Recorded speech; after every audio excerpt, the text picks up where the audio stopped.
train next time, Yankee Stadium. And Jeter swings. It's a high drive to left. It is high. It is far. It is gone. Derek Jeter hits a first ball fastball deep in the bleachers in left field. And on the first pitch of the game, the Yankees take a 1-0 lead. Queensbound 7 Express, Willis Point Shea Stadium next time. Rivera is set. It'll be a 1-2 to Franco. The pitch. Strike three. Ball game over. Yankees win. The Yankees win. This is the Sun America Mutual Funds New York Yankees World Series scorecard. Sun America Mutual Funds, the retirement specialist. Invest for a brighter retirement. Brought to you in part by Anthem Health of New York. Visit us at anthemny.com. Live from Shea Stadium in Queens, New York, it's New York Yankees baseball. Is tonight the night the Yankees stand on the precipice of yet another World's Championship. It would be their third straight, their fourth in the last 5 years, and the 26th for the greatest sports franchise in the history of professional sports. Good evening, everyone. Another beautiful day, very mild temperatures and clear skies as night falls over the metropolitan area, and the Yankees get set to play Game 5 of the World Series against their crosstown rival Mets. They have a 3-1 lead to the Yankees after last night's ultra-sensational baseball classic 3-2 win over the Mets.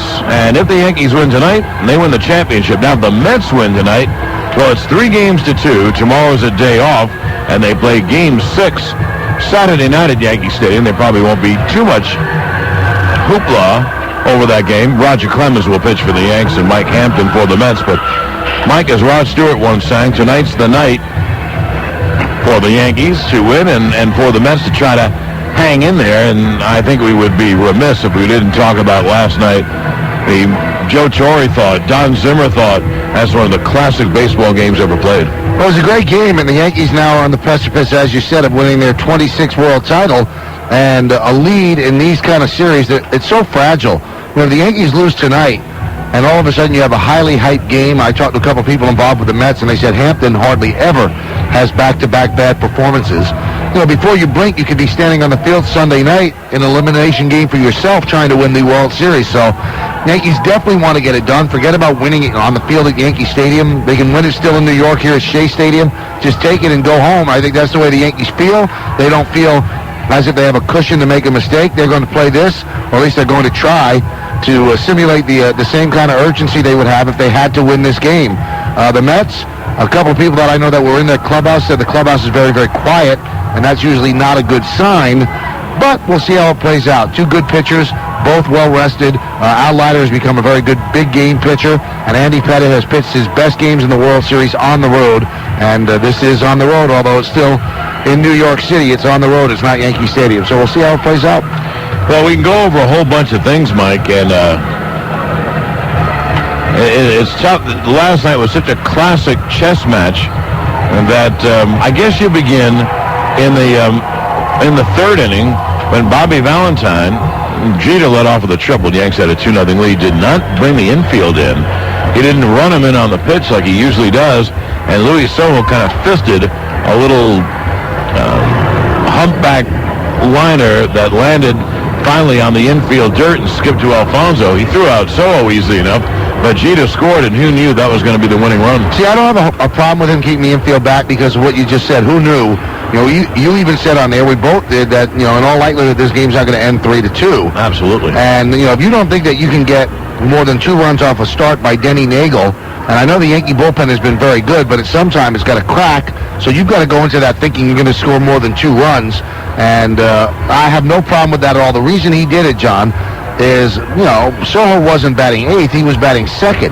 So they bring the infield in, and Sojo gets a base hit. All of a sudden, you have the Yankee middle of the lineup coming up, and that's too dangerous. Then you're looking at a really big inning, so you give up the run, and you hope your offense can scratch together some offense. Well, Mike, that's why he did it, and it isn't that I disagree with the strategy. I am a guy, and this is true of Kansas City in July, who doesn't like to give up cheap runs. You never know when a run is going to haunt you. I always like the infield to come home but that doesn't mean I'm right either. But I'm just saying that's one controversial aspect.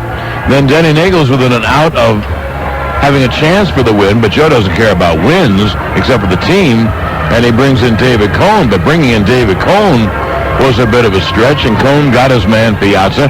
Piazza hit a foul home run off Nagel, and then a fair home run off Nagel.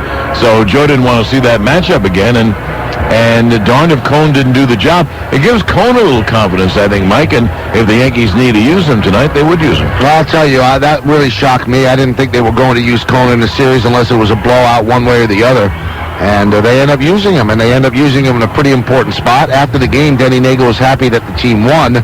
He was not that thrilled that he was taken out of the game. Now, we also spoke during the game that Joe probably told Nagel, I'm going to give you the first 2 outs of the inning, and then I'm going to send it to Cone. I asked Joe after the game. He did not tell him that. He did not give him a warning. So when Nagel turned around and saw Joe Torre coming out of the dugout, he had no idea he was coming out of the game. So that's why he was, in the baseball vernacular, somewhat chapped, and I don't blame him.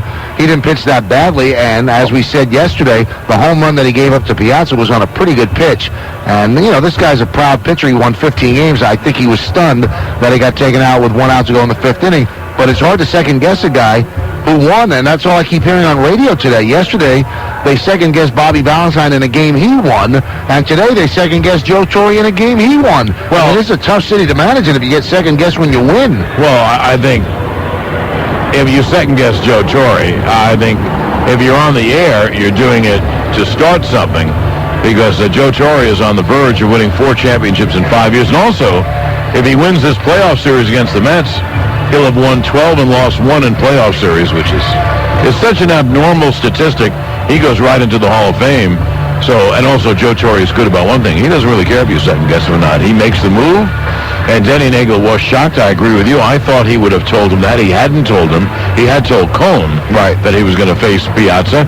And now he gains a pitcher. He gains Cone. And, Mike, also, I think if the games go to 6 and 7, that he will have another lefty in the bullpen by the name of Denny Nagel. Oh, absolutely. And right now, what Joe Torre would do in Game 7 is what Bobby Valentine has to do in Game 5. Everyone will pitch except for Mike Hampton. He has to have a starter for tomorrow. And if Rick Reed has to be used, Rick Reed would start at Game 7, he'll have to be used. And you say, well, how could he do that? Well, there is no Game 6 or 7 unless you win today. So everybody's up for being used. They're obviously hoping to get a good performance out of Leiter. Leiter has proven in the past that he pitches very well in big games.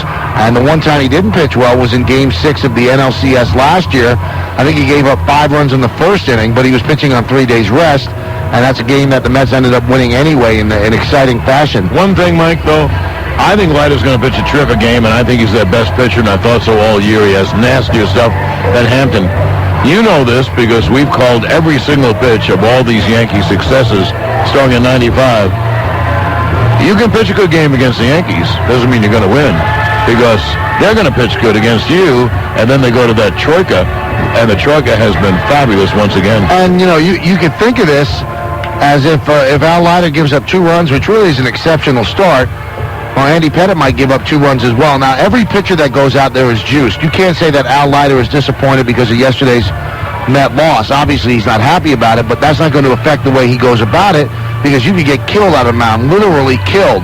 But I think that the flip side of that is that the offense might be down. I mean, if you heard Mike Piazza at the end of yesterday's game, he sounded very tired and very disappointed, and that will reflect on the way they hit or don't hit Pettitte.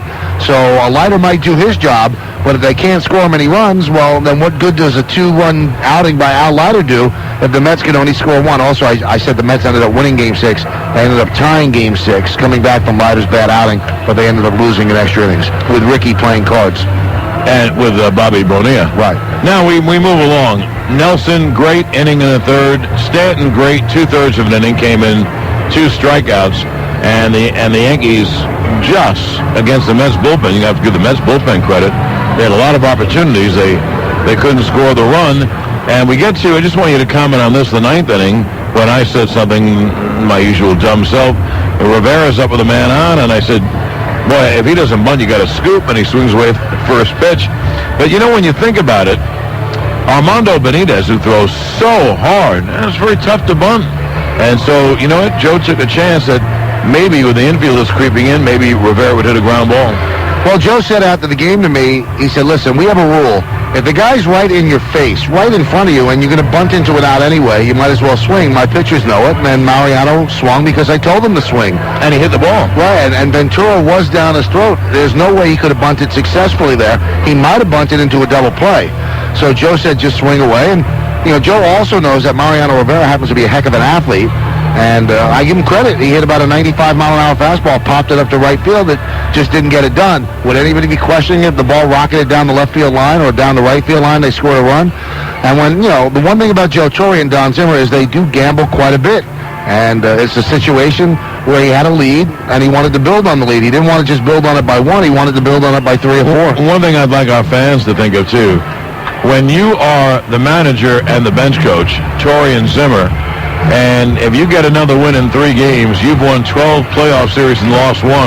You know what? It may not be gambling. It might be educated guesses. And fortunate for Joe and Zim, they have players who are winners.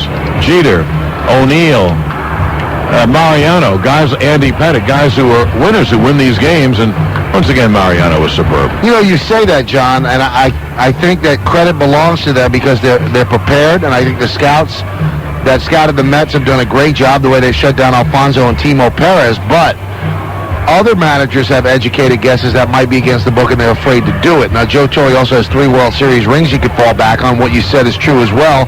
He's not afraid to make that call. But it still takes some guts, even if it's an educated guess and you have information at your disposal to do something against the grain. A lot of managers would not have had Mariano Rivera hit. One thing I do want to say, this is not going to sound very good. I don't mean it as a knock to Valentine. I mean it as a boost for Torre, who not only do I think is a great manager, but I also regard as a friend.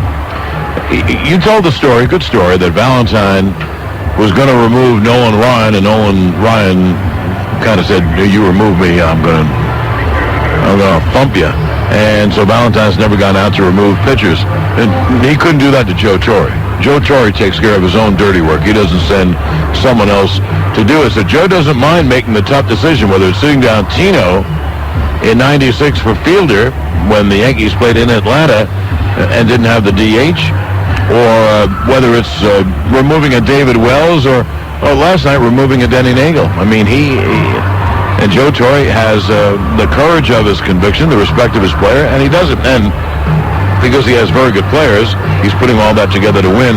Well, we have lots more to talk about, and what's more, we have lots more time to talk about it, because the first pitch won't be for another 2 hours and 10 minutes, I would imagine. But right now, let's go to a traffic report, and with the traffic report, here's Heather O'Rourke. Thanks, John and Mike. We are checking out delays. If you are headed to Shea, inbound George Washington Bridge, 20-minute delays with an accident involving several tractor-trailers on the lower level. Make sure you go to the upper level instead. Southbound Harlem River Drive is slow into the Triborough Bridge. Triborough Bridge getting stacked into Queens. We have an accident on the Grand Central eastbound at Hoyt Avenue. We also have Shannon up above. Hey, Shannon, traffic any different from yesterday's ride?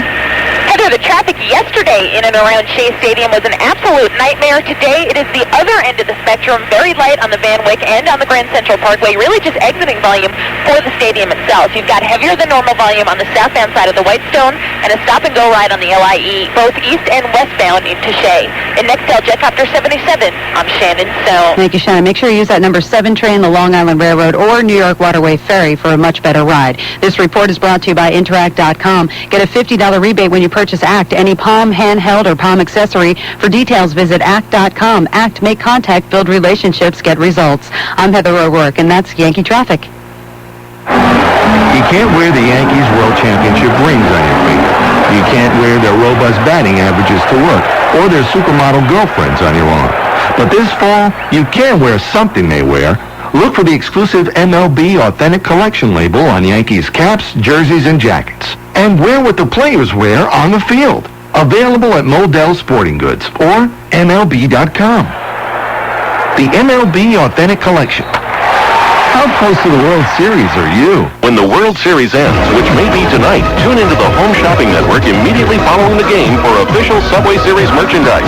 You'll catch autographed baseballs and apparel from David Justice, Paul O'Neill, and Roger Clemens, along with locker room caps and Who Let the Dogs Out t-shirts. It doesn't matter if you're a Yankees or Mets fan, we'll have items from both teams, including commemorative coin sets, pins, collectibles, and more. Subway Series merchandise may not come along for another 44 years, so tune into the Home Shopping Network immediately following the last game. Announcing preseason savings opportunities on select 2001 models from Lincoln. Tri-State's reigning domestic luxury brand, featuring $1,500 cash back on the unmistakable comfort of the 2001 Lincoln Town Car. This remarkable car comes with rich leather trim seating surfaces, automatic climate control, an exceptionally smooth and quiet ride. Now we see $1,500 cash back when you buy your new 2001 Lincoln Town Car. And for a very limited time, special preseason leases are also available. Luxury's most affordable time of the year is right around the corner. But why even wait that long? Your Tri-State dealers have made it possible to afford the 2001 Lincoln Town Car right now. But don't delay.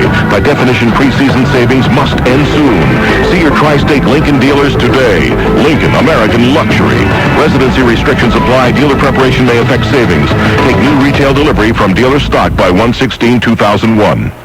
If you are a New York sports fan, listen for the single best collectible ever offered. The Yankees are playing the Mets in a Subway World Series. The 2000 Subway Series is the biggest event this town has ever seen. And now is your chance to own a piece of the history. AllAmericanCollectibles.com has for the first time ever created a commemorative baseball to capture this historic event. It is a Rawlings World Series ball featuring Rawlings MLB logo as well as a special Subway Series logo featuring the Yankees and the Mets. All three logos on one commemorative ball. The best part about this deal is the price. Each ball is only $24.95. That's right, $24.95. It is exclusively available from All American Collectibles. Just call 1-800-WOODY-64 to order your Subway Series ball for $24.95. This is the first and only time that an official MLB Subway Series ball has ever been done. Now is your chance to own a keepsake to cherish for years to come. It's a great holiday gift. The number again, 1-800-WOODY-64. Or log on to AllAmericanCollectibles.com to purchase this collector's edition ball. 24 hours a day.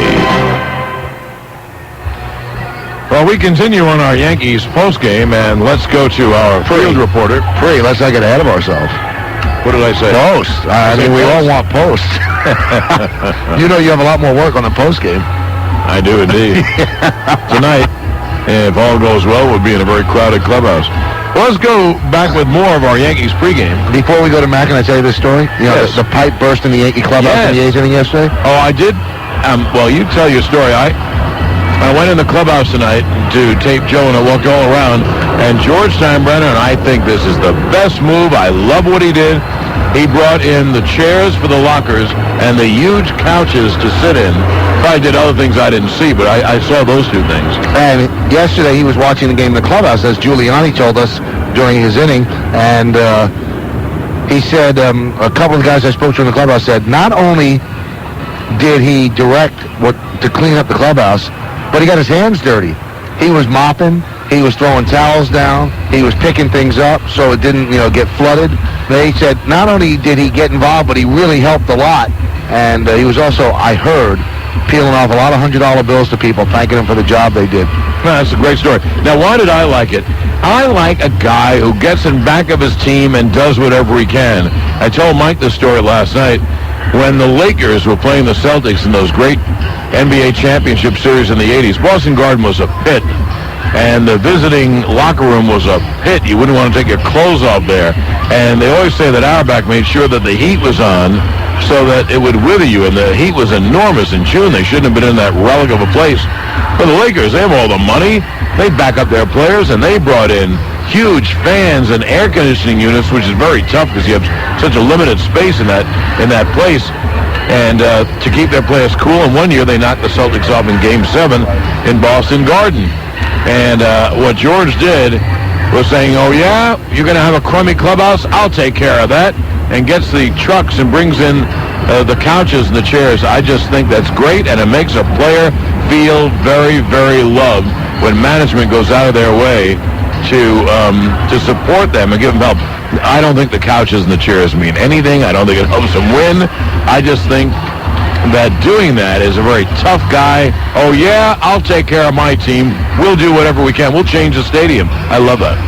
And I think his team likes it. He does give them every chance and everything they need to win. And I think that's why he's so, sometimes it seems unreasonable when they don't win, because he probably thinks to himself, I spent all this money for the best weight room and the best clubhouse and things like that. One thing, why don't you win? So I think that he thinks that should lead to wins. If I was George Steinbrenner and my team won tonight or Saturday or Sunday, and they win 4 series in 5 years, I think that ranks with or even more than the Yankees winning 5 straight World Series, 49-53, 4 straight series, 36-39, because obviously they had to win 2 playoff series in every one of those years just to get to the World Series.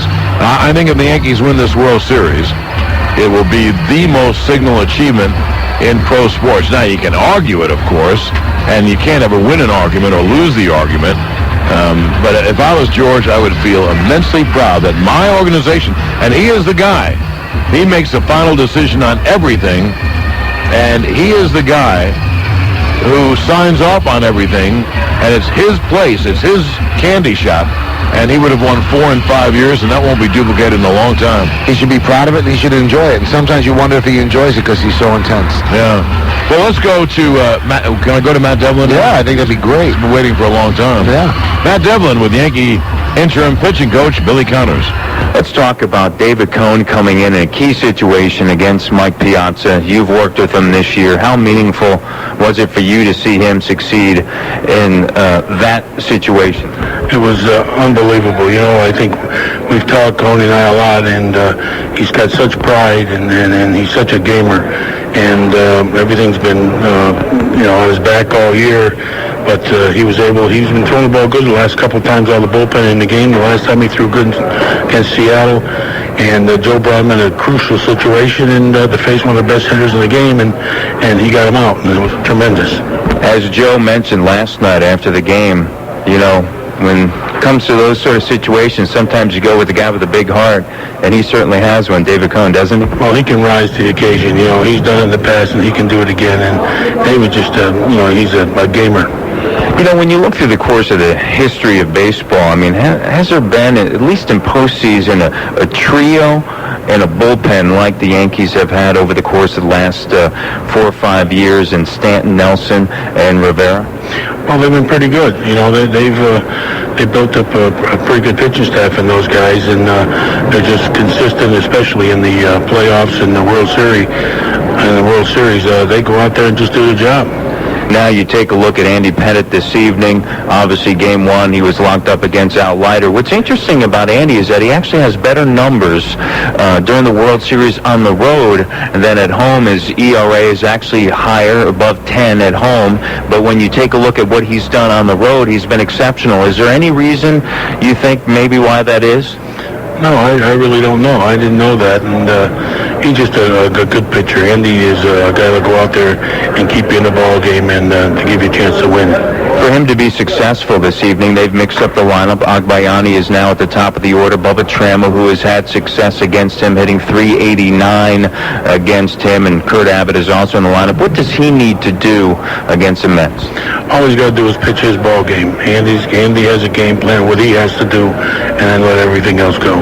When you have somebody like Agbayani at the top and not Timo Perez, does that change at all the plan of attack? No, Timo Perez is a guy that you got to keep off that base because he can steal a base. He can get some things going in the game. But Agbayani is a real good hitter, and we just have to play our game. When you take a look at Alfonso, he has been mired in a slump, and he said, no disrespect to the Yankees, I don't necessarily know if it's their pitching. It could possibly just be me at this time. But how have you guys worked in and been able to handle him? Well, we just trying to pitch him tough, that's all. And we know he's an outstanding hitter, especially in game-winning situations, and we just don't want him to get to that position. I want to take a quick look back at Mike Piazza last night because the pitch that he hit off of Denny Nagel was actually a good pitch down low and away. There's not too many guys, and I was talking to Turk Wendell, and he said, you know what, we're talking to ourselves saying that there's about 2% of guys in Major League Baseball that can go out and actually get that pitch and drive it over the wall. Well, I don't know what the PIs are thinking on it, but in watching his first at bat, I think he was looking for the changeup, and they threw the ball by him. But the next time he looked for it and got it, and I think that's why he hit it. Thank you very much for your time. Okay, pleasure. Billy Connors of the New York Yankees, of course, and we'll be back with more right after this. This is New York Yankees baseball. The Subway Series, the ultimate New York sports dream, has become reality. Everybody's talking about. And now you can remember the moment forever with an exclusive limited edition Mets and Yankees Subway Series Collector's Plaque from Steiner Sports Marketing. This 12 by 15-inch plaque features a color photo collage of Dave Justice, Derek Jeter, El Duque, Bernie Williams, Mike Piazza, Robin Ventura, Mike Hampton, and El Guardo Alfonso. Call right now to order. Only $39.95. Get a free catalog. Call 1-800-759-SCORE or go to steinersports.com to check out other Subway Series items and hundreds of other collectibles. That's 1-800-759-SCORE. Call now for this exclusive limited edition Mets and Yankees Collector's Plaque. Own a piece of history. Call right now. 1-800-759-SCORE or log on to steinersports.com to win tickets to the 2001 World Series. Remember, the Steiner seal means it's real. Wow, you sure know how to pick a winner. Like the Nissan Pathfinder, the #1 selling import SUV in New York. And now the winner is you. You can drive the most powerful Pathfinder ever. Lease a new 2001 Nissan Pathfinder SE with 240 horsepower for just $369 a month for 36 months with a $19.99 initial payments. In addition, J.D. Power & Associates just ranked the Pathfinder as most appealing compact sport utility vehicle. And here's another winner, the 2001 Nissan Frontier pickup. Bantamweight quick, heavyweight strong. The Nissan Frontier packs a punch.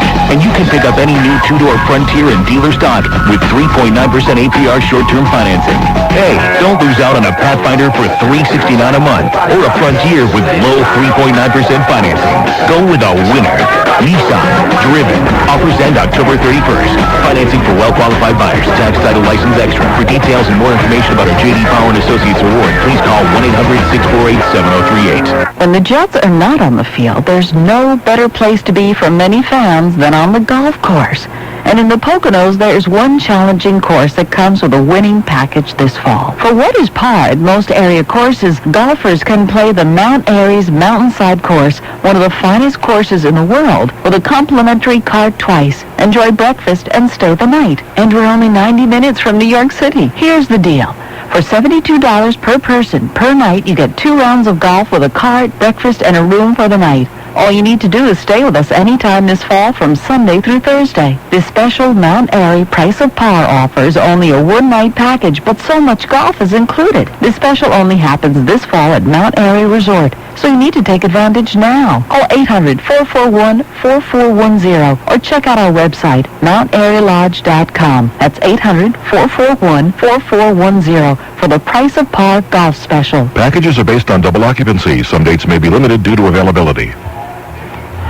Okay, we're back on Yankees pregame, and Michael, I'll just tell you in inside radio terms, we have 1 minute before the theme rolls. Really? Yeah. Okay, I'm going to say something that is so totally politically incorrect, and people will hate me for it. The Mets are taking batting practice, and they have the kids on the field. Do people bring their kids to IBM board meetings? I don't know. This is their job. If you want to bring the kids here during an off day, you have access to Shea Stadium, or even a workout day. But this is before an elimination game, and there's little kids running around the outfield. And I'm not saying the Yankee way is the right way, but it would never happen with the Yankees. I don't understand how that goes on. What are they thinking? You think it takes away from players' concentration or whatever? Whatever. I mean, if you have your kid out there, aren't you going to be worried about the kid getting hit? Yes. I mean, that should your concentration should be undivided toward the game, not whether your kid's going to get sculled with a baseball. And these are 5-6-year-old kids. They're not like 15-year-olds that can handle themselves. I'm amazed by it. It would not happen with the Yankees. I'm amazed by it, too. I did see it on the field, and not because we have anything against kids, certainly. But one of them is a very little tyke. And you do get word that some line drive is going to hit him. And also, I'm surprised they allow that. when they are facing Game 5 of the World Series and they're down 3-1, it isn't even, we always bring up June or July against the Royals or the Twins, but even then the Yankees would never allow it, as I was telling Ken Griffey Jr. just the other day. I mean, the Yankees let the kids in the clubhouse after they win a game. If they lose, the kids are not allowed in the clubhouse. This is a business. This is not Little League. They make millions of dollars, soon to be billions of dollars, and you let the kids on the field? I guess you don't go very often to Mr. Rogers' neighborhood. No. I don't mess with the kids' neighborhood. They shouldn't mess with business. Okay, and we will get back with more of Yankees pregame. First of all, let's hear Ed Randall talking baseball.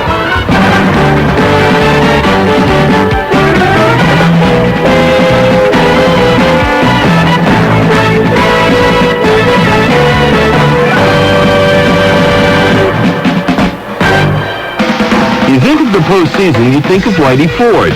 Linked with Whitey forever is Louis Arroyo, who won 15 games and saved 29 others when Whitey had his best year in 1961, going 25-4. That year, I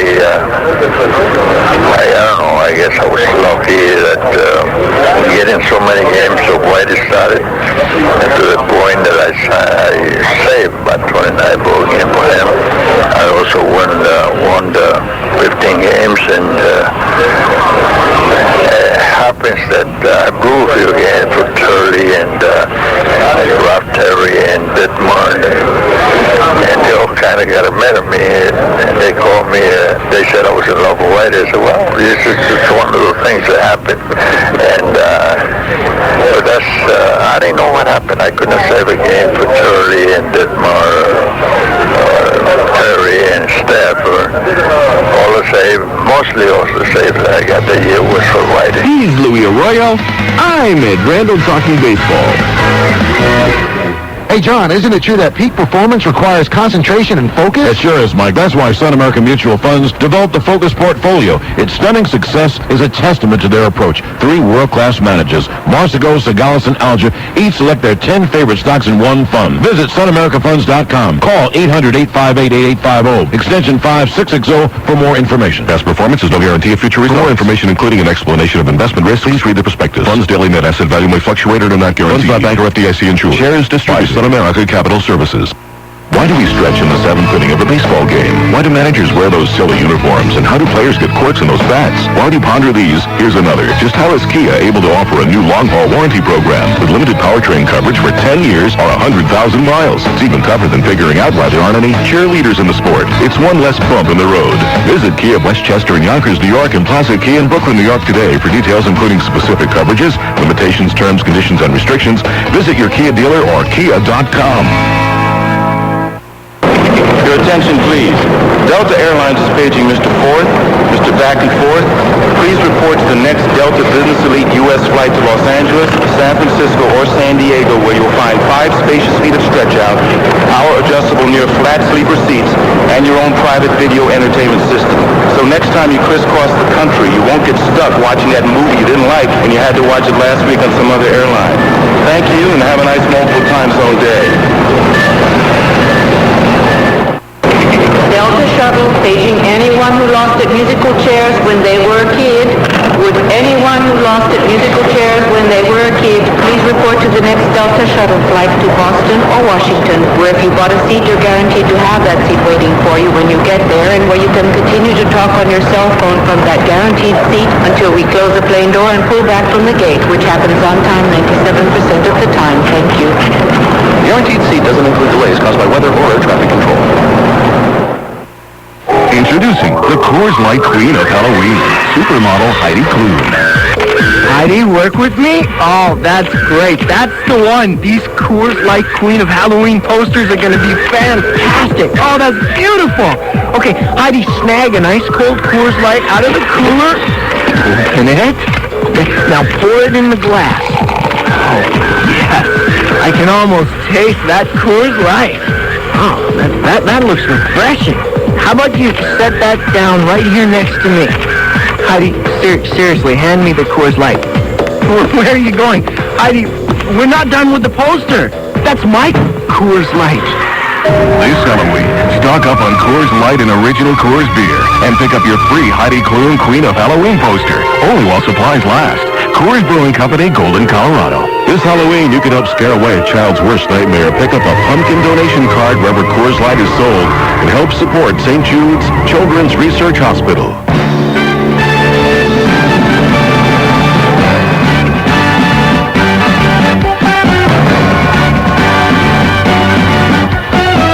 Well, that music can only mean one thing.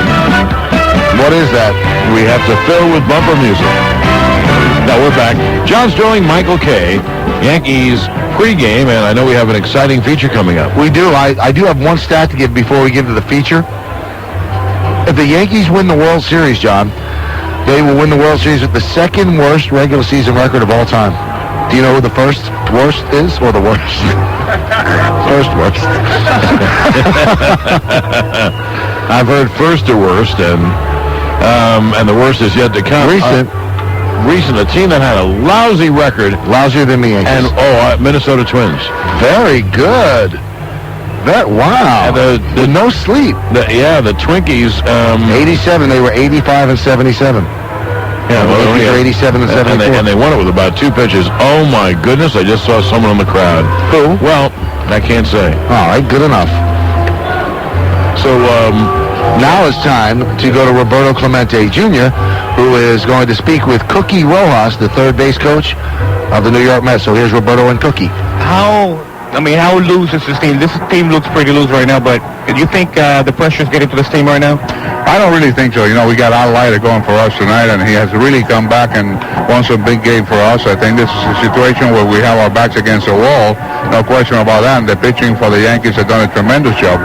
But this ball club can wake up any minute. If Alfonso start hitting a little bit right now, like it did with San Francisco and St. Louis, that could make the whole difference in the ball game. And also Timo Perez, if he gets on, starting in the lineup for us, that might be the whole difference. How big has it been, the pitching against Timo, for example, keeping him off base? What does he need to do to get on that base? Well, I think I got to give a lot of credit to the scouting. I think they did a great job following our ball club and passing along to Petit and Clemens and Nagel the other day. And I think that definitely they have a great pitching staff. Clemens is a great pitcher also.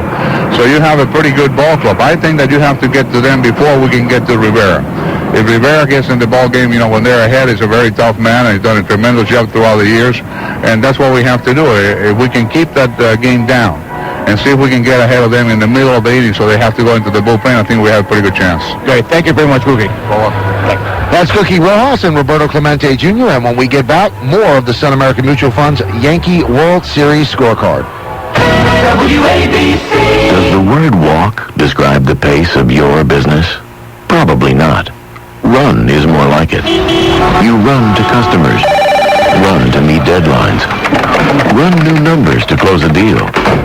Well, to that vital word, run, Go America adds the wireless internet. Go America has made the wireless internet ready for business to run. Now, run wireless and run new information right in front of your customer. Run your way with your current laptop, PC, notebook, and handheld, wireless.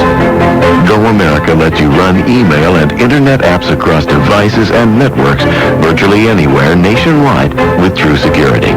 Just go to GoAmerica.net or call 888-462-4600. That's 888-462-4600. With Go America, your business isn't bound to a desk. Now, take the internet and run. If you are a New York sports fan, listen for the single best collectible ever offered. The Yankees are playing the Mets in a Subway World Series. The 2000 Subway Series is the biggest event this town has ever seen. And now is your chance to own a piece of the history. AllAmericanCollectibles.com has for the first time ever created a commemorative baseball to capture this historic event. It is a Rawlings World Series ball featuring Rawlings MLB logo as well as a special Subway Series logo featuring the Yankees and the Mets. All three logos on one commemorative ball. part about this deal is the price. Each ball is only $24.95. That's right, $24.95. It is exclusively available from all American Collectibles. Just call 1-800-WOODY-64 to order your Subway Series ball for $24.95. This is the first and only time that an official MLB Subway Series ball has ever been done. Now is your chance to own a keepsake to cherish for years to come. It's a great holiday gift. The number again, 1-800-WOODY-64 or log on to allamericancollectibles.com to purchase this collector's edition ball 24 hours a day. Hi, this is John Sterling. I'd like you to join me in supporting the fight for a cure for leukemia and lymphoma. Two new leaders in the energy service business, Essential.com and Smart Energy, will donate $5 to the Leukemia and Lymphoma Society for everyone in New York City and Westchester County who sign up for their electrical service. When you enroll, you support the fight against these deadly diseases and receive a free month of service up to $50 in value. Essential.com and Smart Energy can save you money, lock you into a stable price plan, and let you pay your bill online. While electricity prices rise, Essential.com and Smart Energy let you lock in a low price. Sign up today. Receive 1 month free up to $50 in value and contribute in the fight against leukemia and lymphoma. Go online today at www.essential.com. Click on electricity, enter your zip code, and look for the Smart Energy offer and the Leukemia and Lymphoma Society logo. Thanks. Well, quickly, before we tune into Bobby Valentine in the interview room, let's talk to Heather O'Rourke. Well, I'm not going to talk to Heather, but I'm going to listen when Heather O'Rourke gives us a traffic report. Heather? All right, we're checking out the Triborough Bridge, getting into Queens. Very heavy with an accident on the Grand Central Parkway eastbound at Hoyt Avenue. Then the Grand Central is actually lighter than normal into the area of Shea Stadium. LIE stop and go both directions into the area, and the Whitestone southbound heavier than normal. Van Wyck, not too bad of a ride getting into the Kew Gardens interchange. Inbound George Washington Bridge, if you are coming from New Jersey, a 20-minute delay. Then we have an accident involving several tractor trailers being cleared from the lower level. Make sure you go upstairs, a much better ride. Or you can hop on the 7 train, the Long Island Railroad, or New York Waterway Mets Express. That will save you a lot of headaches tonight. This report is brought to you by the Home Shopping Network. Tune into the Home Shopping Network immediately following the final game of the World Series for the very best in Subway Series merchandise you simply won't find anywhere else. I'm Heather O'Rourke. That's Yankee Traffic. John, Mike? Thank you, Heather. We are waiting for Bobby Valentine to get into the interview room, and when he does, we'll go down to him. The Mets did something, this kind of thing that I approve. When you're in a playoff, you have a very limited time, even if you lose just the first game in a 7-game series. Bobby Valentine hasn't made any big moves in his lineup. Well, Mike, tonight he did. And I don't blame him. Timo Perez has been a zero at the top of the lineup. The Yankees really figured out how to pitch them. Don't throw them strikes. And when you throw them strikes, make them breaking ball strikes. And they've done a great job. They really have. I believe he's 2 for 17 in the series. So now Agbayani is atop the lineup, and he did that before Timo Perez came up. And also, they put Bubba Trammell in right field. Jay Payton remains in center, and one other thing he did, he took Mike Bordick out of the lineup and put Kurt Abbott at shortstop because Bordick has terrible numbers against Andy Pettit. I happen to have it right here. Bordick is 6 for 38 against Pettit. That's 158, and Abbott has just one at bat. He's 1 for 1 against Pettit, and I don't blame you. You can't sit back. This is it. No, tonight is it. I would have blamed him if he did it 2 games ago. So Abbott will bat 8th, Agbayani will bat 1st, and Trammell will bat 6th in the order. And he has a, you'd have to say this, he has a very good righty hitting lineup. There isn't a guy, because Abbott, the shortstop, can hit the ball out. There isn't a guy who can't hit the ball out playing for the Mets tonight. Every single one of them, I don't mean Al Leiter, but the other 8. So he is giving Pettit a tough lineup. Now, Mike and I don't think it's very tough for Andy, because Andy, if he's right, is very tough to right-hand hitters. If he has a good cutter, it's very tough to right-handed hitters. But they were taking that cutter the last time out in the last game. And in that game, Andy pitched 6 2/3 innings. He gave up 8 hits and 3 runs. That was game 1. This is a rematch of game 1. The Yankees ended up winning that game because they came back against Armando Benitez. And it's funny how times change, John, because a couple of years ago, this would be just the lineup you would want if you were the Yankees against Pettit. But now Pettit happens to be very effective against lefties. He really neutralizes them. and he really only has to worry about Ventura. And Bobby Valentine was putting the right-handers in and hoping that the cutter cuts inside for a ball and that he keeps some cutters out over the plate. Well, he also will throw that two-seamer down and away. I think Pettit has a better touch of that, but Leiter is much nastier, throws harder, and is much nastier. His pitches move, and I'd be stunned if Leiter didn't pitch a terrific game. He's a terrific pitcher, so, I mean, you can't ever predict one baseball game. I found out from Joe that Mariano will pitch an inning, but he will not ask him to get any more than an inning. We'll see. I agree. You know what I mean? If you have bias. If you have a chance to win the World Series, Mariano will sell him on it. Oh, I can do it. Yes, but, so you know what? He figures Andy will get into the 7th, and then Nelson and Stanton can pitch the 7th and 8th. That's not taxing at all. And Rivera can pitch the 9th. We have Bobby Valentine coming up in a moment, and then after the 7:30 hour, we have Phil Rizzuto coming up. I don't know if Bobby's coming into the room right now. You know what I'm going to ask Scooter tonight? What's that? I want to have him talk about his leadoff home run in 1942. Well, Bobby Valentine is there. Let's go down to the interview room. For Bobby Valentine. And please remember to wait for the microphone. Jonathan? Bobby, could you just go over your reasoning for the lineup changes that you made for tonight's game? I'd like to give Andy Pettit a little different look than he saw last time. It was just all fresh in his memory, and he did pretty well against us. So I want to change it around a little. Another question for Bobby? Did you have any kind of pep talk for your team, or did you feel like you needed to get them back on track in any way? I think we've been playing the kind of game we need to play. We just need to score a run or two more, and maybe pep talk will get the 1 or 2 run more. Yeah, we'll pipe this right into the clubhouse. See if they're looking. You guys looking? No, I'm going to talk to them later. How would you describe the mood in the clubhouse? Well, it was kind of busy. Different guys coming in at different times, and everyone seemed like they're ready to play baseball. Lee? Has it seemed odd to you and perhaps to the players too that you're playing road games and home games, but you've been at home the whole time? Well, it's yeah, but I think one year, didn't we do that with the Subway Series, or maybe not in season? It does seem kind of odd. It's been a long time that we're home. Let's put it that way. In the back? Yeah, at this point, it's a series of one-game battles. Is the theme of this battle, don't let them do it here? No, it's nothing about don't. It's play our best game, and let's continue the series. Tom? Bobby, the fact that every game could have gone either way, has it made you play them over in your mind afterward any more than you normally would? I look at the game the next day after it's edited. After I've looked at it, I've tried to look forward. And, there's a lot of kind of non-moves that have been interesting, and some non-swings and some non-pitches that I think you look at and you just say, I wonder if that was a little different swing or a little different pitch, if it would have been different, but you don't get anything back, so let's move forward.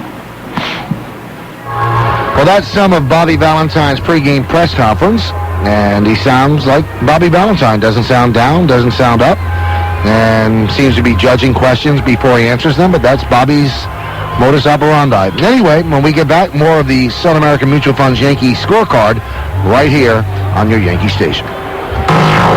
The future is here now at The Wiz. Hit our great October sale and you'll come out so ahead. So make a run to The Wiz and check out the awesome prices on the hottest new technology on the planet. Scream, cheer, commiserate, or call the office on a dual-mode Motorola StarTAC phone. Now just $99.99. StarTAC, $99.99. That's our lowest price ever for one of the coolest phones ever. The phone that's at the top of its game. The phone to own. Annual agreement with Verizon Wireless required, but hey, how hard is that?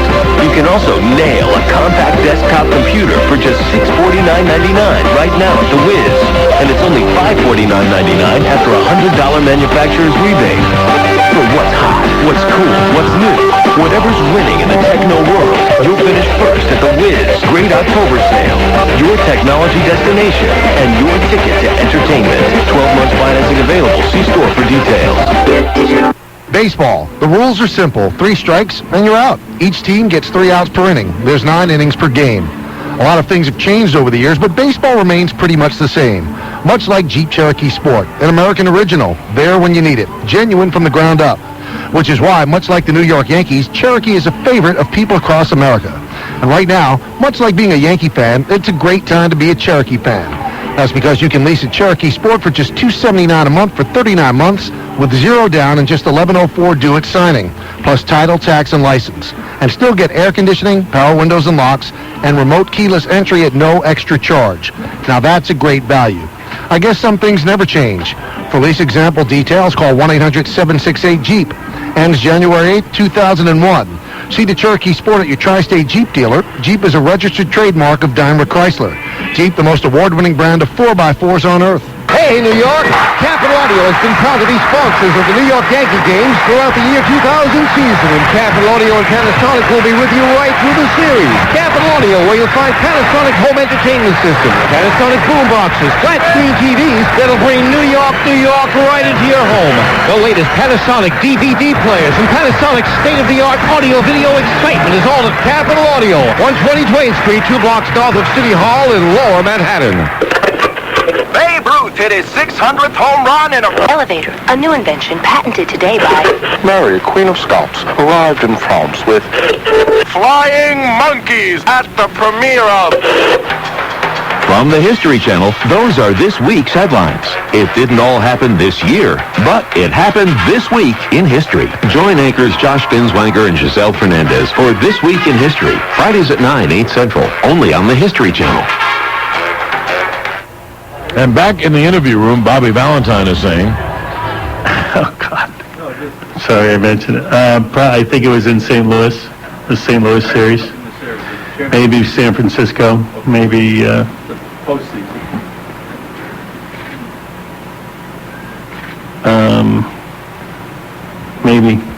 maybe postseason, maybe right at the end of the season, you know. Okay, last one for Bobby. Okay, thank you. Thank you. Thank you. Bobby Valentine there in the interview room. Now, baseball is obviously not football, and you really can't do too much. They always say in baseball, actually, if you're trying too hard, you're on the mound and you're trying to throw the ball through the wall, you're in a lot of trouble. Especially with guys who want to sink the baseball, like both Pettit and Leiter. And if you're a hitter and you want to try to do too much, you start gripping the bat too tightly, trying to squeeze the sawdust out of it, and you're going to have no success at all. And in fact, Joe Torre told Bernie Williams the other day, Bernie can't buy a hit in the series, take it down a notch. He's thinking too much, trying too much. Go up there, see the ball, hit the ball. Easier said than done, though, and that's a big problem with batting slumps because you do try to do too much, and this is not like football where you could just try a little bit harder if you're a linebacker and get through the line a little bit better, or if you're in basketball and you could get more rebounds by out-physicaling somebody. This is not like that. In fact, it works against you, John, if you try too hard. I just cited 2 examples. Yeah, but it's hard to also ratchet it down. Absolutely. Because your human nature tells you I have to try harder. I'm terrible. Hey, but can we talk about another sport for a moment? We only have a moment. So, I know that Joe Smith in Minnesota did wrong. I know. And I know that's wrong, and it kills. Everyone does it, but they put it in writing.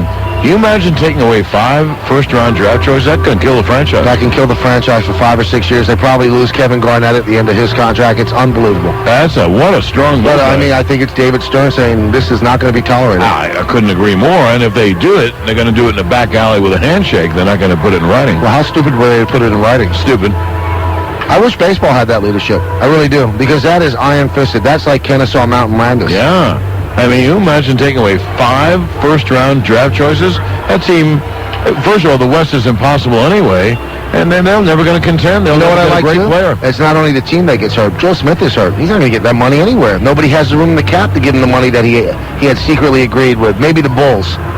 But I don't. Why would you get? He's not that great a player. He's okay. Now you know this happens in all sports that has that salary cap, man, such where you have to have agree to secret conditions. Right. But they put in writing. We'll see. It's going to hurt them. I don't think that helps the NBA, though. You're almost burying one of your franchises. That's almost like saying, okay, relocate. But you know what? Stern is doing that, and he gets the owner's tacit approval, and therefore solidifies his job because the owners don't want to spend all that money. And that's why when Minnesota gave all that money to Garnett, they went into that labor stance and got a better deal. All right, now, here's the music. Did you talk about the music here? No, I haven't done that yet. And even Nelson Doubleday came to our defense. I love that man. Let's see if it works. Let's see how much power he has. Well, there's music in the background, music in the air. And we will get back in a moment with more of the Sun America Mutual Funds Yankees pregame program pursuant to Game 5 of the 2000 World Series. The Yankees try to win another World Championship. The Mets try to stay alive.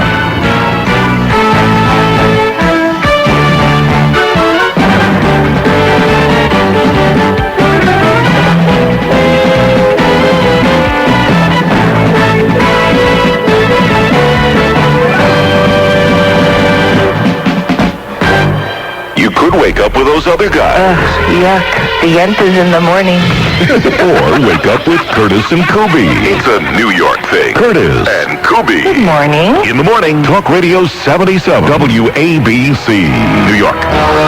Well, Michael, Yankee fans and Met fans are really going at it. They're arguing over everything. They're arguing over who has the better team, who has the better stadium, which subway has the better brakes. There's only one area where Met fans and Yankee fans agree. Yes, that both teams have interlocking NYs on their cap. No, it's not that, Michael. It's on what beer to drink. All New York baseball fans know that when watching the Subway Series, you better make it a Heineken. It's all about the beer. Hey, does Heineken have any interlocking letters? Sorry, Michael. Imported by Heineken USA, White Plains, New York. When the World Series ends, which may be tonight, tune into the Home Shopping Network immediately following the game for official Subway Series merchandise.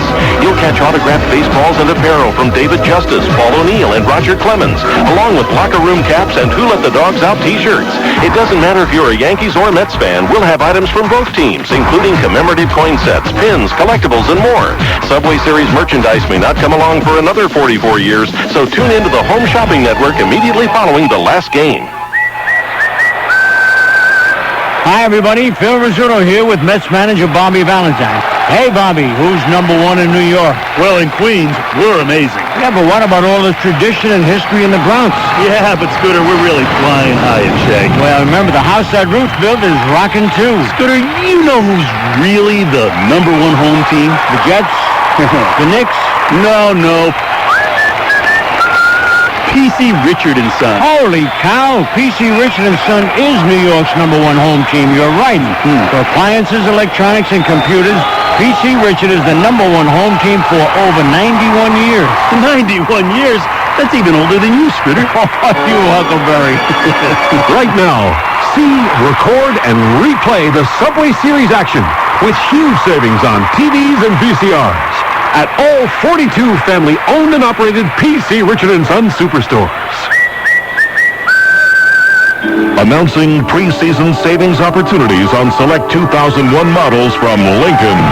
Tri-State's reigning domestic luxury brand, featuring $1,500 cash back on the unmistakable comfort of the 2001 Lincoln Town Car.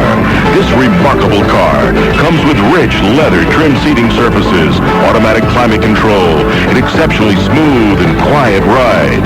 Now receive $1,500 cash back when you buy your new 2001 Lincoln Town Car. And for a very limited time, special preseason leases are also available. Luxury's most affordable time of the year is right around the corner, but why even wait that long? Your Tri-State dealers have made it possible to afford the 2001 Lincoln Town Car right now. But don't delay. By definition, preseason savings must end soon. See your Tri-State Lincoln dealers today. Lincoln, American luxury. Residency restrictions apply. Dealer preparation may affect savings. Take new retail delivery from dealer stock by 1/16/2001.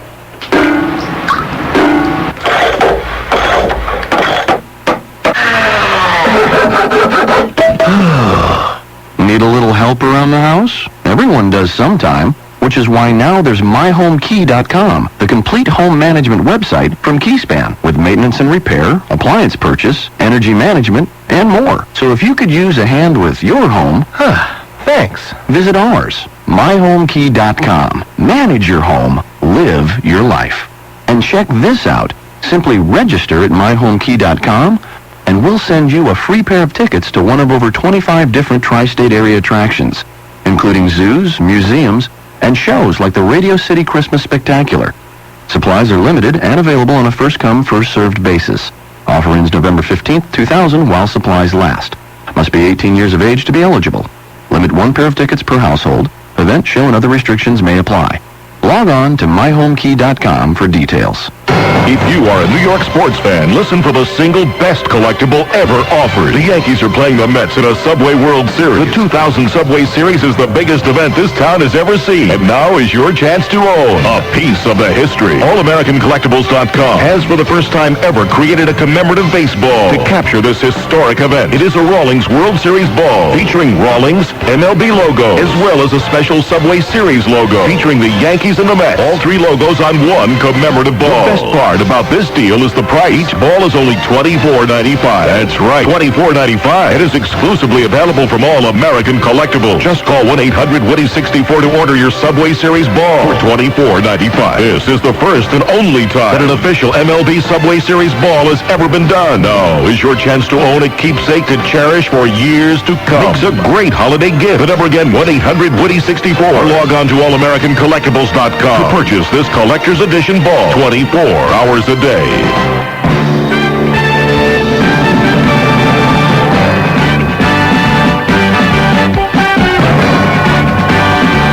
Live from Shea Stadium in Queens, New York, it's New York Yankees baseball tonight.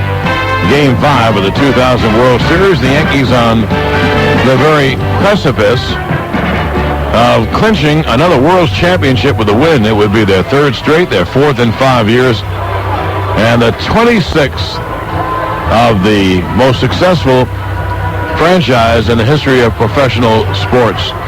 Now, if the Mets win, when they climb back in the series, they'd be down just 3-2, and then the series would take a day off tomorrow and reopen at Yankee Stadium on Saturday night. And can you imagine the coverage, the hoopla?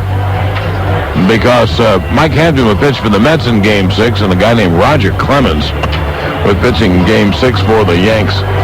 Tonight, though, the Yankees can clinch, and if they do, I'm not saying that it will be the most, but it will be one of the most signal moments in the history of baseball. The Yankees win 4 World Championships in 5 years in this era, where you have to win two different playoff series just to qualify for the World Series. I think certainly offsets the 4 straight championships the Yankees won in 36 through 39, and the 5 straight championships the Yankees won in 49 to 53. Don't forget, this would be 4 in 5 years. So, to my way of thinking, it even betters 36 through 39 and 49 to 53. But first of all, the Yankees have to win one more game. And also, I might add this, even if I say it, you know, what does it mean? How can you ever win the argument or even lose the argument? It's kind of a ballroom argument. But having to win 2 playoff series, for example, when the Yankees won 5 straight, 49 to 53, well, their playoff record is obvious. 5 wins, no losses.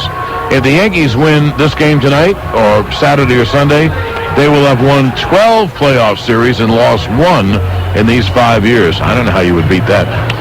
Well, upcoming in a moment, we'll have the K-Corner, and Michael talks with Jeff Nelson, and for his appearance, Jeffrey receives a $150 gift certificate, compliments of William Barthman Jewelers, jeweler to the Financial District since 1884. You know, the Baseball Hall of Fame is filled with New York Yankees. Now, if there was a Hall of Fame for SUVs, it'd be filled with Jeep vehicles. Jeep, the most award-winning brand of 4x4s on earth. We're back in a moment, and this is New York Yankees baseball. WABC. New York, the greatest city in the world, but definitely not a place for the timid. You have to be loud and clear.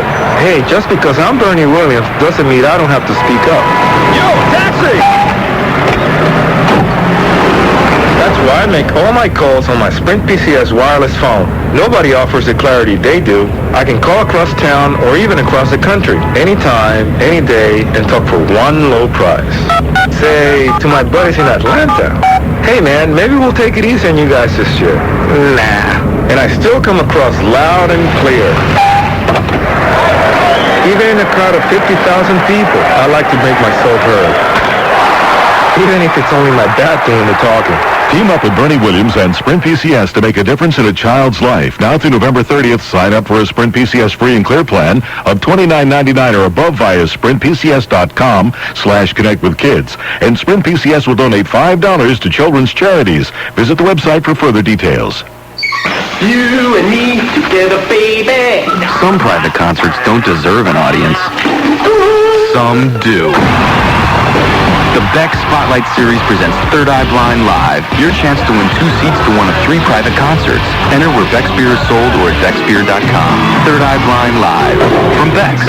No purchase necessary. Sweepstakes ends October 31st, 2000. Must be legal U.S. resident, 21 or older to enter. Void where prohibited. See official rules of participating Beck's retailers or at becksbeer.com. Imported by Beck's North America, Stamford, Connecticut.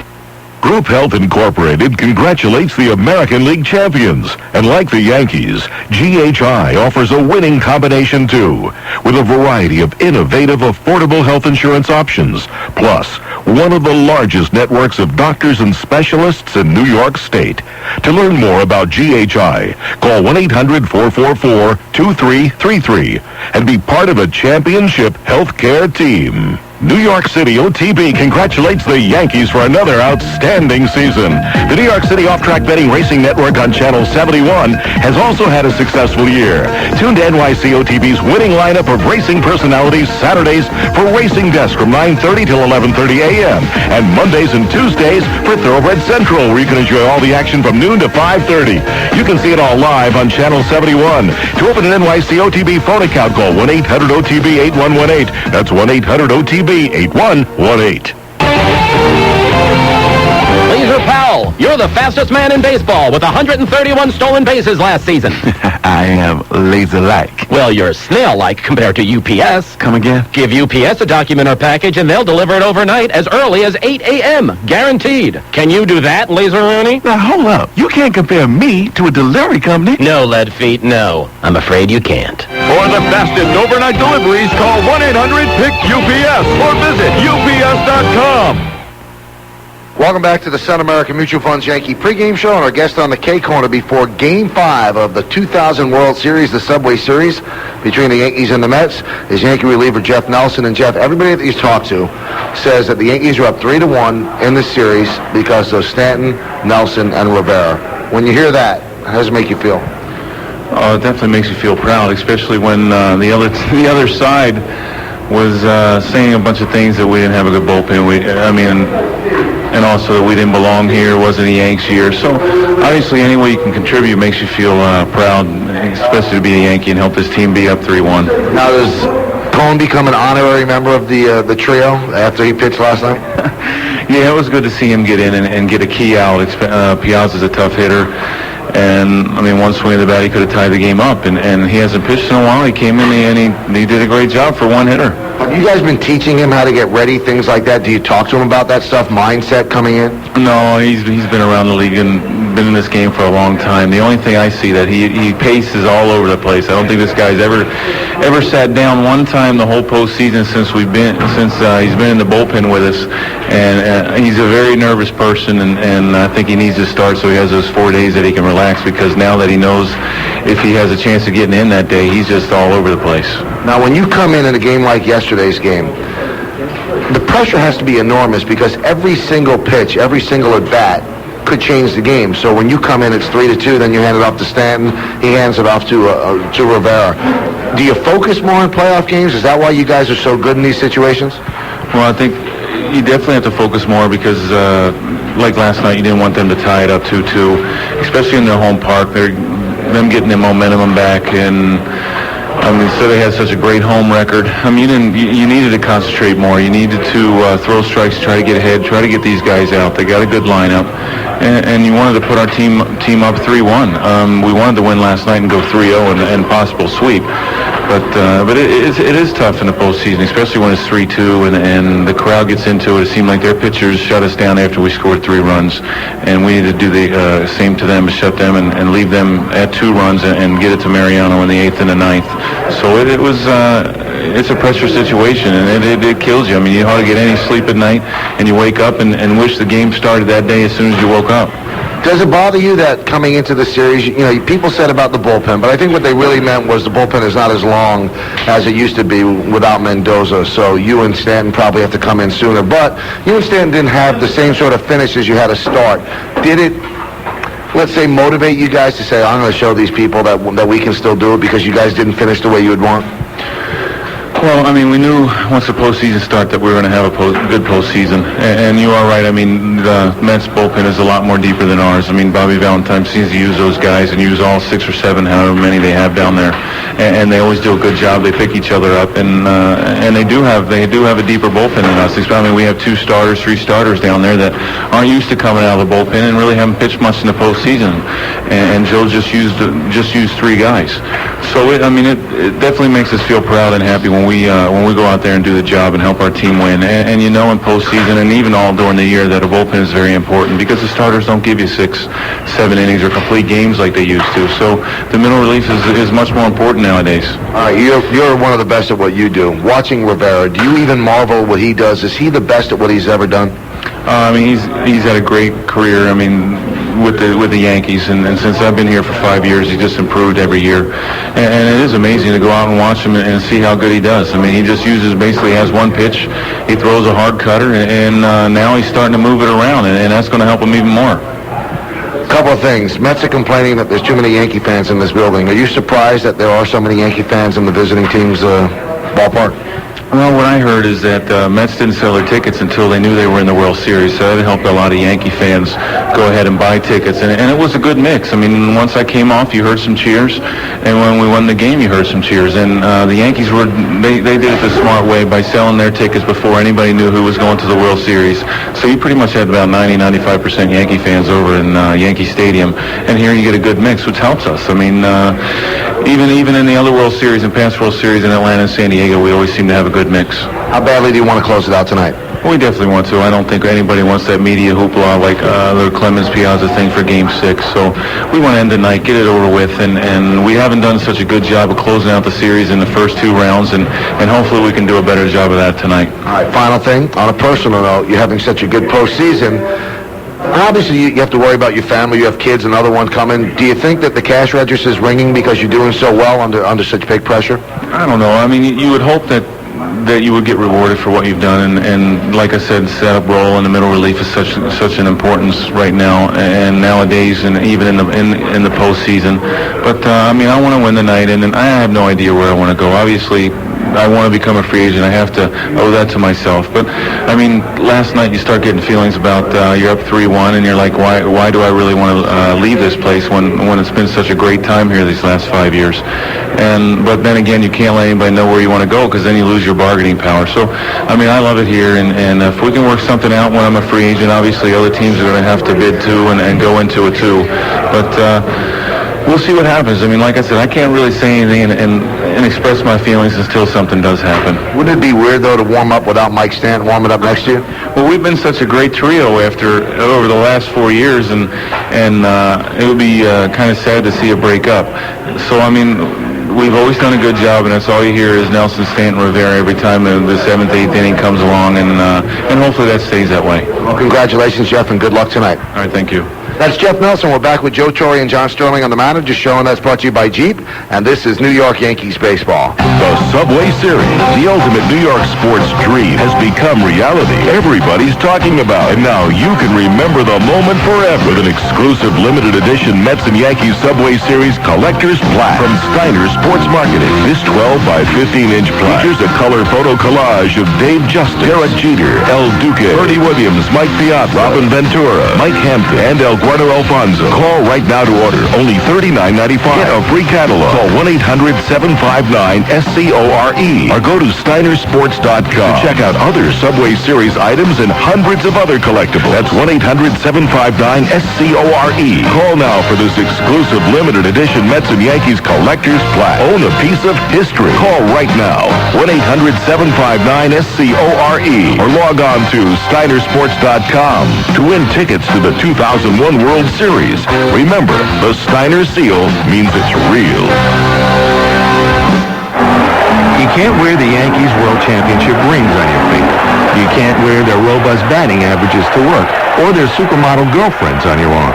But this fall, you can wear something they wear. Look for the exclusive MLB Authentic Collection label on Yankees caps, jerseys, and jackets. And wear what the players wear on the field. Available at Modell Sporting Goods or MLB.com. The MLB Authentic Collection. How close to the World Series are you? On the line with me is Bill Konigsberg, father of two, Geico Auto Insurance customer. Bill, you saved money with Geico, enough to put your kids through college? Well, no. But your kids will benefit, right? I guess. You heard it. Parents who love their children switch to Geico. If you'd like to see the light in a young child's eyes, not to mention possible savings of 15% or more, call 1-800-947-AUTO. 1-800-947-AUTO. Geico Direct, the sensible alternative. Good evening, everyone, and welcome to the Manager Show, along with Joe Torre, John Sterling, brought to you by Jeep, the most awarded brand of 4x4s on earth. And last night, Joe, forgetting about all the circumstances, if it was a baseball game at any time, that was a classic baseball game. The fact it was Game 4 of the World Series, seen around the world and heard around the world, makes it even more of a classic. As a manager, can you appreciate it? You can when it's all over with. When you're in the middle of this thing, John, and you see we put up one run in each of the first three innings, it's great because the manager likes to see his ball club scoring more than one inning. And I thought we manufactured some stuff after Jeter got us off a little jump start in that first inning. I thought our approach was good. We were patient, and yet, we swung at strikes. And Denny Nagel, I thought, pitched very well. It's no embarrassment to have Mike Piazza hit a two-run homer off you. No, and you can't even say it was a bad pitch, a bad location. It was low and away. Well, Piazza's strong. He gets his bat on the ball, and he can hit it out of any part of the ballpark. So it's a danger, and that's basically why I decided to go with Coney in the fifth. Now, did you have any feel about David Cohn, for example? Did someone in the bullpen say he's throwing well? You also had Grimsley up. You wanted to get the right-hand hitter out. You didn't want Nagel to face Piazza. Well, Grimsley was up the inning before because when the first man got on, you wanted to get both guys up because in case something happened quickly, you knew Grimsley could get ready quickly. So that was the reason he was up. But Coney was going to be my guy, and then, in fact, when we come in to hit in the top of the fifth inning, I had Billy Connors call down the bullpen to tell David Cohn that he was going to pitch to Piazza the next inning, and I didn't know what the circumstances were going to be, whether there was going to be nobody on, one on, two on, whatever it was. He was going to pitch to Piazza, so he was prepared. We gave him plenty of time to warm up, and we came through it. Yeah, he looked very good, both breaking ball and got him out on a fastball. Will this allow you, if you have a chance to use him, to use Cohn again tonight? Oh, yeah. He's in fact, the other day during the workout, he told me if it helps make your decision any easier, Joe, he says, I can get ready quickly and you can use me a couple of days in a row. And I didn't only want to use him for one hitter last night, but because we had two men on base, I felt that the need to pinch hit for him. But I wouldn't hesitate because he didn't waste a whole lot through 5 pitches, and I thought he was very loose. Now, that brings me to this point. Did it start to bother you or worry you that inning after inning, the Yankees had a chance to score a run or two and couldn't get the hit with 2 out? When we got to about the 6th inning, John, my feeling was I sort of thought about 1996 in Game 5, when by the 5th inning I said to Zimmer that day, 1 run is going to be enough here, and we had a 1-0 lead. It was that type of game because now we were getting into our strength. We get into Nelson probably an inning sooner than I wanted to, but all that meant is that you had Mo for the 8th and 9th instead of just the 9th. So we just sort of moved everything up 1 inning, and it worked out real well. Nelly pitched great. Stanton came in and got 2 huge strikeouts for us, and then Mo was Mo. Yeah, it was vintage Yankee World Series success. Well, Joe, You're on the precipice, obviously. Where a win tonight and you win another World Series. Is it amazed you on the trip this year, which has been much rockier than any other year that you're where you are now? Well, not really. When you look around this clubhouse and see the determination on the faces of these players, and you watch their at-bats, and even the other day when we lost the ball game, I was pleased the way we played. We just didn't knock in any runs. And last night, I thought after the loss, I thought our resolve was very strong. When you think about the whole season, sure, to get to a World Series 3 years in a row, and now we have an opportunity to win the thing, and we have 9 big innings to get through before we can think about it, but I feel pretty good about Andy being on the mound. Well, I know you want to win it, too. You never want to give a team hope because teams can come back. And the Mets have a very good team. They're pretty close to the Yankees. Tell me about the bullpen tonight. Now, I know Stanton went 2 batters, and Nelly went an inning and a third. I know they can be used. How much could you get out of Rivera tonight? John, I don't think I would ask Mo to pitch in the 8th inning tonight. I think the 9th inning would be fine for him. And Nelly and Mike should be fine. And, and again, we go to Andy. Andy, like Clemens, like Hernandez, you have to figure 6, 7, maybe 8. And if they pitch according to the way they've been pitching, we should get some length from them. You don't mind bringing Stanton in. This is a right-handed hitting team. Let's say Ventura isn't up, but you don't mind bringing Stanton in against their righties? No, not at all. Our lefties have had pretty good success against their right-handers. So, I wouldn't hesitate at all. Mike could give us a little length. Nelly would be probably more of a matchup guy tonight than bringing him in for an inning plus last night. And Vizcaíno is playing tonight. I know he has good numbers against Lido, so Jeter goes back to hitting second. What are you doing with your lefty hitters? Not a whole lot. I'm keeping it the same way. Justice will bat third, and then Tino will hit fifth, and O'Neill will hit sixth. Because they're right now your 2 best hitters. No, they're not only right now. They're usually our best hitters anyway, and right now they're swinging the bat real well. Okay, Joe, I wish you luck. Hope I see you in the clubhouse after the game. That'll do it for the Manager's Show. More on the pregame in a moment, and this is New York Yankees baseball. WABC. I understand you moved down here from New York City. You miss that Big Apple? You know what I miss the most? It's not the great restaurants. It's certainly not the museums. It's not even the Yankees. What I really miss is my old company's health care plan, the Metro Access plan from Anthem Health of New York. 25,000 restaurants, and you miss your health care plan? Hey, Anthem Health has a network of over 54,000 doctors and 175 hospitals in the New York metro area. And I didn't need permission from anyone to see a specialist. Oh, that actually does sound like a great health care plan. Hey, if you had Anthem Health and the great deli, a guy could get real comfortable down here. To learn more about Anthem Health and Life Insurance Company of New York and their Metro Access Plan, call Anthem toll-free at 1-877-ANTHEM-NY. And for a small group quote, visit us online at anthemny.com. Buck, what would a responsible father bring his son to the Russell Racing School at Sears Point Raceway? To learn car control and have fun more than anything else. And this was a graduation present for Jack, huh? Mm-hmm. Now, did one of you bring a camera to memorialize this event? Oh, yes. Yes. We have cameras. Actually, it's my camera. Oh, it is? Okay. Do you have Kodak Max film in the camera? Actually, we do. No kidding? No wow. kidding. Hey, your old man is no fool, let me tell you. Even if he did give you racing lessons for graduation. Now, have you used Kodak Max before? We took it on a family vacation to Hawaii just recently. A lot of different lighting and everything. It worked great. I was so, really in other words, surprised. out on the beach, at the luau at night and everything, you got great pictures. So when Jack here passes in a blur, you'll be able to freeze that action with Kodak Max film, huh? We hope so. And Jack, by the way, a camera loaded with Kodak Max film in the car is great for insurance purposes, you know. Yeah. Unfortunately, I guess you could use it for that. Kodak Max, it's all you need to know about film. Well, we have heard K-Corner, and we've heard the Manager's Show. And we will be, I think when we hear that theme, we will be saying goodbye to our network stations. Oh, before that happens, then, gut feeling. Is that your last Manager Show of the year? Is that my last K-Corner of the year? Gut feeling. Boy, that's a good one. You know what? Gut feeling, you have to say yes, right? Gut feeling is no.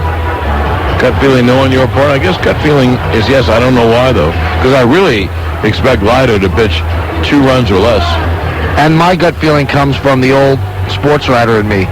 The one thing that causes the most inconvenience for the most people will happen. So if there's a Game 6, you'll have 36 hours of Roger Clemens, Mike Piazza hoopla. You will have that. That you will have. Though, I mean, I'm sure every Fox official wants desperately to and Game baseball. 6. And baseball, yes. So it's not the most people. And also, if you traveled, it would be different. But, since we're not traveling, it makes it much easier. Upcoming, if I may tease, the Scooter. Phil Rizzuto will be with us.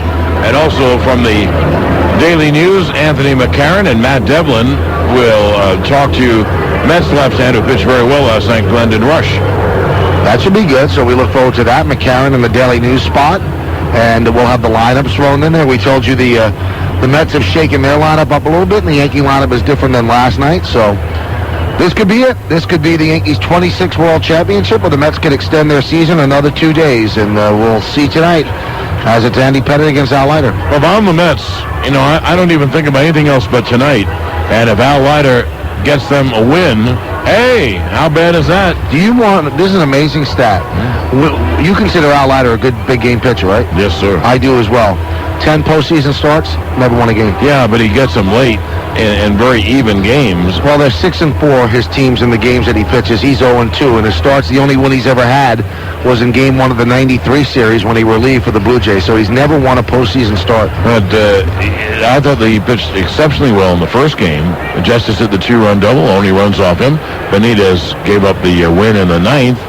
And, of course, his biggest start was Game 7 in '97. And then gave up 2 runs, I believe, in about 7 innings of work. So I think he pitches well, and one of the biggest games he ever pitched, is the 163rd game last year against the Reds, and he pitched a shutout. So that wasn't considered a playoff game. It's considered a regular season game, and he won that one, I'll tell you that. Yeah, listen, he pitches great in big games, and all the Mets want is for Al to hold the Yankees to 2 runs in 7 innings and let their deep bullpen take it. Well, we will break and get back with more on the Sun America Mutual Funds Yankees pregame program, and this is New York Yankees baseball.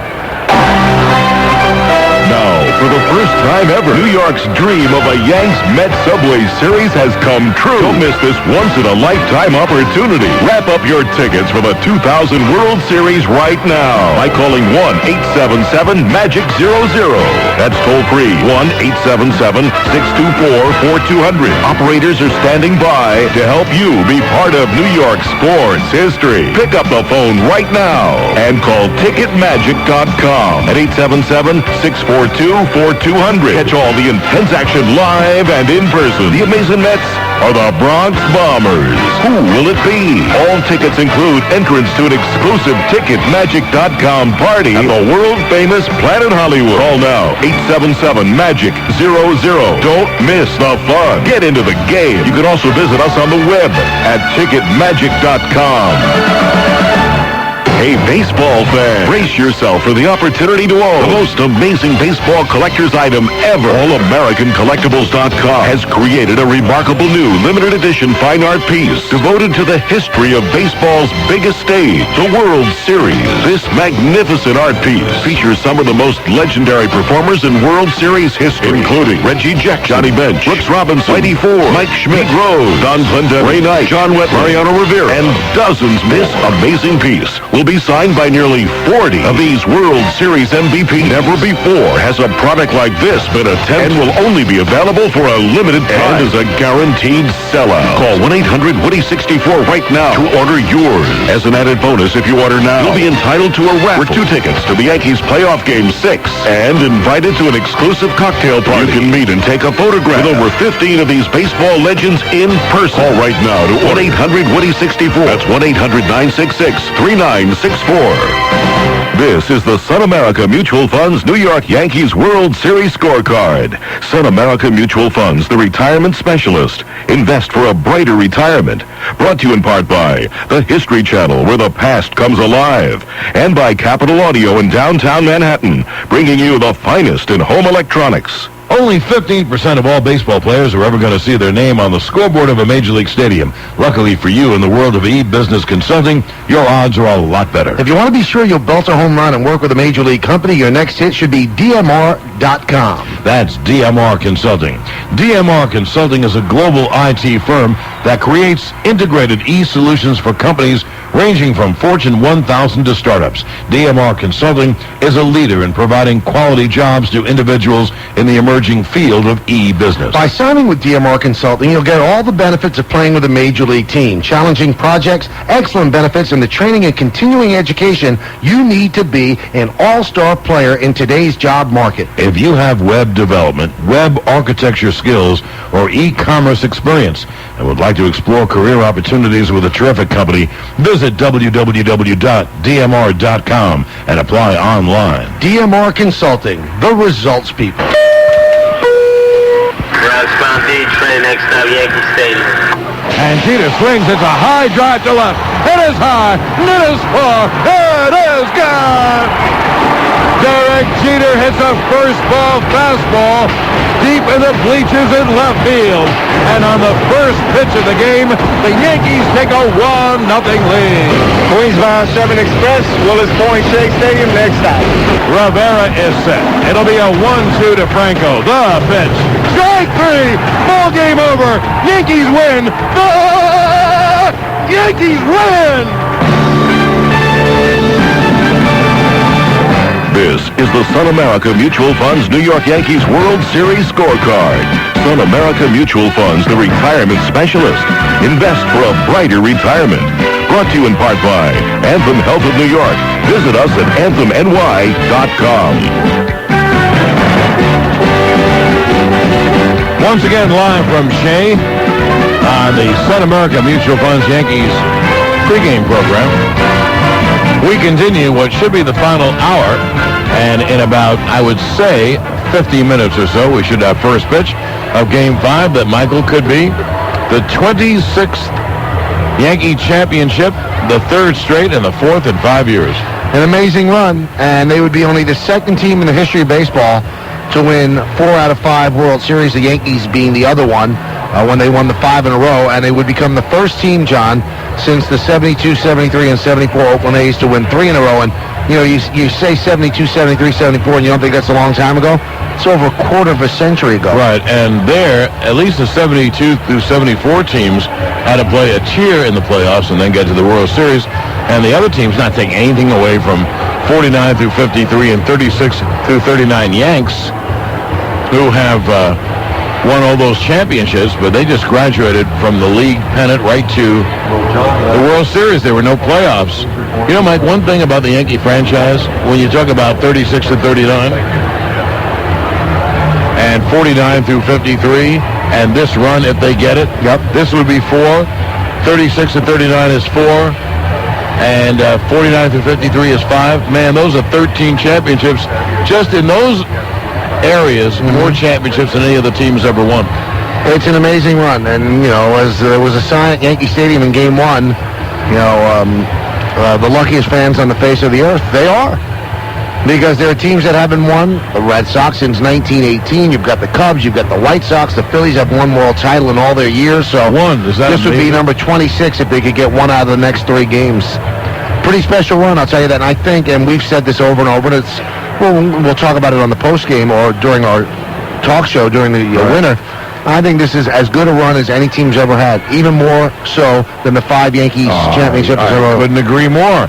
There, they won 5 playoff series. This one, if they get one more win, will win 12 playoff series and lose only once, and that is a lead-in to our Daily News correspondent, Anthony McCarron. And here's a question, Michael, and I will ask you right away. If the Yankees get this win, I don't mean tonight, but tonight, Saturday or Sunday, and win 3 years in a row, 4 and 5 years, in your mind, does that equal or does it surpass 36 through 39 and 49 through 53 because of the playoff series wins, or do they still need to win, let's say, one more? That's a good wrinkle on it, the playoff series wins. I hadn't considered it until then. I was going to go straight numbers on championships and say that the 5 in a row had to be better, but... Now, I'm not going to say that you have a considerable gut, because you don't. But what is your gut feeling on this game? Wow. I'm flabbergasted by that one. So I'm a little unsteady on my feet here, but I don't know. A Subway Series, the Mets are such a good team. It ends in 5 games. Wow, I don't know. Al Leiter, such a great big game pitcher. I can't think that it ends in 5 games, but I thought the Mets were going to win last night's game, and they didn't. So, toss that out the window. So I think the Yankees will eventually win the World Series. I'm not sure they're going to do it here tonight. And thoughts of last night? We thought it was a classic baseball game. What were some of your thoughts, Anthony? One bad thing about it is they start the darn game so late, and they end so late that, especially where I live in New Jersey, you get the newspapers, and, frankly, they don't have anything very current in them. So. Oh, that's terrible. You're getting all of our early stories? Right. Oh, that's not good. I hope that there's a big cheese at the Daily News listening in to hear that. We need to extend the deadlines a little. Well, I'm in Westchester, and I'm reading about the last game of the Mariners series in my paper today. Those are the papers that Brian Ferguson normally reads on the plane. Yeah. Go ahead, Anthony. Well, last night was amazing. I think that the only thing that could have made it even better is if David Cohn had somehow gotten a win. It was a nice matchup to have him go against Piazza, who, frankly, I think would have crushed another ball off of Denny Nagel. I mean, he really had Denny's number last night, and he probably would have hit one into the Pepsi picnic area out there, or maybe even out of the park, and we would have had a different game. So that was a huge out, and it was just unfortunate that circumstances in the next inning for the Yankees, they had 2 guys on when the pitcher spot was coming up, so they had to pinch hit for him. It would have been nice to see him, and that would have been a great story for all of us to get our teeth into. How did he react after the game? Was he kind of giddy about it, or was he resigned to the fact that it was just one battle, or how did he react? Well, I think he was pretty happy about it. I don't think he was completely blown away by it, but it's nice, for a guy who has not been a contributor for so long and really was a pockmark on the Yankees rotation for a while because he was having such a horrible year. I think he feels like the fact that he just contributed is a great thing. All right, the season and the series ends tonight, or it ended after last night's game. Let's not even look at tonight. And you had an MVP vote. Who would it be? In the World Series? Mm-hmm. Paul O'Neill. Over Jeter. Over Jeter. Really? I just think that he's been the guy who's just he came up with so many hits in this World Series when everybody thought that he wasn't going to get another hit again. I mean, I think there's some great stats floating around out there that he went from September 6th on until, one of the postseason games without an extra base hit was, pretty remarkable from such a guy who always gets the tag professional hitter. I think he's really, given the Yankees a lift because of the classy way he handled being dumped down to the 7th spot in the order in the playoffs. I mean, in the world of the professional athlete where egos are as large as outfields themselves, here's a guy who's driven in 100 runs for 4 straight years, and all of a sudden, in the biggest games of the year, he's batting 7th, when he had been batting in the position reserved for the team's best hitter for so long. He handled it well, and he went out, and he finally got himself straight, and he's gotten some great hits for the Yankees. And he also, speaking of that, Anthony, also took being pinch hit for twice by Glenn Allen Hill very, very well. He said, I'm not mad at Hill or Joe, I'm mad at me for not hitting, for having to be pinch hit, so he took it very well. Right, and not to diminish the accomplishments and the contributions that Jeter's had in the series. I mean, last night, that home run on the first pitch of the game was incredible. It was just what the Yankees needed. I mean, the Mets are very much an emotion and momentum-based team, and they were rolling. And that homer took a little thing off of them. 5-second answer because the theme's rolling. With this series, has Paul O'Neill gotten himself a job for next year with the Yankees? Absolutely. If he wants it, it's his. I think he wants it. I think he wants it. I think he wants it too. And you know what? I think as he sees him play, George will want it. George likes Paul O'Neill. He's the one who called him a warrior. So I concur. Thank you, Anthony. So we have to say goodbye to the network now. See you, network. Goodbye, network. Take care of yourself. And we'll see you on the postgame. And we'll be back with more on New York Yankees Baseball World Series Game 5 in a moment. This is New York Yankees Baseball. Now it's time for Great Moments in Yankee History, presented by MCS Cannon. ALCS Game 5. Ramiro Mendoza puts out Boston's final fire. Mendoza deals, swung on and popped him up. Off third, Brocious is there. Brocious waiting. Brocious makes the catch. Ramiro Mendoza. Ramiro Mendoza. Oh, what a job. What a job. 1 run, 2 hits, 3 left at the end of 8 innings of play. The Yankees 4, Boston 1. Great Moments in Yankee History was presented by MCS Cannon, keeping people in business, in business. Randy, why is my hair green in these color copies? It's very punk rock. Makes you look young, dangerous. And my yellow cheeks? Oh, that's the jaundice look. It's very chic. I do like being chic. If business were that easy, you wouldn't need us. Put brilliant color into your presentations with Canon's industry standard imaging systems, including the CLC 1000. MCS Canon. Know how. Call 1-800-MCS-COPY. This Saturday, it's the Kings of Polka. All your favorite polkas. Plugged in. You really need to pick and choose your concerts. So don't miss the chance to win 2 seats to a private concert with Third Eye Blind from the Beck Spotlight Series. Enter where Beck's Beer is sold or at becksbeer.com. Third Eye Blind Live from Beck's. No purchase necessary. Sweepstakes ends October 31st, 2000. Must be legal U.S. resident 21 or older to enter. Void where prohibited. See official rules for participating Beck's retailers or becksbeer.com. Supported by Beck's North America, Stamford, Connecticut. Hi, this is New York City's Mayor Rudy Giuliani with a hot tip for all you baseball fans. If you think New York is hot now during the World Series, you should see New York in winter. During New York City's Paint the Town Red winter celebration, you can experience what's hot in New York, all at great wintertime savings. So come stay in the world's best hotels, dine at the greatest restaurants, enjoy the best shopping, museums, Broadway, and of course, the best sports. To find out more, call NYC & Company at 1-800-NYC-VISIT or check out nycvisit.com. Back here at Shea Stadium, we're about 45 minutes away from the first pitch of Game 5 of the World Series. Yankees lead 3-1, so a win tonight would give them their 26th World title in their 37th World Series appearance. Now, one of the Met pitchers who've done very well in this series, Glendon Rush, working out of the bullpen, came in, gave them solid innings yesterday, and MSG's Matt Devlin had a chance to talk with Glendon Rush about an hour ago, and here is that conversation. Thank you very much. I'm joined by Met reliever, now in the postseason, Glendon Rush, and certainly, of course, during the regular season, starter. But you've adapted to this role, haven't you, during the postseason? Yeah, I've tried my best to feel comfortable out there, and the guys have helped me out. We have so many veterans out in the bullpen that I've been learning from them as it goes along. How difficult of a situation is it for you to come into last night in a one-run game? You enter in the 6th inning. I was fortunate I came in start an inning, so if I got in any trouble, it was my own, so I didn't have to come in and help anybody else out of trouble. And I got myself into a little bit of trouble there that first inning I came in, and fortunately was able to make some good pitches on Canseco and get him out. How about that? You face Jose Canseco. Have you seen him before because of your American League background? 2 for 7 lifetime against you. When he's striding up there, it appeared as though you had a plan and you stuck to it. Tell us the plan, and what did you get him out of? We tried to stay inside hard on him and keep him from getting those arms extended. He's got so much power into all fields, so we just tried to prevent him from getting anything up in the zone where he could drive, to right center or even pull a ball. We didn't go with anything off speed.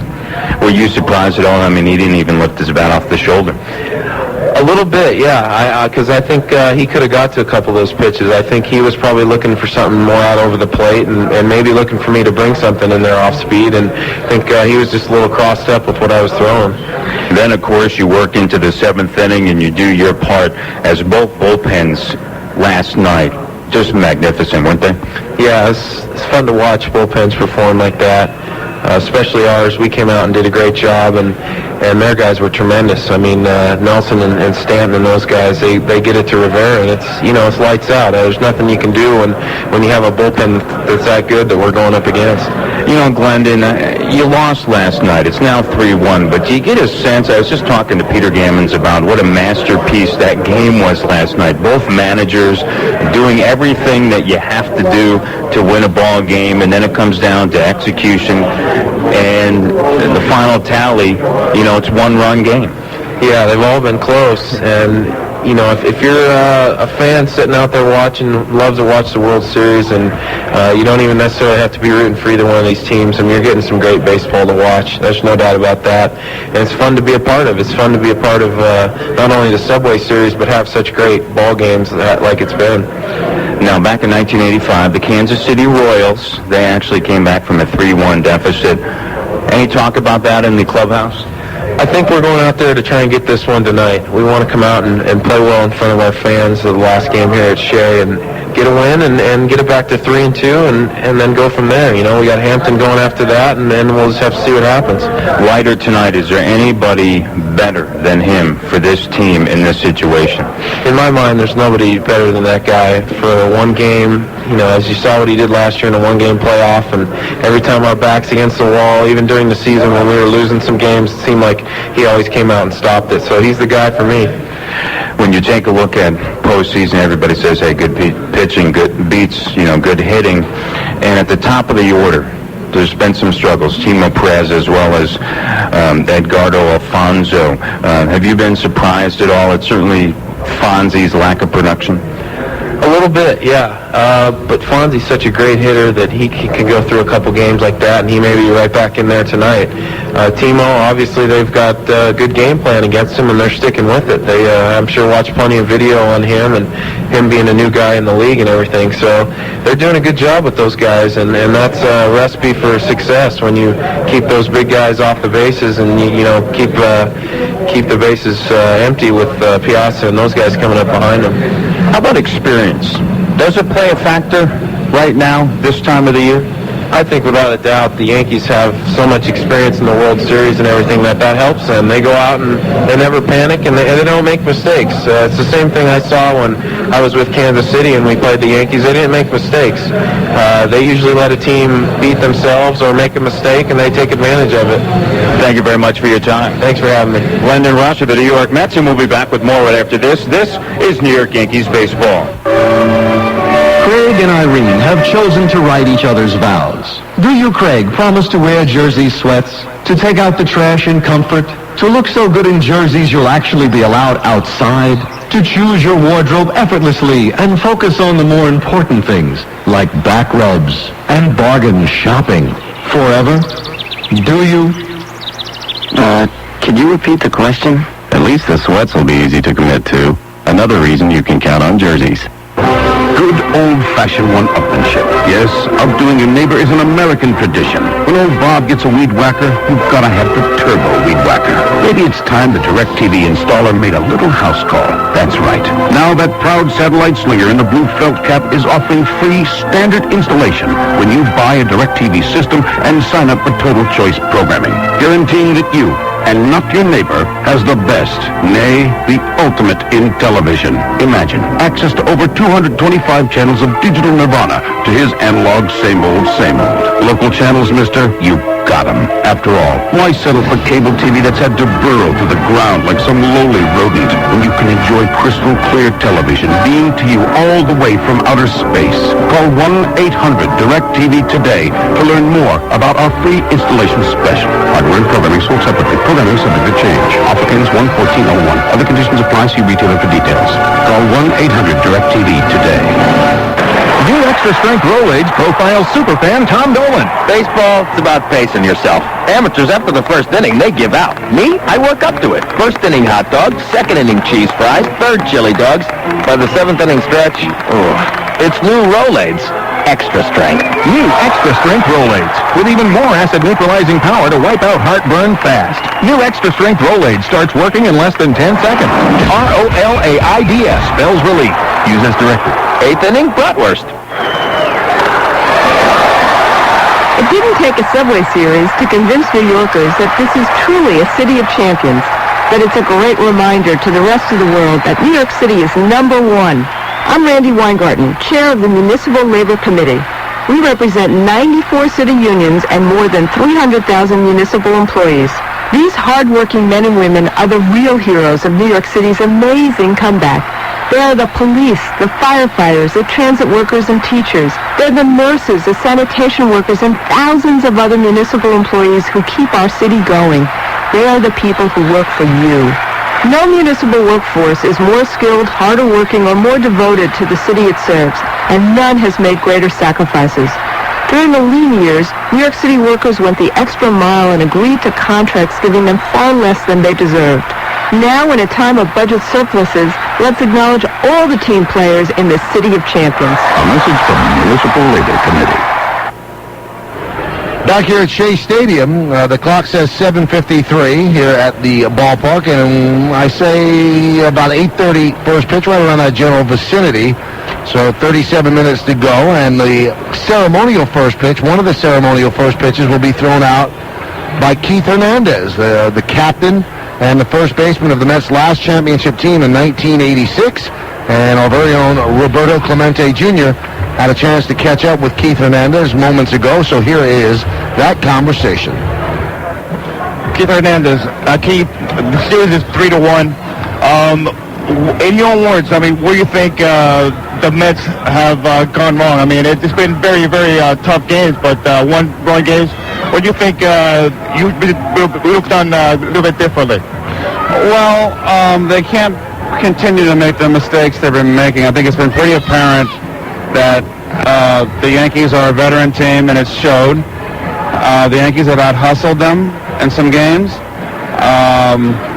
The Mets should not have won. The Mets should not have lost Game 1.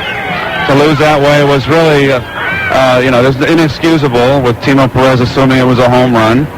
You don't mind someone making an error, aggressively hustling, but when you're not hustling and thinking and assuming, that's just inexcusable. The series could be right now 2-2, and this could be a very, very big game. And it is a big game, but 2-2 would be really, really something.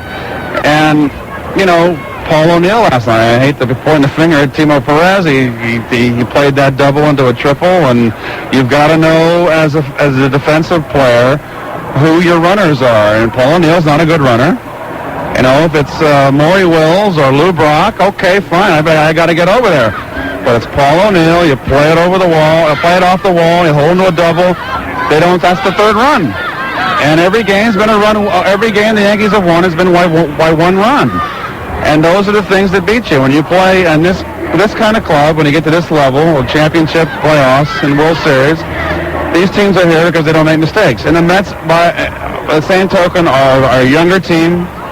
This team's been here, and it just sticks out in spades. You can see it. It's black and white, the difference between the two teams. Can you see the pressure they're under right now? There's no pressure. Pressure's what you make of it. And the guys that are playing professional sports wouldn't be here if they didn't respond to the pressure. I mean, the Mets are down 3-1. I didn't answer your question, the first question. They're down 3-1. You can't think in terms of, okay, they win 3 in a row. When we were up against Boston, and we had to go down 2-0, going to play 3 in Boston, we didn't think about game 4 or 5. We thought we got to win the first one there. And then if you get that one under your belt, okay, now the next game. So it's the same old adage, one day at a time. The Mets have to win tonight. This is the most important game, or it's over. It's that simple. They win this one, okay, then the next day. Thank you, Keith. Thank you very much. Keith Hernandez. That was Keith, as you heard. Actually, the points he made are points that we have made as well. And I thought that ball that Timo tried to cut off, well, silly. It didn't matter that it was not an error. That gave the Yankees a run, and when you think about it, Bobby Valentine playing the infield back gave him another run. And, when runs are very scarce when there's good pitching, you know what, Mike? Runs are going to be very scarce tonight.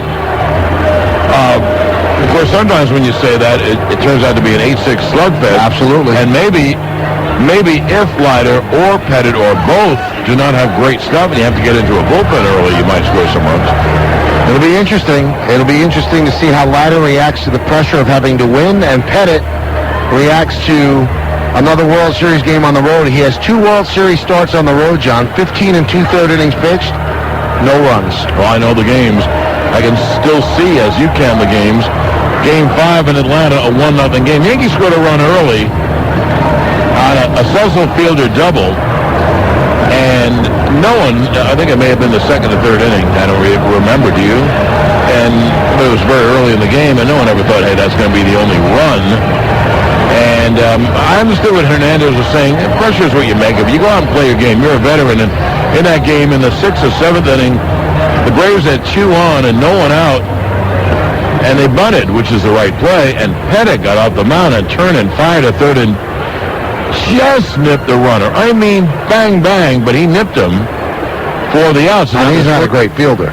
Excuse me? He's not a great fielder, which made that more incredible. The first and second, 1 out, and on the next pitch, whoever was up wrapped into a double play, and the Yankees were out of the inning, and won that game 1-0. And the other game was the final game, Game 4 in San Diego, and the Yankees won either 3-0 or 4-0. 3-0, I believe.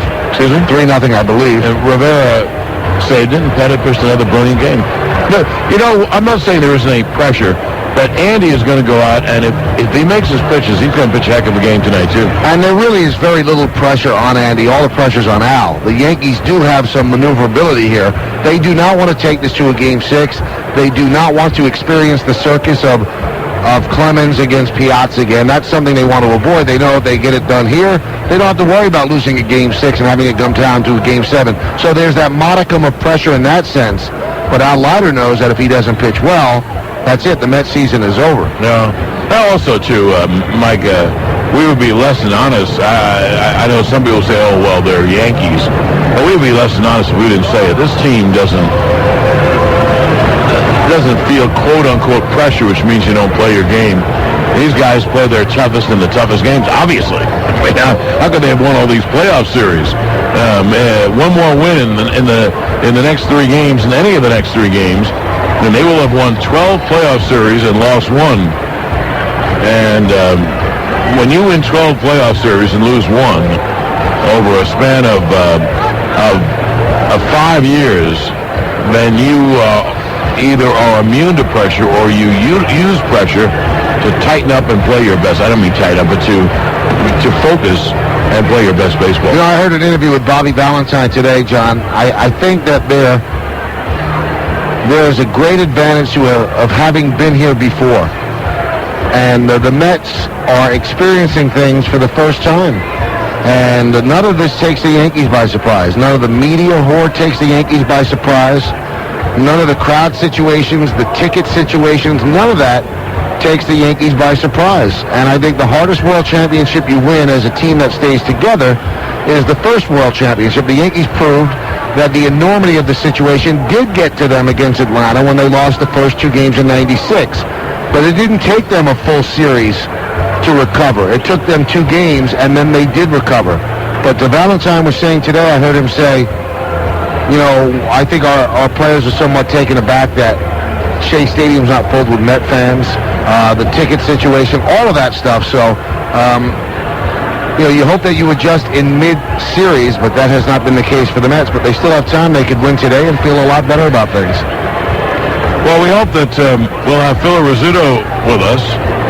We haven't reached Phil yet. So, Phil, if you're out and about with your cell phone, give us a call. And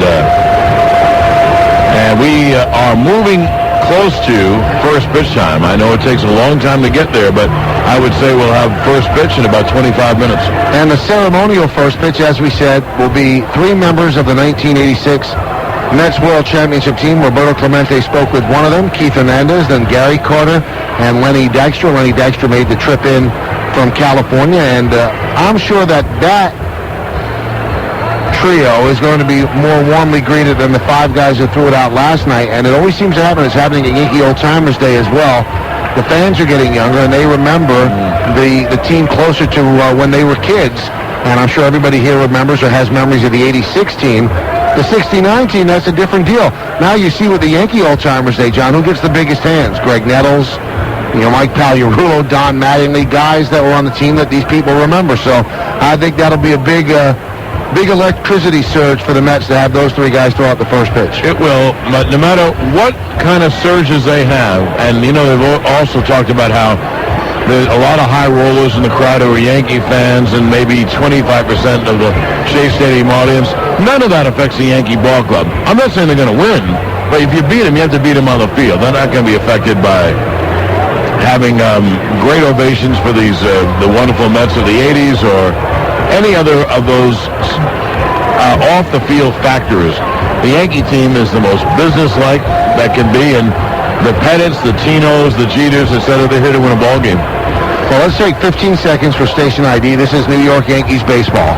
I just want to say I think Ron is right on this issue. I don't know what's happening. I find myself agreeing with him more and more. I feel soiled somehow. Yes. Curtis and Kuby in the morning. Listen once, and we've got you. You will fall into our hands like overripe fruit. News Talk Radio 77, WABC, New York. Well, we're back at Shea Stadium, and we're going to go away for just a moment. We have located the scooter. We have made contact with the scooter, and when we get back from this break, we'll have Phil Rizzuto talking about the time that he led off a World Series game with a home run. And that'll be interesting because Derek Jeter did it last night, and we want to hear from Phil what happened in 1942. I mean, was he bulking up? I mean, what's the deal? All of that when we get back. This is New York Yankees baseball. The smooth, fleshy skin of a luscious peach. A red, juicy strawberry pressed against longing lips. A long, firm, steamy spear of asparagus. For the Naked Chef, this is the stuff dreams are made of. Take a peek at The Naked Chef, premiering Saturday, November 4th at 9:30 p.m. on Food Network. He'll change the way you look at food. The Naked Chef, Saturdays at 9:30 p.m. Eastern and Pacific Time, only on Food Network. If you don't get Food Network, call your cable operator immediately. In a hurry. Check out the Army's new 2-year enlistment option. That's right, just 2 years, and you still get the training, confidence, and self-discipline that'll help you in everything you do. Plus, an enlistment bonus of up to $6,000 and as much as $26,500 for college. Visit us at GoArmy.com or call 1-800-USA-ARMY and find out about the new 2-year enlistment option. Be all you can be. Paid for by the U.S. Army. LendingTree.com is turning the tables on the loan process. Now, rather than going from bank to bank in search of the best deal, you can have over 100 banks and lenders actually competing for your business. You simply fill out one form, then within hours, you'll receive up to 4 great offers. It's easy, it's smart, and let's face it, it's better. LendingTree.com. When banks compete, you win. Equal housing opportunity. For additional information and state license disclosures, please visit our website located at www.lendingtree.com. The playoffs are heating up, and so are the deals at Priceline.com. Right now at Priceline, you can save up to 40% off the lowest published prices on airline tickets to wherever you want to go. Fly the major airlines and names you know and trust at the price you want to pay. Need a hotel room or rental car? Priceline is the easiest way to save on the best brand names around. Just name your own price. Millions of people have used Priceline. Isn't it time you gave it a try? Log on to Priceline.com and name your own price today. Hello, this is Tom Seaver for the Chase Manhattan Bank, talking with Lou Lamorello, President and General Manager of the New Jersey Devils. I think that what you have to do is believe in what you're doing. There's a fine line between winning and losing, and you have to be better than good. Good is not good enough when better is expected. And now the fans expect you to live up to that mark. Our fans expect success from us. They expect us to win. You have to have confidence, and then you have to have a passion for what you do. And once you have a passion for what you do, there is a reasonably good chance of having success. Will you say that the same is true in your banking? Using Chase has been nothing but a positive experience, and the reason that it was positive is that we had results. It sounds like the people at Chase understand your goals and how to help you make them. Yes, they do. They've been able to work with us to help us attain our goals. Chase is definitely part of our team. Thanks, Lou. This has been Tom Seaver for Chase, where the right relationship is everything. Spend enough time around a major league team, you may find there's one place where it's easy to tell the difference between the veterans and the rookies. No, not on the field or in the clubhouse. Look in the stadium parking lot. It's no secret veterans are usually smart enough to drive the Jeep Grand Cherokee.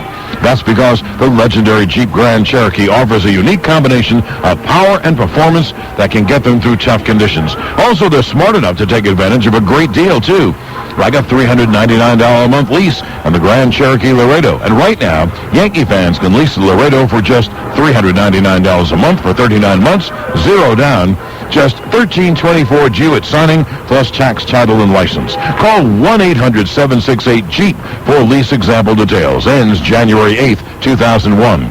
Remember, veterans often rely on Grand Cherokee to get them home after a game, and rookies, well, they often rely on the veterans. Check out a Grand Cherokee, your tri-state Jeep dealer. Jeep, there's only one. It's a registered trademark of Daimler Chrysler.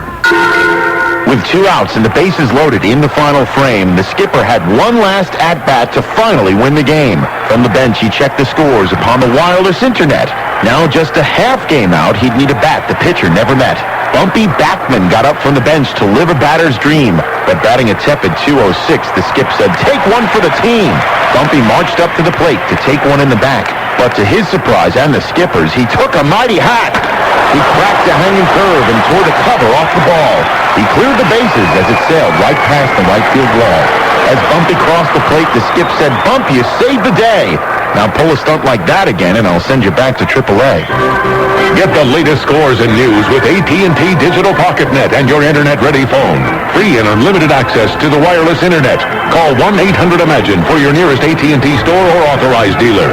Wireless from AT&T. Your world close at hand. Compatible calling phone required. Available for purchase in most areas. Annual term required. Other conditions apply. Well, before we talk to Phil Rizzuto, it's time for the pitching matchups, and they're brought to you by Sun America Mutual Funds, the retirement specialist. Sun America Mutual Funds is a proud sponsor of the New York Yankees. 35-year-old left-hander Al Leiter was 35 on Monday, 16-8 during the regular season with a 3.20 ERA. In 3 starts in this postseason, no record, 2.86, 22 innings pitched. He's given up 18 hits. And he has 10 career postseason starts, and during those starts he is 0-2, but his team is 6-4. He has 1 World Series win. That was in relief in 1993 while pitching for the Blue Jays against the Phillies. Now, as for Andy Pettitte, 19-9 during the regular season, 4.35 ERA. He's 2-0 with a 3.65 ERA in the postseason this year. 24 2/3 innings pitched, 32 hits, and he's allowed 10 runs. He's walked 5 in that situation. And in 3 World Series starts at Yankee Stadium, 0-1, 10.66. But in 2 World Series starts on the road, 2-0 with a 0.00 ERA. And one of those was in the 1996 series, and one of those was in the 1998 series against the Padres. And John detailed those just moments ago. Well, the Mets are running sprints out in right field. The Yankees are doing their stretching out in left field. Neither pitcher has begun his warm-ups just yet, but it is Al Leiter against Andy Pettitte as the Mets try to stay alive and the Yankees try to pick up their 26th world title. The team came into existence in 1903, did not win its first World Series until 1923, the year Yankee Stadium opened. So 25 world titles for the Yankees in 77 years, and they're trying to make it 26. When we get back, hopefully we'll have the Scooter, who's having some telephone problems as we speak. And when we get back, we will be speaking to Philip Francis Rizzuto. All of that right here on Yankee Baseball. This is New York Yankees Baseball. Wouldn't it be great if your company's softball team was full of ringers? Instead of Bob from accounting doing your pitching, you had a 90-mile-an-hour hurler from the big leagues. Instead of Eugene from the mailroom, you got a hot glove shortstop from the Dominican Republic. That's what it's like for Kia with their new long-haul warranty program. With limited powertrain coverage for 10 years or 100,000 miles. Sure beats relying on that old guy from sales to steal a base. It's one less bump in the road. Visit Major Kia in Long Island City and Major Kia in Inwood today. For details including specific coverage, limitations, terms, conditions, and restrictions, visit your Kia dealer or Kia.com. Hey, New York! Capital Audio has been proud to be sponsors of the New York Yankee games throughout the year 2000 season, and Capital Audio and Panasonic will be with you right through the series. Capital Audio, where you'll find Panasonic home entertainment systems, Panasonic boomboxes, flat-screen TVs that'll bring New York right into your home. The latest Panasonic DVD players and Panasonic state-of-the-art audio-video excitement is all at Capital Audio, 120 Twain Street, 2 blocks north of City Hall in Lower Manhattan. Do you like to watch? Or would you rather be part of the excitement? If you're looking for an experience where the action is all centered around you, where everything is built around what you want and how you want it, take a look at the Claridge Casino Hotel. The smaller, friendlier atmosphere of the Claridge is just more inviting. With so much going on all around you, you can't help getting caught up in the excitement, the action, the entertainment. In the smaller, friendlier showrooms, you can practically reach out and touch the stars. And the Claridge has the entertainment you want. Everything from classic rock, Broadway reviews, jazz, R&B, country, comedy, to the most spectacular magic and grand illusion. So don't Don't get lost in the crowd somewhere else. Come on down to the Claridge, where you're the center of everything. The Claridge Casino Hotel. Married, venue, and so much more.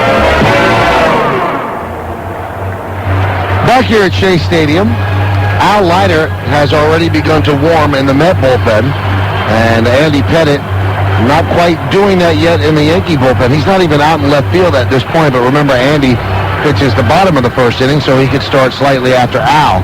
The Yankees come into the series up 3-1. They come into this Game 5 up 3-1, one away from clinching their World Series, and this is the lineup put together by Joe Torre. Jose Vizcaíno leads off. He's 4 for 14 in the series. That's .286 with 1 run batted in. Lifetime against Al Leiter, 11 for 24. That's .458. The shortstop is Derek Jeter. He'll bat second. Jeter in the World Series, 8 for 18. That's .444. A home run, 1 run batted in. And against Al Leiter, 7 for 23. That's .304. The left fielder is David Justice. He'll bat third. Justice 2 for 15 in the World Series, 153 with 3 runs batted in, and he's 1 for 8 lifetime against Leiter. The center fielder is Bernie Williams. He'll bat fourth.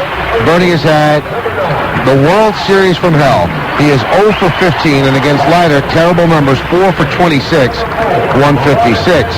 The first baseman is Constantino Martinez. He'll bat fifth. Great World Series for him, 8 for 18, 444 with 2 ribbies. Doesn't have good numbers against Leiter, though. 4 for 23, that's 174. Now, in the postseason as a whole, 24 for 62 Martinez, 387, a home run and 7 runs batted in. 1 hit away from tying Marquise Grissom, who had the most hits in postseason history in one postseason, 25 for the 1995 Braves. Paul O'Neill's in right field. He'll bat sixth. O'Neill, a very good World Series. 9 for 16, 563. He also does not have great numbers against Leiter. 5 for 24. That's 208 with 1 home run. Jorge Posada will catch. He'll bat seventh in the World Series. Posada 3 for 15 with 1 run batted in. The third baseman is Scott Brocious. He'll bat eighth. Brocious 3 for 9 with a home run and 3 runs batted in the postseason, or in the Fall Classic. And against Leiter, 8 for 29. That's 276. And Andy Pettitte will pitch, and he will bat ninth. Now the Mets, who were 94 and 68 in the regular season, and they are 1 and 3 here in the World Series, they lead off their left fielder Benny Agbayani. In the World Series, Agbayani 4 for 14, that's 286 with 1 RBI, and lifetime against Andy Pettitte 4 for 7, that's 571. The second baseman is Edgardo Alfonso. He'll bat second. He has not had a good World Series. 2 for 16, that's 125. And his numbers against Leiter are startling. 1 hit in 16 at-bats, that's 063. So obviously Alfonso does not like the cutter in on his hands. Mike Piazza will catch. He'll bat third. Now for Piazza in the World Series, 4 for 17, that's 235 with 2 homers and 4 runs batted in. And against Al Leiter, or should I say Andy Pettitte, I said the same thing about Alfonso, but against Andy Pettitte, Piazza is 3 for 11. Todd Zeile, the first baseman, will bat fourth. In the World Series, he's been great. 8 for 17, that's 471 with 1 run batted in. And against Andy Pettitte, well, he's probably the most dangerous batter for Pettitte. 12 for 35, that's 343, and 3 of the 12 hits have been home runs. Robin Ventura will play third base. He'll bat fifth.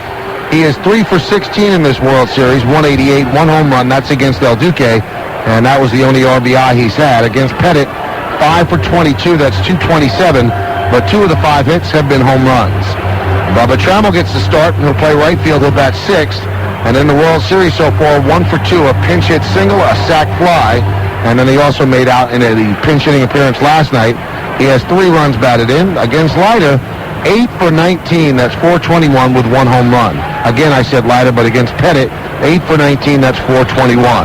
The center fielder is Jay Payton. He'll bat seventh. In the World Series, he's 5 for 17, that's 294. A home run and 3 runs batted in. And against Andy Pettitte, 3 for 10 with a home run. Obviously, that's a 300 batting average. Kurt Abbott, the shortstop, will bat eighth. Abbott, in the World Series, 1 for 5.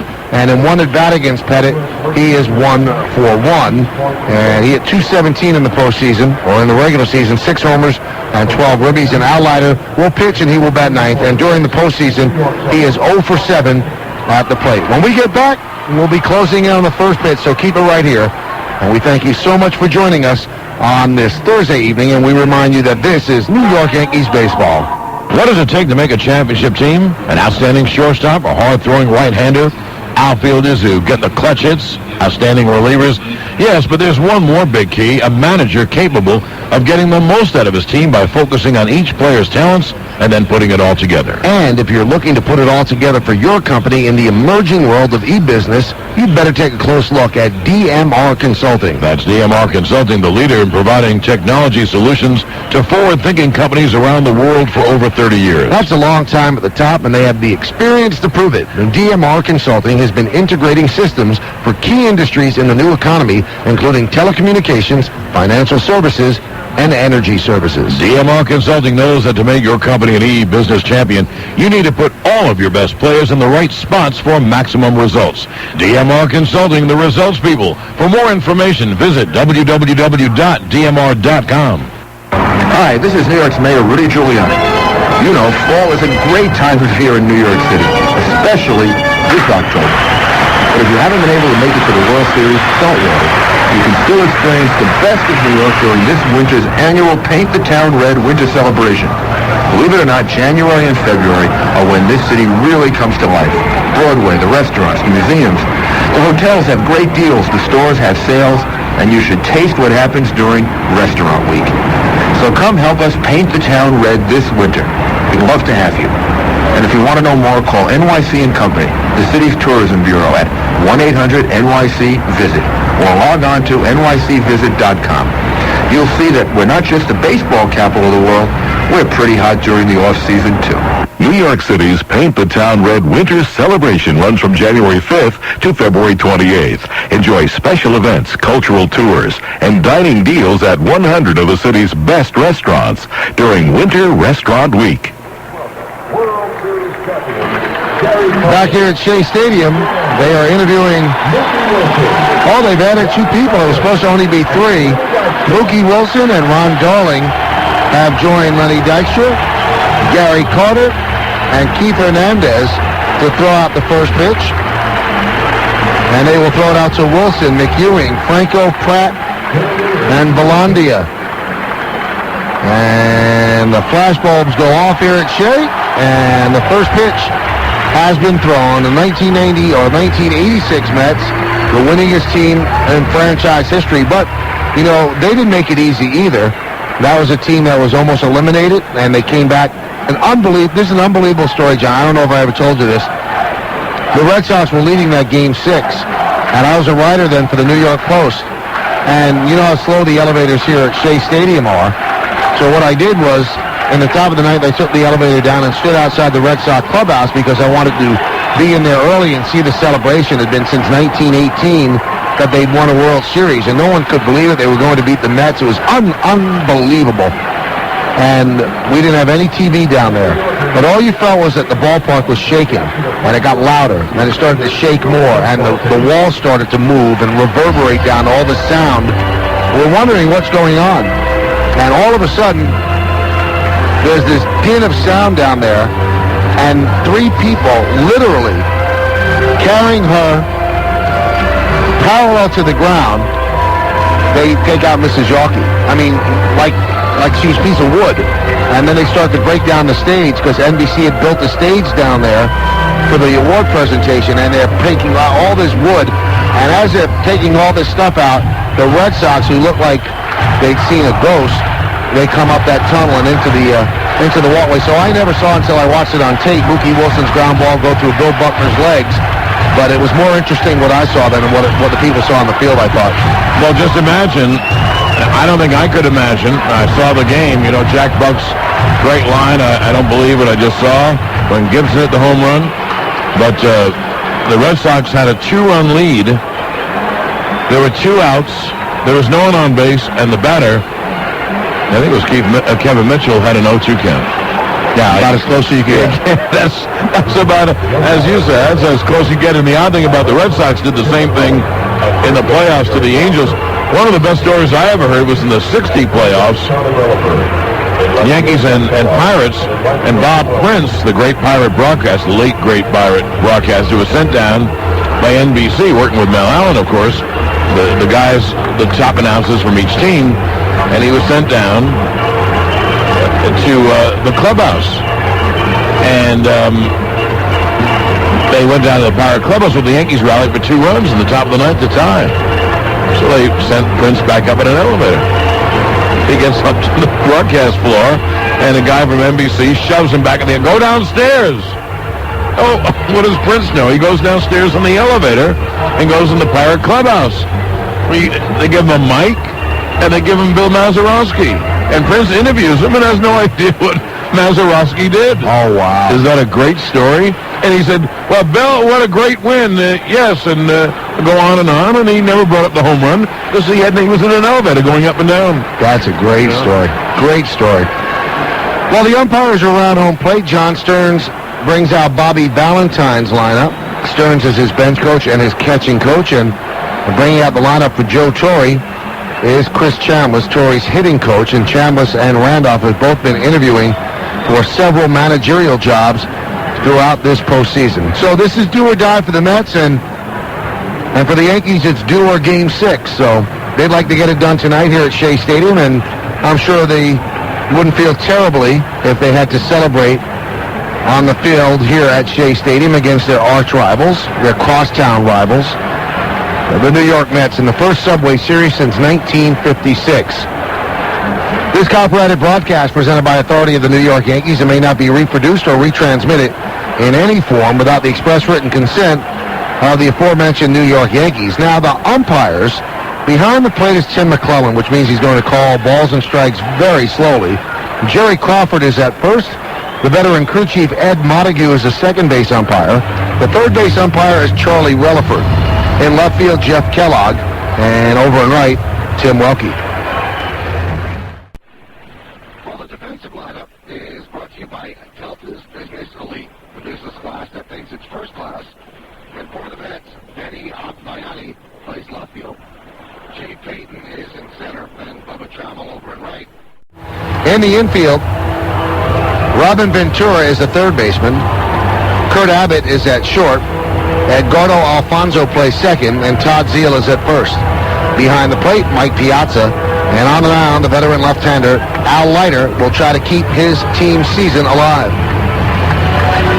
Now for the Yankees, defensively, they have David Justice in left, Bernie Williams in center, and Paul O'Neill is over and right. In the infield, Gold Glove winning third baseman Scott Brosius will man the hot corner.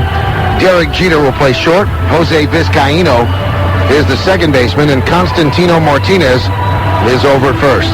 Behind the plate, Jorge Posada, and on the mound is Andy Pettitte. And Andy Pettitte calls himself blessed. And in terms of being a professional baseball player, you'd have to agree with him. He made his first appearance in 1995 as a regular Yankee pitcher. And you know what? He's been in the postseason every single year. So you can say that a guy like Don Mattingly came up at just the wrong time and left at just the wrong time. And you can look at a guy like Andy Pettitte and say he came up at just the right time, and he has remained here through 95, 96, 97, 98, 99, and now the year 2000, and he could get his 4th World Series ring with a win tonight. So a pretty special career so far for Andy Pettitte. He's won 100 games in 6 years, and I'm sure he would tell you that 2 of the biggest games he ever won, which don't even count toward the 100, are the 2 that he pitched shutout ball in road games in the World Series. So he is hoping for more of that here tonight. Now the Yankees have won their games all by 1 run. 4-3 in game 1, 6-5 in game 2, and 3-2 yesterday.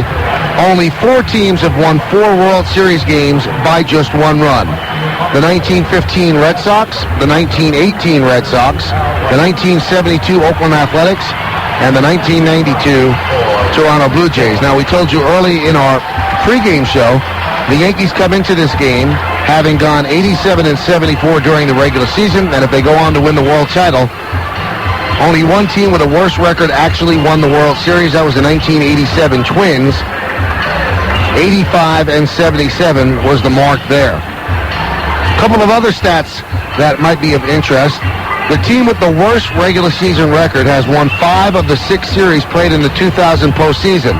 And the only exception was when St. Louis beat Atlanta in the National League Division Series, and they had identical regular season records, which just goes to show you that with baseball, you can't really look at a track record like you could in horse racing. Now, even in horse racing, the track record always doesn't play to form, but in baseball, it hardly ever plays to form. I mean, just look. The Mariners won more games than the Yankees. The A's won more games than the Yankees. The Yankees knocked them both off. And the Mets won 94 games in the regular season, 7 more than the Yankees. And the Yankees are now poised to try to knock off the Mets. So that's what makes this such a great game. It's a full house here at Shea Stadium. All 5 of the World Series games have been sold out. And if there's a Game 6 or a Game 7 at Yankee Stadium, those games have been sold out for a couple of weeks as well. Now, if the Yankees lose this game, tomorrow is an off day, and that means that they'll work out at the stadium or possibly bring some people there for interviews. And then Game 6 would be Clemens against Hampton at Yankee Stadium with an 8:35 start on Saturday night. And that would be pretty incredible. Really pretty incredible, especially with what happened in Game 2 between Clemens and Piazza, and then what happened in July when Clemens beat Piazza. And I think everybody involved, except for the people that run Major League Baseball and the people that own Fox, would like to see this get over now. The writers would like to get home. The Yankees would like to celebrate. And Yankee fans would like to take a deep breath and go, okay, we didn't get embarrassed by the Mets. But the Mets are trying to avoid a championship being celebrated by the visiting team on the Shea Stadium turf. There it is. Those are all the storylines. And now it's time for the ball game. Leiter has finished his warm-ups. They've tossed the ball around the infield. Digging in the right-handed batter's box, switch hitter Jose Vizcaino. And digging in behind the microphone for the play-by-play, John Sterling. And a good evening, John. Well, Michael, good evening to you and to all of our Yankee listeners listening to New York Yankees radio. Here's Al Leiter, the left-hander, ready for the first pitch to Jose Vizcaino. Flashball top, and the pitch, a cutter, is inside 1-0. Vizcaino, a switch hitter, batting right. He's starting in place of Luis Sojo tonight because he has very good numbers in the past against Leiter. Overall in the playoffs, Vizcaino is 6 for 17, no homers, 3 RBIs. The 1-0 is grounded towards second. Alfonso Fields throws the first one away. He is so smooth. He's such a good second baseman, and what we've seen in this series is he has an incredible ability to move to his left and make the play. On the glove side, he's got great range that way. And that helps a pitcher, John, because he could shade up the middle and still get to the ball in the hole.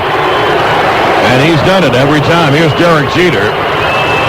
Now, the numbers that I give you, first of all, we give you too many numbers, but the numbers I give you are for all the playoffs. And Jeter, throughout the playoffs, is 19 for 59, 3 homers, and 8 RBIs. He led off last night's game with a home run on the first pitch. Leiter deals, Jeter takes, and the pitch inside 1-0. You have to wait for Tim McCullen to make the call, and normally I try to beat him to the punch and get fooled because he waits before he makes the call. It'll be a 1-0. There's a strike, as an example. I count 1-1, a cutter on the inside corner.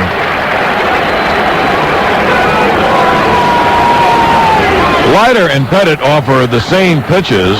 Leiter throws harder. Cut fastballs inside of the right-handed as the pitch is high. Every now and then a four-seam fastball thrown as hard as you can throw it. That was at 91. And then the two-seam fastball, a sinker away, a changeup away, and also a breaking ball. That'll be a 2-1 to Jeter. Swung on and popped foul. First base side of home plate out of play. That was a fastball, and Jeter was late on it. The count 2-2. Jeter has decent numbers against Leiter. 7 for 23, that's 304. And he also carries a 13-game World Series hitting streak into this ballgame. Now that is impressive.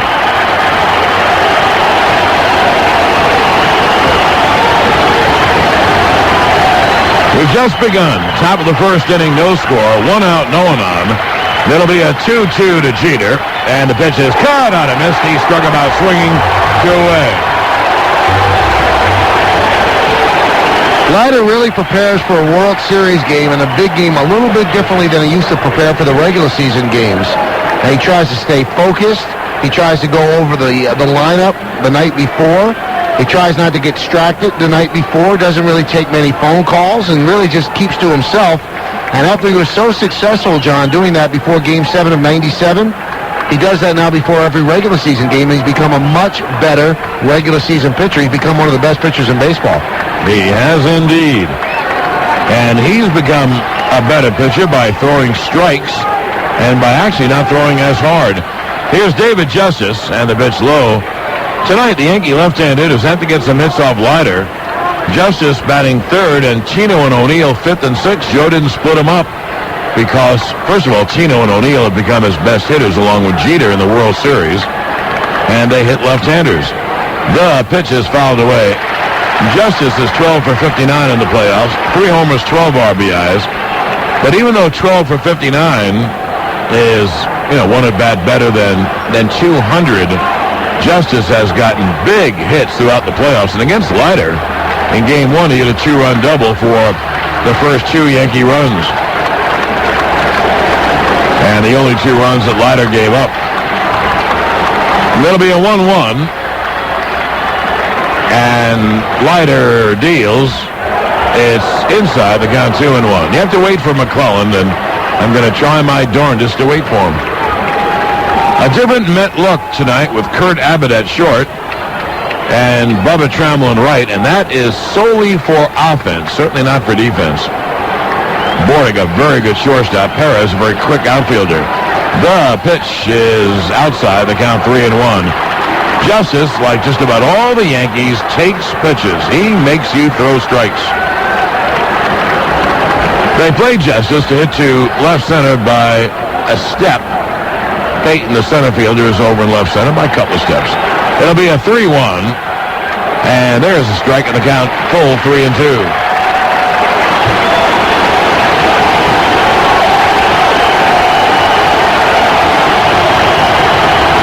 The crowd stands in support of Leiter. I think the Met crowd has been hurt. They've been chided for lack of support, so they're ready tonight. Here's the payoff. Hit on the ground to first. Fielded by Zeal, takes it to the bag. Leiter has a 1-2-3. So at the end of a half inning, the Yankees nothing, and the Mets are coming to bat. WABC. In a society fueled by $3 cups of coffee, is it still possible to find value? You bet your double latte it is. Check into Baymont Inns and Suites, where you'll enjoy a spacious, comfortable room, free breakfast, and free local calls, all for a great rate. There's even an in-room coffee maker to save you a few more bucks.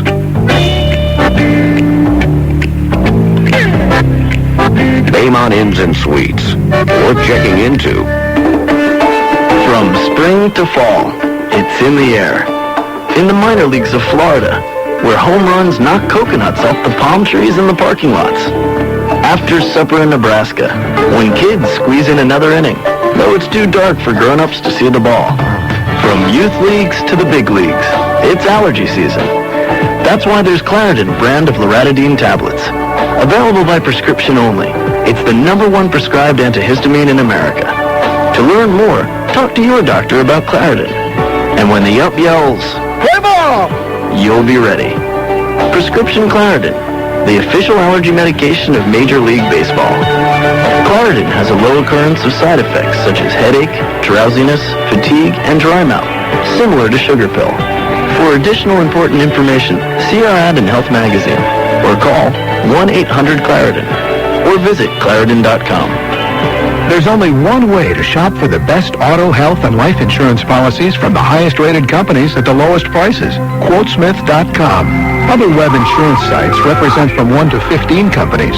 At Quotesmith.com, you'll search rates from more than 300 leading insurance companies in seconds, all sorted by lowest price.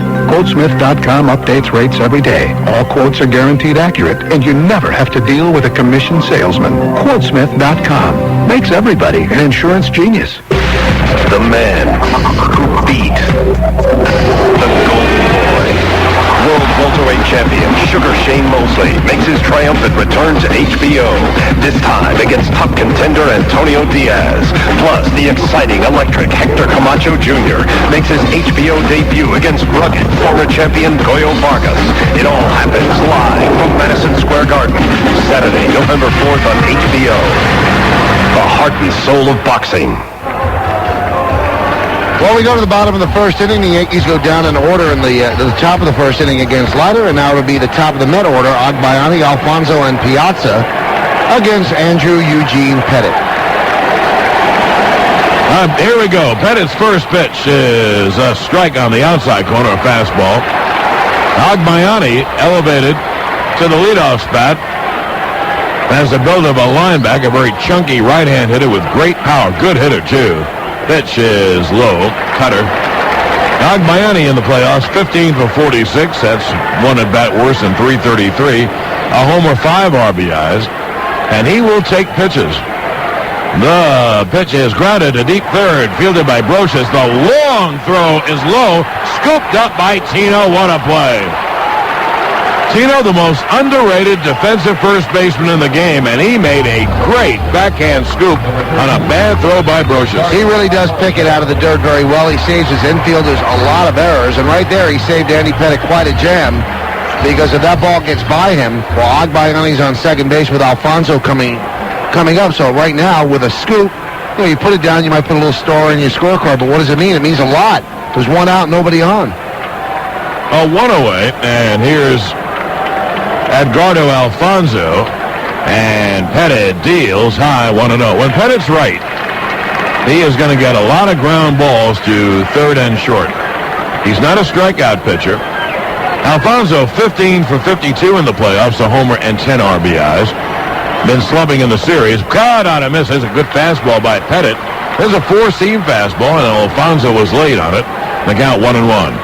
Pettit, cutter in to right-hand hitters.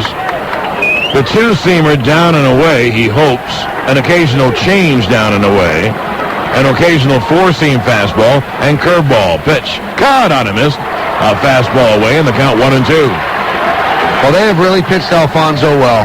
2 for 16 in this World Series, giving him just 1 RBI. And the matchup against Pettit's not too good. 1 for 16 lifetime against Pettit. It is something how Alfonso has not hit and how Bernie Williams has not hit. Two very good offensive players. Here is the pitch. It hit him. It came inside. I guess it missed him, and it must have gone off the glove of Posada back to the screen. I thought it clipped him on the way by. He shrugged out of the way, and then he took a step toward first base, but he's not arguing. I think it just tipped off the glove of Posada on the way by. So the count 2-2 with Piazza on deck. They play Fonzie straight away, and the 2-2 is in the dirt, and the count 3-2. Pettit wanted to throw the two-seam fastball. Threw it too low. So a payoff pitch to Alfonso. 1 out, no one on. Bottom of the first, no score. Game 5. The joint is jumping. Now Andy gets the Posada sign. Here's the payoff. It swung on a high chop. Brocious hustles, fields, fires. Got him. 2 away. So Brocious gets a couple of ground balls. Pettit is aided because he is a ground ball pitcher. And teams load up right-hand hitters. And let's face it, Mike, on the left side of the infield, you don't want anything better than Brocious and Jeter. Well, having a Gold Glove third baseman certainly does help Pettit for the reasons that you just detailed. He throws the cutter in on the hands of the right-handed batters, and it jams them, and sometimes they'll hit hot shots down the line, or they'll hit ground balls in the hole. Jeter has good range to his right. Brocious has very good range, as he just showed, to his glove side, and that helps Pettit quite a bit. In the playoffs, Piazza, who homered last night, is 14 for 48, 4 homers, 8 RBIs. He has 2 two-run home runs against the Yanks. And Pettit deal swung on and foul first base side out of play, a fastball in. There isn't any question, Mike. The way to get Piazza out, and you may not do it all the time anyway, is to get, as they say, in his kitchen. You have to keep him from extending the arms. Nagel was hit for a home run last night, and suppose I told you it was a good pitch. It was, I think, a change, or two-seamer down and away, and I don't know how Piazza got it, and he not only got it, but he hit it way into the bleachers in left center. It'll be an 0-1 to Piazza, 2 outs, no one on. And Andy to the 1, and the 0-1. Caught on it, missed a high fastball in the count 0-2. I would say when you throw Piazza an off-speed or breaking ball, you better miss with it. Because if it's over the plate, he's going to hit it out. He has enormous balance and power. Pettit is going after him all the way in. It'll be an 0-2. Swung on, hit on the ground at the middle. There's a base hit center field. So Piazza grounds one up the middle. And there's the first hit and the first base runner of the ball game. Now here's the hottest hitter against the Yankees, right-hand hitting Todd Zeile. And the hottest hitter against Pettit, John, against the Yankees in the series, 8 for 17, that's 471. And he just missed 2 home runs, one off the wall and one caught at the wall. He has 1 ribby, but against Pettit, 12 for 35, and 3 of the 12 hits, home runs. So he's got Pettit's number, and Pettit does not have his. But, you know, Mike, in the last 2 years when Pettit pitched against Texas in the division series, he had to pitch well against Zeile because Texas didn't score any runs. Zeile, a right-hand hitter. And the pitch is a strike on the inside corner. Good fastball. Zeile, in the playoffs, overall has good numbers. 16 for 50 with a homer and 9 RBIs. Now, Andy deals low on the count 1-1.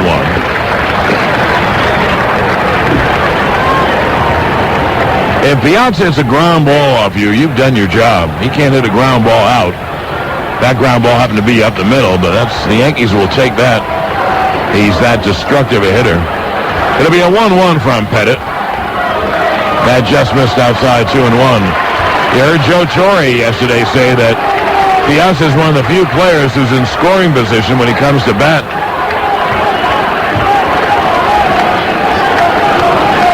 Left-hand hitting Robin Ventura on deck if Zeile reaches. They play Zeile straight away. He'll use the whole ballpark. Has very good mechanics, a very short stroke. And Pettit deals low, and the count 3-1, low outside. Now, Pettit's not wild. I don't think he wants to throw Zeile a strike. He'll deal with Ventura.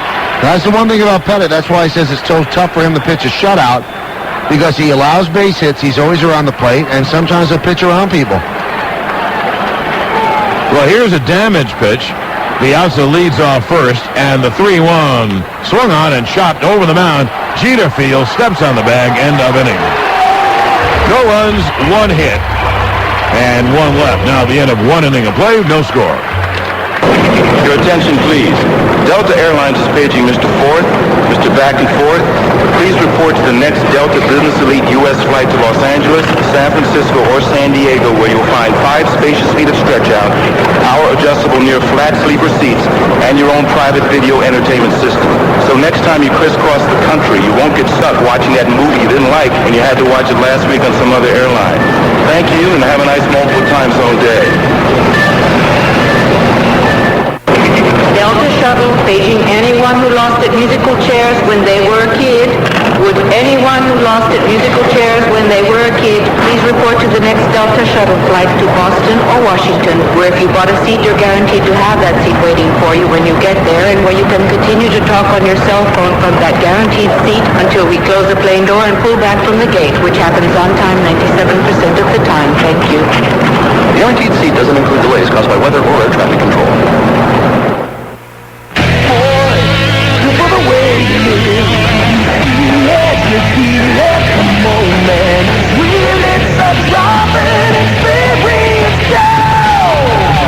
Dude, booking Looking for a smooth ride with plenty of room? Then you want Ford Focus. It's the North American Car of the Year, and that stands for awesome. Plus, it's got the highest fuel economy rating in its class by the EPA. But wait, it gets better. Right now, you can get into a new Focus starting at $12,850 with 5.9 financing. Not all buyers will qualify for lowest APR. Take new retail delivery from dealer stock by 1/16/01. See dealer for details. That's $12,850 with 5.9 financing for a new Ford Focus. That'll have your friends saying, "Way to go, dude!" Ford Focus, built for the way you live. Visit your Tri-State Quality Ford store today. Oh, what a ride, what a thrill, what a drive, what a Ford!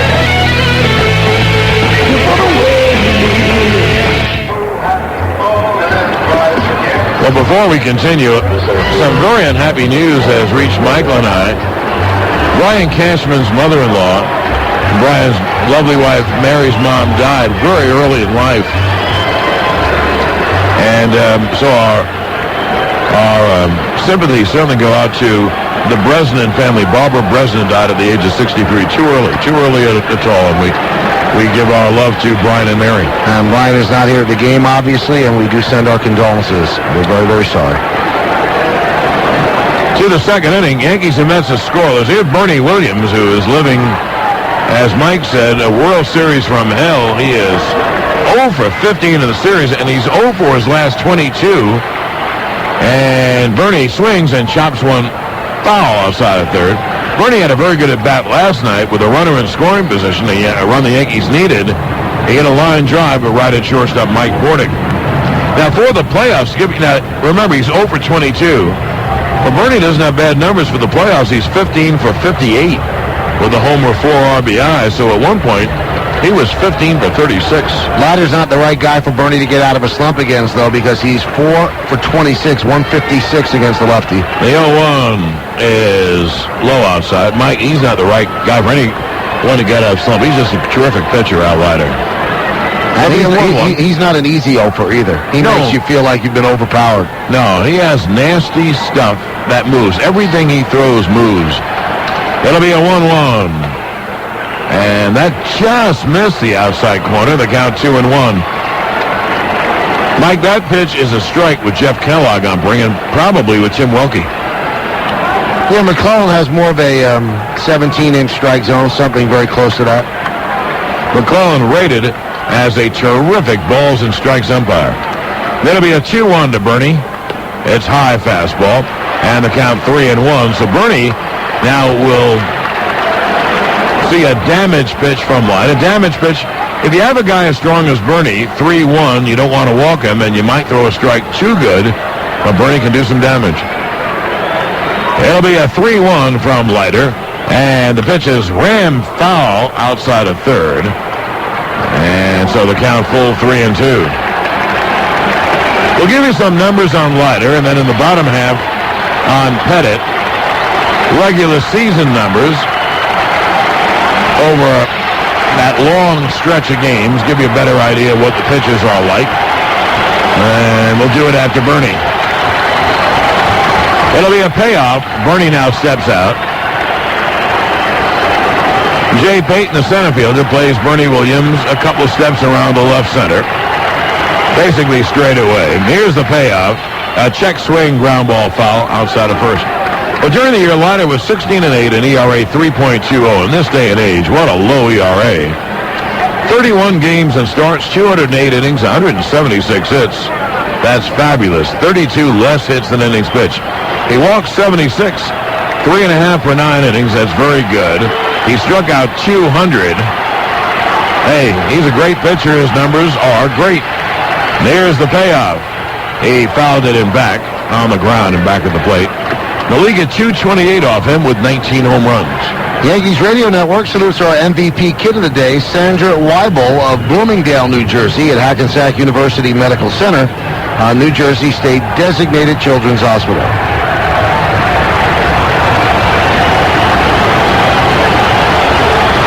Scoreless top of the second. And Leiter with the 3-2. Swung on and hit in the air to deep left. That ball is high. It is far. It is gone. Bernie goes boom. He drills a 3-2 pitch deep in the left field stands. Burn, baby, burn. And the Yankees take a 1-0 lead. Well, that's a good way to get your first World Series hit of the year 2000. He breaks an 0 for 15 slide in the series, picks up a home run, his second of the postseason, his first of the Fall Classic, and it gives the Yankees a 1-0 lead. The Mets wanted to jump ahead in this game just for their own mental well-being, and now here they are down 1-0 in the second. So it was a damage pitch, and Bernie hoisted it high in the air and deep left. Here's Tino, and the pitch outside 1-0. Well, Mike, you know you can only keep a hitter like Bernie down so long. The same is true of Alfonso. Well, that was a fastball right down the middle, a little bit above the belt, and he crushed it. The 1-0. There is a strike. Tino is having a great playoff. He's 24 for 62 with a homer and 7 RBIs. It'll be a 1-1. Swung on and hit high in the air to left, not deep. Agbayani toward the line. He's there to make the catch one away. Mike, does it surprise you the tremendous crowd noise for the Bernie home run? Well, that's what happened with the Jeter home run yesterday. And again, I heard Valentine saying today that it really startled his team that when Jeter's home run went out, it was about 50-50. And Jeff Nelson said before the game that the way he figures it is that the Mets didn't put their World Series tickets on sale until after they were definitely in the World Series. And the Yankees sold all their postseason tickets when they got into the postseason, meaning that they would have given the money back if you had bought tickets for the World Series and they never made it. So the Met fans didn't have a chance at Yankee tickets.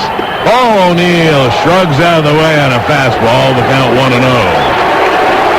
O'Neill having a great World Series. Overall in the playoffs, he is 18 for 55, no homers, 7 RBIs.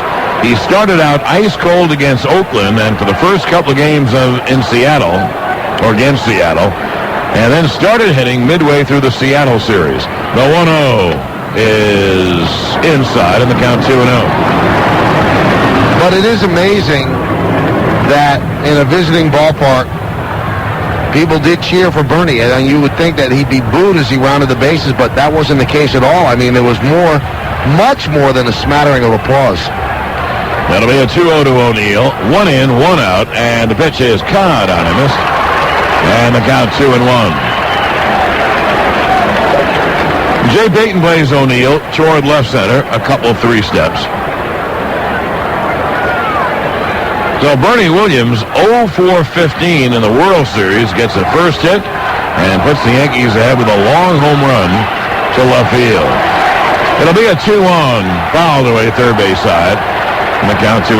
And now there's dueling chants, let's go Yankees, let's go Mets, and the fact that you can even hear people saying let's go Yankees is incredible.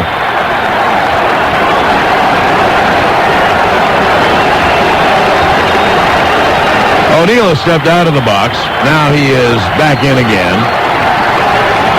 Jorge Posada awaits on deck. It'll be a 2-2 from Leiter. The pitch is inside, and the count 3-2. Leiter is trying, obviously, to hit both corners and stay away from the middle. I would guess, Mike, he probably tried to throw a cut fastball into Bernie, but he didn't want to throw it all the way in and walk him. So he left it over the inside corner, and Bernie really got through it.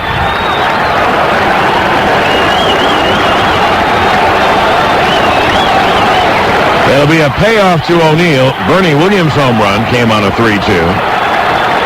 And Leiter deals. Caught on him. He struck him out swinging. O'Neill turned around and looked at Piazza, could not believe that he swung through that pitch. Maybe he foul-tipped it as well. He must have, because I don't think he could believe that Piazza held on either. But he stared in, and the umpire said, yes, he did, so he is out on strikes. Now 2-8, that's the second strikeout for Leiter. Here's Posada. Georgie is 10 for 51 in the playoffs. No homers and 5 RBIs. Posada has caught every inning of every playoff game. And the high fastball, 1-0. This has been Posada's breakout year, not just with the bat, but also behind the plate. He has become A good receiver, has an excellent arm, death on pop-ups behind the plate, and he's a power-hitting catcher. The 1-0 is grounded foul outside of third. And the Yankees played a lot of playoff games. He played 5 with Oakland, 6 with Seattle, and thus far 4. So he's played every inning of 15 straight games.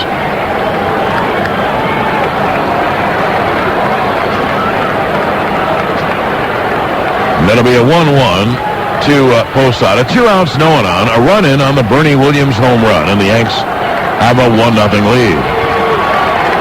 Now, Leiter is 1-1. Hit on the ground towards second. Alfonso fields. Throws to first. In time, that'll do it. 1 run, 1 hit. And no one left at the end of an inning and a half. It's 1-0 Yanks. WABC. Okay, right into the camera. Give me the love. Give it to me. You are listening to famed photographer Auguste French as he photographs the image that will go on the label of Mystic Cliffs wine. The flavorful wines made primarily from the premium grapes of California's coastal region. Hold that right there. Yes. On the label is a picture of a lone tree on a cliff. August is talking to a tree. You're beautiful. You're magic. You're Mystic Cliffs, a delightful wine with the tree on the label. Yes. Mystic Cliffs Vineyards, Monterey, California. Every year we grow wiser, but sometimes our bodies become less hardy with the passage of time. Well, it's good to know that plastics can help. It's in my pacemaker that lifts my heart when I cheer my granddaughter playing soccer, and my hearing aid to let me listen and laugh over her funny stories. There's so much life left to enjoy, and with a little help, I plan on making it a full one. How has plastic touched your life? The American Plastics Council. Plastics make it possible. Hi, I'm John Q. Public. The average 2-car, 2.5-kid family like us needs all the help we can get, like our Siemens Gigaset cordless phone. The family uses line 2 from their own handsets while I run my business out of the house on line 1, so they don't run my business out of the house. Plus, Siemens sent us a free 120-minute AT&T phone card after we bought our Gigaset, so I get long distance on the line, not my bottom line. But like all good offers, this one ends soon. Find stores with Siemens Gigaset cordless phones or buy online at SiemensCordless.com. Yeah, my car is leaking something brown. No leak. What do you mean, no leak? I just said it's leaking. No leak. Yes, leak. Look, see? No leak. What does it take? What do I have to do? What is that? No leak. No Leak Premium Engine Sealer. Safely stops leaks, avoids costly repairs. Guaranteed. I get it. No leak. No Leak Premium Sealers. For engines, transmissions, power steering, and cooling systems. You want no leak? Get No Leak. Votes have been tallied, and Curtis and Kuby are still the fastest growing morning show on the New York radio dial. Curtis and Kuby in the morning. News Talk Radio 77 WABC New York. 15-second station ID. This is New York Yankees baseball. Curtis and Kuby, yes, they talk. You know, I wish you and my husband could get together. You would have such a great time debating each other. They also listen. Ron, this is getting crazy. What do you say? Curtis Leroy and Ron Kuby in the morning. 77 WABC New York. And there's the only lefty hitter in the lineup tonight. He's third baseman Robin Ventura, and Pettit deals high 1-0. Robin is 8-for-44 in the playoffs. 2 homers, 8 RBIs.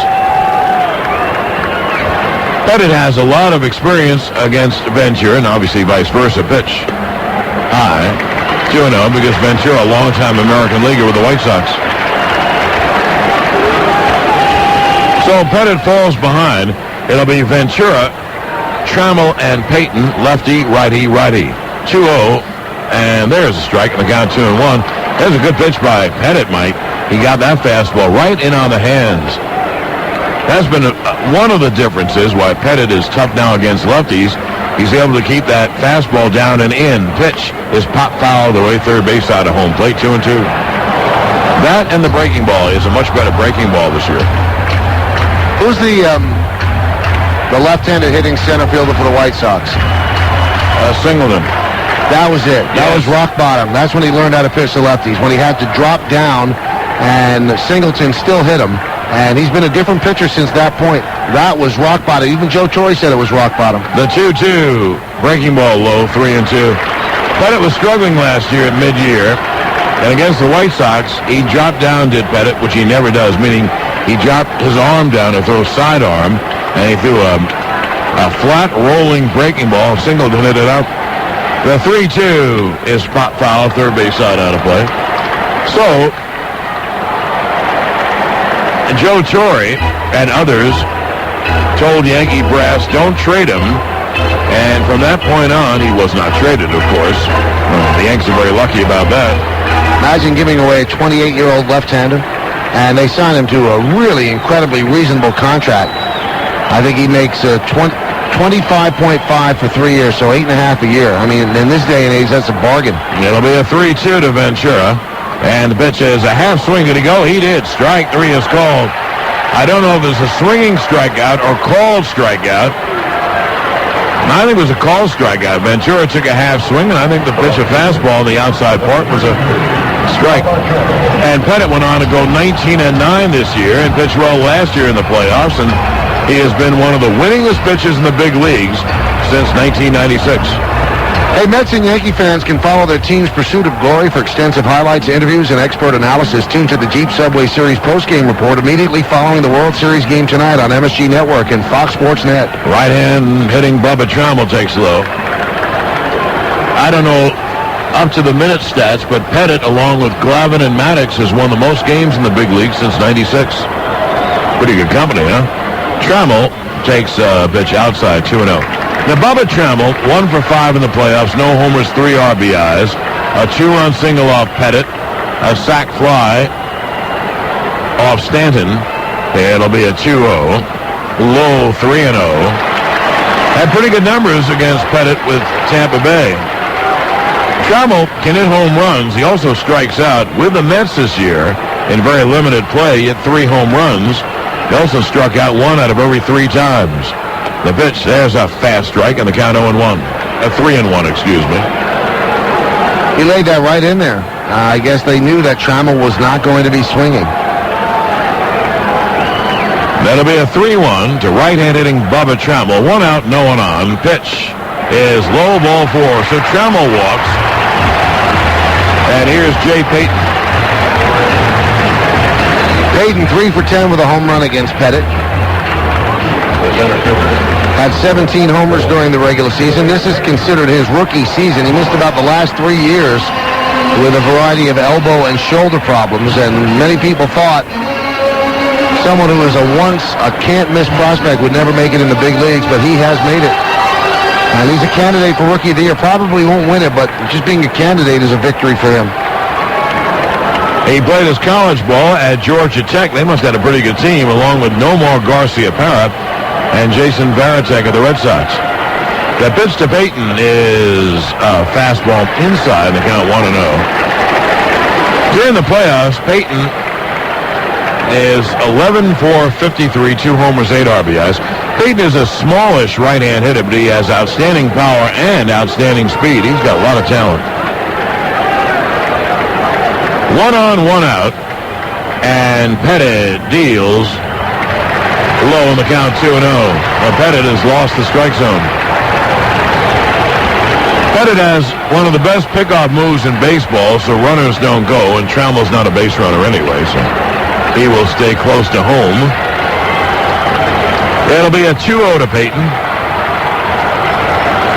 And the Yanks with a 1-0 lead. And Payton throws over there. Pettit throws over there. And Trammell is right about on the bag.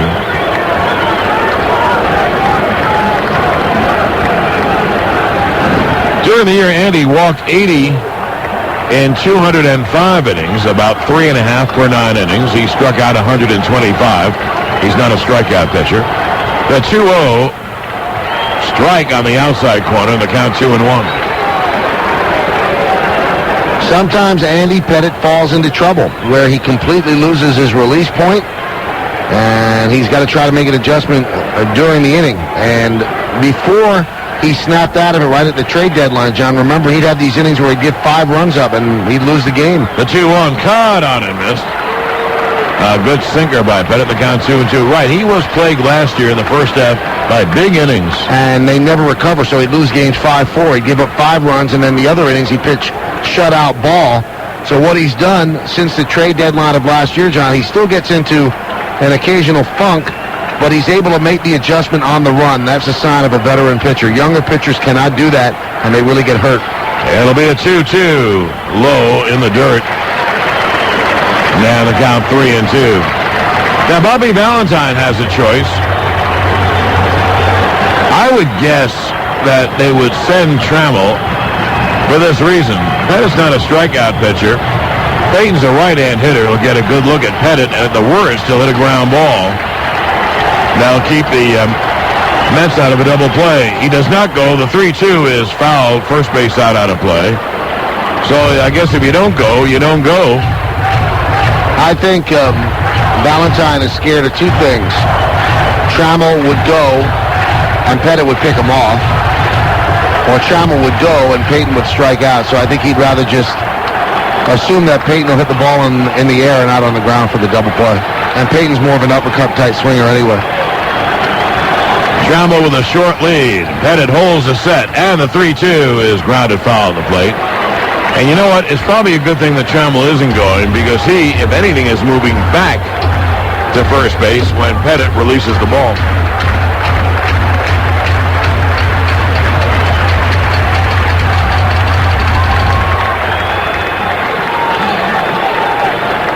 It'll be a 3-2 to Payton. The Yanks have a 1-0 lead on a Bernie Williams home run in the top of the second. We're in the bottom of the second. 1 on, 1 out. And Pettit throws over, and Trammell jumps back.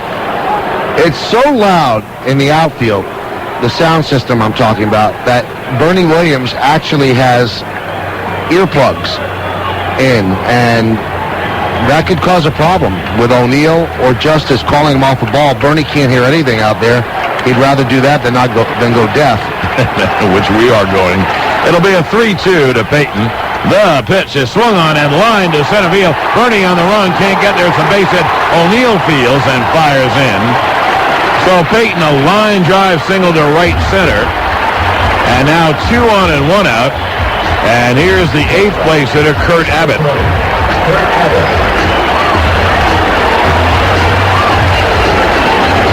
Abbott is 1 for 10 in the playoffs.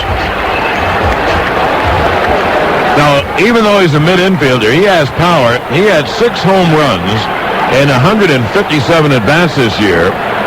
That's the good news. You want to hear the bad news? He struck out once every 3 times. He struck out over 50 times, 157 at-bats, a right-hand hitter.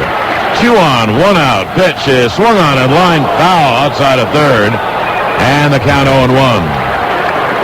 Pettit either hung a breaking pitch over the plate or a cutter stayed out there without much cut to it, but Abbott was right on the pitch, just a little bit out in front, and wrapped it foul. The tying run is Trammell at second. The go-ahead run is Payton at first. Remember, this is the National League, no DH, so the pitcher is up next, and Al Leiter is a guy who can't hit a lick. That'll be an 0-1 to Abbott, and it's outside. And this is something that Al Leiter would say about himself. He couldn't hit water if he fell out of a canoe. So we'll see how Pettit pitches to Abbott. Not that he's going to walk him. We'll see how he pitches against him. It'll be a 1-1. Abbott, a right-hand hitter. 2 on, 1 out. The pitch is hit on the ground weakly to short. Not a double play ball. Cheetah throws to first in time, 2 away. So now second and third, 2 out. And here is Leiter. Leiter is 0 for 7 in the playoffs.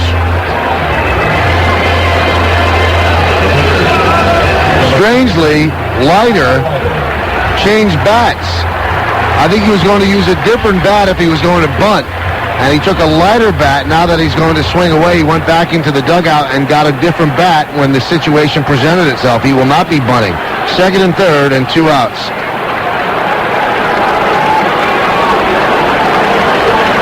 During the year, Leiter was 3 for 58. And Pettit deals low in the count 1-0. There was a great broadcaster in this city many, many years ago, the late, great Russ Hodges, who was fond of saying, "Anyone's dangerous who's waving a shillelagh up there." Skip Carey once said, well, yeah, obviously Russ Hodges never saw Rick Camplin. Leiter 3 for 58 during the year, and he bunts.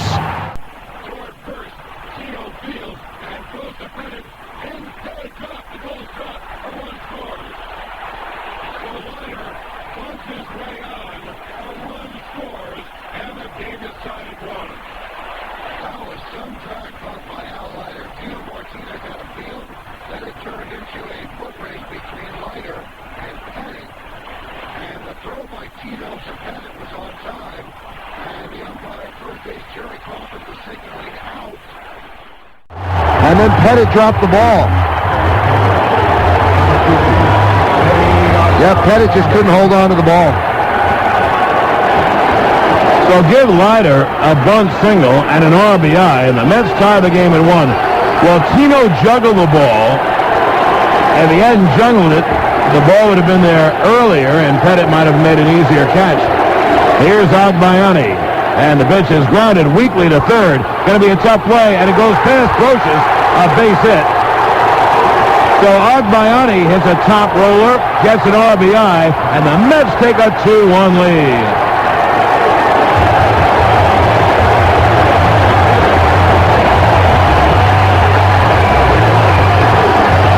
Well, Brocious tried to barehand the ball because it was such a slow roller. He didn't feel he had time to field, transfer, and then throw. And to make a play like that, barehanded, is very, very tough because the ball's not rolling that slowly. Had a little hop to it, and then it bounced just off the fingertips of Brocious and rolled behind him.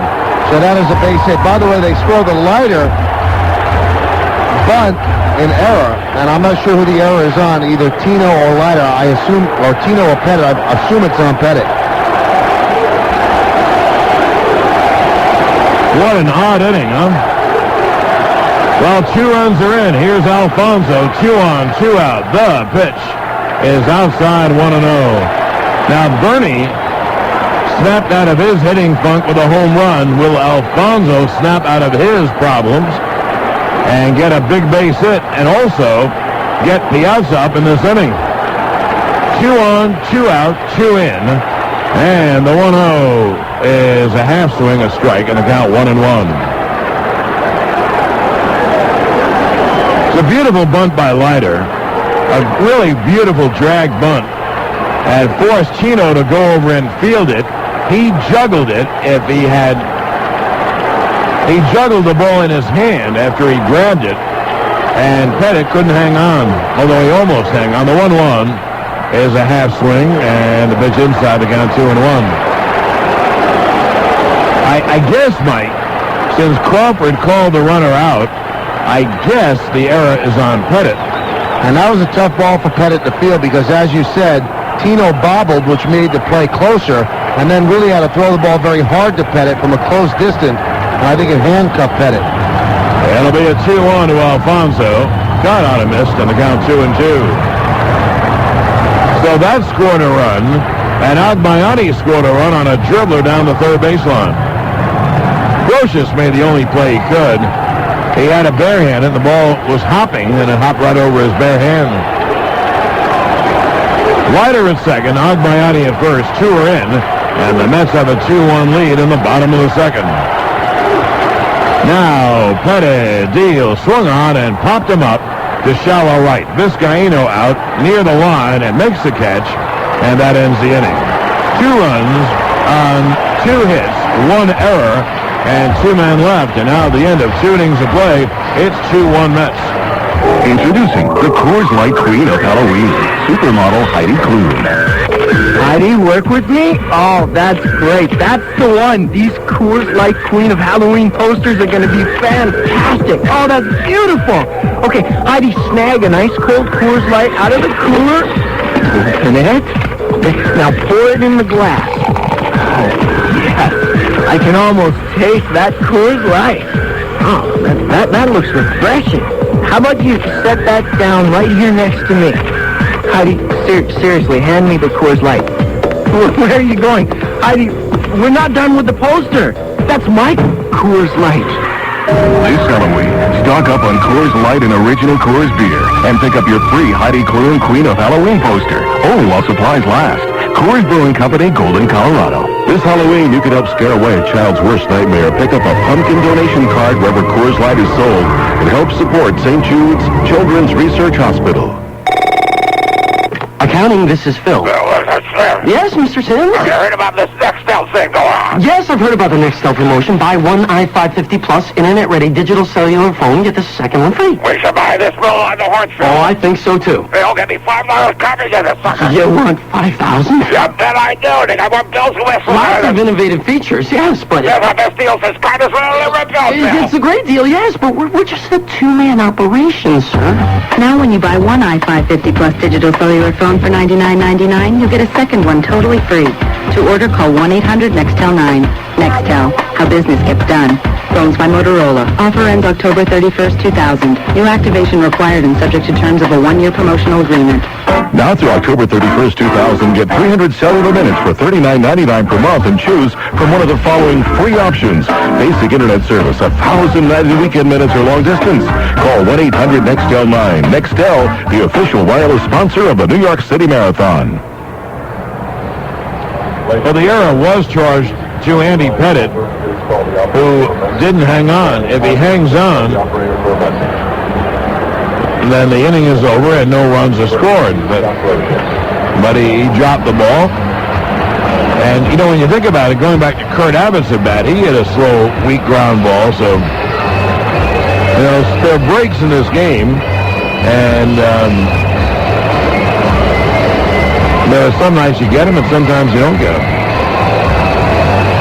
So the Mets have a 2-1 lead. And here in the third, it'll be Brocious, Pettit, and Vizcaino. And as Brocious comes up, he's 10 for 44 in the playoffs, a homer, 4 RBIs. And the Yankees hoping Brocious can somehow worm his way on base, whether a walk or base hit, so that then they can have a useful at bat out of Pettit and see if he can bunt him over.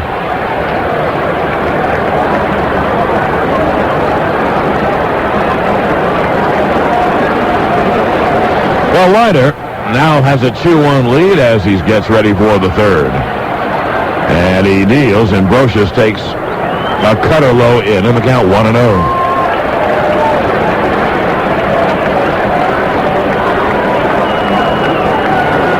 It'll be Brocious, Pettit, and Vizcaino. Pitch swung on and popped up in the infield. Zeal down from first, makes the catch, one away.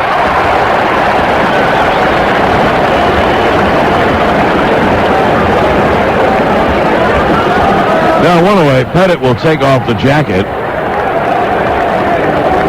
That was a very un-Yankee-like inning. They usually don't give runs away. That's an unearned run. Both of them are unearned runs because if the E1 isn't made, that's the third out of the inning. And I thought Leiter was very bad with the bat, having enough bat control to drag the ball. That was a beautiful bunt. It really was. And Mike, if you go back to the Abbott ground ball, that was such a weak ground ball they couldn't get two.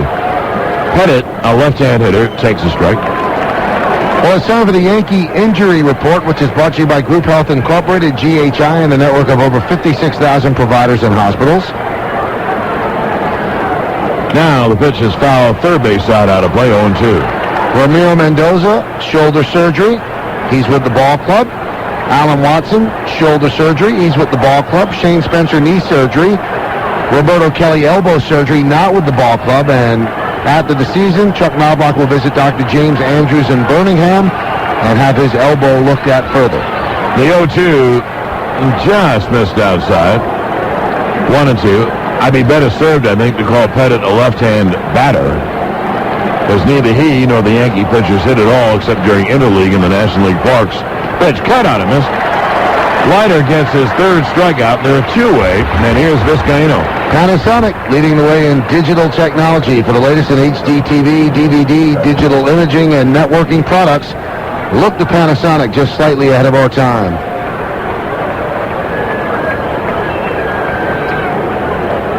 Now two-way, and here is Vizcaino, who was taking a lot of extra time coming up just to give Pettit a chance to get back to the dugout and sit down. And Vizcaino grounded a second to begin the game. A switch hitter batting right.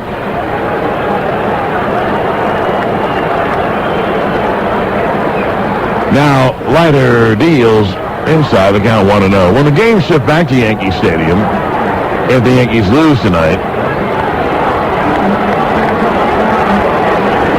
it'll be a 1-0 from Leiter. Card on him, miss. And the count 1-1. Chuck Knobloch will be the leadoff hitter, and he would be the DH, and then they would play either Soho or Vizcaino at second.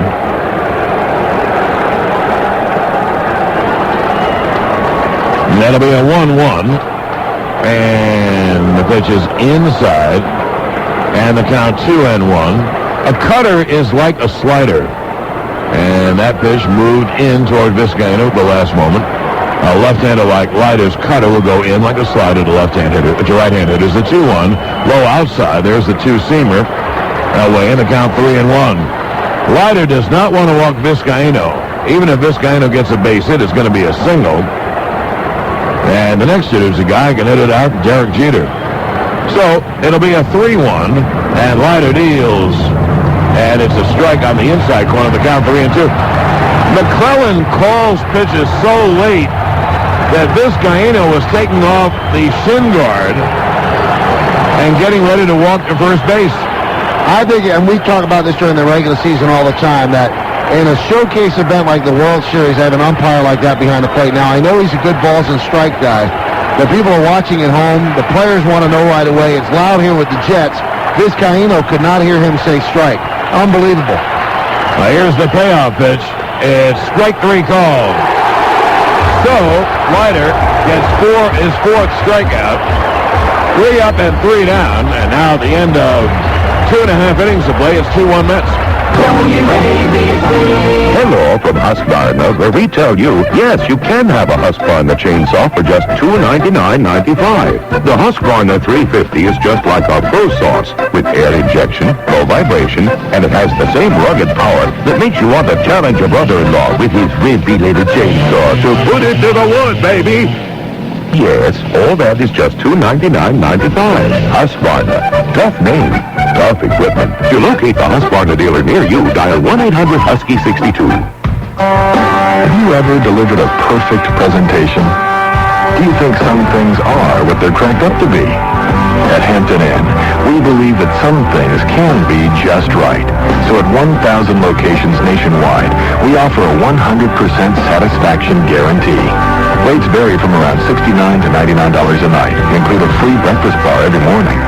For reservations, call 1-800-HAMPTON. Hampton Inn. We're with you all the way. Lately, it seems the internet has been used to sell everything from cheeses of the world to herbal hair removers. Well, now there's something on the web that you actually need. At NapaOnline.com, just about everything you love about Napa Auto Parts stores is available online. The world's largest inventory of ready-to-ship parts shipped to your door, usually within 48 hours. And if something's not right, send it back. Or you can bring it by a participating Napa store, and we'll make it right. Just because we've gone virtual doesn't mean we're going to change the way we treat people. NapaOnline.com. You can't wear the Yankees World Championship rings on your finger. You can't wear their robust batting averages to work, or their supermodel girlfriends on your arm. But this fall, you can wear something they wear. Look for the exclusive MLB Authentic Collection label on Yankees caps, jerseys, and jackets. And wear what the players wear on the field. Available at Modell Sporting Goods or MLB.com. The MLB Authentic Collection. How close to the World Series are you?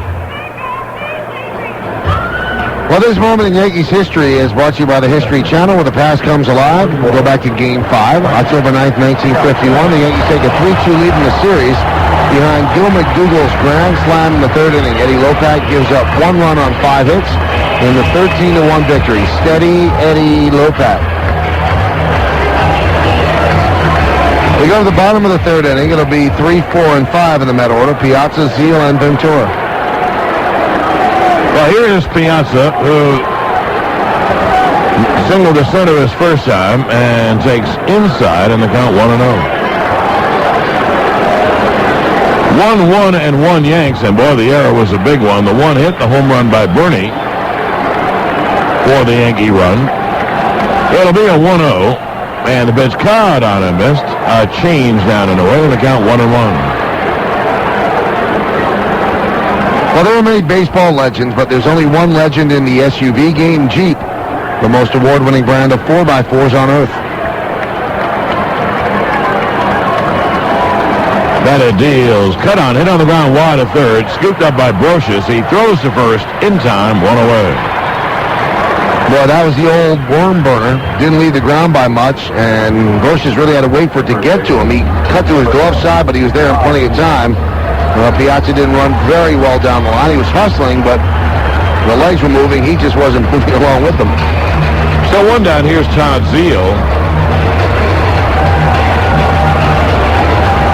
Zeal grounded to short his first time. He grounded into a 6-4 force. Not 6-4, just grounded out 6. Force out 6 unassisted as Jeter took it himself. The pitch to Zeal is low on the count, 1-0.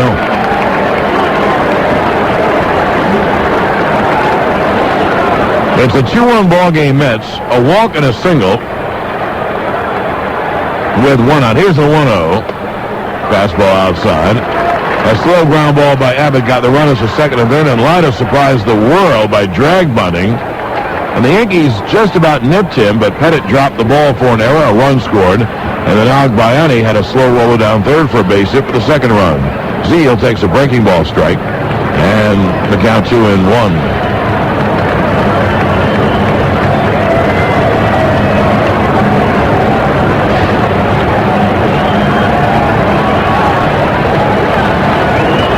Now, Andy deals. There's a fast strike, and the count 2-2. The pitch comes in and comes over, and then McClellan calls it. So you can't say strike until McClellan says strike. The 2-2 is strike 3 called on the inside corner, and they're a 2-way. And, you know, Major League Baseball really doesn't have an excuse anymore because now they do run the umpires, and they do evaluate the umpires, and they can discipline the umpires, and they can call in Tim McClellan and a John Shulock type and say, you either call the balls and strikes right away or you don't umpire anymore. There's Robin Ventura, and there's a breaking ball strike, and the count 0-1. Basically, Pettit is pitching a very good game because he's getting ground balls. The only ball that wasn't hit on the ground was a line drive single by Payton. Ventura hits a ground ball to second, backhanded by Vizcaino, goes to first in time, and that'll do it. So 1-2-3 go the Mets. At the end of 3 innings of play, the Mets 2 and the Yankees 1. There's a solemn oath that accompanies the elite uniform of the DirecTV installer. It's simple, really, and it goes like this. If you cry tears of joy during the free installation of your new DirecTV system, it remains a private moment between you and your installer. Yes, when you buy a DirecTV system and sign up for Total Choice programming, you too can have free standard installation and the confidence to let your emotions show. Because much like the doctor-patient attorney-client privilege, our installers are sworn to secrecy. If the prospect of enjoying more movies and sports, even your local channels, all with crystal clear digital quality, makes you break down and weep like a baby, well, the world doesn't need to know. Call 1-800-DIRECTV today to learn more about our free installation special. Hardware and programming sold separately. Programming subject to change. Offer ends 1/14/01. Other conditions apply. See retailer for details. Call 1-800-DIRECTV today. What if the only shirt you could buy was one color, one style from one store? Here, it's pink with a Nehru collar. Yeah, but I was looking for... No buts, that's it. That's how most web insurance sites treat you. Quotes from just 1 or 2 companies. But Quotesmith.com gives you auto, health, and life insurance quotes from more than 300 top-rated companies. Search the insurance marketplace in seconds. Sort by lowest price. And don't settle for this. Have blue? Pink. It's pink. Okay. Go to Quotesmith.com. Makes everybody an insurance genius. My husband has a lot on his mind. Honey, where's the mayo? Side door, dear. And the last thing he wants to do is think about what to wear. Cold cuts. Same as always. So I get him jersey sweats. He just throws them on and goes about his day. They're comfortable and they look so good, I'll actually let him out of the house. He'd tell you all this, but he's focused. Honey, where's the remote? Which one? Sweats for the active male. Another reason you can count on jerseys. I just want to say I think Ron is right on this issue. I don't know what's happening. I find myself agreeing with him more and more. I feel soiled somehow. Yes. Curtis and Kuby in the morning. Listen once, and we've got you. You will fall into our hands like overripe fruit. News Talk Radio 77, WABC, New York. Well, Mets and Yankee fans can follow their team's pursuit of glory. For extensive highlights, interviews, and expert analysis, tune to the Jeep Subway Series postgame report immediately following the World Series game tonight. That's on MSG Network and Fox Sports Net. Well, here we go to the fourth. It'll be Derek Jeter, David Justice, and Bernie Williams. Right, left, right. Jeter struck out his first time.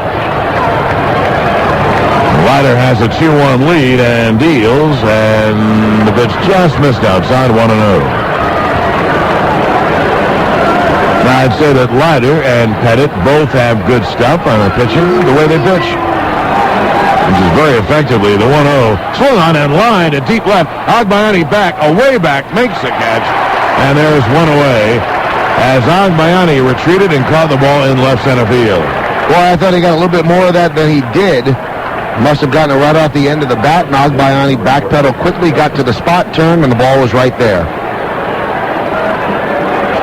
There's David Justice, who grounded to first on a 3-2 pitch. The Yankee run, the Yankee hit, the Yankee base runner, Bernie Williams, who homered to lead off the second inning.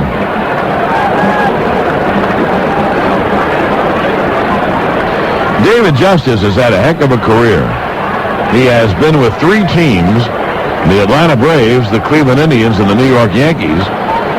And because he came up with the Braves when they just started to win in the early 90s, then went to Cleveland, and this year, of course, the Yanks. Leiter deals. Justice takes inside, just gets out of the way. Second time he's thrown inside on Justice. That's to set up his pitches, whether the cut fastball, breaking ball down and away, and the count 1-0. Now, Justice has been with 3 great teams, and so they're in the playoffs every year. So Justice has had 92 playoff games. The 1-0 is outside the count, is 2-0. Some guys never make it, and this guy is going to have a season in the playoffs. 92 games and 53 RBIs. And those are both Major League postseason records. It'll be a 2-0 to Justice. And the pitch is swung on and line to left. Agbayani is right there, and he makes the catch toward the line. And they're 2-away. Well, the Yankees hit the ball hard the first 2 balls in this inning, but both of them right at Agbayani, so you could take that out of it and say, well, at least they're seeing the ball a little bit better, but they didn't get a base hit. Now 2 down. Here's Bernie.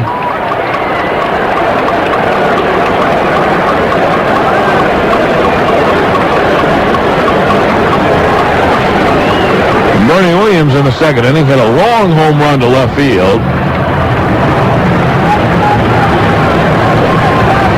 To break a 15 at-bat hitless streak. And takes a breaking ball low 1-0. Bernie's second playoff home run. He has had a lot of playoff home runs and a lot of big ones. He's hit home runs from both sides of the plate in the same game a couple of times. The pitch is hit on the ground wide to third and will be through to left field, a base hit. So Bernie signals with 2 outs, and I know what you're thinking. Oh, now he's hot. If you can figure this out, boy, could you make money. Boy, did that ball rocket through the infield. I mean, it didn't jump very high on any of the bounces. It stayed very close to the ground, and usually an infielder should get to that, but it looked like it was shot out of a cannon alongside the ground. So the Yanks get a 2-out single, and here's Chino. Well, Bernie went up to bat 22 times in a row without a hit. Now he's 2 for 2 tonight. Well, Bobby Valentine said before the game, he said, you know, when you look at Alfonso and you look at Williams, and they're 2 great hitters, you kind of figure if there's a game 5, 6, and 7, obviously there's going to be a game 5, that those 2 will snap out of it at some point. They're too good. Leiter holds the set and deals. Caught on a miss on a breaking ball. The count 0-1.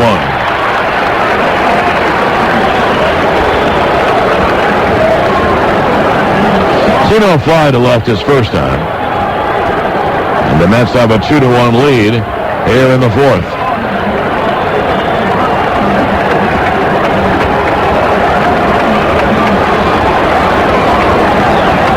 Now Ryder at the belt deals, swung on, hit it high in the air, down the left field line, foul. Ventura in foul territory makes the catch, so that ends the inning.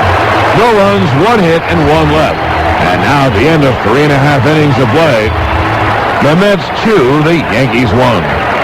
WABC. New Extra Strength Rolaids profiles superfan Tom Dolan. Baseball, it's about pacing yourself. Amateurs, after the first inning, they give out. Me, I work up to it. First inning hot dogs, second inning cheese fries, third chili dogs. By the 7th inning stretch, it's new Rolaids. Extra strength. New Extra Strength Rolaids with even more acid-neutralizing power to wipe out heartburn fast. New Extra Strength Rolaids starts working in less than 10 seconds. ROLAIDS spells relief. Use as directed. 8th inning, bratwurst. Spinco. Maybe you know us. If you do, thanks. If you don't, you should. Doctors have been recommending our foot care product for years, especially Polysorb replacement insoles. They've got the best combination of shock absorption and energy return of any insole out there. And they're unconditionally guaranteed for 1 full year. So, whether you're trying to run faster, jump higher, or just make your feet feel better, try Spinco Polysorb replacement insoles. Ask for them at Foot Locker or your favorite footwear retailer. Take comfort in Spinco. So, as you can see, our business is growing every day, and I think together our companies could share a lot more growth. Now, let me give you the grand tour of our offices. Follow me. Over here we have our account supervisor, marketing manager, webmaster, office manager, information services manager, media buyer, president's assistant, web designer, copywriter, research and development manager, and head of human resources. His name is Bob. Hi. When you're just starting a business, sometimes you tend to stretch your people a little thin. Working with a certified public accountant could help. CPAs provide insight, knowledge, and just as important, a little relief, so your business grows to where you can actually hire 1 person for each position. Bob, how about some coffee for these nice people? And tell them about your position as Chief Operating Officer here. The CPA. Never underestimate the value. This message brought to you by the American Institute of Certified Public Accountants and your state CPA Society. Well, wrap up Rolex for someone you love. Your friends at William Barkman Jewelers, your official Rolex jeweler, remind you that an elegant Rolex timepiece makes a perfect gift for that special someone. We go to the bottom of the 4th inning. Mets lead the Yankees 2-1 in Game 5 of the World Series, and this is a do-or-die game for the Mets. If they do, there's a Game 6. If they don't, they die. Their season is over. And Andy Pettit and Al Leiter hooked up in what could be a pitcher's duel throughout this game. They both look pretty sharp. Coors Light, naturally brewed. Reach for the silver bullet, the pure taste of the Rockies. There's Bubba Trammell to lead off, and he takes a breaking ball strike. Trammell walked his first time. That helped build the Mets 2 runs. With us is the number 1 citizen of this great city, the mayor, Rudy Giuliani. Pettit deals. It's line to right field. There's a base hit toward the line. O'Neill cuts it off, and Trammell holds with a soft single to right. Well, Your Honor, before I get to tonight's game, you're a baseball fan since you've been a little boy, and last night, we thought was one of the classic baseball games. What did you think? I thought it was a great game. I thought it was a brilliantly managed game. I mean, one of the sexiest managing moves ever in bringing in David Cohn, right? With 1 more out to get the win, right? Wow. And I thought Valentine made a lot of smart moves, including tonight. I think he did absolutely the right thing in putting Agliani up as the leadoff hitter. Trammell leads off first. Here's Payton, who followed Trammell's walk in the second with a single. A throw to first. Trammell's back. Let's get some ticker tape parade details, because I've heard a lot of things. Now, if the Mets win the World Series, it has to be in 7 games. So if the World Series ends in 7, when would the ticker tape parade be? Now, the World Series ends tonight or Saturday for the Yankees, it would be Monday. Okay. So Saturday, Monday, the pitch to Payton is low. Obviously, tonight, Monday, and Sunday, either team Tuesday, right? Correct. Absolutely right. Monday or Tuesday are the days for the parade. There's also good weather reports for Monday. And it makes no sense to have a Saturday because nobody's at work to throw the stuff down on them. I think people on Wall Street would be really disappointed. They get used to it now. Well, boy, have you ever had great weather in your city for this World Series? Pettit deals to Peyton. Swung on, hit on the ground, weakly to second. This guy now goes to short. There's one. That's all they get. A ball not very hard hit. A 4-6 force. But now you have the speedy Peyton at first, who might do some running. Here's the shortstop, Kurt Abbott. Well, I know that you're more than pleased having the World Series exclusively in New York. What a boost for the city. This is absolutely terrific. I mean, it's created enormous excitement, tremendous amount of economic activity, great publicity for the city. We're getting publicity all over the world. It's absolutely, and it's a good World Series. I mean, it's a really, despite the fact that the Yankees are ahead 3-1, they're separated by one run, and all the games have been good games, good baseball games. Kurt Abbott grounded to short his first time. A throw to first. Peyton is back. Peyton's a base runner, but with Pettit out there, kind of cuts down the running game, and it's just a better thing when you have warm and unseasonable weather. Boy, we've had it now. Right. Tell me if this umpire doesn't take forever to call a strike. Forever. The pitch is cut out of mist. It's worse if you're doing play-by-play because you want to call the pitch right away, and you can't do it. I thought it led to some of the problems Vizcaino had when he was up, when he took his shin guard off after thinking of it. And then the guy called a strike, and then called another strike on him. And you knew the next pitch after he took the shin guard off, if it was in Queens, it was going to be called a strike. I don't think Vizcaino was trying to show him up. I think because he didn't hear anything. Right. He didn't hear a call. Well, the 0-1. 1 on, 1 out. Bottom of the fourth. 2-1 Mets. And Pettit deals low, a backdoor breaking ball. And the count is 1-1 on Abbott. You know, I might be speaking too soon, but one thing that, as a native New Yorker, I take pride in, so many people predicted doom and gloom, that there'd be so many fights, and it's really been mellow. No. I mean, they're lusty and passionate, but, you know, appropriate. Fastball's outside 2-1. You know, Mike, I didn't even think to bring that up, and I haven't seen, you know, normally in any ball game you'll see people turn and guys are separate. I haven't seen one fight. Right. So I think it's been terrific. Not one person's gone on the field. And there doesn't seem to be an inordinate number of police, a big police presence. It's pretty much normal. Yeah, it is pretty normal. It'll be a 2-1. And Abbott takes inside 3-1. Al Leiter on deck. The odd thing is, if Abbott walks, then you'll see Leiter bunt again, but not for a hit, just to move the runners up. That was a very smart move, having Leiter bunt. He's not much of a hitter, so a terrible hitter. Might as well let him put the ball in the field, see what happens. It'll be a 3-1. Pettit throws over, but Peyton's right on the bag. The Mets have studied their scouting report. They're not going to give Pettit a chance to pick him off. There's a very good hit-and-run pitch. First of all, it's outside, it's ball 4. And Abbott walks anyway, so he only has to swing at a strike. Now the 3-1 is a bloop over first foul. Tino can't catch. It's in the crowd. A broken bat. And they're yelling for Jeter to throw it. The ball with the bat went all the way out to Jeter. He even handed it to the bat boy instead of flipping it to him. That was very funny. Very funny. And now the crowd gives a standing ovation to the ball boy, or Jeter, for handing the bat. I got it. Well, Rudy, if there is a game Saturday... Oh, my goodness. Can you imagine... We may have to have a few extra police at that game. Can you imagine how much you'll read the next 2 days? You'll see that thing 1,000 times. I've already seen it 1,000 times. Now they're chanting Roger, Roger in the sing-song manner. They used to chant Darryl, Darryl. It'll be a 3-2 to Abbott with 1 out, and the pitch is cut on and pop foul, first base out of play, and Peyton was not running 3-2. What are the specifics for the ticker tape? What time does it start? My recollection is we started at about 11 in the morning. Everybody gets there around 10, all the players. We have a get-together and a little party and a breakfast, but it actually starts at 11. And you try to have the ceremony at City Hall about 12:30 to 1. Well, one thing about the Yankees... We've always had great weather, as you remember. Yes, fabulous. We've done all 3 of them, so. I'll get to my dumb point in a minute. It'll be a 3-2 to Abbott. Pitch is fouled straight back.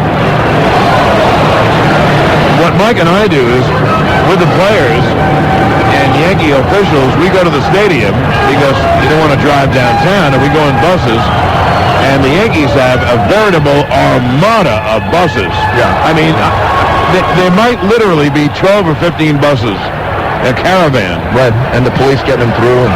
No, that's the best part. Can I get that one day? No traffic problem. No traffic. But you have never seen more buses in your life. It'll be a 3-2 to Abbott. Peyton at first base, 1-out. Pitch is fouled back to our right. Very close to us. Michael almost made the play. I was going for it. The count holds at 3-2. Louis Soul fouled one back here yesterday into our booth. Yeah. Is that right? Yep. Yeah. We did not make the play. Well, he picked it up off the ground, though. I think he's having too much trouble with Abbott. I'll tell you what, if he walks him, then you're going to have Leiter run him over and you then have a big out in the game. So, Pettit trying to throw a strike 3-2. The pitch is outside ball 4. They're at 2 on and 1 out. A very good at bat for Kurt Abbott. Second time that we've made Leiter a useful batter. Leiter looks down at Cookie Rojas, but I would be absolutely stunned if he does anything but bunt here. He even bunted with 2 outs before, so with 1, he's definitely bunting.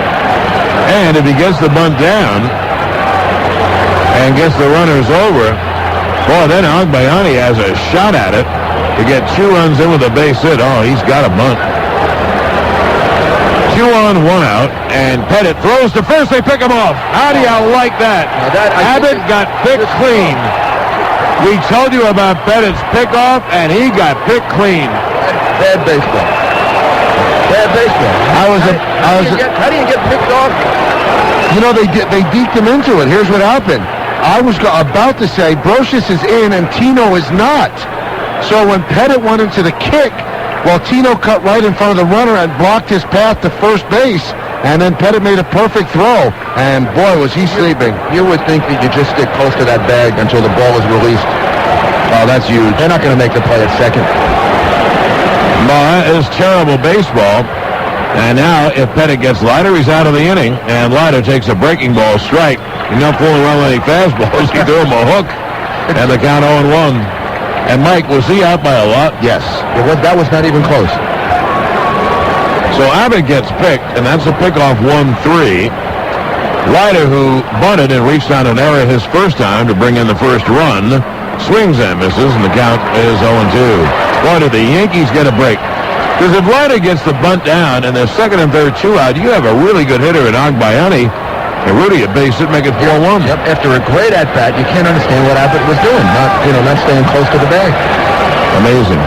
Now Andy holds the set, and the 0-2 is hit on the ground to short. And Jeter fields and throws to first, end of inning. Well, Rudy, I hope I'll see you after the game in the clubhouse. Hope to see you later with champagne all over me. In any event, I know I'm seeing you on Monday. And then on the stage, yeah. Okay, thank you, buddy. Thanks. No runs, 1 hit, and 1 left. And now at the end of 4 innings of play, it's 2-1 Mets.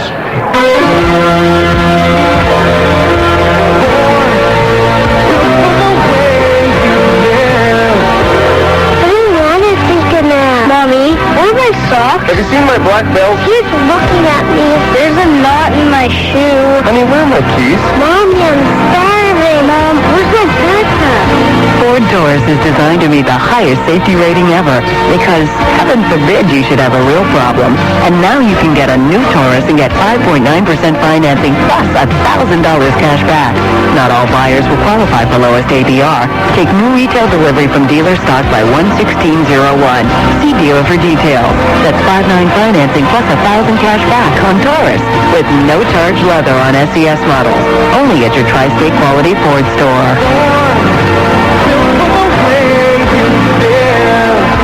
Talk straight and tell it like it is. That's one rule that I live by in everyday life and stick to with every one of my players. It means I don't have to mince words and don't have to back down from tough decisions. And so far, straight talk has paid off for me and paid off for the New York Yankees. Maybe that's why I like the Daily News, Guys like Anthony McCarron, Mark Kriegel, Mike Lupica, they tell it like it is. I don't always agree with what they have to say, but they sure don't mince words, and I like that. And whether I agree with them or not, I've got to respect what they write. I know that the Associated Press voted the Daily News one of the 10 best sports papers in the country and the best tabloid in New York. You not only get great sports coverage every day in the Daily News, you can get it online anytime just by logging on to nydailynews.com. If you're like me and appreciate honest, straight talk without the fluff, then you've got to like the Daily News, because nobody tells it like the Daily News. Don't miss the return of undefeated welterweight champion Sugar Shane Mosley when he defends his title against top-ranked contender Antonio Diaz. Live Saturday, November 4th at 9:45 p.m. on HBO, the heart and soul of boxing. Well, the Mets got a break when Pettit dropped the throw from Tino on Leiter's bunt, or else the Yanks would have a 1-0 lead. And the Yankees got a break when Kurt Abbott allowed himself to get picked off easily by Pettit with 2 on and 1 out. And then, of course, Leiter made out. The inning was over. So we go to the 5th. New York Yankees baseball brought to you in part by Kodak Max Film. It's all you need to know about film. 1, 2, and 1, both hits by Bernie, a home run for the run and a single. 2-4-0 Mets. Now we get to the midway portion of the game. It'll be Paul O'Neill to lead off against Leiter, lefty to lefty.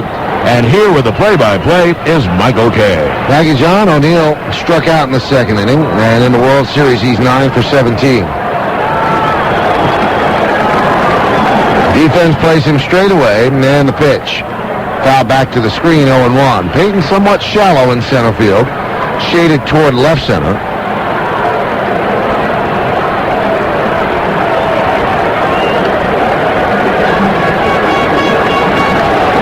Paul O'Neill has, I said, 9 hits and 17 at-bats. That's an over 500 batting average in the World Series. Randy 0-1. Inside 1-1. Only 5 players have batted above 500 in a World Series in which they had more than 15 at-bats. Babe Ruth in 1928 was 10 for 16. Chris Sabo in 1990, Paul O'Neill's teammate, was 9 for 16. Lou Gehrig in 1932, Munson in 76, and Dane Orge in 82, all 9 for 17. The pitch is low and away, check swing, 2-1. And O'Neill is also the 12th player to triple in consecutive World Series games. He had one yesterday and the day before. Chick Stahl of the 1903 Red Sox, John, you remember seeing him, is the only player to do it in 3 straight games. Yeah, he was just a young chick at the time. A baby chick, I guess. The 2-1. Breaking ball strike on the inside corner. O'Neill was shrugging out of the way, and the ball whispered across the inside corner. It's 2-2. On deck, Jorge Posada. Mets lead the Yankees 2-1, top of the 5th inning.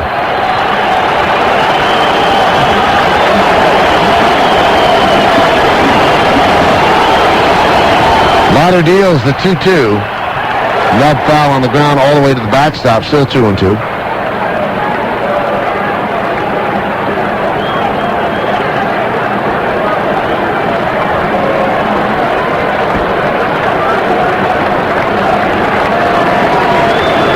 One, 2-1 for the Yanks, 2-4-0 for the Mets. The one error by the Yankees, Andy Pettit dropped a toss from Tino Martinez, and that allowed the 2 runs to come in the second, and they were both unearned. The 2-2. Breaking ball inside. Again, O'Neill kind of shrugs out of the way, and the count full at 3-2. Boy, is Leiter working O'Neill in, and he's also worked into Justice. And he has kept most of his pitches inside to the left-hand hitters. O'Neill takes a couple practice swings outside. Now gingerly steps into the box. Toe stance. With his front foot, he's up on his toe. And the 3-2. Swung on and grounded over the head of Leiter. Moving to his left is Abbott. Fields behind the back. Fires to first. In time they get him. And Lee Mazzilli doesn't like the call, and neither does Paul O'Neill.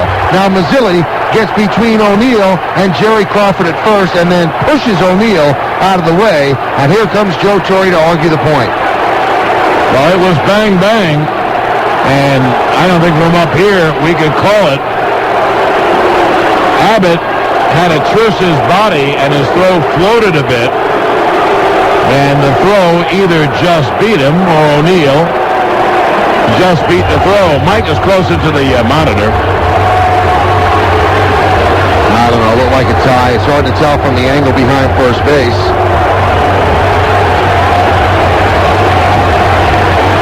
Now we see another angle. This is from high first base, off-balance throw. And again, it's hard to tell on that one too, so nothing conclusive. I'd say this one might be better. I'd say it was so close it looked like O'Neill's foot hit the bag as the throw hit his glove. Anyway, it's so close that what you say to Jerry Crawford is, it's your call, and he called him out. Here's Posada. A nice play by Abbott ranging up the middle, and then a pretty strong throw. Good stretch by Zeal. We've just seen... Well, go ahead, Mike. Call the pitch. And the pitch to Posada is a line drive to left field. That is going to dunk in for a base hit in front of Agbayani. So that was a big call at first base. Agbayani flips it into Abbott, and Posada's on with a one-out single. Yeah, I just want to say one thing, because people, will write or call and such. We've just seen the play in slow motion 3 times or 4 times, and you know what? We can't definitively say he was safe or out.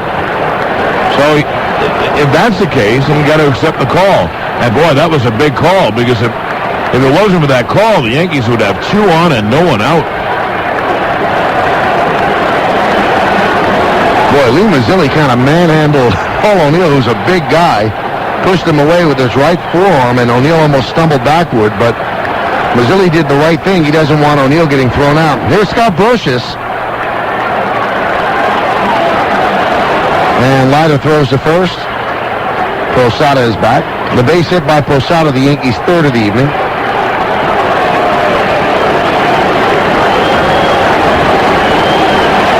Brocious popped to first. That was in the 3rd. Then the pitch. A cutter strike on the inside corner, 0-1.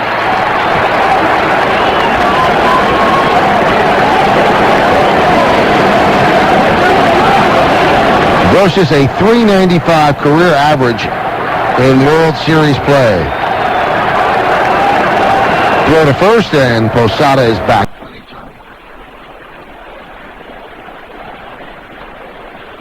Mets over the Yankees. All the runs coming in the second inning. Bernie Williams snaps it over for 15 slide with a home run in the top of the second, and then 200 runs in the second.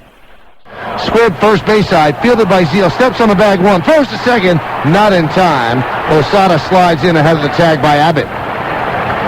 Well, once Zeal tagged the bag, that took off the force, so Abbott would have to tag Posada, and the throw was high, so I think Posada would have beaten the throw anyway, but there was no tag. So the Yankees have a runner at second, 2 out, and here's Andy Pettit, and if Pettit gets a hit, that would be amazing, because he has barely ever swung the bat. And as a result, Benny Agbayani, the left fielder, comes in really at Little League depth. He is playing right behind short and third. Denny Nagel hit one to the warning track last night, but Denny Nagel swung the bat a lot more than Pettit. The pitch. Swung on and grounded. Just foul outside of third. He missed a double by about 3 inches. Swung late, hit a ground ball, and it just missed hitting the third base bag. There are breaks and there are breaks. In the first break, they called O'Neill out, and this break, Andy, and it was foul.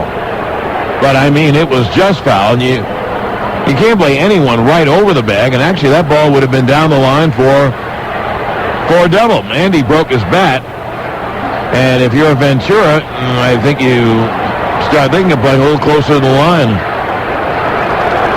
Pettit gets a new piece of lumber. He's shaking his left hand. Maybe he jammed himself with that pitch, or the bat vibrated because it was off the end of the bat.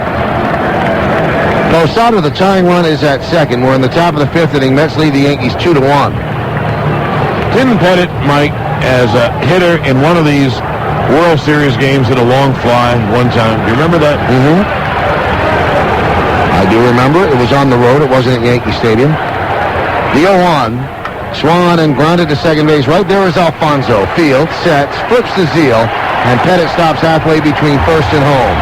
So that'll do it for the Yankees in the 5th inning. No runs a hit, and one man left at the end of 4.5. We're halfway through. Mets 2, Yankees 1. Hi, welcome to Yahoo Auction School. A lot of people still haven't tried online auctions, so today we brought in Stella and Esther to demonstrate how easy it is. Welcome, ladies. Hi. Hello. All right, well, let's get started. Today we're going to be bidding on a hand-stitched quilt from the 1890s. Who'd like to start? I will. Okay, Stella, just enter how much you'd be willing to pay. $15. Great.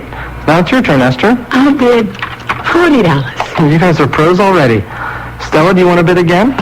Esther? Hey! What are you doing? She unplugged my computer. Esther, you can't do that. Hey, I win. But I was going to bid again. Stella, don't worry. You still have 2 more days to bid. Oh, get her off me. Get off her, Esther.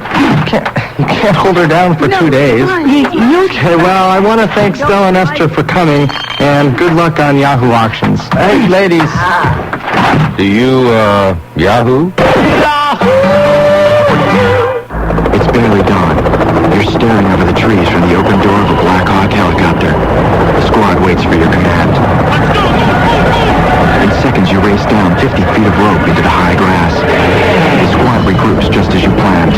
You lead them to the tree line and disappear. That's teamwork, Army style. Prove you're a leader here, and you can lead anywhere. Call 1-800-USA-ARMY. Be all you can be. Paid for by the U.S. Army. Joyce Mills, you are now the most powerful insurance shopper in the universe. I am. You have web access, right? Right. Okay. Go to quotesmith.com. Okay. Omnipotent authority to choose the best deal on auto, health, and life insurance from more than 300 top-rated insurance companies. Wow. Instant quotes, no commission salesman. I'm all powerful. Insurance-wise. Thank you. Quotesmith.com makes everybody an insurance genius. When you wake up in the morning. Hey, good morning, gentlemen. Or on the way to work. I love listening to you guys whenever I'm in the car, which is considerable. I can't even believe that in this day and age you guys can go on the air acting this way. It's Curtis and Goopy in the morning on 77 WABC, New York. While Mets and Yankee fans can follow their team's pursuit of glory for extensive highlights, interviews, and expert analysis, tune to the Jeep Subway Series postgame report immediately following the World Series game tonight. And the show is on MSG Network and Fox Sports Net, so as soon as Fox Network goes off the air, well, you hit that remote and go to MSG Network or Fox Sports Net, and you'll get the postgame report with everything you need to know about what happened in the game. It is tomorrow's news today. Well, we go to the bottom of the 5th inning. It'll be the top of the Mets order against Andrew Eugene Pettit.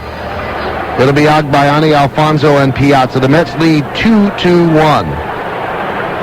All the runs scoring in the 2nd inning. The Yankee run on Bernie Williams' home run. With 1 out in the 2nd, Bubba Trammell walk. Jay Payton stroked a single to right center field, putting runners on 1st and 2nd. Kurt Abbott hit a soft ground ball to short. They can only get 1, so that was the 2nd out of the inning, having the runners move up to 2nd and 3rd. And then Al Leiter surprised everybody with a drag bunt down the first base side. Fielded by Tino Martinez wide of the bag at first. He flipped with some oomph to it to Andy Pettit, and Pettit bobbled the ball, dropped it. It was an E1, the tying run scored. And then Agbayani, a slow roller down the third base line under the hand of Brocious to give the Mets the lead. The pitch to Agbayani is a breaking ball strike on the inside corner, 0-1. So the unearned runs by the Mets have given them a 2-1 lead here in the bottom of the 5th inning. And the pitch. Swan had fouled straight back here, just to the right of our booth, which is down the right field side, so the count is 0-2. We are definitely on the first base side of home plate, and that was further to our right. Agbayani, a stocky right-handed batter. And the 0-2. Check swing, did he go? Yes, he did, said Jerry Crawford, the first base ump. It was in the dirt, so Posada tags Agbayani in the batter's box, 1 away. That was a cutter that acted as a slider, so you put down a K on your scorecard, and the putout goes to Posada. Here is Alfonso. You know, Pettit has been so effective tonight, Mike. He hasn't given up a fly ball. Now, there have been a couple of singles that have been looped to the outfield. One a line drive by Payton, the other kind of a looping line drive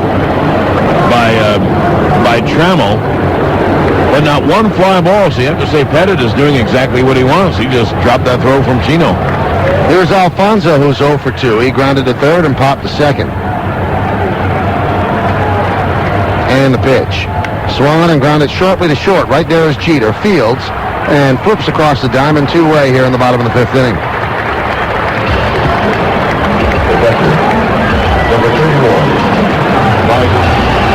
Now here's Mike Piazza. Piazza singled up the middle, just to the left of Jeter in the first inning, and then grounded to third. That was in the third. Taking his time walking to home plate, because what he's doing is he's giving Leiter a little respite. The outs were made quickly, the first 2 outs of the inning. In all likelihood, he'll take the first pitch as well. Grosh is deep at third, close to the line. In the outfield, deep and straight away. And the pitch to Piazza is swung on and drilled to left center field. Giving chase, Bernie Williams. He can't get there, and that ball goes all the way to the wall. Fielding out there is Bernie Williams, and he flips it into Jeter. A 2-out double for Piazza. So Piazza outthought Pettit, who probably figured he was going to take the fastball on the first pitch, and he swung at the pitch and drilled it to left center for a double. Well, Mike, that's very dangerous. And Pettit really was thinking that way. It was a low fastball in, and boy, did he hit it. Because even though he wanted to give Leiter some rest, he also might give up a home run, which would give Leiter a 2-run lead. Now, a base hit by Zeal would give him a 2-run lead. Zeal's 0 for 2, but he has caused Pettit many problems throughout his career. Coming into the game 12 for 35, that's 343 with 3 home runs. And they will intentionally walk Zeal, and then they'll deal with Ventura. So one pitch thrown intentionally outside. Posada holds his bare hand out. There's ball 2.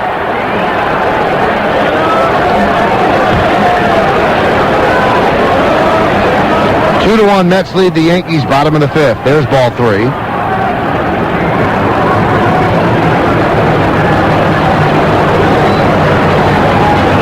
And Pettit sets at the belt, and he will throw ball 4 intentionally outside. So Zeal intentionally walked. That leaves it up to Ventura. Ventura 0 for 2.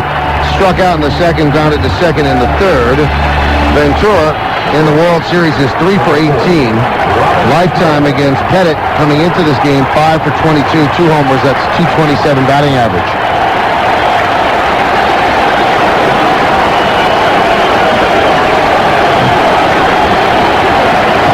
Lefty to lefty. And the pitch to Ventura is a pitch strike on the inside corner 0-1. And Ventura in the playoffs is 0 for 6 against Pettit.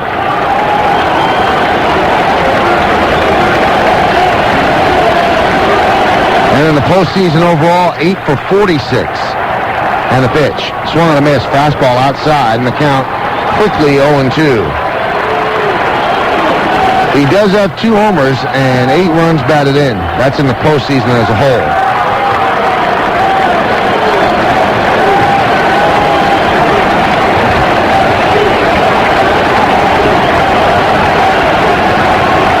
Pettit brings the hands together, sets at the belt, checks the runner at second. The 0-2 missed outside of 1-2. It is almost a hot evening in New York City. When I got to the ballpark, I think it was 74 degrees, and that was about 3:30 in the afternoon. You just cannot believe that on October 26th, this is the weather on the East Coast, the Northeast. But the weather has been great for every single game. First and second, 2 outs. The 1-2 to Ventura. Swung on and driven out to deep left field. Backing up Justice. He's there, and he makes the play about 5 feet in front of the warning track for the final out of the inning. So the strategy worked. No runs to hit. 2 men left at the end of 5 full. Mets 2, Yankees 1. This is Laura. Hi, Laura. This is Steve. I'm on the road, but I just wanted to call to say happy birthday, see how your daughter's recital was, check on your mom's hip replacement, and, talk about that proposal I sent. How did you... Well, great, thanks. Let's talk. How well are you managing your business relationships? Let ACT software help. And now when you purchase ACT and any Palm handheld or Palm accessory, you'll receive a $50 rebate. So visit CompUSA, Best Buy, Office Depot, a reseller near you, or ACT.com for all the details. ACT. Make contact. Build relationships. Get results. Baseball. The rules are simple. 3 strikes, and you're out. Each team gets 3 outs per inning. There's 9 innings per game. A lot of things have changed over the years, but baseball remains pretty much the same. Much like Jeep Cherokee Sport, an American original, there when you need it, genuine from the ground up. Which is why, much like the New York Yankees, Cherokee is a favorite of people across America. And right now, much like being a Yankee fan, it's a great time to be a Cherokee fan. That's because you can lease a Cherokee Sport for just $279 a month for 39 months with zero down and just $1104 due at signing, plus title, tax, and license. And still get air conditioning, power windows and locks, and remote keyless entry at no extra charge. Now that's a great value. I guess some things never change. For lease example details, call 1-800-768-JEEP. Ends January 8, 2001. See the Cherokee Sport at your Tri-State Jeep dealer. Jeep is a registered trademark of Daimler Chrysler. Jeep, the most award-winning brand of 4x4s on earth. Dear Lee, when my hip started to bother me, I could hardly pick up my 2-year-old. Extra strength Tylenol only lasted a few hours before the pain came back. So my doctor suggested a leave. Now I can pick up my daughter anytime, all day long. 2 Aleve can stop pain all day. It would take 8 Tylenol to do that. I feel like a mom again. Aleve, all day strong, all day long. Comparison based on lowest recommended dose for 24-hour treatment. Use as directed. And now, cold sufferers can get the all-day strength of Aleve and new Aleve Cold and Sinus. Hike into your local Suzuki Automotive, Motorcycle, or Marine dealer and cast an official vote for the Heisman candidate of your choice. You could win a Suzuki V6 Grand Vitara plus a 4-day, 3-night trip for 2 to the 2001 Heisman Trophy ceremony in New York City. Other prizes include a Suzuki motorcycle, an outboard motor, and Heisman Trophy autographed footballs. Enter by November 30th. No purchase necessary. U.S. residents only, 21 and over with a valid driver's license. Odds of winning depend on the number of eligible entries received. Log on to Suzuki.com or see participating dealers for official rules or call 877-MY-SUZUKI. Sun America Mutual Funds, the retirement specialist. Sun America Mutual Funds, the official investment sponsor of New York Yankees Radio. Well, here we go to the 6th. It's 2-1 Mets, 2 unearned runs in the second inning, offsetting a Bernie Williams home run. Top of the order for the Yanks, and once again, here's Michael. Thank you, John. Leiter's thrown just 66 pitches. The pitch to Vizcaino is low and inside with a cutter, 1-0.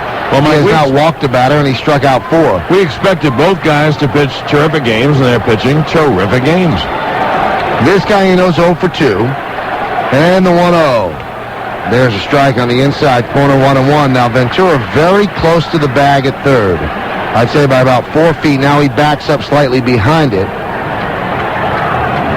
They pinch up the middle, and the 1-1. Swung on and grounded right back to Leiter. He took a base hit away, and he flips the Zio 1 away. That was headed to center field, but Leiter stuck the glove up, and the ball stuck in the glove. 1 down. Shortstop, number 2. There's a little factoid, John. I don't know if you realize it. The primary colors for the Mets before they added black are the royal blue and the orange. You know why they did that? I think so. Okay, tell me. I don't know why they are, but I think those are the official colors of New York. That's not the reason. But you'll like the reason. They're the colors of the Knicks? Nope. Okay. Here's Jeter. He's 0 for 2. And the pitch. Inside, 1-0. They wanted to incorporate the primary colors of the Giants, orange, and the Dodgers, blue, to make the Met uniform. Oh, the 2 New York teams. Okay. And that was the royal blue, and the Giants kind of were black and orange, I guess. And the 1-0. 2-seam fastball away, 2-0. That's a factoid. That's a factoid. I mean, small fact. A fact that's not important. To some people it might be, but I guess to you it's a factoid. Okay.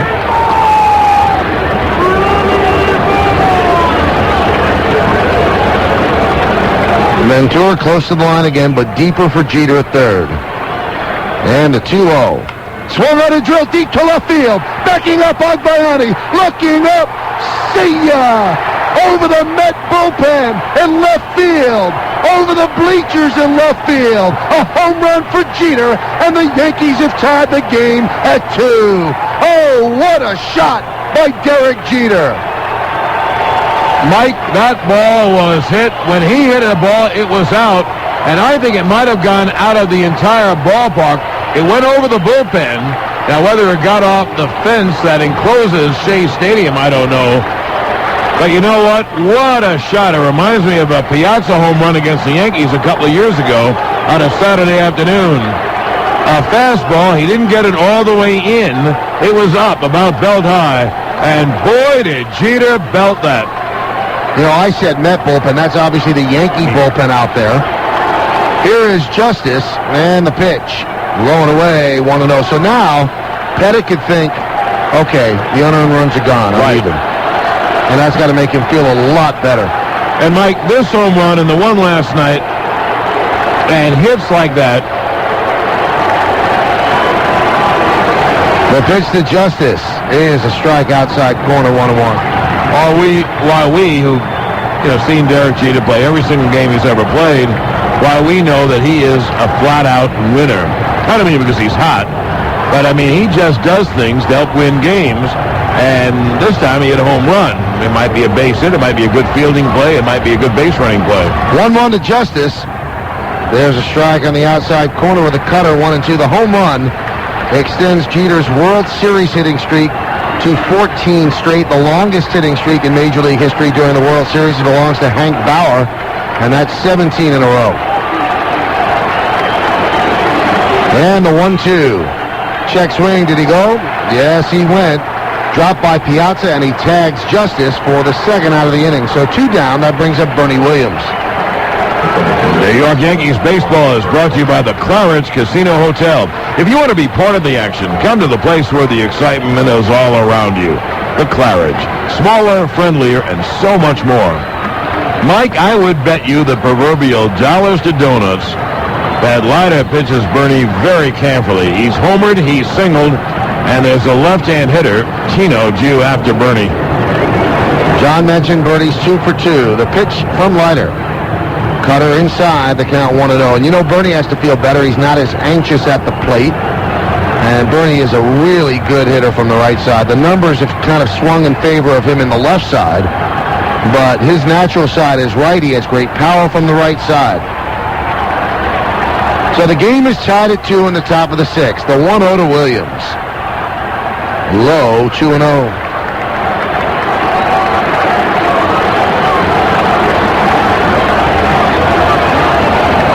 Now this is a damage pitch right here, 2-0. Bernie steps out to think about it, and maybe Leiter is thinking along with Sterling, and he will pitch around Bernie. That might be the prudent thing to do. And you know, too, like Joe did with him in Seattle, if it's ball 3, 3-0, he's swinging. The 2-0 is low, 3-0. So now he will probably get the green light, and again, Leiter will probably throw the pitch out of the strike zone.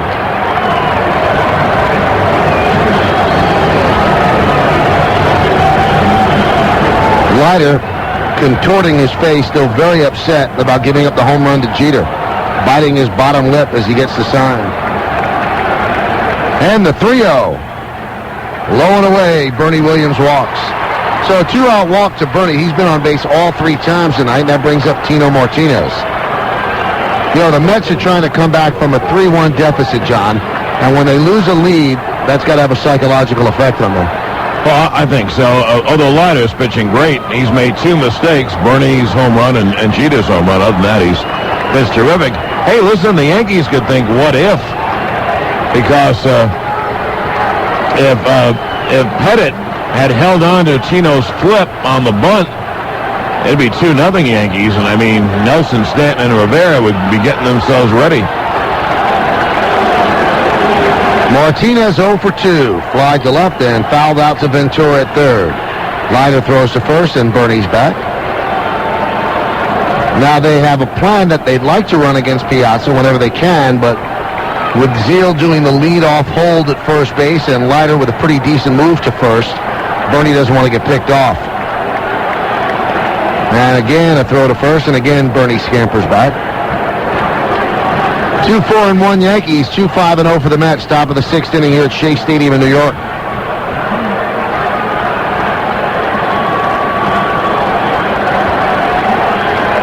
And the pitch.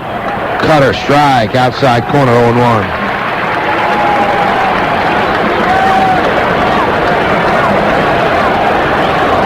Tino looks down at Willie Randolph to see if there is a sign on. Abbott shades up the middle for the lefty swinging Martinez. Ventura off the line at third. Throw to first. Bernie's back. 2-2, top of the 6th. Home runs by Bernie Williams and Derek Jeter, the Yankee runs. And the Mets 2 unearned runs in the bottom of the second inning. That's where we stand here in the top of the 6th, a deuce apiece.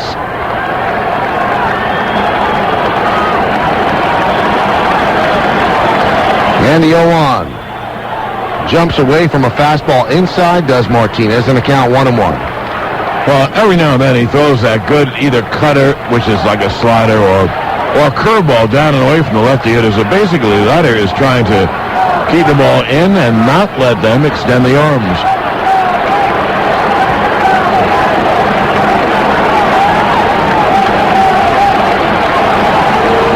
One. Check swing on a cutter outside. Leiter says check with the third base ump. They check with him. And Charlie Relaford said no on the count 2-1. Crowd got very quiet here at Shea, at least the Met fans at Shea, when Jeter's ball sailed either into the Yankee bullpen or over the wall behind the Yankee bullpen.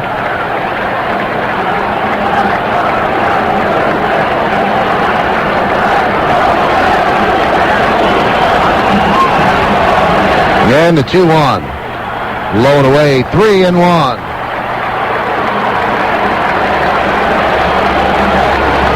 Well, Leiter certainly doesn't want to walk Tino, even though there's a lefty hitter in back of him, O'Neill. Run a base it means a run. So, Mike, this time, I think if this is a damage pitch, I think Tino will see a strike. Let's see if they send Bernie. They don't. The 3-1 is taken for a strike. Good pitch on the outside corner. Good fastball, 3-2. Now Bernie Williams talks with Lee Mazzilli, and Bernie will be going. And the crowd here at Shea Stadium rises to its feet.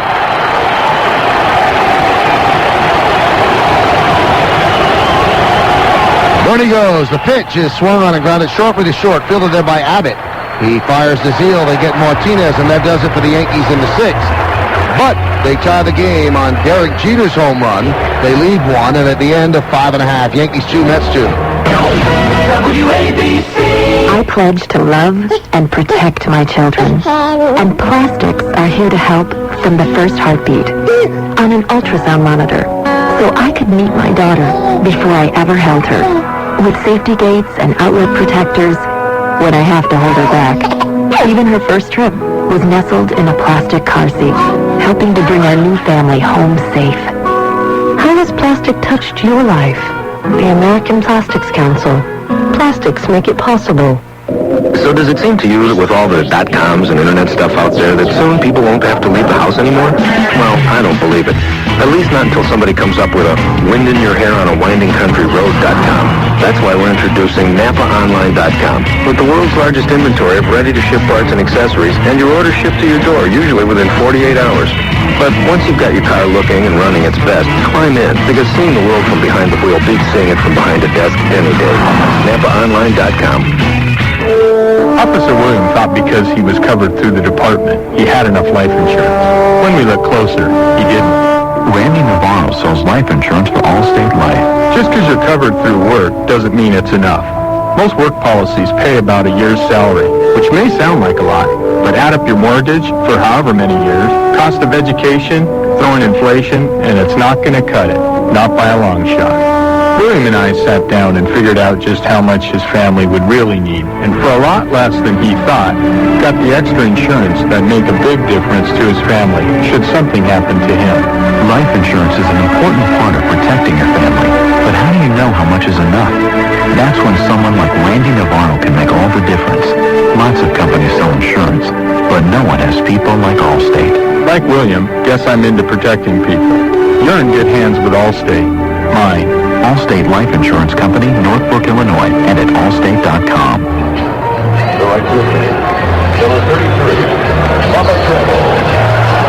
Well, the Beck's customer of the game is St. James Pub in Mineola. Beck's, a beer apart. 2 home runs for the Yankees, 2 unearned runs for the Mets. We're tied at 2. Bottom of the 6th inning. Pettit and Leiter have each been brilliant. New York Yankees baseball brought to you by DMR Consulting, the results people. They make IT investments pay off. Here's Bubba Trammell to lead it off. He is 1 for 1 with a walk and a run scored. Starting in right field in place of Timo Perez. And the pitch. Cutter inside, 1-0. Trammell now is 9 for 20 lifetime against Pettit, and one of the 9 hits a home run. The 1-0. Swung on and grounded left side. Backhanded by Jeter. Sets, fires, pulls Tino off the bag, and he tags the sliding Trammell for the first out of the inning. Tino came off the bag. Trammell went down head first slide into first, but Tino's sweep tag got him, and Trammell does not argue. One away. Well, Jeter got the ball in the backhand and threw a little wide, but Tino got the tag down on Trammell's leg as he was going by.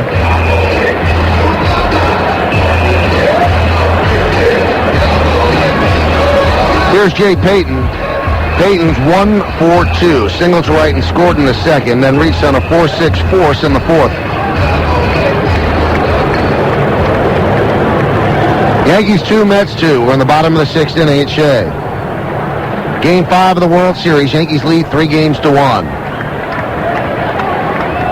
And the pitch. Breaking ball is inside and goes off the glove of Posada, rolls behind him. He scrambles after it and keeps it in play. The count 1-0. 2-4-1 Yankees, 2-5-0 for the Mets.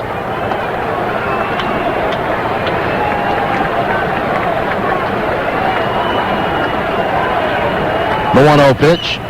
Swung and grounded to deep third. Off the glove of Broshin, rolls behind him. And we'll see how they score it as Payton reaches. I think that hit a patch of dirt, maybe a clump, and kicked back on Brosius. He couldn't field the ball, so Payton is on.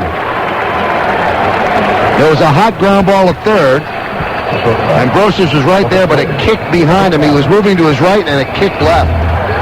Another terrible hop. That ball was hit by Payton, but Brosius was right there. I guess when it came off the lip, I'm just guessing, that's what caused the ball to kangaroo high in the air and kind of veer off course. Brosius got the glove up, but only could knock it down. So bad hop single. I think they gave him a hit. The pitch to Abbott. Swung and missed. 0-1. Oh, I would give him a hit. Mike, he was there. That was an awful hop. Well, that's what they did. Gave him a hit. Yeah, he would have made... Brosius had to play lined up. Abbott looks down at the third base coach, Cookie Rojas. Mets first base coach is Mookie Wilson. The 0-1 is Nub foul in front of the plate, then rolls behind the plate to the backstop 0-2. You know, Pettit looks at least like he's going to give the Yankees 6 innings. So what that does, John, is it gets them through the danger point of having to use Gooden or Grimsley or Cone. And because they pitched last night, I think Nelson, Stanton, and Rivera really are one-inning pitchers tonight. So he's got them what they need, at least that way. Absolutely. I think it would go more, but I see your point. If he gets Abbott, he'll get out of this inning. And the 0-2. Check swing, foul back to the screen. And the count still 0-2.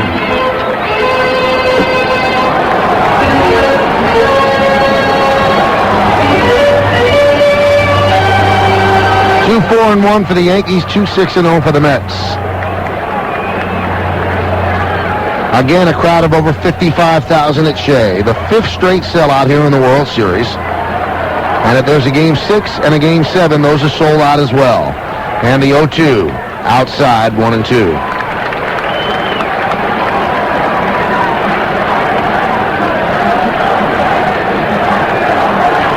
Although it is a very quiet crowd, you can hear people trying to get a Let's Go Mets chant going. But they seem to be sitting on their hands waiting for something to happen rather than trying to get something to happen.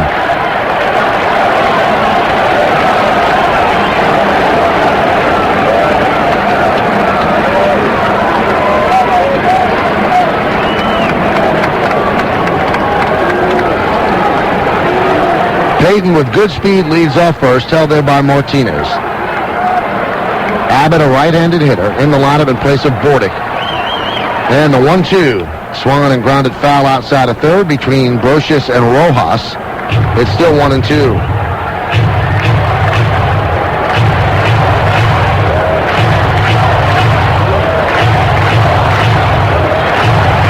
Payton walks back to first base, all the time staring over his right shoulder, looking at Rojas. Abbott's in the lineup because Bordick is 4 for 33 in the postseason. That's 121, and he did not drive in a run. He'll be a free agent at the end of the year.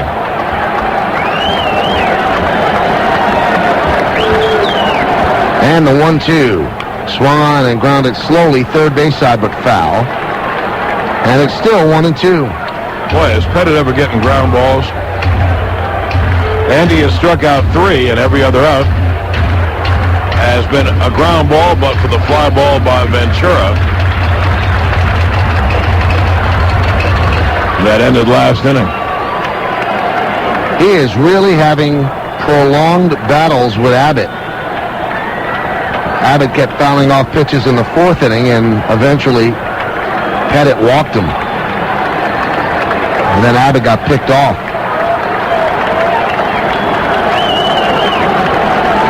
And the 1-2. Swung on line drive. Base hit to center field. Peyton around second. Will stop right there. Bernie Williams fields and flips the ball into Jeter. So, a one-out single for Abbott, putting runners on first and second. And here's Al Leiter, obviously in a bunting situation with one out. Well, this is where we were, Mike, in the 4th inning.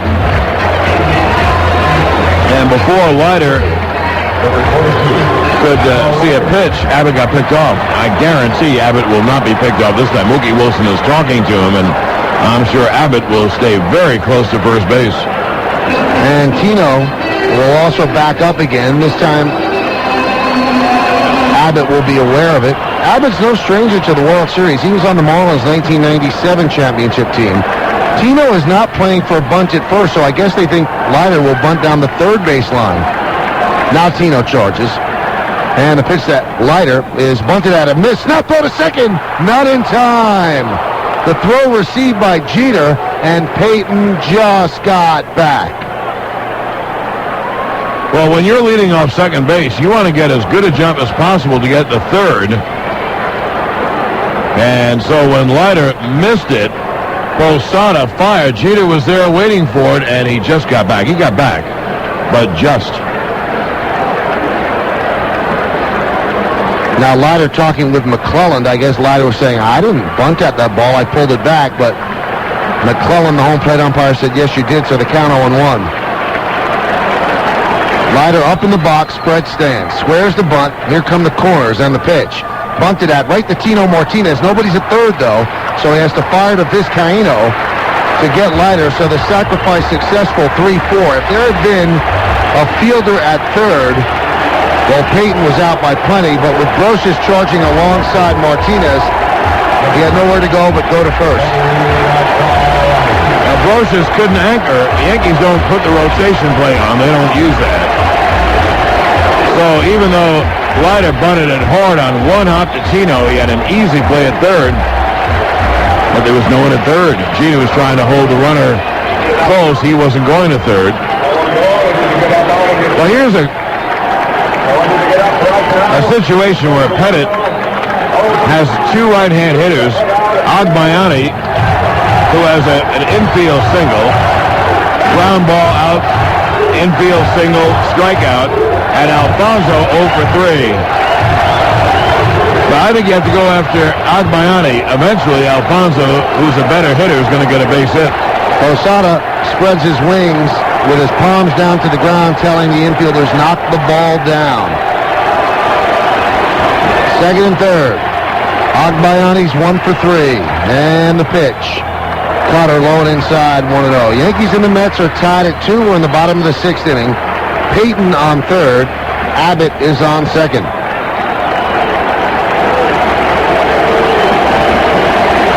Agbayani has been huge for the Mets.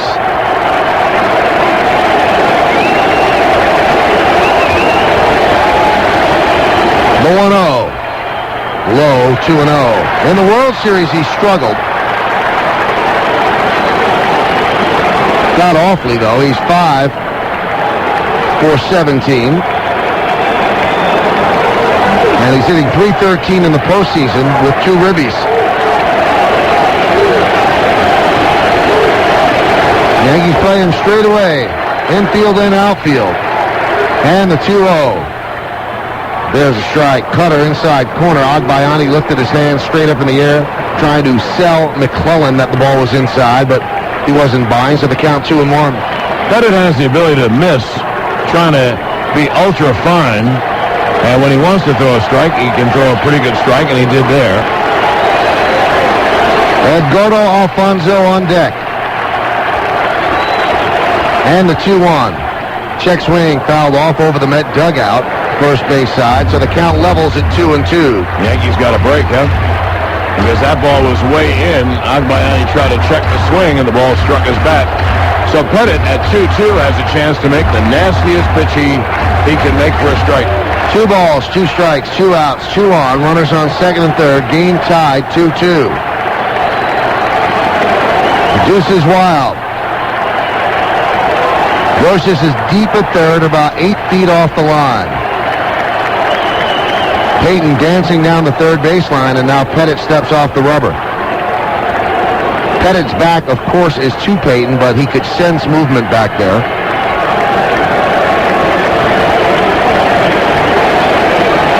Agbayani deep in the box. Doesn't crowd the plate. And the 2-2. Swung and grounded to short. Jeter's there. He charges, fields, fires, got him, and Pettit works out of trouble. No runs, 2 hits, and 2 left at the end of 6 full. Yankees 2, Mets 2. Introducing the Coors Light Queen of Halloween, supermodel Heidi Klum. Heidi, work with me? Oh, that's great. That's the one. These Coors Light Queen of Halloween posters are going to be fantastic. Oh, that's beautiful. Okay, Heidi, snag an ice cold Coors Light out of the cooler. Open it. Now pour it in the glass. Oh, yes. I can almost taste that Coors Light. Oh, that looks refreshing. How about you set that down right here next to me? Heidi, seriously, hand me the Coors Light. Where are you going? Heidi, we're not done with the poster. That's my Coors Light. This Halloween, stock up on Coors Light and original Coors beer and pick up your free Heidi Klum Queen of Halloween poster, only while supplies last. Coors Brewing Company, Golden, Colorado. This Halloween, you could help scare away a child's worst nightmare. Pick up a pumpkin donation card wherever Coors Light is sold.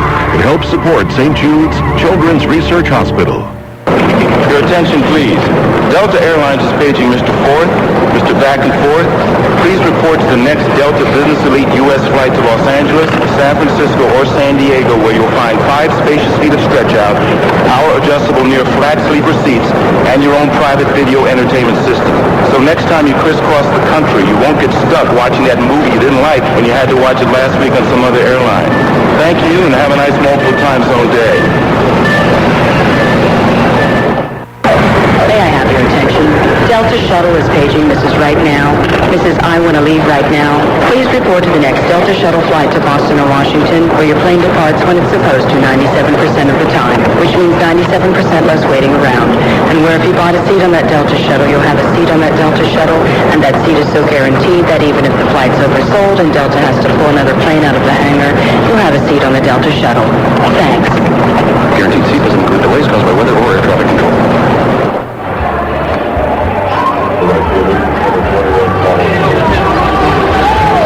Well, Andy Pettit does the job with runners on base, and John and I were talking about that between innings, and he's used to pitching with runners on base. That's what he does.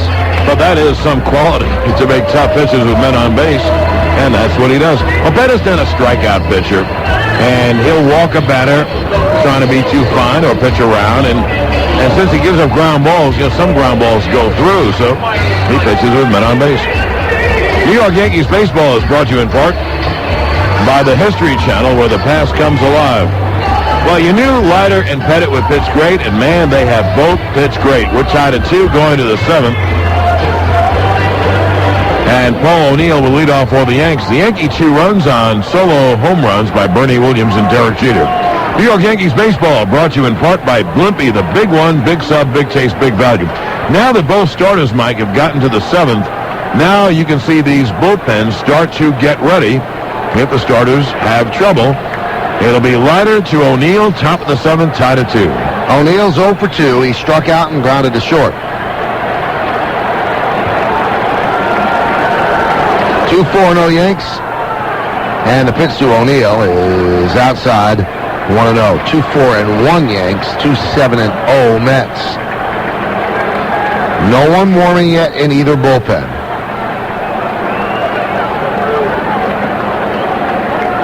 Abbott shades O'Neill up the middle. Payton shades him to left center field. So they play in the pull in the infield, the other way in the outfield. And the 1-0. Swung on and missed on it. Breaking ball diving down and away. The count 1-1. A weak hack by O'Neill. Mike, so far, of course, this is a tribute to Leiter, but Joe putting his lefty hitters back-to-back have not worked. They are 0-4-5, Tino and O'Neill. Of course, Justice is 0-3-2, batting third. But as I say, you got to credit Leiter. He's a terrific pitcher. 1-1 to O'Neill.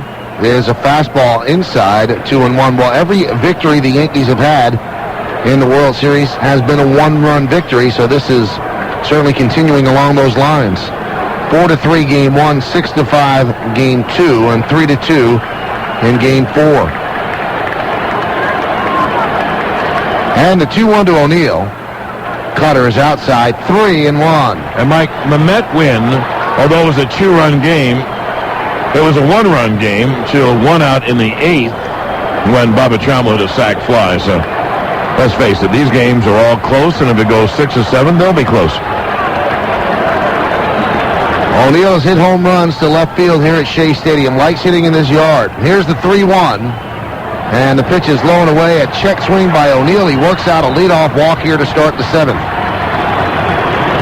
Well, the Yankees, first of all, don't bunt ever. 16 sack bunts all year. Secondly, Posada, I don't think I've ever seen Posada bunt. And O'Neill doesn't run all that well anyway, so you're not going to bunt. But there's one other reason you don't bunt. You don't want to take Andy out of the game. That after Posada is Brocious. So if Posada bunted and O'Neill was at second, well, they'd walk Brocious, and you can't take Andy out. So Posada will be a cutting and a slashing. They're starting to move around in the Yankee bullpen in left field. And the pitch to Posada is a cutter inside, 1-0. Leiter pounds his glove before he gets a return throw.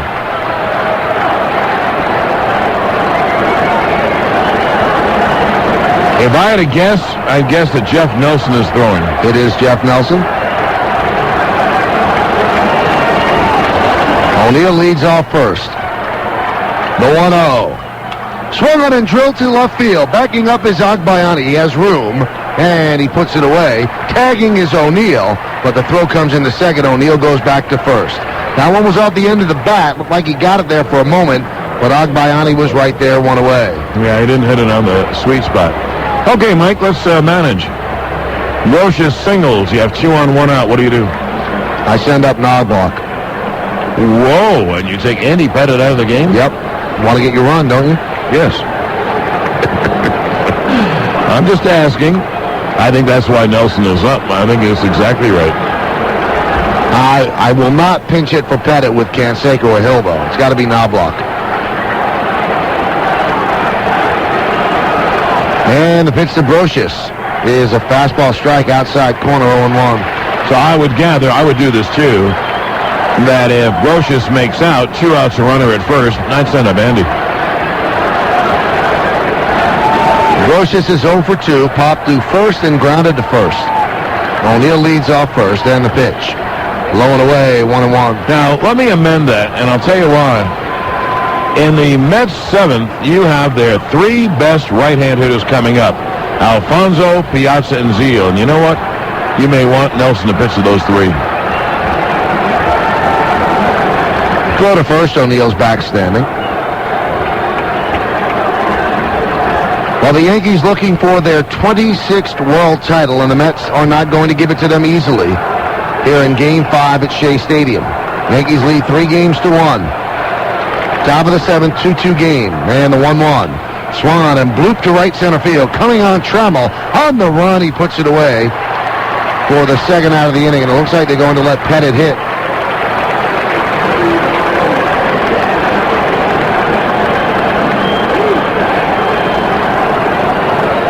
So I guess if there was a runner in scoring position, they would have pinch hit for Pettit.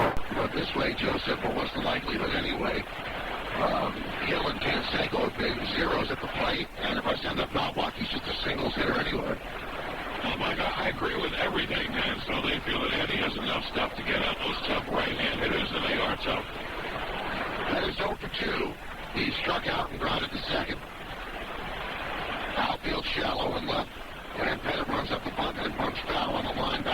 3, the count 0-1. They try a little lighter. Out of the lighter side. Talbot plays the deepest of the outfielders. Agbayani, the most shallow. And Payton is shallow in center, although he plays in shallow center for everybody. Now Ventura shades toward the third baseline as if Pettit is a right-handed pull hitter. The 0-1, again he runs up the bunt. Did he bunt? No, he did not, said third base umpire Charlie Relaford. And the count levels are 1-1, and Pettit's thinking what Leiter thought. Let me put the ball in play. Let them handle the baseball, and let's see if they throw it away.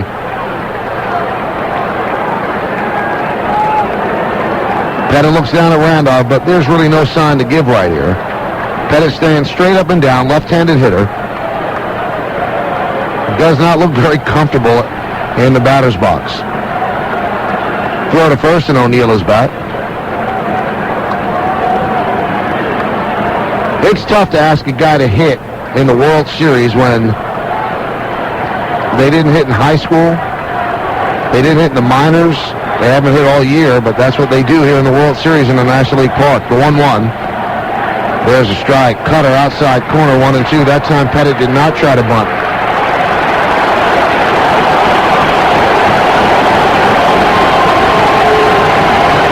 Crowd stands up. Many in the crowd.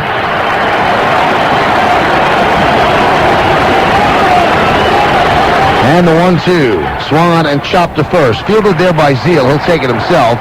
And he steps on the bag with the right foot. And Pettit makes it to within 20 feet of the bag and then turns and heads back to the Yankee dugout. So, in the 7th, no runs, no hits, no errors in. One man left at the end of 6.5. Get up and stretch. Yankees 2, Mets 2. Let Gemini take your closer, they'll get your car. Now through December 2nd, we'll change your oil, top off your antifreeze, analyze your battery, check your brakes, rotate your tires, and adjust your air pressure. We'll even replace your wiper blades, all for just $44. Plus, give you a free jug of blue wiper stuff. And if you buy a set of 4 selected Goodyear tires on your Goodyear card, you'll get a $50 retail debit card. For details from your nearest retailer, call 877-GEMINI-1, Gemini Automotive Care. We're making drivers smile.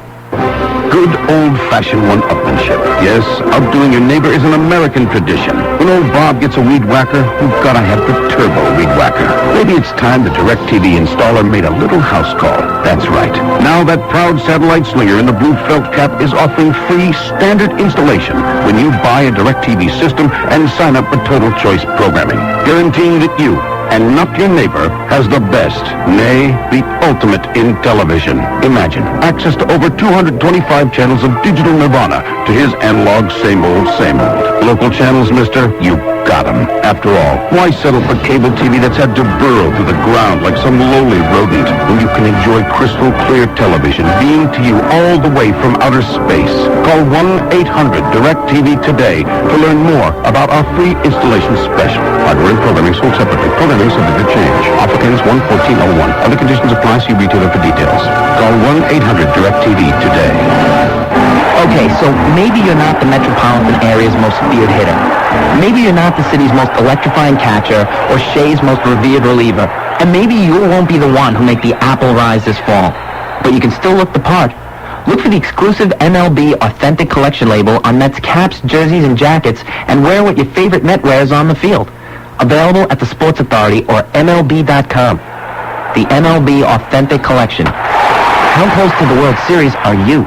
Hi, this is New York City's Mayor Rudy Giuliani with a hot tip for all you baseball fans. If you think New York is hot now during the World Series, you should see New York in winter. During New York City's Paint the Town Red winter celebration, you can experience what's hot in New York, all at great wintertime savings. So come stay in the world's best hotels, dine at the greatest restaurants, enjoy the best shopping, museums, Broadway, and of course, the best sports. To find out more, call NYC & Company at 1-800-NYC-VISIT or check out nycvisit.com.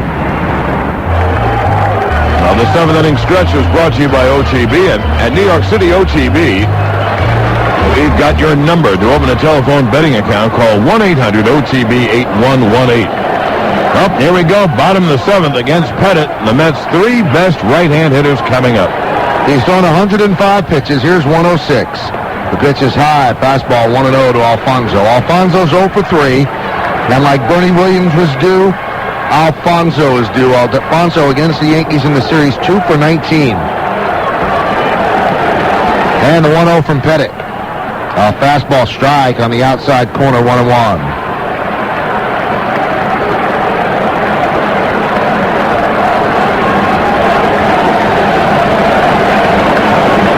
Pettit hands over the head, kicks, delivers the 1-1. Cutter low, scooped up, and then caught out of the air by Posada. They throw that ball out of play, give Pettit a new one. So the count 2-1. 2-2 Yankees in the Mets, bottom of the 7th inning.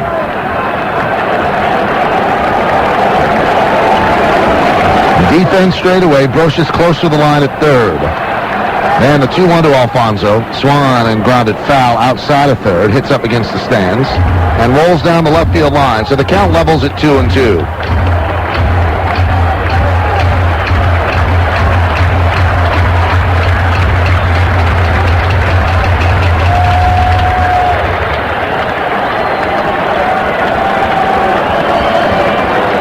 Two 4-1 Yanks, 2-7-0 Mets.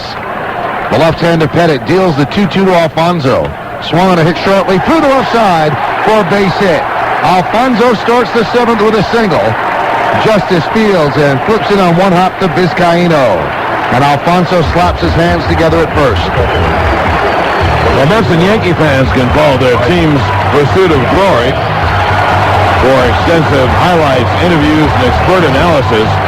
Tune to the Jeep Subway Series post-game report immediately following the World Series game tonight on MSG Network and Fox Sports Net. Here's Piazza. He is 2 for 3. Single, grounded to third, and then double to left center. Game is tied at 2. And the pitch is a cutter low and inside, 1-0. Well, that's a big hit for Alfonso. First of all, it gets him going. And secondly, he is the go-ahead run, and here is as good a hitter as there is, Mike Piazza, and you have to pitch to him with another good hitter, Todd Zeile, on deck. The Yankee bullpen is busy. We can't see, but you can bet Nelson and Stanton are both up. And the 1-0. Swung and a miss. Cutter right in on the hands. And the count 1-1. Piazza with his 2 for 3 tonight is 6 for 20. In the World Series, that's 300. 2 homers and 4 runs batted in.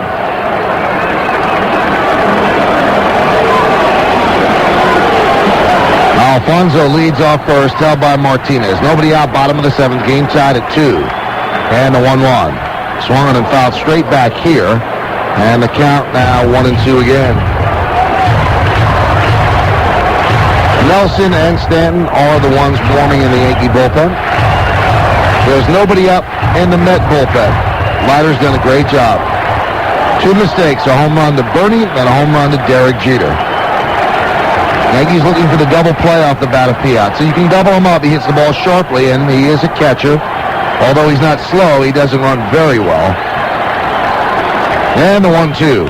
Swung on line drive, foul down the left field line. Foul by about a yard.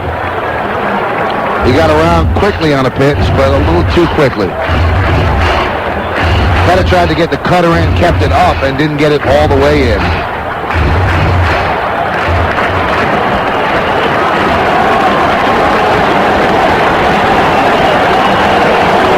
Yankees and the Mets, Game 5, the best of 7 World Series. World Series 2000, Subway Series. First one since 1956, and all the games really have been outstanding ball games.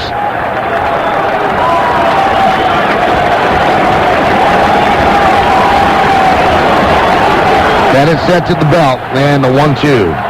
Foul back to the screen, still 1-2. He is staying in Piazza's kitchen. Pettit challenging Piazza up and in, up and in.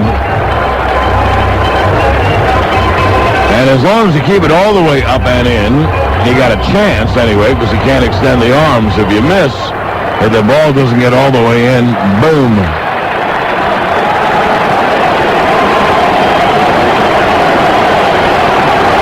Alfonso, small lead at first, but Pettit goes over there, and Alfonso's back.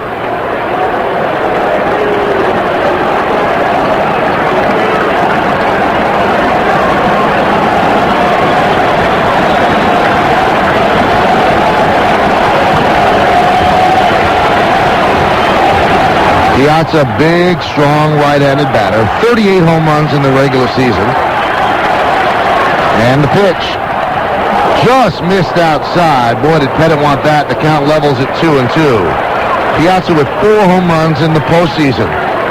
Well, Pettit went away, and, Piazza was fooled. He had to take the pitch, and apparently it just missed. As Pettit and Posada went away from Piazza for the first time. And the 2-2 pitch. Swung on and driven out to center field. Coming on, Bernie Williams on the run. Makes the play in right center. Alfonso goes halfway, then heads back to first. And Bernie flips the throw into Vizcaíno. Well, Mikey hit him off the fist. Piazza didn't extend the arm, so he hit kind of a soft fly to right center field, which tells you that Pettit still has plenty left. Now here is Zeal, who grounded out, struck out, and then was intentionally walked after Piazza's 2-out double in the 5th.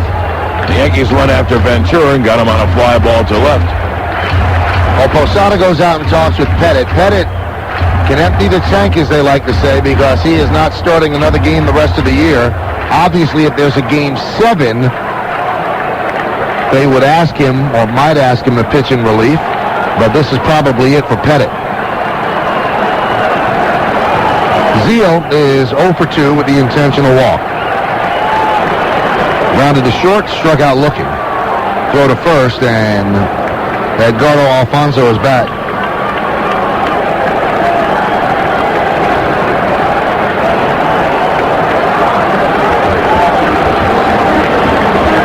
If they take out Pettit, there's no need for a double switch. He was the last batter up.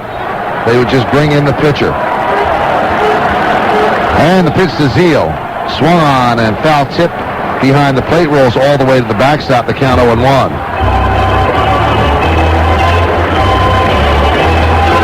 And Pettit is now at 118. I guess if he gets out of this inning, he might pitch another inning. He might not, too, because now, if he gets out of this inning, Mike, without a run, he's given the Yankees 7 innings, and you have 3 guys, Nelson, Stanton, and Rivera, to give you 8 and 9. And the 0-1 to Zeal. Cutter inside. Nice block there by Posada, shifting to his left. And the count levels at 1-1. Zeal has 3 home runs against Pettit. And coming into the game, he was 12 for 35 against Andy. That's 343. 2-4-1 for the Yankees, 2-8-0 for the Mets as we're in the bottom of the 7th inning. Runner on first base, 1 out. Alfonso led off with a single. Piazza flied out to Bernie Williams in right center. And the 1-1. There's a 2-seam fastball away. The count 2-1.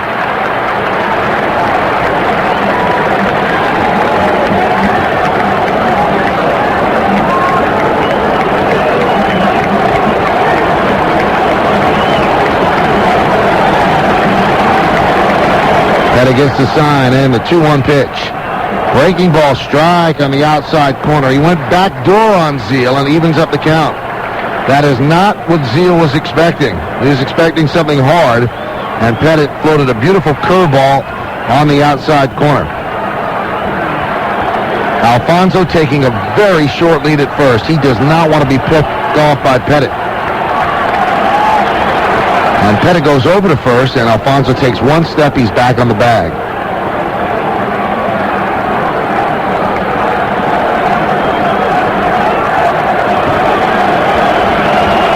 Brocious is deep at third, and I'd say 6 to 7 feet off the line, 8 at the most. And the 2-2 to Zeal. Fastball up and away, 3-2. Ventura's on deck. Well, now Bobby Valentine has a decision. Do you run Alfonso 3-2? And do the Yankees cover? The Yankees don't have to cover because he may want him to stay home. Zeal puts the ball in play. I think he'll be going.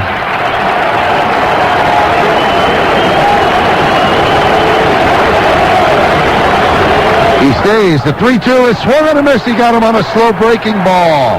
How about that pitch by Pettit? And Zeal way out in front, 2 away. Well, that is some pitch. That's pulling the string on a curveball. And that was 2 out of the 3 last pitches were backdoor breaking balls, and Zeal swung at a pitch that was down and away. But some pitching by Pettit. And I guess Valentine figures Alfonso's not going to get any lead at all. I don't want to get him thrown out.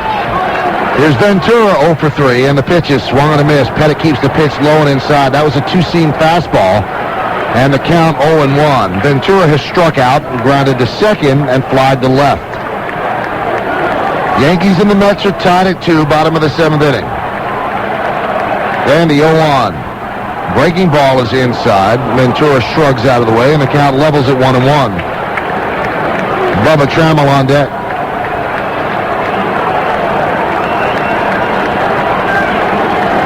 The tension builds for the Mets. The Yankees have room to breathe. And the 1-1 pitch. Breaking ball low and away, 2-1. By working each batter so diligently in this inning, Pettit will probably not pitch the 8th. He'll be up in the high 120s, maybe even hit the 130 mark. And the 2-1. Breaking ball is inside, 3-1. He's thrown a lot of curveballs in this inning. That is usually not his best pitch.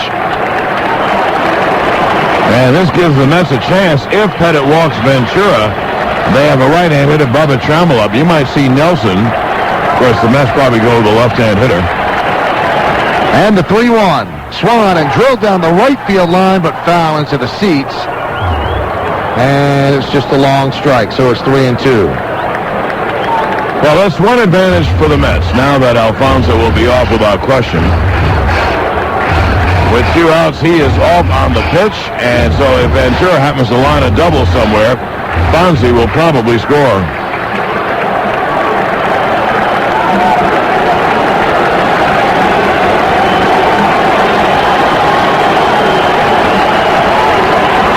Tino backs up, covering the line, and the 3-2. Swung and a miss, he struck him out.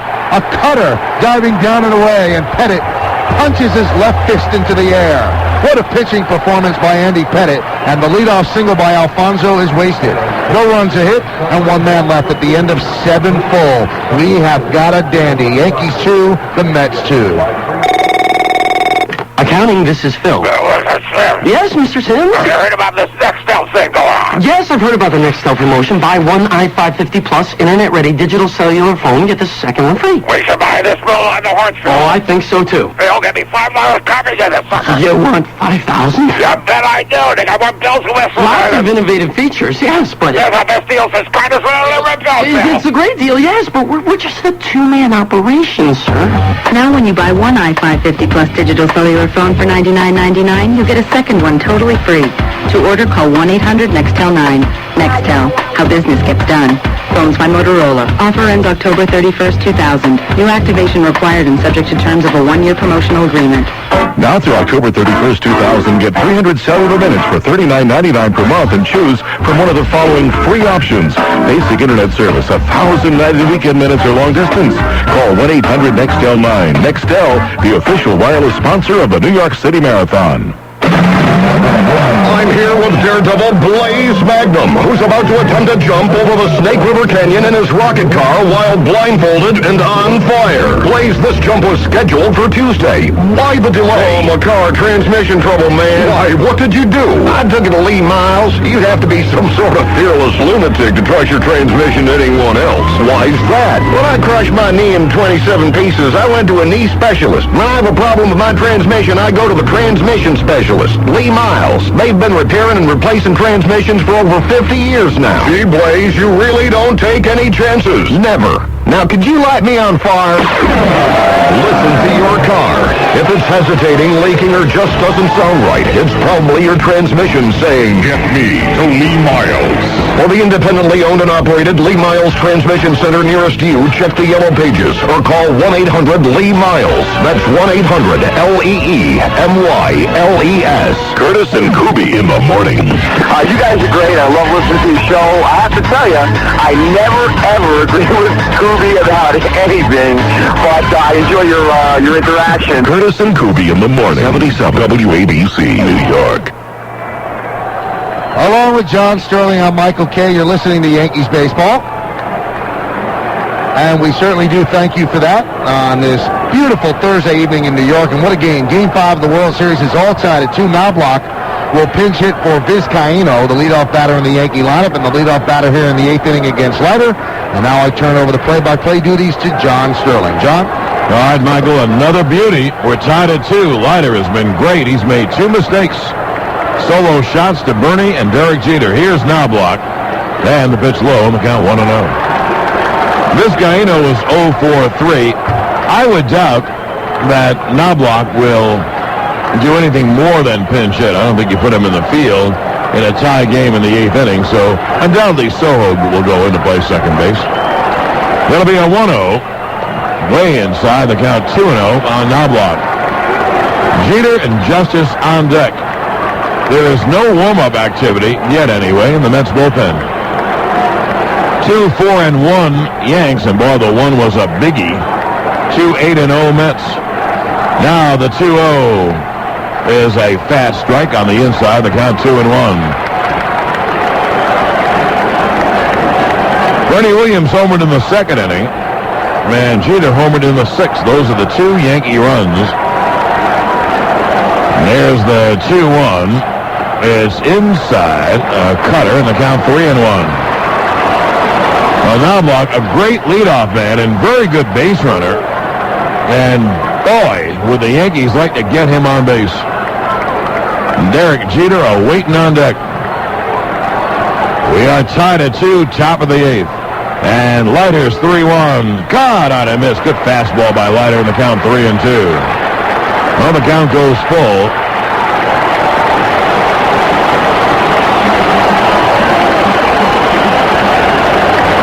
Leiter gets the support of Met fans who are standing and clapping. Knobloch's out of the batter's box.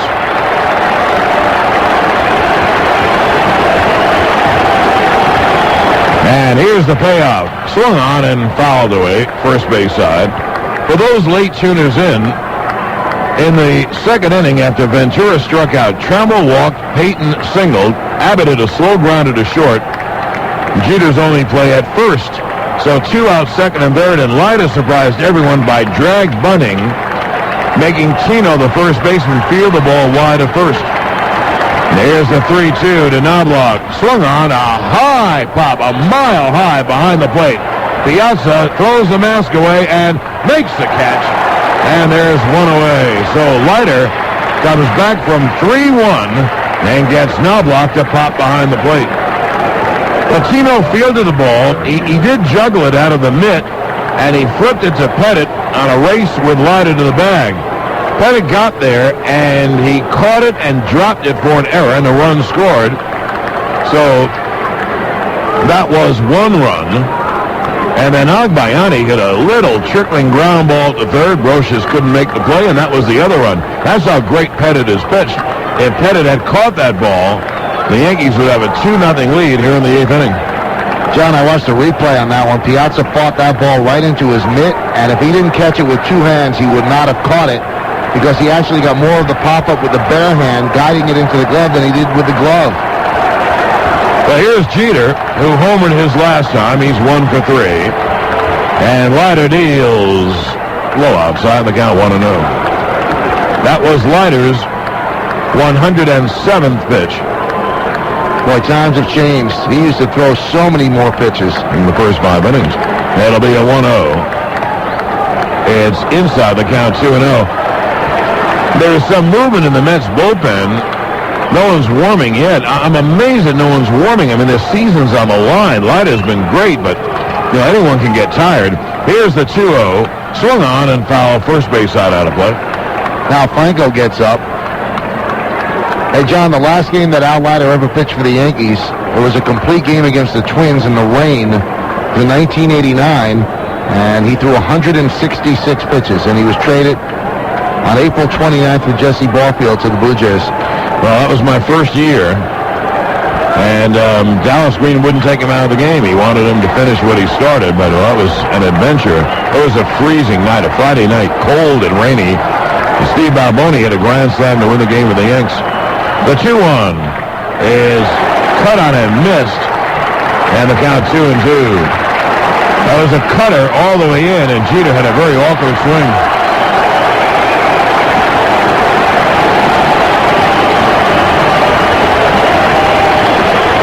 You know, Mike, I don't really care if the rest of America is watching or not. I feel sorry for them that if they're not watching, they're missing great baseball. These games are fabulous, one after the other. It'll be a 2-2 to Jeter with one out, no one on. The pitch is foul back. The count holds at 2-2. Well, they've been great. They really have, and you wonder why the rest of the country's not watching. I mean, is there that much of a prejudice against New York? Makes me laugh. These guys just have New York across the chest. They live all over the country. Baseball is baseball. Yeah, and they're from, as you say, all over the country. Jeter from Kalamazoo, Michigan. Leiter is from the Jersey Shore. Yes is from Norristown, Pennsylvania. It'll be a 2-2 to Jeter. It's low, a cutter, and the count 3-2, maybe a little inside. Stanton gets up for the Yankees now in their bullpen, so it's Stanton and Franco, two left-handers. Franco's from Brooklyn. Staten Island, I guess. Well, he's from Brooklyn. He lives in Staten Island, you're right. Stanton is from Texas. That'll be a 3-2 to Jeter. One out, no one on, top of the eighth. And Leiter deals. He struck him out swinging. So there are two away. And that'll bring up a left-hand hitter, Derek Jeter. Leiter has nasty stuff. He has electric stuff tonight. And he made just two mistakes, and the Yankees made him pay for it. And Pettit really made one mistake, and it wasn't a pitching mistake. It was covering first base, dropping a little toss from Tino Martinez. So both pitchers have been as advertised. They really have. You know, we said on that long pregame program of ours that you figure Leiter and Pettit will pitch great. You know what? They pitch great. I mean, outstanding. Justice takes low. And, you know, it's a little different pitching in this game, you know, than pitching July 23rd against the Pirates of the Twins. This is the fifth game of the World Series, and the game is tied at 2 here in the eighth inning. 2 outs, no one on. Justice is 0 for 3. Now, Leiter deals, cut on and grounded toward the middle. Abbott fields behind the bag, off his glove. It'll be a base hit for Justice.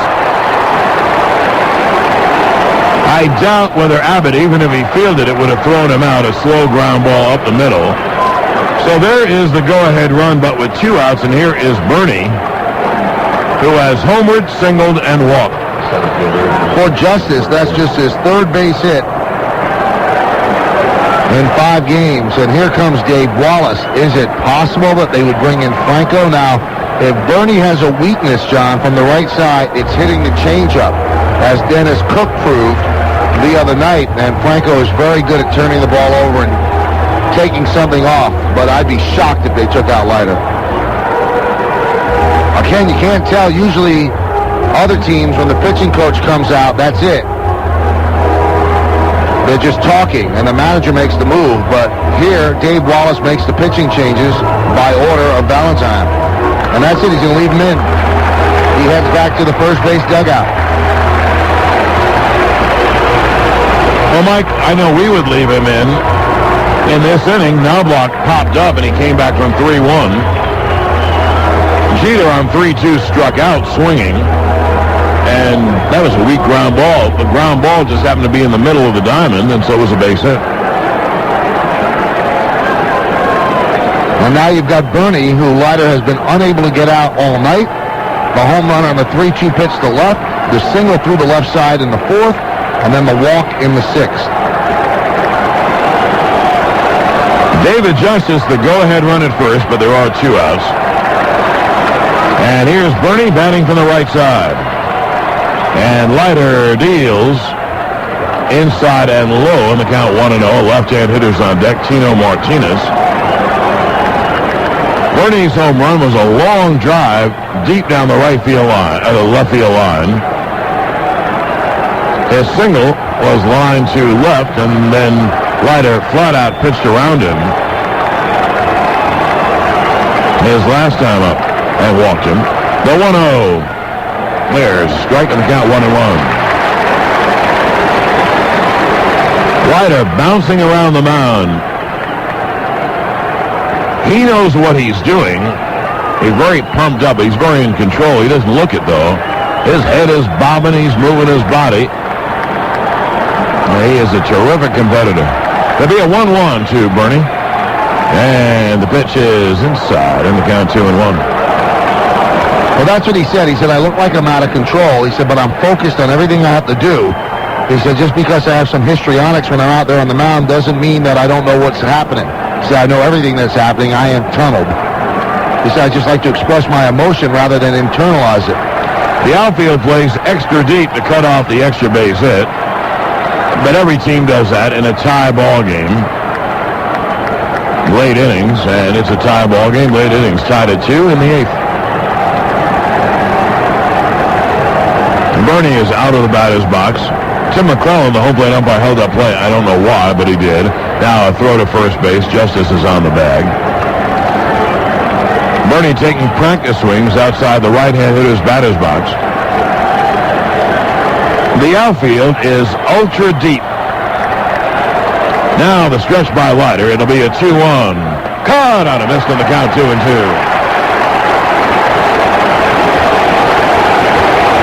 And now everybody at Shea Stadium gets up.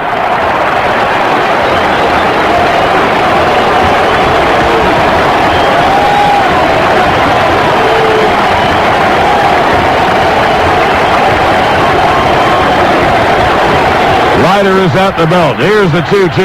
He struck him out swinging. Leiter gets his 7th strikeout and has an overpowering inning. No runs, 1 hit, 1 left. At the end of 7.5, we're tied at 2. Hi, I'm John Q. Public. The average 2-car, 2.5-kid family like us needs all the help we can get, like our Siemens Gigaset cordless phone. The family uses line 2 from their own handsets while I run my business out of the house on line 1 so they don't run my business out of the house. Plus, Siemens sent us a free 120-minute AT&T phone card after we bought our Gigaset, so I get long distance on the line, not my bottom line. But like all good offers, this one ends soon. Find stores with Siemens Gigaset cordless phones or buy online at siemenscordless.com. I put my information up on Dice, I believe, on a Thursday evening, and had 2 interviews the following Monday. EarthWebsDice.com is the largest national IT job board. And written offers for that afternoon. Chris P. is an ASP consultant who clicked for Dice in Boston, a hot market these days. These were from companies, Cisco, Nortel, and International Network Services. So it put me in a really interesting position having to choose between these 3 hard hitters. Decisions on DICE, Dice.com. You might not realize why proper tire air pressure is so important. Underinflation increases heat, which is very damaging to your tires. Low tire air pressure will also reduce the load your tires can handle. And time and temperature can cause your tires to lose 1 pound or more of air pressure per month. So remember, check your tire air pressure monthly. A message in the public interest from Bridgestone Firestone. The smooth, fleshy skin of a luscious peach. A red, juicy strawberry pressed against longing lips. A long, firm, steamy spear of asparagus. For the Naked Chef, this is the stuff dreams are made of. Take a peek at The Naked Chef, premiering Saturday, November 4th at 9:30 p.m. on Food Network. It'll change the way you look at food. The Naked Chef, Saturdays at 9:30 p.m. Eastern and Pacific Time, only on Food Network. If you don't get Food Network, call your cable operator immediately. New York Yankees baseball is brought to you in part by the Chase Manhattan Bank, the leading bank for business. Chase, the right relationship is everything. Tune in after the game for the Nextel Yankee scorecard. Nextel, the official wireless sponsor of the New York Marathon. Nextel, how business gets done. Call 1-800-NEXTEL-9. That's 1-800-NEXTEL-9. Yankees bring in Mike Stanton. Andy Pettit was great over 7 innings. He leaves tied 2-2, so he can neither win nor lose. And the Yankees' new second baseman is Luis Sojo. Remember, Knobloch had pinch hit for Vizcaíno. And they will bat Sojo in the number 9 spot. And the pitcher Stanton will bat in the leadoff spot. So a little bit of a double switch there. And we're set for the bottom of the 8th inning of the game, knotted at 2. It'll be Trammell, Payton, and Abbott. And then if need be, probably a pinch hitter for Al Leiter, unless the Mets score a run they feel more comfortable with Leiter in the ninth inning, but in all likelihood it would be Benitez. So 2-2, Mets and the Yankees, Game 5 of the World Series. Yankees lead 3-1, and as I mentioned before, as the game moves along, the pressure really intensifies for the New York Mets because this is their season. If they lose this game, that's it. They go home. They hunt. They golf. They fish. But if they win the game, well, tomorrow is a workout day, and then it's Saturday, Mike Hampton against Roger Clemens at Yankee Stadium. The Yankees win. Their season is also over, but it's over in a lot better way. Then they have a ticker tape parade to attend on Monday. So a lot riding on the last inning and a half. Again, Trammell, Payton, and Abbott, 6, 7, and 8 against Mike Stanton, who has been brilliant in the postseason. Here's Sterling again. Right-hand hitting Bubba Trammell is in. There are a couple of reasons why the Yankees went to the lefty. Trammell has walked, singled, and grounded out all against Andy Pettitte. We're tied at 2, bottom of the 8th, and Stanton deals. Breaking ball is low on the count 1-0. Well, Andy Pettitte goes 7 innings, 2 runs, both unearned, 8 hits, 5 strikeouts, 3 walks. If Pettitte had handled Tino's toss on a bunt by Leiter in the second inning, the Yankees would have a 2-0 lead and be 6 outs away, but that is not the case. That'll be a 1-0 to Bubba Trammell, and the pitch is grounded foul off third, in fact, toward the Yankee dugout. The count 1-1. Well, here are a couple of reasons I have, Mike, and you can add your own reasons.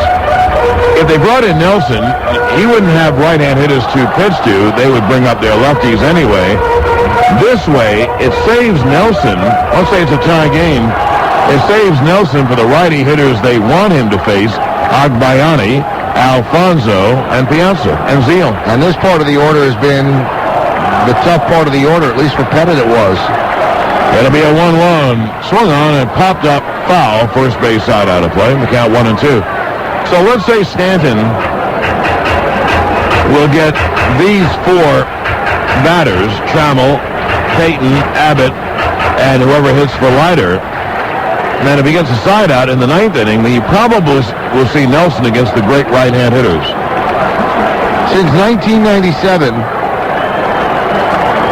Stanton against the Mets, 11 innings, 3 hits, 3 walks, and 13 strikeouts. He is not allowed to run.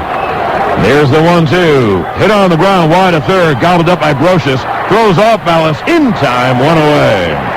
Nice play by Brocious going to the glove side. Center fielder, number 44. Brocious really had a range far to his left, but the ball wasn't hit sharply enough to get through, so it gave Brocious plenty of time to move to his left. He snared it in the webbing of his glove and then fired strike to Tino, and he had to put some giddy up on it because Trammell was hustling down the line. They just got him.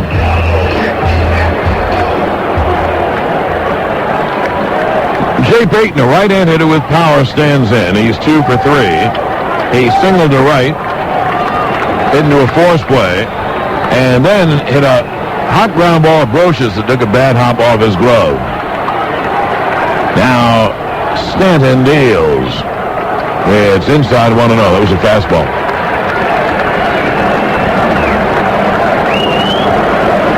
Well, if you're wondering, and I am, will it be Franco in the 9th against the lefty hitters? Will it be Benitez? It'll be Leiter. There's no one warming up. If there's someone warming up, I can't see him. It'll be a 1-0. Payton cuts and misses. Had a sinker away from Stanton, and the count 1-1. Stanton has all the pitches. Changeup, breaking ball, fastball, 2-seam fastball, 4-seam. He has it all. And a splitter every now and then. But it's all set up by fastball, and Stanton throws very hard. He throws in the low 90s. It'll be a 1-1. Foul back to the screen, and the count 1-2. If you're wondering, well, why did the Yankees put Soho 9th and the pitcher spot first? When you bring 2 players in at the same time, you can bat them in the 2 spots that are open. Mike Stanton has the best ERA in the World Series among relief pitchers. All time, 1.08. Johnny Murphy second, 1.10. Clay Carroll, 1.33. Riley Fingers, 1.35. Mariano Rivera 1.37. Mariano's went up with that 3-run ninth inning in Game 2. It'll be a 1-2 to Payton. Just missed outside the count, 2-2. Well, this way gives the Yankees one more batter with Soho before they have to hit for the pitcher. So that's probably the reason that Joe did it that way. That'll be a 2-2 from Stanton to Payton. They're in the bottom of the 8th. Another terrific game between these two teams who are about as evenly matched as you can find. Now the 2-2. He struck him out swinging. So Stanton gets Trammell on a soft ground ball, Payton on a swinging strikeout, and here's the shortstop, Kurt Abbott. John, that was either that splitter or a change. I think it was a splitter. It really went down and actually was scooped up by Posada, and he had to tag Payton to complete the out, so he gets the put out. A nice pitch by Stanton.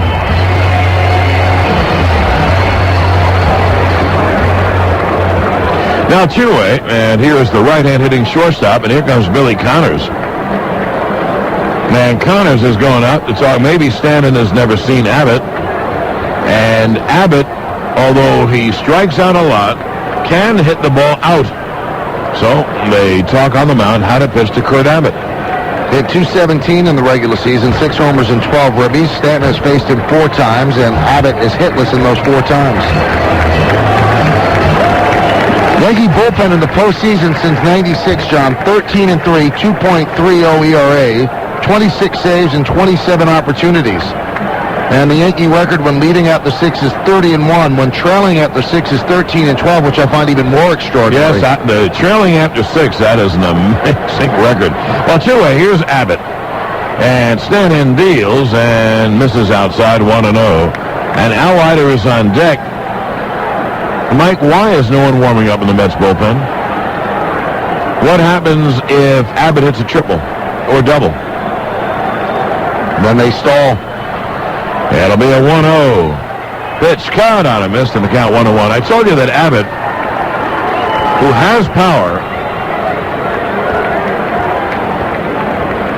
had 157 at-bats with the Mets this year, and he struck out 51 times, so almost exactly 1/3 of the time.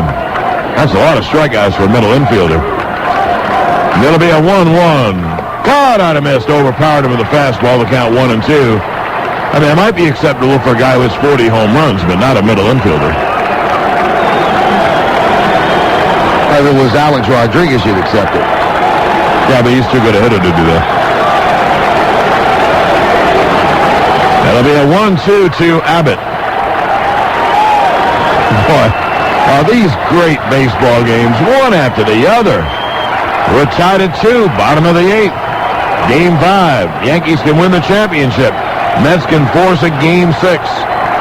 2 outs, no one on. Here's the 1-2. Just missed outside with a fastball. The count 2-2. If you look ahead to the 9th inning, the Mets will want a left-hander because the first 2 hitters are left-hand hitters and good ones. Chino Martinez and Paul O'Neill. Then the switch hitter, Jorge Posada. Stanton is set at the belt, and the 2-2 is swung on, hit in the air to right. O'Neill took a step back, now a step in, makes the catch, and Stanton has a 1-2-3. We go to the 9th, and the game is tied at 2. WABC. Wow! New York Millennium Millions now has the largest jackpot in North America. There are stacks and stacks and stacks of 50s. And sheets of $100 bills galore. There are reams of 22. And still there's more to do. To crank up that 20 million more. We just love the thrill of making money. Hold on, New York. It ain't over till it's over. And we're not talking baseball. There's still more time to play New York Millennium Millions. With no winning jackpot numbers picked in last Saturday's drawing, a brand new drawing will be held this Saturday, October 28th. So there's only 3 days to buy a new ticket and scoop up $110 million. So play today, then watch for the new jackpot drawing this Saturday, October 28th at 11:27 p.m. on ABC 7. You can get brilliant, counting a million, suck it up till it's done. Hurry! Just 3 days to the New York Millennium Millions jackpot drawing of $110 million. So get your new tickets now. Spend enough time around a major league team, you may find there's one place where it's easy to tell the difference between the veterans and the rookies. No, not on the field or in the clubhouse. Look in the stadium parking lot. It's no secret veterans are usually smart enough to drive the Jeep Grand Cherokee. That's because the legendary Jeep Grand Cherokee offers a unique combination of power and performance that can get them through tough conditions. Also, they're smart enough to take advantage of a great deal, too, like a $399 a month lease on the Grand Cherokee Laredo. And right now, Yankee fans can lease the Laredo for just $399 a month for 39 months, zero down, just $1,324 due at signing, plus tax, title, and license. Call 1-800-768-JEEP for lease example details. Ends January 8th, 2001. Remember, veterans often rely on Grand Cherokee to get them home after a game, and rookies, well, they often rely on the veterans. Check out a Grand Cherokee, your tri-state Jeep dealer. Jeep, there's only one that's a registered trademark of Daimler Chrysler. Today's game is brought to you by OurHouse.com. They can tell you what sort of wood to use, how to keep the grass green, and how to construct a sturdy fence. In case you're thinking of starting a baseball club of your own, OurHouse.com. Everything your house desires. Well, we go to the ninth inning. It's now a one-inning game. Could be a one-inning season for the Mets. And the Mets send in Timo Perez to play right field, tighten up the defense. Bubba Trammell, not that great a right fielder, so Perez comes in. Leiter's still in there. He will face Tino Martinez, Paul O'Neill, and Jorge Posada, at least 5, 6, and 7 here in the ninth. 2 runs, 5 hits, and 1 error for the Yanks. 2-8-0 for the Mets.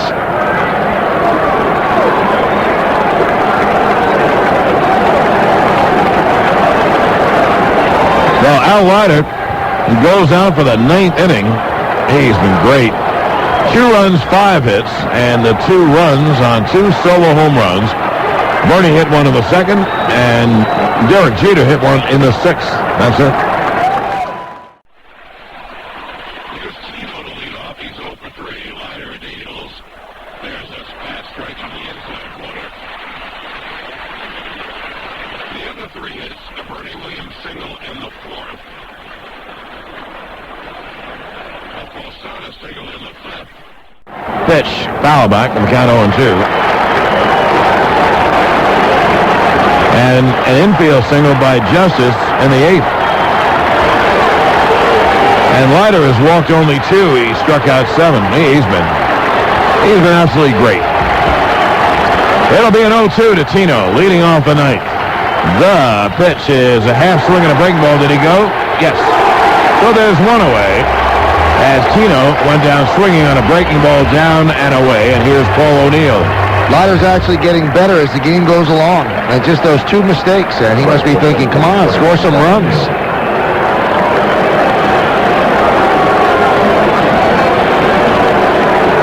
Well, Mets are very fortunate, Mike,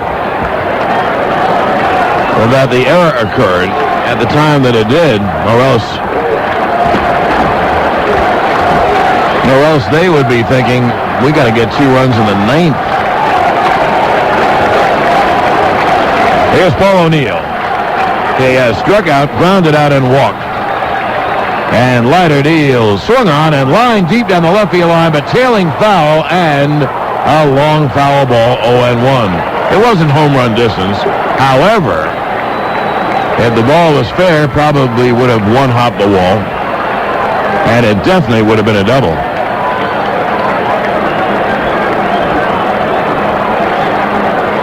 Switch hitting Jorge Posada is the on-deck hitter.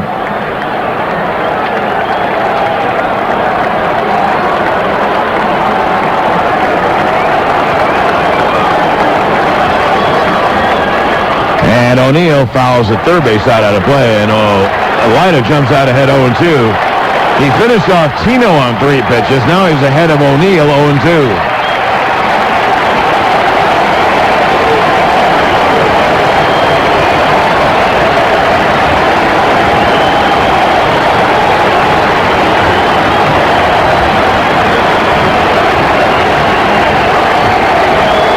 O'Neill out of the batter's box, back in. Now Leiter is all set.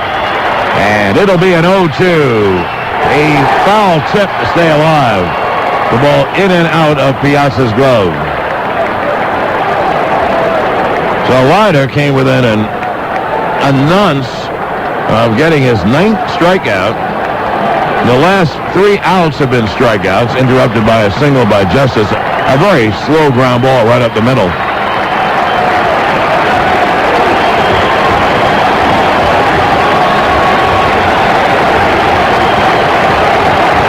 Now, here's Leiter to the 1 and the 0-2. A high pop foul, third base side out of play. If you want to look ahead to the Mets 9th, they will have the pitcher's spot. And you could name the pinch hitter if you knew who was pitching, Nelson or Stanton. And then Agbayani, Alfonso, and if anyone gets on, Mike Piazza. My guess is that Nelson will pitch the 9th inning. And here's the 0-2. He struck him out swinging, breaking ball down and away. So 2 down, and here's Posada.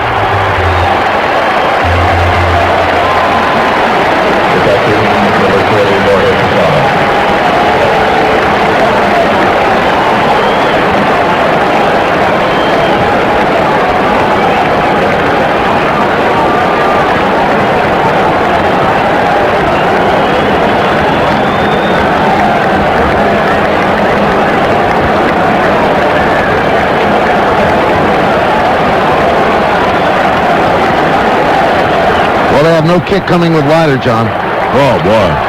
What a game, huh? He has been great. Here's Posada.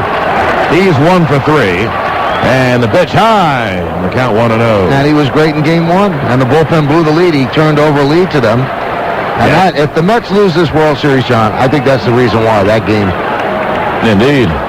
Oh, sure, because look at the swing. In other words, this would be 2-2. Right. In games. If. It'll be a 1-0 Posada. And the pitch is grounded foul, and it hops into the stands over the Yankee dugout. The third baseman, Robin Ventura, doesn't play near the line. He plays on the line, and that's to guard against the double. Now, the first baseman, Zeal, plays off the line. The outfield is deeper than it normally would be. Not all the way back, but they want to cut off the extra base hit. We didn't say this. Timo Perez is playing right field instead of Bubba Trammell. It'll be a 1-1. Posada takes low. Mike mentioned it, okay. So Timo, much better outfielders in right. And it'll be a 2-1 to Posada. Posada hit 28 home runs during the regular season. He has tremendous power. And he has even more power from the right side, his natural side, than the left side. That'll be a 2-1. And Leiter deals. Caught on and missed. And the count 2-2. So Leiter, whose last 4 outs have been strikeouts, now is a pitch away from striking out the side in the 9th inning. That's called getting better. And with 9 strikeouts, John, on the game, he's working with an economy of pitches. I can't think he's much higher than 120. He can throw anything he wants because he's going to be pinched hit for in the bottom of the 9th. And the 2-2 is grounded foul at home plate. Leiter keeping that ball down. That was a 2-seamer, a sinking fastball down and away, and Posada just got a piece. Posada, if he gets the ball up and away, has the power to hit it out in right center. He has great power.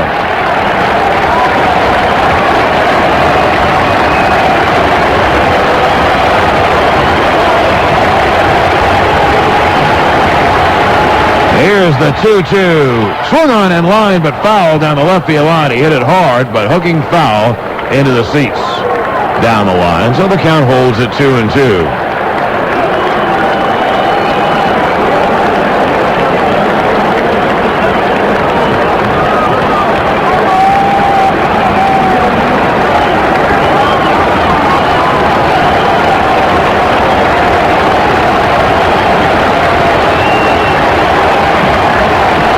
Posada out and now back in again. Here we go. 2 balls, 2 strikes, 2 outs. Pitch is Inside and low, 3-2. Scott Brocious awaits on deck.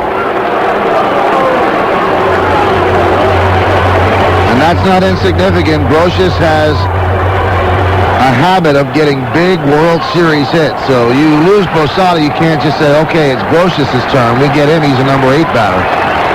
It'll be a 3-2. And Leiter deals, swung on in line, foul hard down the left field line. He yanked the ball past third, plainly foul though.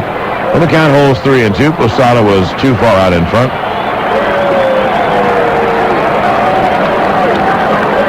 That ball was in, and maybe that's the only place Posada could hit it was foul.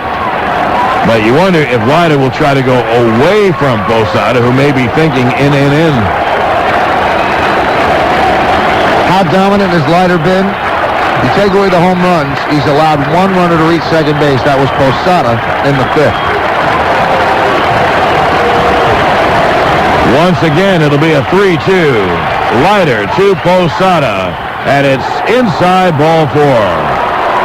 So Posada, who led the Yankees in walks, works out a 2-out walk, and here is Scott Brocious. Third baseman, number 18, Scott Brocious. Now the Mets bullpen will get ready, but no one's ready now. I mean, someone will throw. The on-deck hitter is Luis Sojo.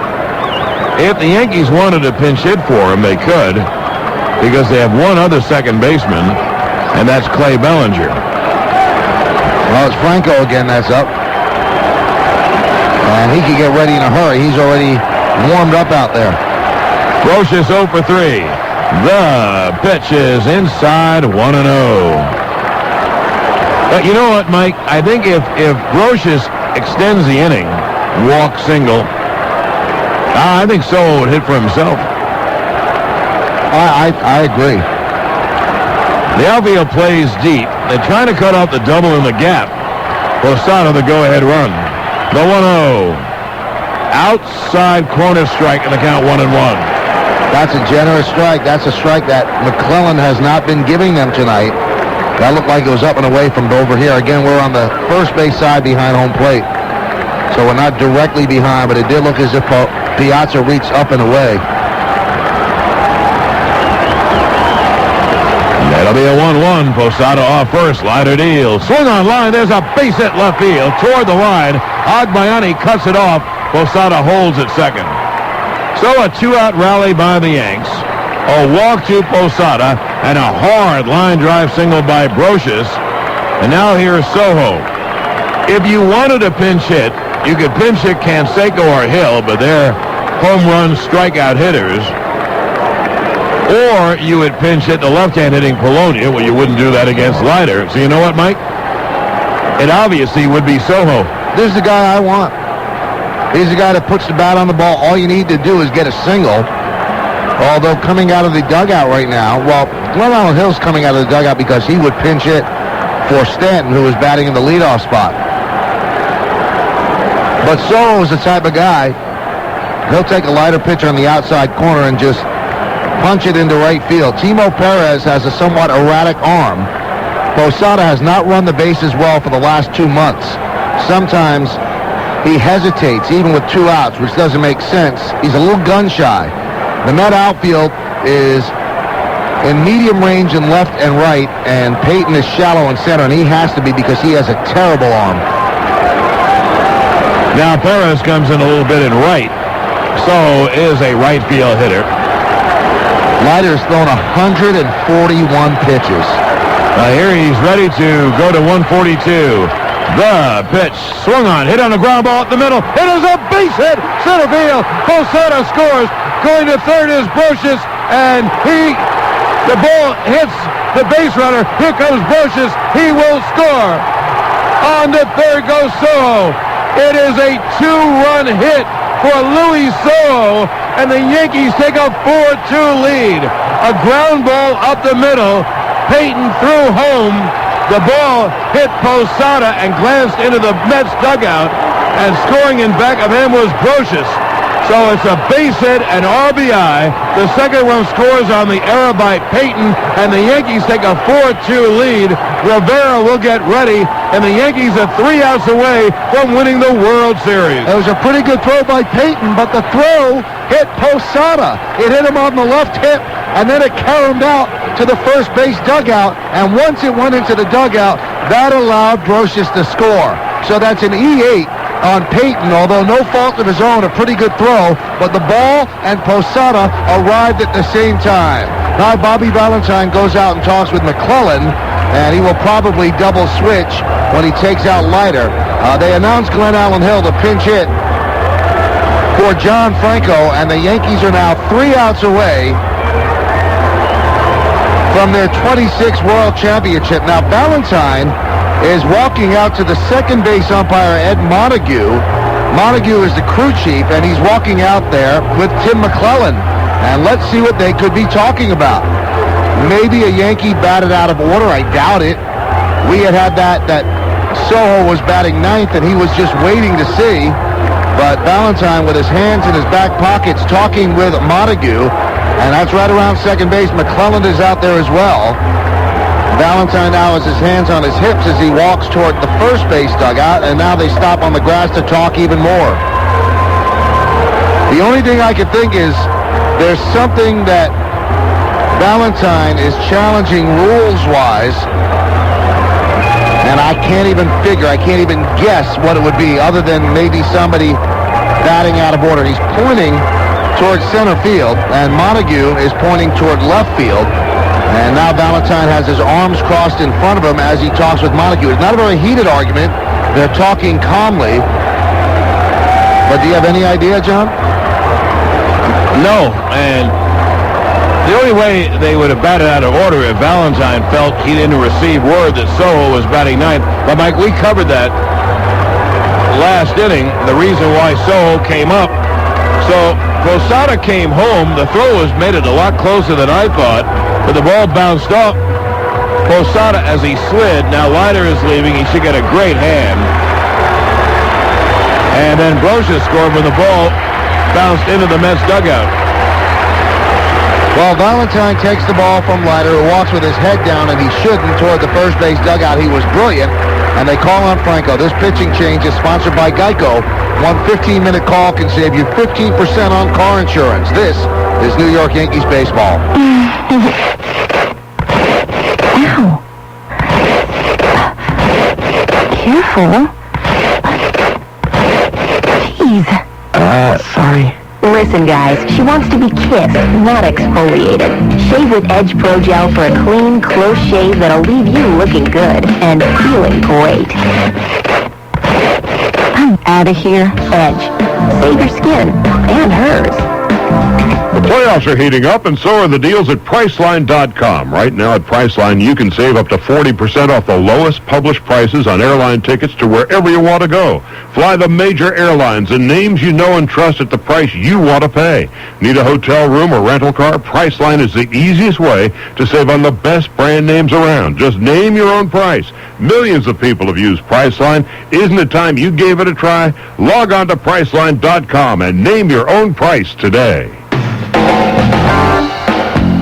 All right, now in this segment of Talk New York, I'm going to get the guy on the line that set up this thing we talked about a little while back called Power Ads. You remember when I mentioned it on the show and you guys called me about it? His name is Dan, and he's the webmaster for Car Buyers Market Online. Hello, Dan. How are you? Hey, Bill. What's happening? I want to get the what's up with these Power Ads. Oh, Power Ads. They're doing great, Bill. Talk to me, Dan. Well, it's amazing. Right after you started talking about it on the air, our phones went nuts. More people than we expected started calling and placing ads. But what's even more amazing is these same people started calling us back a few days later telling us they sold their car, take it off, they want to stop the phone calls. Take it off? Wow, what a great success story. All right, Dan, let me get this straight now. Anybody can place a power ad by either calling Car Buyers Market right now at 1-800-288-4226 or just log on to carbuyersmarket.com, and for just $9, your ad gets online almost immediately and printed in the next edition of Car Buyers Market. Well, that's going to do it for Talk New York. We'll see you next time. Well, they bring in Franco to face Glenn Allen Hill, who is pinch hitting for Stanton, and I mean, either Stanton didn't come up. He was not going to pitch in the ninth inning. That's Mariano's time. Hill is 6 for 13 against Franco, and 3 of the 6 home runs. And the Yankees have an important run at third base. That's not a gimme. You want to have a 3-run lead. The Mets are a team that comes back, scratches, and claws. Mike, is that amazing, though? 2 outs, no one on. Leiter, on top of his game, strikes out Martinez and O'Neill. Posada works out a 3-2 walk. Brocious hits a line drive single, and here's Soho hitting a ground ball single up the middle. The play was a lot closer than I ever thought. The ball and Posada arrived at the same time and hit Posada, rolled in the Mets dugout, and scoring all the way from first was Brocious, and going all the way to third is Soho. Here's Glenn Allen Hill to hit for Stanton, and obviously Rivera pitches the bottom of the ninth, and the Yankees are 3 outs away from another World Championship. Franco deals, caught on, and missed, and the count 0-1. And I think that got a piece of Piazza. He was crumpled over, and he's trying to catch his breath. Let's see where it got him. Got him right against the bottom of the face mask. And then smacked against his knee. And McClellan giving him time, and Piazza nods his head and said, I'm okay. 2 runs in with 2 outs and no one on in the ninth inning. What a rally. Walk, single, throwing error. 2 in, Soho at third. And here's Glenn Allen Hill. It'll be an 0-1 inside from Franco, and the count 1-1. Leiter was brilliant. Absolutely brilliant. But he leaves losing 4-2 in the ninth. We told you who Rivera will face. A pinch hitter for the ninth spot. And then Agbayani and Alfonso, and he'd like to get 3 in a row because the 4th hitter is Mike Piazza. The pitch is low, and the count 2-1. Mike has told you that Hill's had great success against Franco, but if he walks him, he has to face Derek Jeter. Hill in the postseason just 1 for 16, but he has 2 ribbies. It'll be a 2-1. Hit on the ground, foul outside of first, off the end of the bat, and the count 2-2. It was a ground ball up the middle that was going through, and Mike, the ball was not hit hard. I'm amazed that Peyton was able to get the ball to home plate and make it so close. And remember, he doesn't have a great arm, but he did one of those Chad Curtis throws, John, where he launched himself into midair and threw his whole body forward. And it was a pretty good throw. It was right on the money, and it hit Posada sliding in. Ball and runner arrived at the same time, and it hit him at such an angle on the left hip that it went into the Met dugout, and that allowed Brocious to score and Soho to move to third. So it is an E8. Give Soho an RBI. That's all bookkeeping. It'll be a 2-2 to Hill. The pitch is inside, and the count 3-2. Well, Peyton really plays shallow, doesn't he? I mean, if Glenn Allen Hill has one thing, it's power, and Peyton plays ultra shallow. He's trying to cut off a line drive hit and stop that run. Soho off third with 2 outs, 2 in. It'll be a 3-2 to Hill. Now Franco is set, and the pitch is swung on and hit in the air to left. Agbayani is back in deep left. He's there and makes the catch, and that'll do it. However, a 2-run rally with 2 outs and 0 on. 2 runs, 2 hits, 1 error, 1 left. At the end of 8.5, it's 4-2 Yanks. There's only one thing better than color maps on the Palm 3C handheld, and that's getting $30 off a Kodak Palm Pix camera when you buy the Palm 3C handheld, and then marrying for love, which I guess is 2 things technically. Also, talking to animals might be better than color maps. But besides those 3 things, the $30 rebate on a Kodak Palm Pix camera, the joyful union of you to someone really phenomenal looking, and being able to gossip with squirrels and monkeys, there's really nothing better than glorious instructional full color maps on your new Palm 3C handheld. See retailers for details.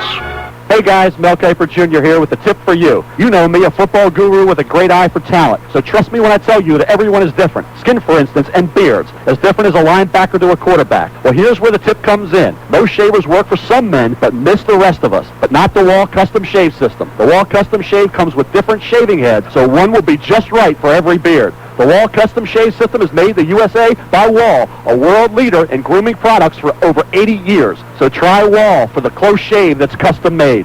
August French, who photographed the label that appears on Mystic Cliff's wine, explains why there's a cliff, but no mystic in the photograph.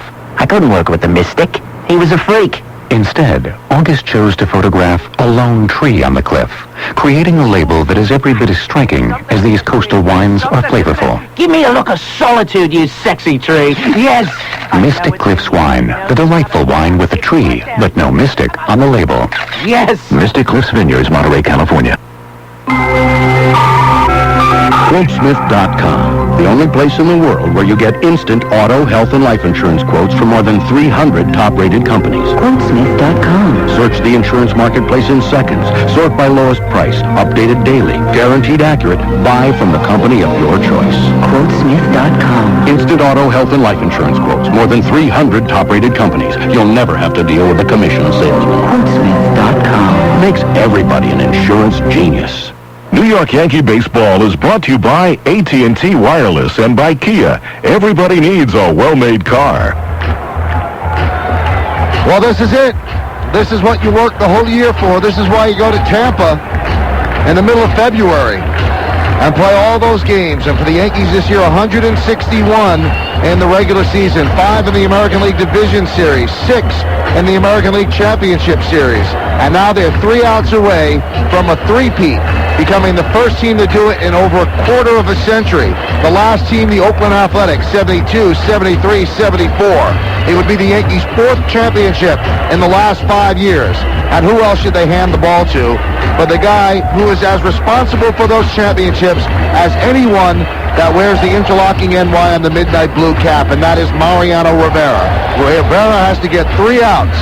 They'll face 9, 1, and 2. Hamilton will pinch hit for Franco, then Agbayani and Alfonso, and if anybody gets on, it'll be Mike Piazza. So 3 outs away from World Championship number 26. 3 outs away from a three-peat. Okay, Michael, here's Darrell Hamilton, left-hand hitter against Rivera. It'll be Hamilton, Agbayani, and Alfonso. Rivera trying to close the door. Roches in at third to guard against the bunt. The pitch is a strike.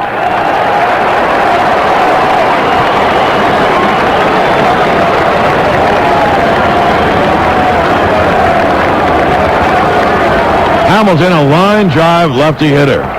And Rivera's 0-1, fouled away third base side out of play, and the count 0-2.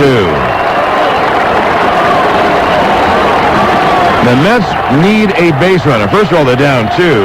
They get a base runner, and somebody hits one out. They tie it up. Secondly, they need a base runner to get to Piazza. He is the 4th hitter due in the inning. Rivera ready for the 0-2, and the pitch. He struck him out swinging. 1 away. Simply overpowered him. And you know what he did there? He didn't come with the cutter. And that's what Hamilton was expecting. He came up and away with a 4-seam fastball, and Hamilton was simply overmatched. Great pitching there by Rivera. You heard Jeff Nelson on the K Corner during the pregame show. He said Rivera simply has 1 pitch, but now he's going to become a better pitcher because he's starting to move around that 1 pitch. That's what he did right there, up and away.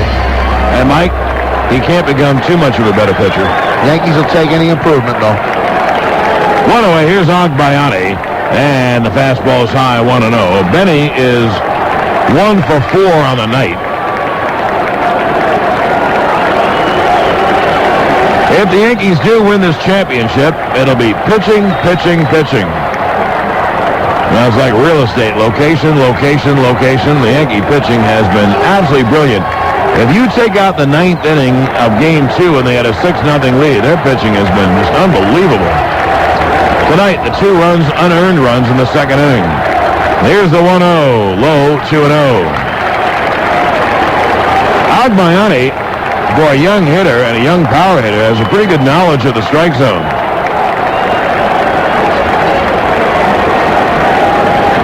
And again, a walk is really as good as a hit. The Mets need a base runner. There's the 2-0, high, 3-0. One thing about Rivera, he goes 3-0, and you don't feel like it's a certain walk because you almost feel that he could throw a strike whenever he wants. But with Agbayani, you can't just pour a fastball over the middle because Agbayani can hit one out. He's not going to be swinging on 3-0, though. It'll be a 3-0, and the pitch is inside, ball 4. Well, That gives the Mets great hope, because now you have Agbayani at first. He's the third run, and the tying run is Edgardo Alfonso. And if Fonzie does anything but hit into a double play, then you have Mike Piazza. Fonzie broke the drought last time up with a base hit. He's 1 for 4 on the night.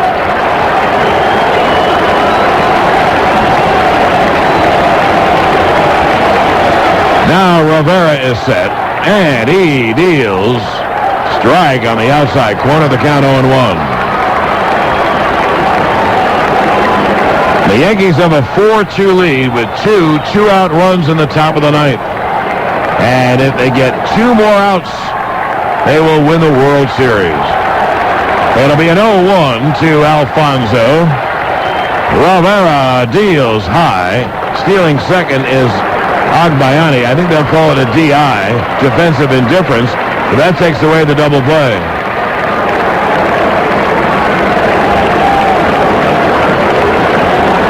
Mets don't quit, so if you think they're just going to go down meekly, that will not happen. Now look at the hitters they have up. Alfonso, the count of 1-1. Rivera is set. The pitch is foul back. Just missed a fastball, the count 1-2. If you're scoring, it is defensive indifference.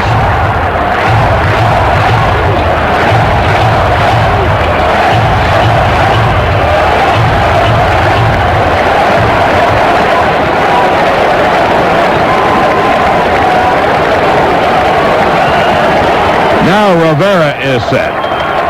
And the 1-2. A high fly to right, not deep. O'Neill comes in. He's there.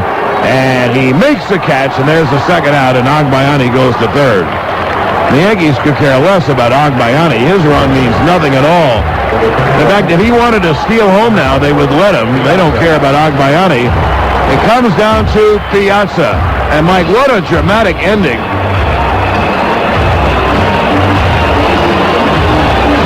Mike Piazza with a chance to tie the game. It has to come down to this. I mean, that's only right. It has to come down to this.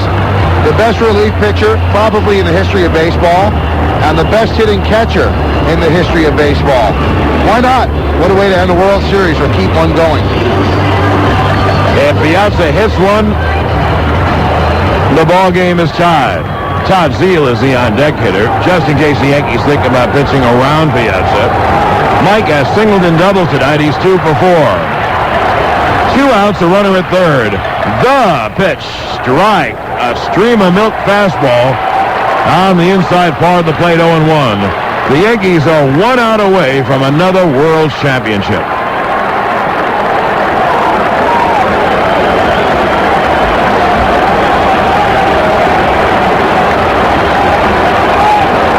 Now Rivera is set.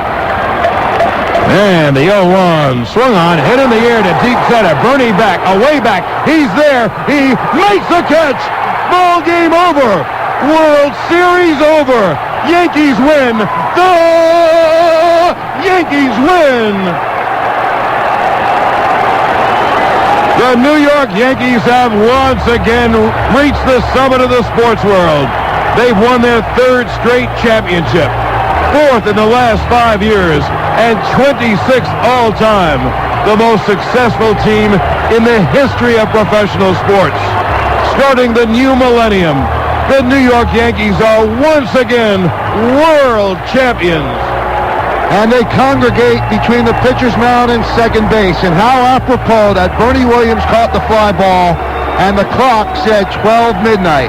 That's the type of season it's been. It has not been easy at all. It's been a struggle from the very beginning, and the Yankees only won 87 games in the regular season. They lost 15 of their last 18. They lost their last 7 in a row. They stumbled into the playoffs, and then somehow they switched it on again, and they made themselves champions. They made themselves three-peat. It is a team for the ages, ladies and gentlemen, and here are the totals as they celebrate between the pitcher's mound and second base. Yankees 4-7-1, leaving 6 runners on. The Mets 2-8-1, leaving 10 runners on. The winning pitcher is Stanton. The save goes to Rivera. The loser is Leiter. Home runs in the game, Bernie Williams. and Derek Jeter. The attendance here at Shea, 55,292, and the time of the game an unmanageable, but for Yankee fans an enjoyable 3 hours and 32 minutes. And that's brought to you by William Barthman Jewelers, located at 174 Broadway in downtown Manhattan. Call 212-732-0890 for details. When Bernie Williams caught the ball, he went down to one knee and dropped his head. And when he caught the ball, Mariano Rivera's two arms went straight up into the air. And he has become a fixture in every World Series celebration picture the Yankees have had. An incredible team, an incredible run. 4 championships in the last 5 years. They only missed in 1997, and they have now won 26 World Series since their first one in 1923. An amazing run by an amazing team.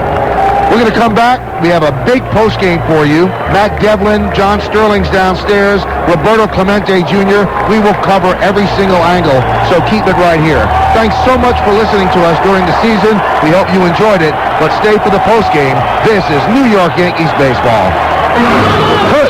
Hike into your local Suzuki Automotive, Motorcycle, or Marine dealer and cast an official vote for the Heisman candidate of your choice. You could win a Suzuki V6 Grand Vitara plus a 4-day, 3-night trip for 2 to the 2001 Heisman Trophy ceremony in New York City. Other prizes include a Suzuki motorcycle, an outboard motor, and Heisman Trophy autographed footballs. And about November 30th, no purchase necessary. U.S. residents only, 21 and over with a valid driver's license. Odds of winning depend on the number of eligible entries received. Log on to Suzuki.com or see participating dealers for official rules or call 877-MY-SUZUKI. Children will always take risks, and parents will always worry about them. But thankfully, because of plastic safety helmets and protective gear, we can all breathe a little easier. On a bike ride or on the playing field, plastic is tough enough to absorb the shock and flexible enough to get up and try again. We can't protect our children forever, but we'll always try. How has plastic touched your life? The American Plastics Council. Plastics make it possible. From spring to fall, it's in the air. In the minor leagues of Florida, where home runs knock coconuts off the palm trees in the parking lots. After supper in Nebraska, when kids squeeze in another inning, though it's too dark for grown-ups to see the ball. From youth leagues to the big leagues, it's allergy season. That's why there's Claritin brand of loratadine tablets. Available by prescription only. It's the #1 prescribed antihistamine in America. To learn more, talk to your doctor about Claritin. And when the ump yells, "Play ball!" you'll be ready. Prescription Claritin, the official allergy medication of Major League Baseball. Claritin has a low occurrence of side effects such as headache, drowsiness, fatigue, and dry mouth, similar to sugar pill. For additional important information, see our ad in Health Magazine or call 1-800-CLARITIN or visit Claritin.com.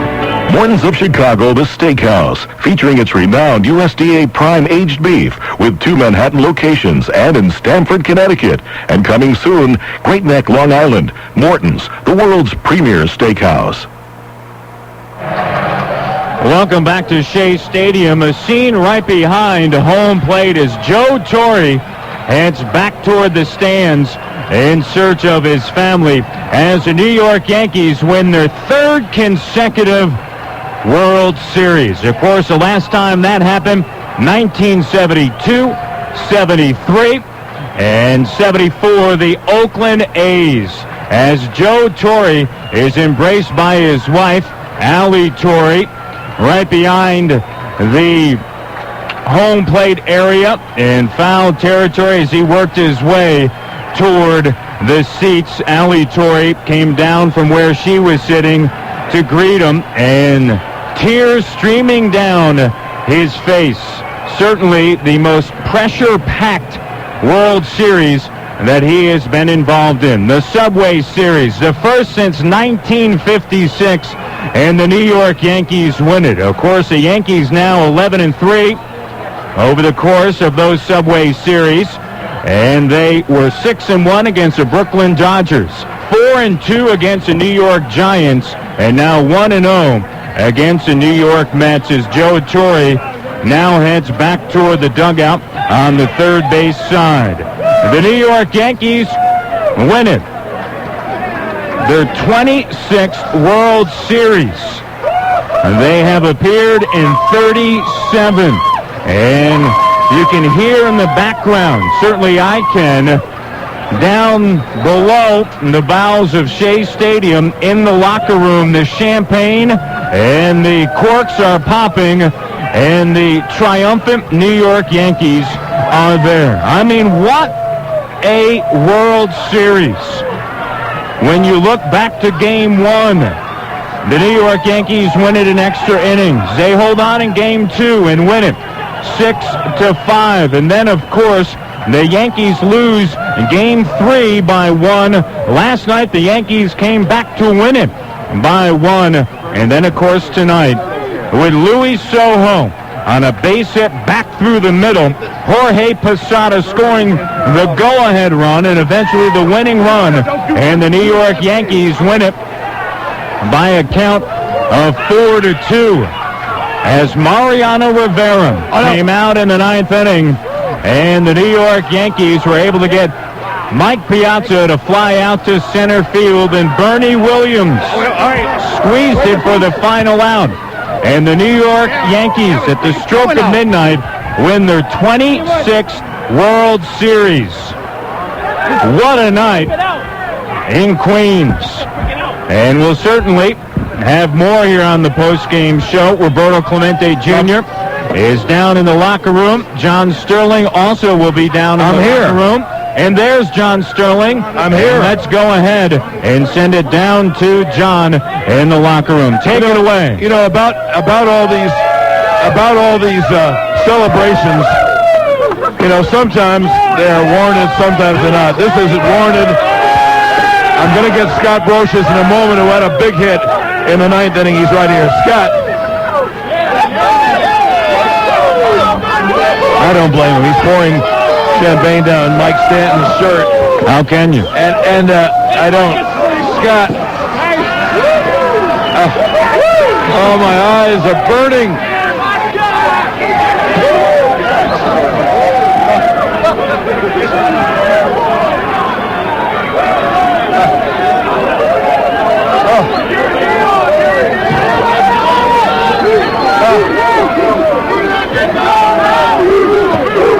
I'm sorry, but I mean, it got me in the eyes.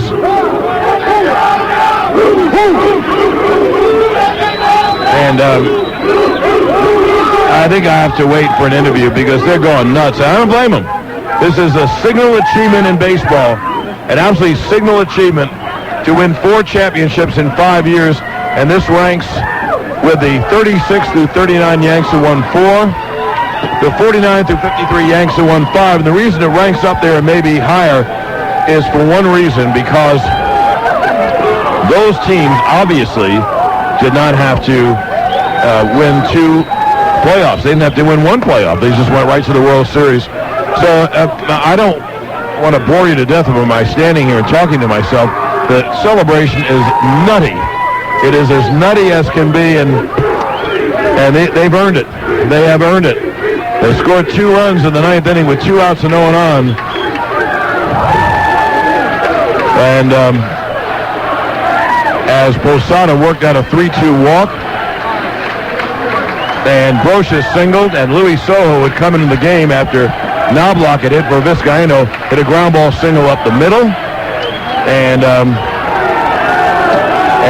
the throw home that bounced away from as it hit Posada as he slid across from Jay Payton, and the ball rolled into the Mets dugout. The second run scored, and of course Mariano came on, and he had to get Alfonso out and Piazza out with a runner on base there with the tying run at the plate, and he did.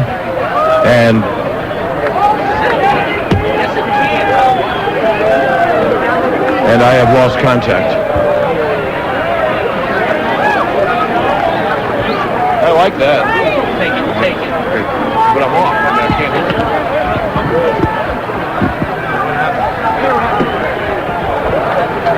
Let's go ahead and join Keith Olbermann, who is with George Steinbrenner and Joe Torre as they receive the trophy. Run. It just scared the hell out of me, Keith. And They're a great team. Wow, they don't quit. They don't. Neither do we. Neither do you.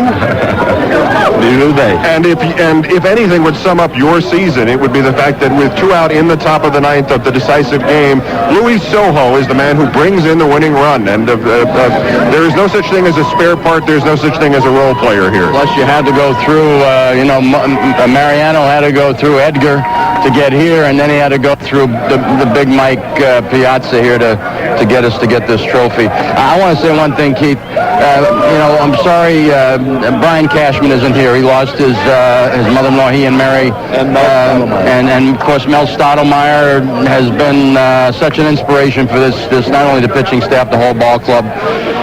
It's been unbelievable. I also want to give a lot of credit to Gene Michael and his staff of scouts, because they had a great advance report for us, and we were able to execute it. Do you think, as a student now, the history of this game, George, that this accomplishment here, 4 in 5 years in this modern era, is comparable, say, to the 5 in a row in the 49-53, or even perhaps more than that? Might be, because it's different. You've got 3 levels of playoffs. You got to get through the league, then you got to, through the division, then the league. They never had to do that before. It was just the American League and the World Series. And the only reason I'm a student is because of my age. George, we'll let you and the ownership group finish up the celebration. Let me ask another question of Joe. The tears welled up in the eyes of George Steinbrenner and Joe Torre. Let's go right now back downstairs to John Sterling. John? Here's a great asset for the Yankees. Left-hand reliever Mike Stanton. The best at what he does is set up Mariano with Jeff Nelson, and I don't blame you for celebrating wildly. What a signal achievement by this ball club. This is the best one yet. They keep getting better and better, but this year we were counted out from day one. We're too old. We're not playing good enough at the end of the season. But you know what? This says world champions, and that's the bottom line. We made pitches when we needed to make pitches. We got hits when we needed to make hits, and it's just an incredible feeling. Well, Mike, there's no question about it that it was a rockier road this year, and the 5th game in Oakland, and you were great in that game, was ulcerating. Then the Seattle series and this series. How proud must you be for this championship? Well, it hadn't been easy all year, and we weren't playing real good ball at the end of the season, but we were able to turn it up when we needed to turn it up. All the way down the line, you can't say how good, about how good the starting pitching has been. You can't say anything about the lineup. The Mets had good pitching, but we had a little bit better pitching. Indeed, you and Nelly and Rivera at the back end, the starters were great. Tonight, 2 runs scored when Andy dropped the ball at first base on the bunt, or there wouldn't have been any runs scored. And you came on to get right-hand hitters out. Now, I guess I thought that maybe Joe, if it was Chad, was saving Nelly for the 9th. Well, you don't really know who they're going to put up there to pinch hit. So I've done an okay job against right-handers this year, and I've been throwing the ball pretty well as of late. And so Joe, right now every call he's made has turned up to be the right one. By the way, isn't it funny when people second guess Joe Torre? Is this ridiculous? Well, that's kind of the nature of the beast to be a big league manager. But there's not any second guessing right now. Bottom line is get a lead and get Mariano in, and the rest is history. Get Stanton and Ellie in too. Thank you, Mike. Congratulations. Here's Gene Michael. I'll tell you what I wanted to stick on. When Gene became GM of the Yanks, the first day he came on the air, the first thing he said is we have to get more left-hand hitting, and you helped get the players. What an achievement for this Yankee organization, huh? It's been outstanding. We have so many good pressure players that can just, they're used to this. I guess it's easier for them. I don't know. And what your thoughts were about how the Yankees executed whatever scouting reports you and your group gave them? Well, our players, they can play. They did the work. We try to help them as much as we can, but you got to go out and play the game, and that's that's the part that really counts. They're good at it. Now, thank you, Denny. Thank you, Dennis. The menace Nagel has just made me soaking wet. I hope I'm not going to get electrocuted. A baseball historian. How do you rate this, winning 4 in 5 years? where you have to have go through 2 tiers of playoffs with 36 through 39 and 49 through 53.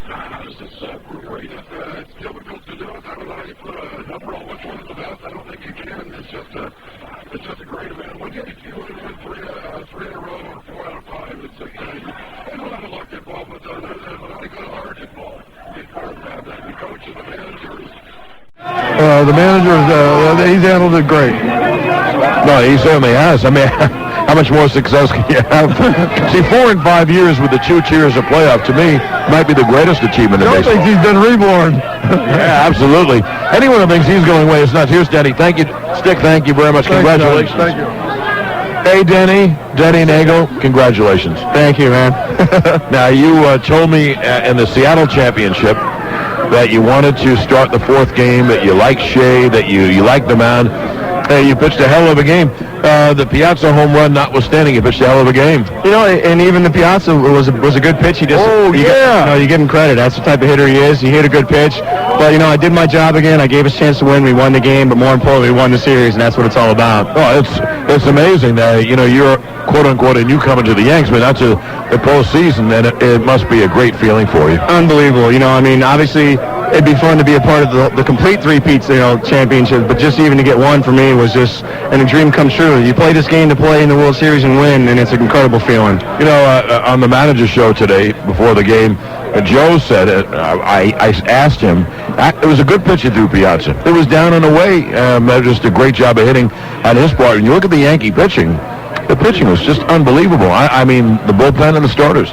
The guys, we did a great job. You got to give credit to the advanced scouting department. They did a great job of watching these guys, giving us a good idea how to face them. But from there, we have to execute. And the guys just did a heck of a job. Roger, you can't say enough about the game he threw. The bullpen came through when we needed him, and did a great job down the stretch here. And obviously, if we know we can turn the ball over to Mo, it's pretty much lights out in the postseason. But, we did a really good job at controlling the big guys, not letting them do too much damage. Denny, 2 things. One, did you talk to the other pitchers about the Mets since having pitched so long in the National League? You knew them. And, first of all, answer that for me. Well, it was just one of those things that if any of the guys came up and asked me, what I thought this guy's tendencies were, what his holes were, I'd give him some advice, what I thought, how we had success against him. But other than that, it was really, the advanced scouting department, Gene Michaels, Stick, and his crew, just did a heck of a job, really, of watching these guys. That's what they get paid to do, was give us the scouting reports on how to get these guys out, and we certainly did the job from there. And also, did you wonder down that awful stretch when the Yankees lost 16 out of 19, do you think, gee, I wonder if this team can do it? Obviously those doubts creep in your head. It's hard not to think that way. You want to have confidence and believe in yourself, but when you stumble that bad down the regular season there, you say, God, somewhere along the line here, we got to turn it up a notch. And, it's amazing just to watch these guys do that and to watch things turn around and unfold the way they did in the postseason. Well, I'm happy that you had such a big start to give the Yankees a 3-1 lead, and congrats.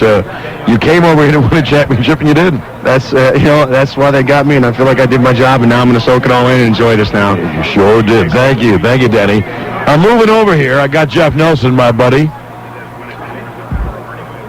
We're talking about how these players from all over America, why shouldn't America watch?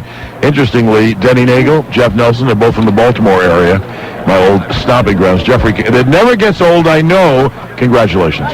Thanks. This is unbelievable. It's probably a Subway Series, a World Series, something that you will remember the rest of your life. This has got to be the sweetest victory out of my 4. I would think so too, because it certainly was a rocky road all year long. It wasn't easy. At the end of the season, we lost 15 out of 17. We battled our way. The first 2 rounds we weren't able to close out when we were up 2-1 against Oakland and 3-1 against Seattle. We weren't able to close it the next day. So, this is kind of a makeup for all those. And to go out and to win 2 out of 3 from the Mets, it's been great. This is the greatest World Series that I think out of the 4 that I've played in, and especially the three-peat, something that hasn't been done since the A's did it in the 70s. Well, and you've been here for all of it. 3-peat and 4 out of 5, which ranks up with the Yankee teams of the late 30s and the early 50s, who didn't have to go through the tiers. I'm not knocking them. I think those teams are great, but go through the tiers of playoffs. What you guys have done. That and you've been here for all of them. That your record is 12 wins and 1 loss in postseason series since '96? It's incredible. I mean, I don't know. You can't explain the feelings or anything that we've had. The main core guys have been here, and I'm glad we won. I got my fourth daughter on the way, so now we got 4 rings, so that's awesome. Yeah, that's marvelous. Thank you very much. Here's Tino Martinez. I can't even talk. I know, buddy. Well, don't worry. You can just grunt. Congrats. Like Jeff, you came over in '96, 4 in 5 years. 4 out of 5. It's unbelievable. This year, obviously, was our toughest. I think the 3 teams we played in the postseason this year, Oakland, Seattle, and the Mets, were by far the toughest teams we played in the postseason in the past. And it was a battle all the way, and we were written off. But here we are, world champs again, and nothing can top this. And by the way, you had great playoffs. I just was coming down the stairs. I have no idea who won the MVP. Did you win it? No, I didn't. I think George Jeter won, but I don't really care. I just want to win this World Series, get it over with, and not have a Game 6. No, and it is over. And what unprecedented success, 4 championships in 5 years, including the tiers of playoffs. It's truly amazing. It's been awesome. It's hard to explain. Every year is a different year. Teams get better. We get older, supposedly, but here we are yet world champs again. And what a thrilling rally in the 9th inning. 2 outs, no one on. It began with a Posada walk. Yeah, when Posada walked, we kept telling the guys who are coming up that he's getting tired. He's throwing a lot of pitches, be patient, and try to get a good ball to hit. And fortunately, Louis came through for us. He said, Tino, congrats. Thank you. I'm very happy for you. Moving along to Jorge, who began that rally. But he's surrounded by the scribes, but I'm going to get to him anyway. And I'll let the others get through their assignments. And Posada will be with us in a moment. And take a break, as you say? Is that what you want? Okay. Okay, that's what I'll do. I'll take a break, and we'll be back in the Yankee clubhouse, which is Bedlam, and we'll get back in a moment. And this is New York Yankees baseball. Well, you better hope I don't catch you. 1-1. There we go. I hear him. You can't stop me anyway. Oh, you better believe I can. Right. This man is desperate to keep his son off drugs. You know what your problem is? You're reckless. I know what I'm doing. Yeah, well, you better watch it. You're going to wind up dead. Whatever. So desperate, he's trying a new approach to reach him. All right? Fine, then. No, Dad, He's spending more time with his son. Yeah, don't mess with me. And it works. Parents who stay involved give their kids a fighting chance to stay off drugs and out of trouble. For more information, call 1-800-788-2800 or visit our website at www.drugfree.org. Sponsored by ONDCP and the Partnership for a Drug-Free America. There's a solemn oath that accompanies the elite uniform of the DirecTV installer. It's simple, really, and it goes like this. If you cry tears of joy during the free installation of your new DirecTV system, it remains a private moment between you and your installer. Yes, when you buy a DirecTV system and sign up for Total Choice programming, you too can have free standard installation and the confidence to let your emotions show. Because much like the doctor-patient, attorney-client privilege, our installers are sworn to secrecy. If the prospect of enjoying more movies and sports, even your local channels, all with crystal clear digital quality, makes you break down and weep like a baby, well, the world doesn't need to know. Call 1-800-DIRECTV today to learn more about our free installation special. Hardware and programming sold separately. Programming subject to change. Offer ends 1/14/01. Other conditions apply. See retailer for details. Call 1-800-DIRECTV today. Okay, I'm here with Jorge Posada. And first of all, congratulations. Thank you, John. Thank you very much. You caught every pitch, every inning of every postseason game. This is your biggest year, your breakout year, and you must be the happiest guy. I am. I can't really put it into words. Right now, it hasn't sunk in. A lot of people count us out, and we stayed tough, and we showed a lot of class when we really needed it, and this team, showed what we're made of. Well, absolutely. Now, First of all, talk about Andy, who was great again tonight, and then Stanton and Rivera, of course. Yeah, I mean, the whole pitching staff. I mean, Roger Clemens' game, Duca's game, he lost the game, but, yeah, I mean, he shows why we're here, and it's all because of pitching. Pitching. And tonight, outside of the error by Andy, that really was a shutout outside of that 2-out error on the bunt. Yeah, I mean, Tino bobbled the ball a little bit, but he got flustered a little bit. He didn't stay with the ball, and he bobbled the ball too.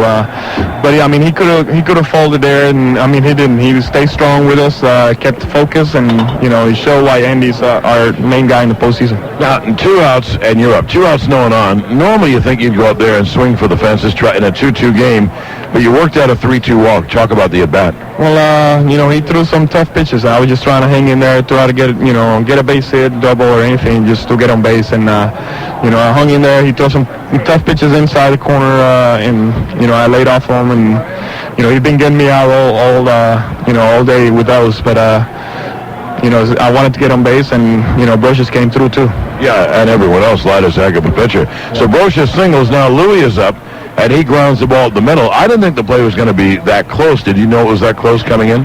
Well, Peyton charged his ball real quick. I really was hoping that Abbott didn't knock the ball down, so I can score. And Peyton charged the ball, and almost threw me out.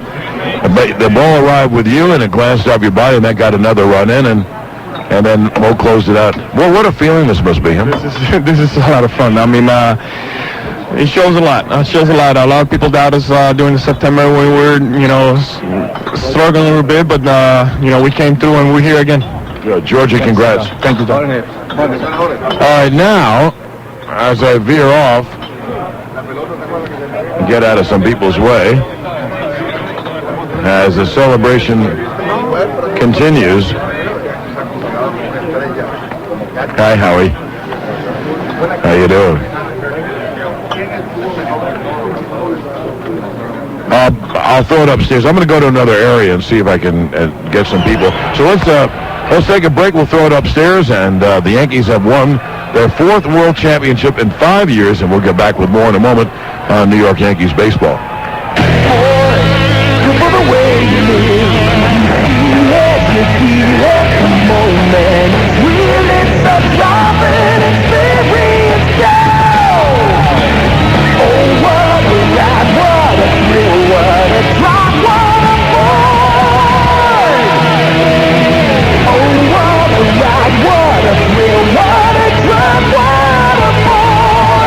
You want a tough truck that's totally cool? Then check out the hot new Ford Ranger. It's got the highest fuel economy rating in its class from the EPA.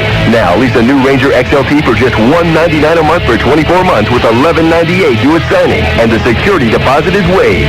Excludes taxes and registration fees. That's $199 a month on the fun, tough Ford Ranger. For complete lease details, call 1-888-556-FORD. So show up and show off in a tough new Ford Ranger. Built for the way you live. Visit your Tri-State Quality Ford store today. Okay, Bernie. It's gonna throw your fastball low and away. I'm the kind of guy who likes to know what's coming. I'll take any advantage I can get. So I appreciate it when things are clear and easy to understand. Okay. This time it's the fastball low and away. Take wireless phone service. With Sprint PCS, I know exactly what I get. There's no confusion, no surprises. I get crystal clear calls every time from anywhere on the Sprint PCS nationwide network. Come on, Williams. Slider down and in. Oh, man. I only wish everything was as easy to figure out as Sprint PCS. Team up with Bernie Williams and Sprint PCS to make a difference in a child's life. Now through November 30th, sign up for a Sprint PCS free and clear plan of $29.99 or above via sprintpcs.com/connectwithkids, and Sprint PCS will donate $5 to children's charities. Visit the website for further details. The New York Yankees World Series has been brought to you by Coors Light. Naturally brewed, reach for the silver bullet, the pure taste of the Rockies. By The Wiz, your ticket to entertainment. By the Daily News, New York's hometown paper. You miss a day, you miss a lot. And by Ford Cars and Trucks, built for the way you live. At your tri-state quality Ford store. Morning.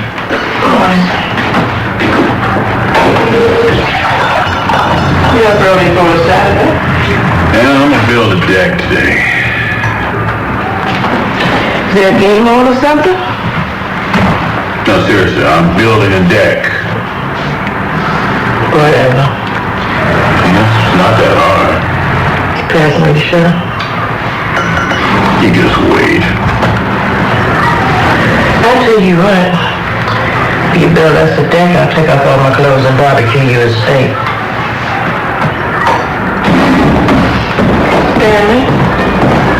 Stanley? Tools, advice, house calls, sanity. Ourhouse.com. We're here to help. Partnered with Ace. No one knows exactly how the pyramids were built. But if you want one in your backyard, check out services from ourhouse.com. Find reliable professionals who can help you do pretty much anything. Ourhouse.com. We're here to help.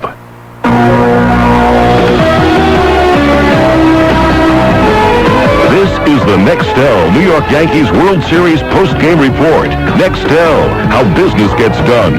Call 1-800-NEXTEL-9. Brought to you in part by Emigrant Savings Bank. You do better at Emigrant. Welcome back to Shea Stadium. Matt Devlin here in the broadcast booth as the New York Yankees win their 26th World Championship. Of course, their third straight, and we'll certainly have more from the Yankees clubhouse, as we heard from John Sterling just minutes ago, and we'll be heading back down to John right now. Right now, I have Dwight Doc Gooden with me, and your life and your career certainly turned in July, huh? Oh, without a doubt. This is just amazing. This is where it all started for me this year, coming in with the interleague, and then having this happen. I'm just thrilled to death about everything that took place. Well, how about you and David Cohn getting to celebrate a world championship with the Yankees at Shea Stadium? You ever could believe that could happen? Could never imagine that, especially when we started our careers here, and getting to celebrate coming from the other side of the day out. This is just amazing, and that's what it's all about. Well, Doc, this is really something, this team, 4 championships in 5 years. It's amazing, especially this day with the free agency and the way guys go with the arbitration and all that. And for this to happen, you got to give Mr. Steinbrenner a lot of credit for keeping this team together, and Joe from taking it from there. And you're a pitcher, and let's face it, that's why they've won. I know there have been a lot of guys who've contributed offensively, but pitching, you hold teams down. And then you bring in the troika out of the bullpen, you got a chance. Oh, without a doubt. Especially once you get in the postseason, you got to have pitching and solid defense, and that's what it's all about. And definitely have pitching here, and the bullpen's been solid, and guys stepped up when they needed to. Yeah, that was terrific tonight. Congrats. Thanks. I'm very happy for you. I'm going to get out of the way so other guys can get Doc. What's happened is a lot of the players went on the field for a moment, which is a good idea because they can help celebrate with the fans who are there. And we have Jose Canseco over to my right. And Roberto, I can't see him, but Roberto is somewhere. So, Roberto, if you hear me. Yes, I do, John. I'm standing here with David Justice. David, congratulations on a great series. Thank you very much, man. It was unbelievable, bro. I mean, I felt so much pressure this one, man, because I know what it feels like to lose a few World Series. But this team is unbelievable. To win 4 out of the last 5 World Series, that's just amazing. It just doesn't happen, So I'm just so happy, man, that they got me over here and I was able to contribute. And this team sticks together like no other team I've ever seen, man. And they get it done. Well, beginning of the season, you weren't even around here. You weren't even thinking about a World Series, I'm pretty sure. Year 2000 Subway Series, you're involved in the record books. I mean, how does that feel? I mean, coming to that 4th World Series with the New York Yankees and you win it. It's just a great feeling. And like I said, for it to be a Subway Series, this city was on fire, man. You got the Mets fans, you got the Yankee fans, and I guess our fans can do all the bragging now. Beautiful. Thank you, David. John, Right, I'm right here, and I'm with the principal owner of the New York Yankees, George Steinbrenner, and who is Drent. So am I. Yeah. Congratulations. Well, thank you. You've been through them with me. You know how this one was. The best. Tough all the way. These guys, the heart of a lion. They really did. You know it from the 5th game in Oakland, and then the Seattle series, and the Mets who played so hard. But you know, George, while I wanted you on, this ranks 36 to 39, 4 straight, 49 through 53, 5 straight. But now you know you have to go through 2 tiers in playoffs. 2 tiers? The Yankees have won 12 out of 13 playoff series. This is as good a team, heart-wise, as any Yankee team ever. Don't kid me. And how good do you feel about your organization? And after all, you call the shots. How good do you feel that your team has done this? This is as good as any manager. I got a great organization, and they did all the work. I just sat back, moved a little furniture, and that was about it. You did manage it last night, moving furniture. But you know why it was great is because you give them what they need, obviously. That's nice of you. I appreciate it. Well, congratulations. I'm very happy for you. Thank you, pal. I really am. Thanks a lot. It's been great, huh? And you know what? The Yankees aren't going away next year. No. I think we'll stay around. You know. Thanks. I really appreciate that. Okay, we'll go upstairs. We have more fish to fry in the clubhouse, and we'll get back with more in a moment on New York Yankees baseball. WABC. This is a healthcare update from Hackensack University Medical Center. My guest is Dr. Jeffrey Boskamp, the Vice Chairman of the Department of Pediatrics. Hackensack University Medical Center is now officially a children's hospital. Doctor, what does that mean to the people in our audience? What if Children's Hospital has the benefit of a full-time pediatric faculty who are experts in their field? They have a residency program where there's an active teaching program. They have clinical research going on that their children may be able to benefit from. An emergency room that's open 24 hours, 7 days a week, specifically for children, and all the ancillary services that kids need in that kind of setting. For more information about the Children's Hospital at Hackensack University Medical Center, call 201-996-2020. This has been a healthcare update from Hackensack University Medical Center. We're with you for life.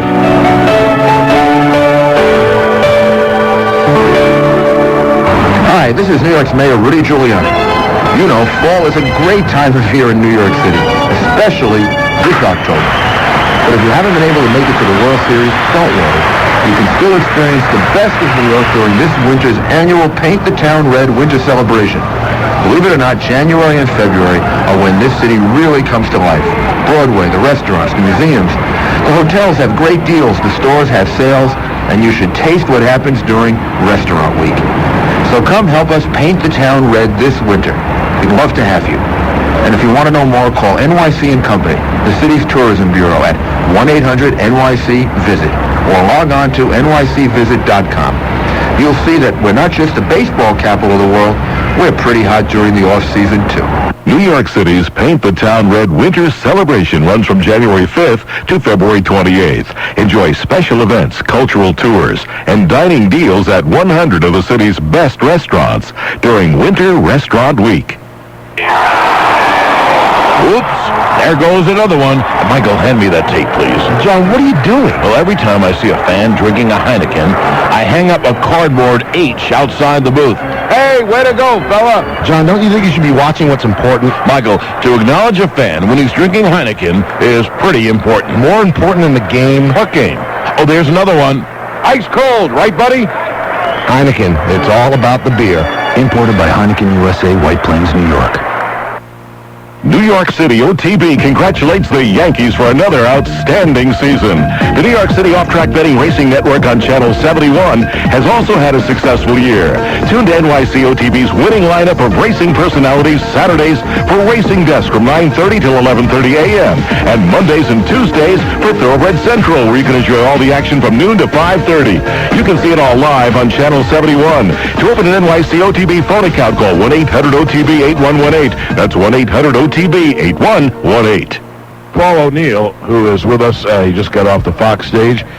Congratulations, this is 4 and 5 years. Well, this is the toughest one, there's no doubt about it. I mean, the way this year went, the way the playoffs before the series went, everybody wanted to see us get beat by a Mets team, and to come in and beat a team as good as they were in that situation, I mean, I'm proud to be part of it. Well, Paul, this was the toughest, and for that reason, it probably is the best of all these championships. And you got going, I think, somewhere in the middle of the Seattle series. It really had a great World Series. Well, thank you very much. I mean, it's fun to go out there and feel and play well in a time like this, but.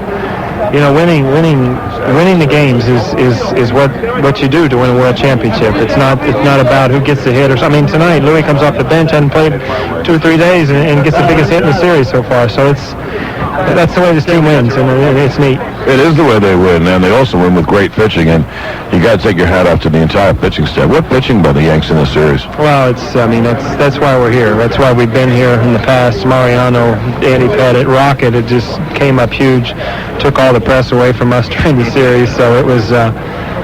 Looking back, it was an unbelievable experience. But believe me, while it's going on, you can't sit and enjoy it, and now you can, and it's a fun time. Well, congratulations. Very much.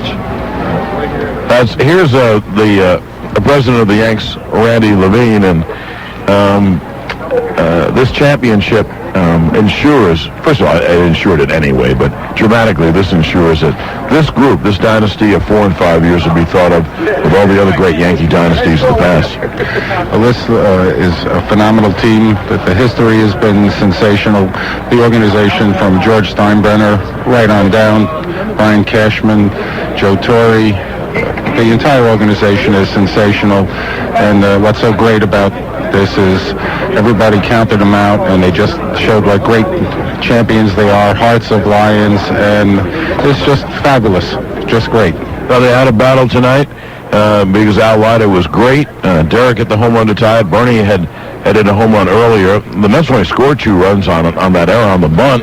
And it goes to the 9th, 2 outs, no one on. Then Posada gets a walk, and Brosha singles. And who comes up with the key hit? Luis Sojo. Well, that's been the story of this team all year. The Mets are a great team. They battled, and there was player after player. Everybody came through. Luis Sojo came here, along with a lot of other players. The organization did terrific things, and it all worked. It was great. Oh, Randy, congrats. I'm very happy for you guys. Oh, thank you very much. Thanks, John. Okay, Brian. Roberto. Oh, Roberto, where are you, Roberto? I'm here, John. I'm here with Jose Vizcaino. Jose, congratulations on a great series. Thank you. It's a dream come true tonight. After spending 10 years in the big league, I was looking for this day, and finally I got it. So I'm really happy, and then I'm really glad when I got traded from the Dodgers here. I wasn't doing too good over there. They didn't give me a lot of chance, but I came in, and Joe trust me. He put me out there a lot, and just come here in the World Series and come through in the first game, and it's a dream.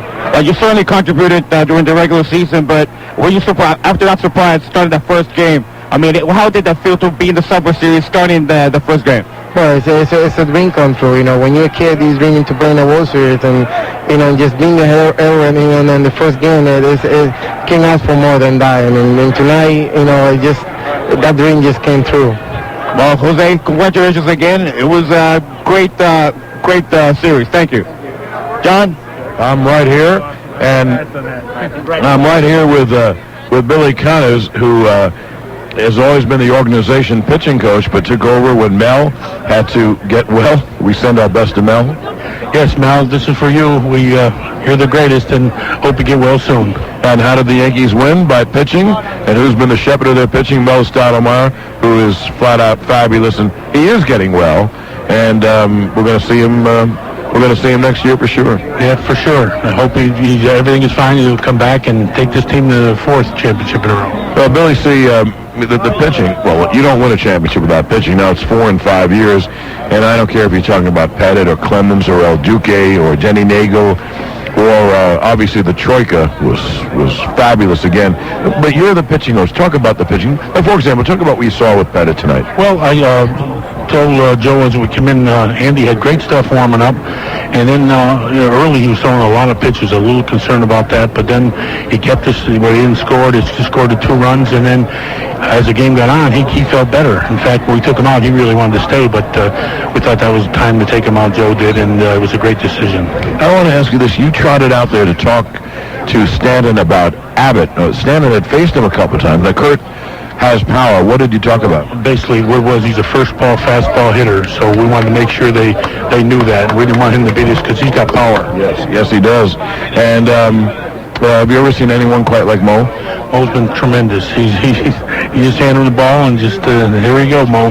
Take it over. You ever see the skinny guy throw so hard? No. I saw him as a young kid, and he didn't throw that hard.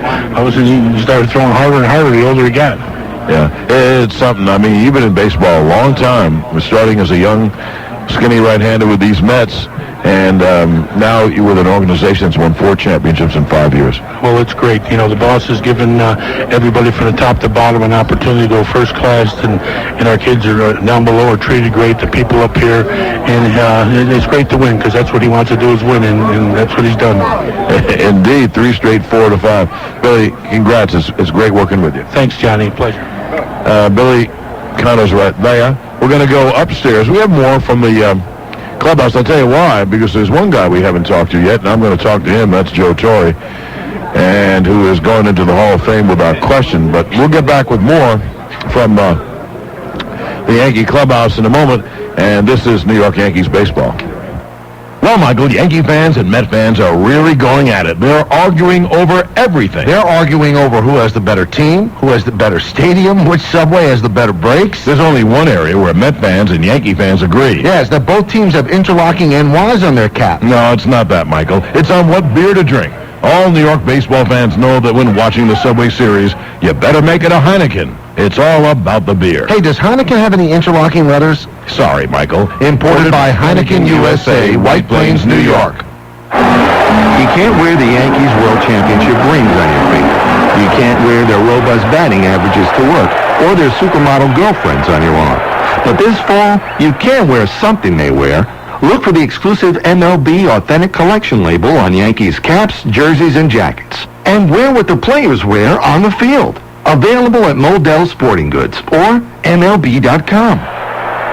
The MLB Authentic Collection. How close to the World Series are you? I'm Al Michaels with Miracles and Milestones, brought to you by Rubbermaid.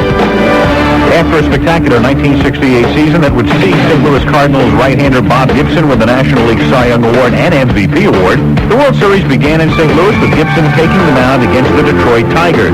The opposing right-hander dominated the Tigers in Game 1, striking out 17 batters to set a World Series record. But his efforts were in vain as the Tigers survived the unbelievable behind Mickey Lolch's 3 victories to win the series. Groundskeeper Lyle Stute on the fastball. Well, some of those pitchers, they got arms on them. You don't want to be in the way of a ball traveling 100 miles an hour, I'll tell you. Even if you're made of titanium. And my lawnmower, it ain't titanium. That's why I keep her in a Rubbermaid shed. Now, that shed is sturdy. Oh, yeah, I confess. When the team's out there throwing fastballs, I think about shutting myself up in there. Rubbermaid. Like a good athlete, it's built to survive the unbelievable. One of the biggest challenges of any home improvement project is knowing where to start. We recommend starting with a home equity loan through LendingTree.com. Home equity loans typically offer great rates, and at LendingTree.com, banks actually compete for your business. Then you pick the loan that's best for you. So whatever project you're facing, come to LendingTree.com first.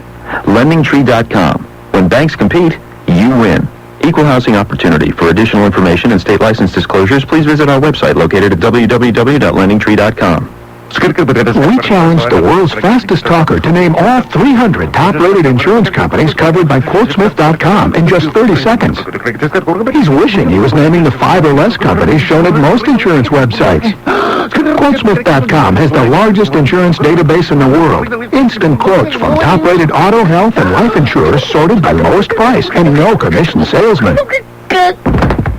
He's got great health insurance. Quotesmith.com makes everybody an insurance genius. Welcome back to Shea Stadium as the New York Yankees win, of course, their 3rd in a row. And, you know, it takes a great team like the New York Yankees to consistently win on the road, but there's only one team that can consistently win on and off the road. It's a legendary team of Jeep vehicles. Jeep, the most award-winning brand of 4x4s on earth. And Yankee players are still milling about on the field with their families. And in fact, standing by with El Duque, we have John Sterling, And also Leo Estacio, who will act as interpreter, because El Duque, he understands English, he just doesn't understand my English. That's the problem. Ask El Duque, how does it feel? 3 championships in 3 years. ¿Cómo siente 3 campeonatos en 3 años? Me siento muy contento, muy feliz. No sé cómo expresar tanta felicidad porque son, de como él dijo, de 3-3. I feel real happy. I'm really excited. I don't know how to express the happiness that I feel because, as you said, it's 3 championships in 3 years. Pero creo que le voy a decir algo. Esto ¿cómo se lo voy a expresar? Dándole las gracias a Dios por hacerme un Yankee. But how I'm going to express it is I'm going to give thanks to God for making me a Yankee. Hey, Torrey. Well, I think that's. I think we're all very happy to be part of this organization. And the way the Yankees win, it seems that everybody contributes. Que parece, él dice que todos estamos contentos de ser parte de esta organización, pero dice que de la manera que ganan los Yankees, parece que todo el mundo contribuye.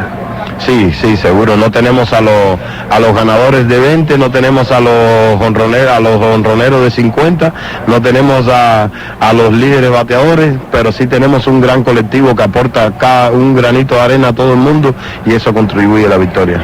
Yes, absolutely. We don't have a 20-game winner or a 50 home run person or the batting champion, but every grain of salt that we give contributes to a great team. Yo defino a los Yankees con una sola palabra, colectivo. I define the Yankees with one word: team. So do I. We speak the same language. Que ustedes hablan el mismo idioma. Sí. Hey, congrats. Well, I'm very happy. Leo, thank you very much. That's marvelous. Thank you. Thank you. Well, one thing I do want to say, because when you can look in someone's eyes, and when I was talking to George Steinbrenner, who's right over here, he was breaking up. He was crying because his team, just does what he has wanted them to do, and that's battle every step of the way, and that's why they won so many championships. I'll take a shortcut over here. You're not on, are you? Okay. I'll take a shortcut. Hey, Keith. Hi, Steve. And go through the Fox set. And come around the other way. You'll see this clubhouse, which is about as big as one of our Bart. Congrats. Hey, here's Chuck Knobloch. Oh, I'm getting under the... Okay, he's getting under the thing so that he can dress. You want me to send it upstairs? Yes. Okay. The only one that I'm going to... Send it to Roberto. Oh, I'll send it to Roberto. Now, the only one I'm going to wait here to do is Joe. I do have to do Joe. Hey, Roberto, wherever you are, please take it. Mariano, congratulations on this championship. I mean, you become like the poster boy every time you guys win a championship. You were there on the mound. How does it feel to win this championship in the Subway Series? I'll tell you why it feels great. It's outstanding, never gets old, and I was glad that I was in the mound one more time, and happy to be a Panamanian and then be a Latin American guy, because it was glad. I mean, I was glad when I saw Soho get on the box, and get that big hit for us, and Vizcaíno playing like he was playing. I mean, it was outstanding, and I think we deserve a win. Now, the confidence that you have coming in when you get the call in through this instant, I mean, this ninth inning, how did it feel to come in and knowing that you had it in your grasp? Well, I'll tell you what, when I knew that when I had 2 runs lead, I was saying this is it. I mean, it's nothing, there's no tomorrow, there's no Friday, there's no Saturday, it's over. That's what I have in my mind. When I got there, it was over. So, congratulations, Mariano. Enjoy it, all right? Thank you very much, Roberto. And Mariano, and of course, it's time to read a little bit of copy. How about this one? The ourhouse.com tape measure, Derek Jeter. And it shows that home run that he belted into deep left center field went 393 feet. Way to go, ourhouse.com, the official home improvement website of the MSG Yankees Radio Network, where here to help. And, of course, that Derek Jeter blast came in the 5th inning off of Al Leiter. Well, we're going to take a break, and when we come back, we'll have more from the New York Yankee locker room. And this is New York Yankees baseball.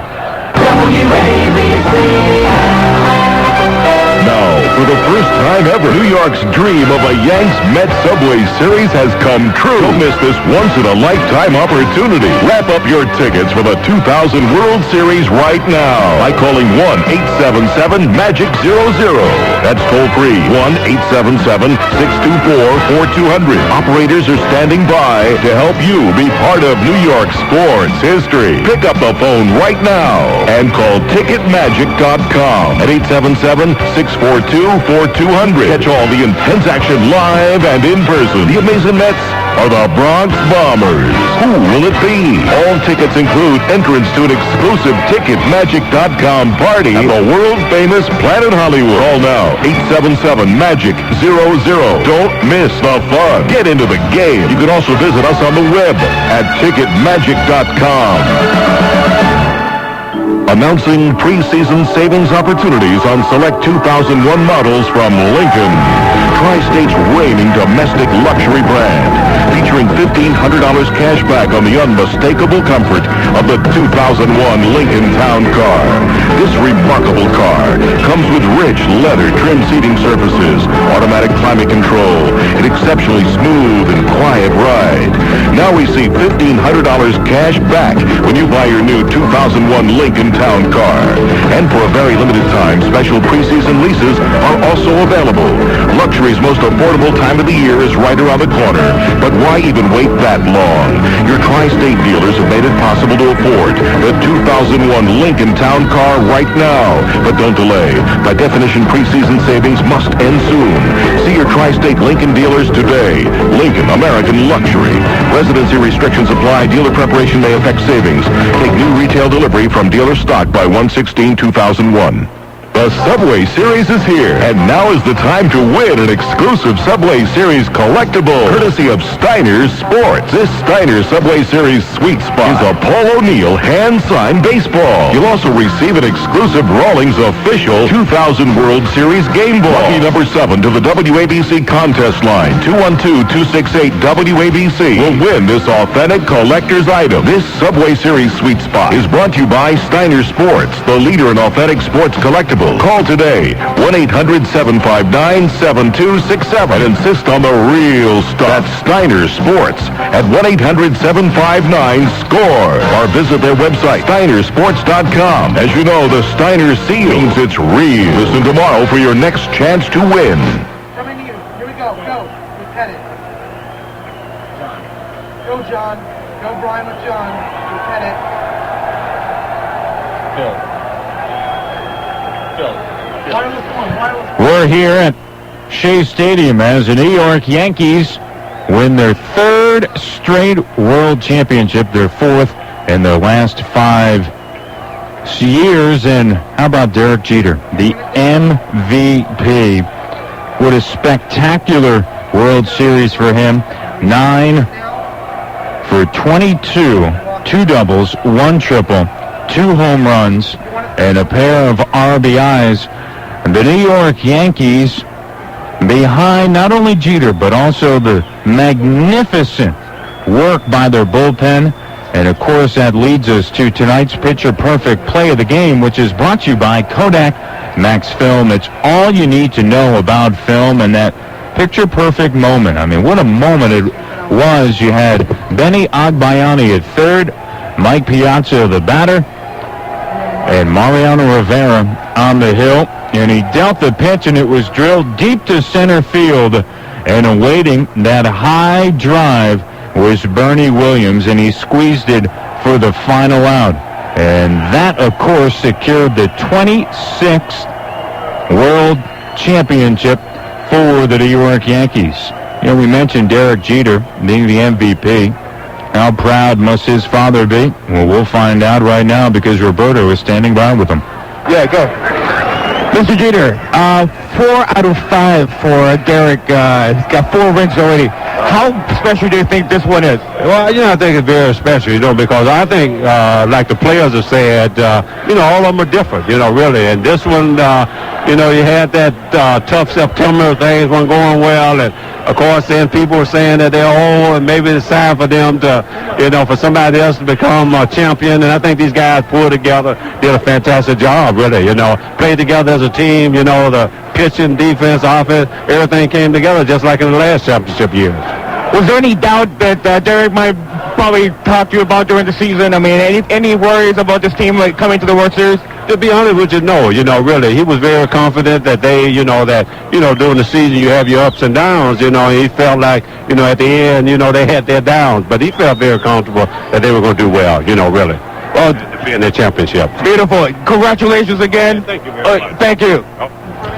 The celebration continues on the field here at Shea Stadium, and how proud must Derek Jeter's father be?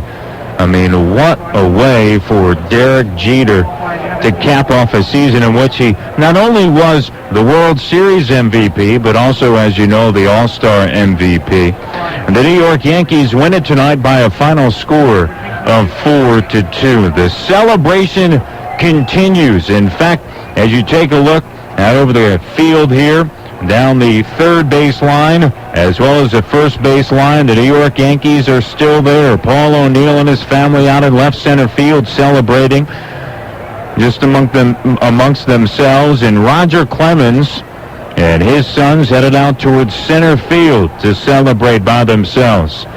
And just a wonderful night for the New York Yankees, and we'll certainly have more right after this. And this, of course, is New York Yankees baseball.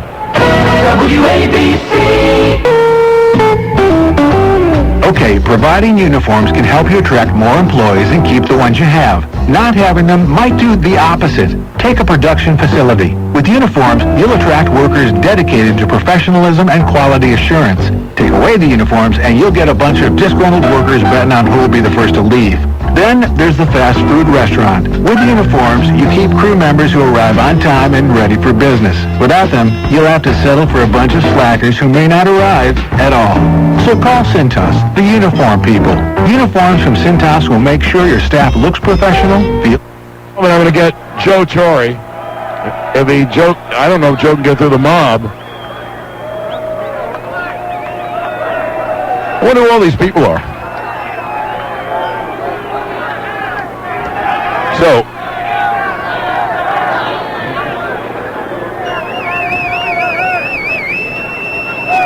and Joe's in the middle of a media mob, and I can't get to him, so I guess I won't be doing him.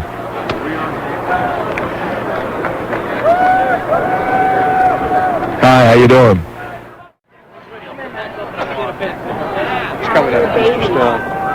My babies are great, thank you. I'm glad we're talking about this on the air. No, they're great. Gaining weight, taking nourishment, doing exactly what they should be doing. And Joe is he has a championship trophy in his hands. And first of all, he was going to the Hall of Fame anyway. Now it's a gimme. And Joe Torre will be in the Hall of Fame. He could have made it Hall of Fame as a player. He had such a good career, but now 3 straight championships, 4 and 5, and that is as good as the 4 straight the Yankees won in 1936 to 39, and the 5 straight they won in 1949 through 53, because those teams didn't play. I'm not taking anything away from those teams, but those teams didn't play 2 levels of playoffs. So here's Joe. Congratulations. I'd like to say more, but congratulations. Thanks, John. I'm so happy for you. 4 in 5 years. Isn't that amazing? It's really truly amazing. I mean, you've been with us every step of the way, and you understand what goes into what we do. And this club would not quit. They would not lose sight. You're playing in enemy territory here, and you have a 2-2 game. Anytime you go into the 9th inning tied on the road, you're really walking that tightrope with no safety net, and we were able to come through. Louis, to me, George Posada with that at bat was what O'Neill did in Game 1 for us. Absolutely, draw the walk with 2 outs and no one on. Brocious the base hit, and then Luis O came through. Well, Scott Brocious maybe didn't get as many hits this year as he has in the past, but he always saves them for an important time. And what pitching? What pitching? Stick Michael did a great job with the advance report, and we were able to execute it. Mike Stanton, Nelly, and David Cohn for that big out with Mike yesterday. And how about Mariano Rivera? Has he got? Yes. Well, whatever it is, he's got it. And the Yankees are a team that doesn't bludgeon you, but somehow win. Joe, for you, 12 successful playoff series in 13 tries, 12-1. Is that amazing? 16-3 in World Series games. Well, what's great is that one defeat, John, I think made our closer. And when we lost to Cleveland, I think Mariano Rivera really matured and became a dominant closer. This is the freshest one. Is this because of all the problems this year? Is this the sweetest one? There's no question it's the sweetest. And you don't want to downplay the people that were on the other team, the players that were on the other team.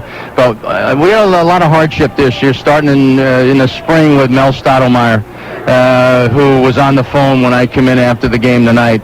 I'm so happy for Mel. He's been such an inspiration to this ball club. And then Brian Cashman, who lost his mother-in-law, he and Mary. It was sad that he couldn't be with us today, but what a job he did making the deals he made. Vizcaino, Justice, Soho, you can go on and on. He did a hell of a job. Joe, I couldn't congratulate you more. And only words I have, and I'll see you at the parade. Wow, and again, that's good. Thanks, John. Thank you very much. Now they're going to take Joe somewhere else, and we will throw it upstairs. Well, I had to get Joe on, and so now I know that my job is, I'm not saying I'm through, but tonight, but I'll do whatever Brian wants me to do, which first of all is take a break, but now that I have Joe on now, we're cool. I guess maybe we'll go back to the clubhouse. You want to do that? Okay, we'll walk back to the clubhouse, and it's. I think this is the sweetest one because of all the travail that the Yankees went through, and so there's Lon Truss. I just want to get him for a minute. This is the chief operating officer of the Yankees, and my buddy. And congratulations. Thank you so much. This is almost as good as the three-peat that you just had, huh? That's right. I had 3, and now the Yankees have 3 in a row, and 4 in 5 years. And when you're with an organization, you want it to succeed. The Yankees have drawn more than $3.2 million the last 2 years, $3.250, and now they've won 3 championships in a row in 4 and 5 years. How happy are you? You cannot describe winning this war. 98 was great. 99 was superb. This was a war. This was a battle every single day. The ecstasy can't be measured, really. And look how it reflects on the organization. I told George that, and George just broke up on the air and said, "No, I have a great organization, but you must be so proud of the people who work for you and the entire Yankee organization." The organization is great from top to bottom. I'm sorry that Cashman couldn't be here with us. He had an unfortunate situation. His mother-in-law passed away. George pushes me. I push everybody else. So we all push each other. But at the end of the day, we get the job done. And we put the players on the field, and we hope they bring it home for us. And they bring it home so you can say, and the Yankees win. Thank you, Lonnie. Okay, we're going to go back to the clubhouse. And, this is one station meeting the other. I'm going to give Susan Waldman a kiss on the cheek. Congratulations. And we'll go back to the clubhouse.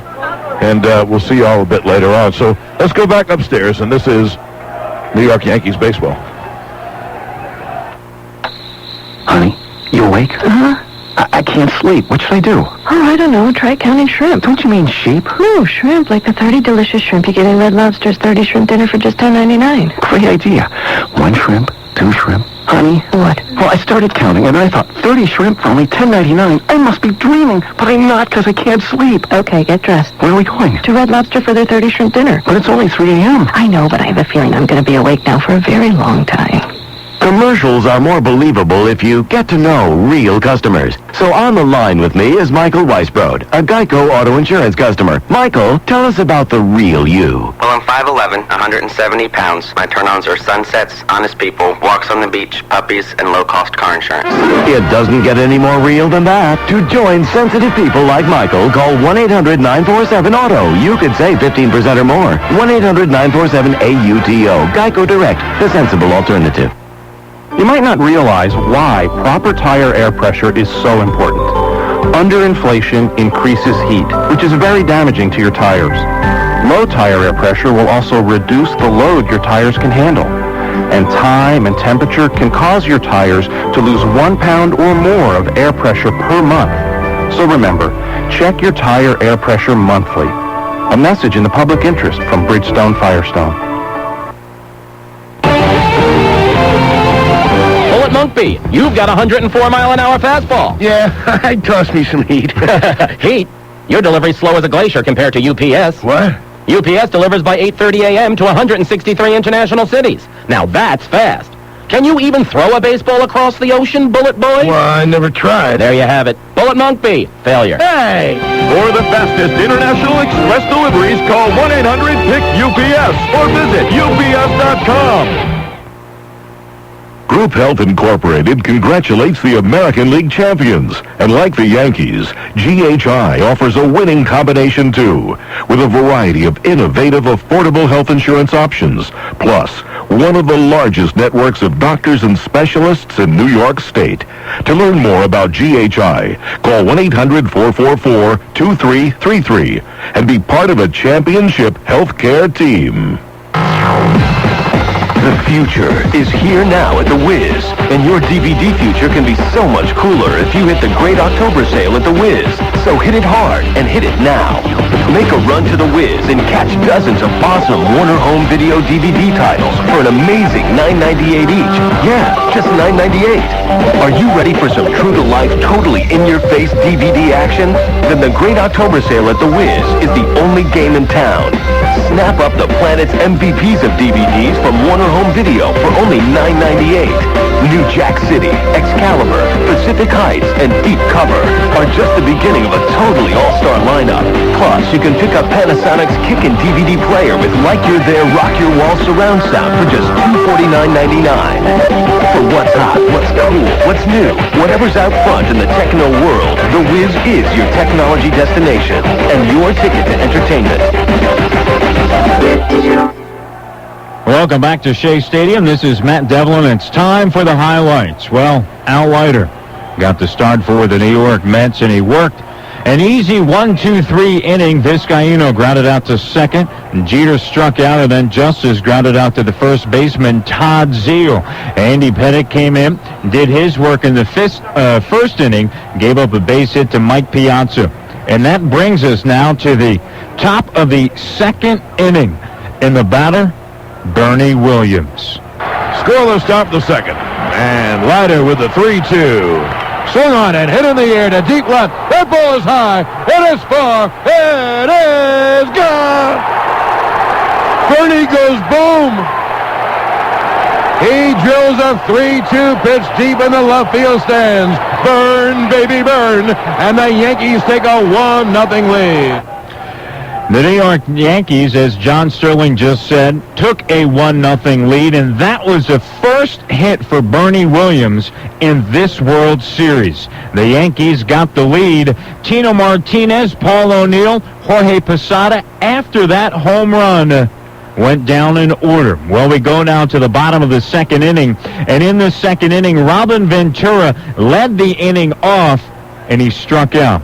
Bubba Trammell worked a walk. Then Jay Payton got a base hit. Kurt Abbott grounded out, and the runners were at second and third with 2 away. In the pitcher, Al Leiter.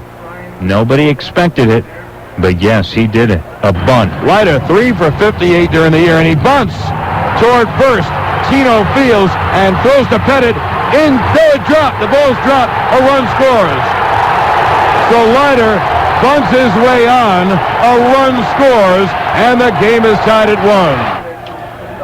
They score it an error on Andy Pettit, who was covering at first base. Tino Martinez had a little bit of trouble handling that drag bunt on one hop. He bobbled it, threw it to Pettit, and Pettit was unable to handle the delivery, and Al Leiter got that run in from third, and that run was Bubba Trammell. So then, with runners at first and third, the batter, Benny Agbayani. By the way, that runner at third, Jay Payton. Here's the at-bat, Benny Agbayani. Here's Agbayani. And the pitch is grounded weakly to third. Going to be a tough play, and it goes past Brocious, a base hit. So Agbayani hits a top roller, gets an RBI, and the Mets take a 2-1 lead. Was 2-1 at that point. And we head now to the top of the third inning. Al Leiter came out and worked a 1-2-3. Brocious, then Pettit, and he got Jose Vizcaino looking to end the third on a called third strike. And in the bottom half of the third inning, Pettit worked a 1-2-3, his only 1-2-3 of the night. The New York Yankees were unable to really muster anything in the fourth and the fifth inning, while Pettit worked his way through a bundle of jams in the fourth as well as in the fifth. So we go now to the top half of inning number 6. Jose Vizcaino grounded to the first baseman, Todd Zeile, with the pitcher Al Leiter covering, and that was the first out of the top of the 6th inning, and the batter, the MVP of the series, Derek Jeter. And the 2-0. Swung on and drilled deep to left field. Backing up Agbayani. Looking up. See ya! Over the Met bullpen in left field. Over the bleachers in left field. A home run for Jeter, and the Yankees have tied the game at 2. Oh, what a shot by Derek Jeter. Michael Kay on the call, and the New York Yankees, as he mentioned, tied the game at 2. In the bottom half of inning number 6, the New York Mets stranded runners at second and third. We go to the top of the 7th inning, where Paul O'Neill worked a leadoff walk. However, Al Leiter settled in, got Posada, Brocious, and then Pettit. In the bottom half of the 7th inning, Edgardo Alfonso got a base in. He'd been struggling throughout the course of the World Series, and he drove it through the left side. And the next batter, Mike Piazza. Piazza flew out to center field. Todd Zeile, who has had a monstrous World Series, didn't have a good night. He struck out swinging, and the next batter, with a go-ahead run at first base, Robin Ventura. And the 3-2. Swung and a miss. He struck him out. A cutter diving down and away, and Pettit punches his left fist into the air. What a pitching performance by Andy Pettit, and the leadoff single by Alfonso is wasted.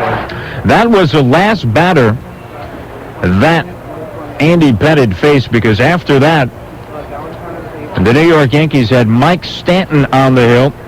The Yankees in the 8th inning couldn't get anything together despite a 2-out base hit by Bernie Williams, and then Tino Martinez struck out the 7th strikeout by Al Leiter. So we go to the bottom of the 8th inning. Mike Stanton comes on. Bubba Trammell grounds out to the third baseman, Scott Brocious. Then Jay Payton strikes out swinging. Kurt Abbott lifts one into right field. Paul O'Neill handled it. A 1-2-3 inning. We go to the top of the 9th inning. Al Leiter cruising along, throwing well over 140 pitches at that stage. Tino Martinez strikes out. Paul O'Neill strikes out. Jorge Posada works a walk, and with a wonderful at-bat, he's at first base. Scott Brocious comes up with a base hit through the left side. Runners at first and second. Earlier a double switch. Luis Sojo, the batter, and here is John Sterling with the call. The pitch swung on, hit on the ground ball at the middle. It is a base hit, center field. Posada scores. Going to third is Brocious, and the ball hits the base runner. Here comes Brocious. He will score. On to third goes Sojo. It is a 2-run hit for Luis Sojo, and the Yankees take a 4-2 lead. A ground ball up the middle. Peyton threw home. The ball hit Posada and glanced into the Mets dugout, and scoring in back of him was Brocious. So it's a base hit and RBI. The second one scores on the error by Peyton, and the Yankees take a 4-2 lead. Rivera will get ready, and the Yankees are 3 outs away from winning the World Series. 3 outs away is right. The New York Yankees, bottom of the 9th inning, they call on Mariano Rivera. Rivera faces a pitch hitter. Hamilton strikes him out. Then he runs into trouble with Benny Agbayani, 4 consecutive pitches out of the zone. He is walked. He's at first base, takes second on a defensive indifference. That brings up Alfonso, and of course it also means that Piazza is going to hit. Well, Alfonso flies out to right field, and this was the sweet sound of John Sterling. Now Rivera is set. And the 0-1 swung on, hit in the air to deep center. Bernie back, away back. He's there. He makes the catch. Ball game over.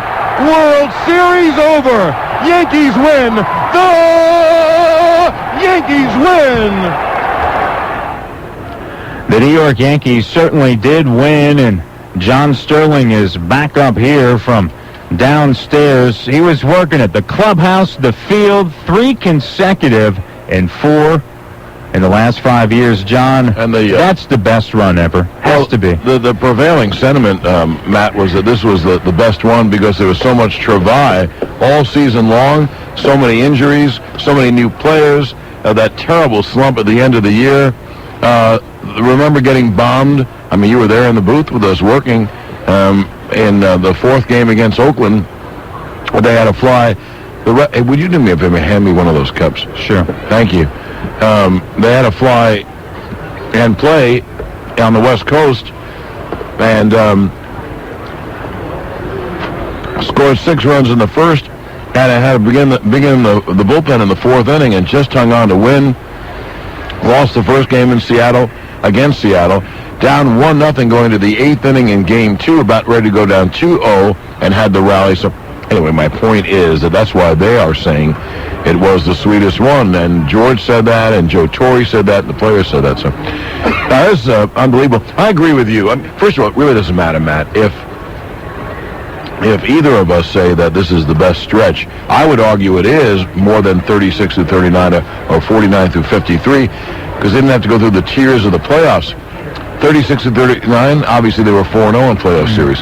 49 through 53, they were 5-0. This team is 12-1. 12-1 in playoff series. Do you know in the World Series, in the 4 championships, they're 16-3 against the best team in the National League? It's absolutely amazing. Yeah, I mean, it really is. So, and they don't do it by bludgeoning you to death. This is a team game as a team, and they put everything together and win, and tonight is a great example. You know, it was interesting what Joe Torre, I felt, said to you about Mariano Rivera. I mean, the one time that they did lose, what did he say? When he gave up that home run to Sandy Alomar, it made him. And I thought that, really, when you take a look, I mean, they could even go back to that and take a positive out of it. Well, I think he feels that Mariano stopped trying to strike out people, and so he saves pitches by getting guys on outs, and boy, does he get them on outs. Anyway, I have no idea where the Yankees go from here, and well, they go to the parade, but where the team goes. But this is a signal achievement, and even if it ranked 3rd to those 2 stretches, hey, that's good enough. 3 in a century. So we're going to get back and wrap this thing up in a moment. Our thanks to Matt for doing a great job, Roberto Clemente Jr., and also the Brian Fergusons, the Sarah Rochers, who've been getting all these players for us in that mob scene down there, that bedlam that's down there. And we'll get back with more in a moment on New York Yankees baseball. WABC. Babe Ruth hit his 600th home run in a elevator, a new invention patented today by Mary, Queen of Scots, arrived in France with flying monkeys at the premiere of. From the History Channel, those are this week's headlines. It didn't all happen this year, but it happened this week in history. Join anchors Josh Binswanger and Giselle Fernandez for This Week in History, Fridays at 9, 8 Central, only on the History Channel.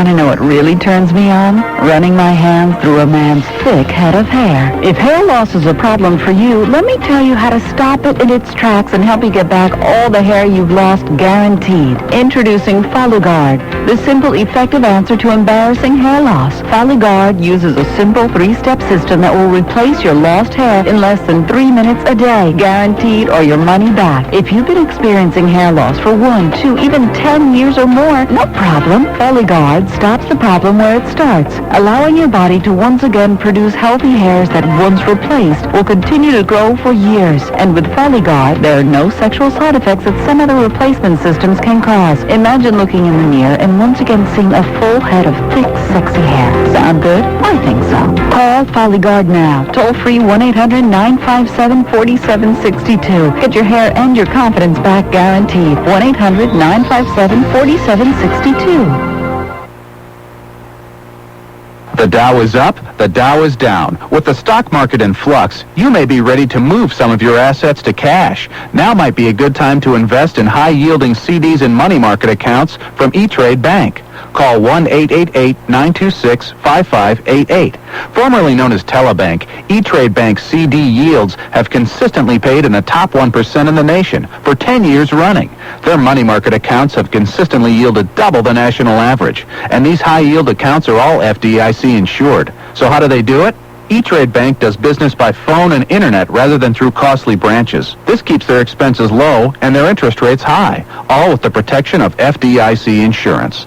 So keep your money growing even when the market is in flux and get some of the highest yields on CDs and money market accounts. Call E-Trade Bank for a free rate quote and information kit. 1-888-926-5588. That's 1-888-926-5588.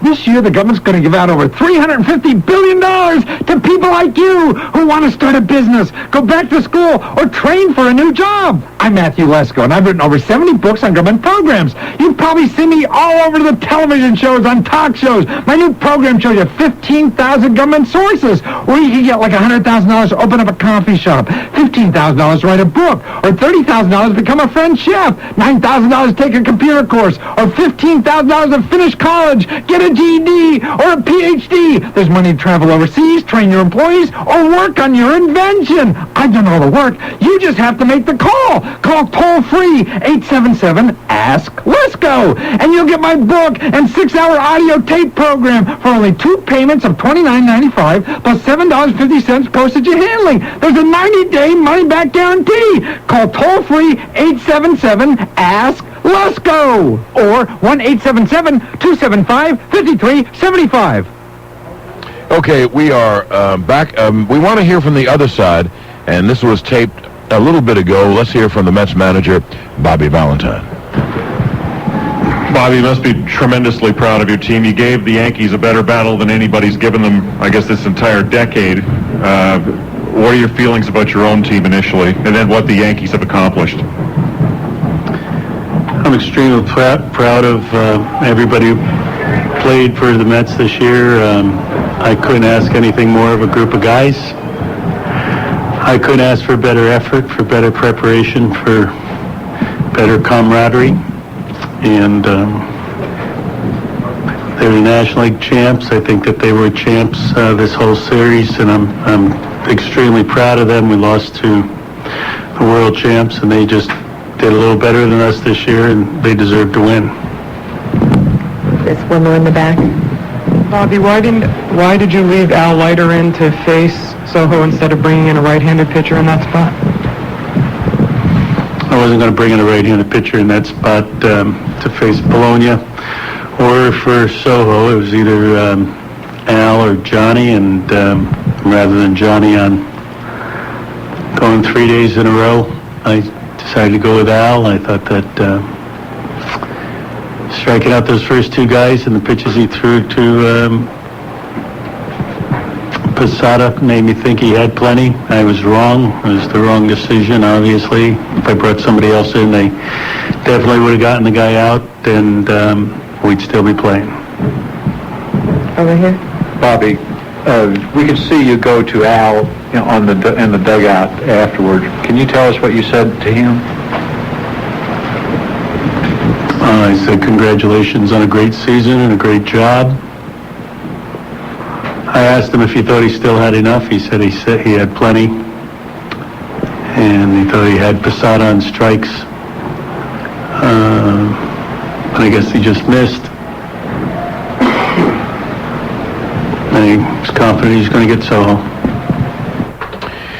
Okay, if you're wondering, I didn't hear everything because there was so much talking in the booth, but if you're wondering why Bobby said, look, if I had brought in so-and-so, he definitely would have gotten the guy out. That was a little rip at the press, I mean the media, because he's going to be second-guessed. I don't think he should be second-guessed, but he will be. That's the nature of the game, but, Al Leiter was great. So, anyway, we have something I think you'd like to hear, and it was prepared by WABC, by Candy Jack Maldonado.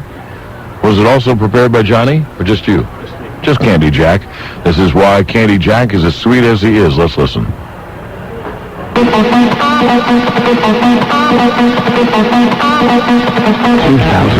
Swung on and hit in the air to center field and deep. Long back, away back, on the track. It is off the wall, off the base of the wall. Jeter scores. O'Neill scores. Justice is coming. He scores. It is a bases-clearing double by Tino Martinez. And the Yankees take a 4-0 lead. Tejada is allowed to go. The pitch is popped up to first. Tino in foul territory. Tino makes the catch. Ball game over. Yankees win. The Yankees win. The New York Yankees have won the division series.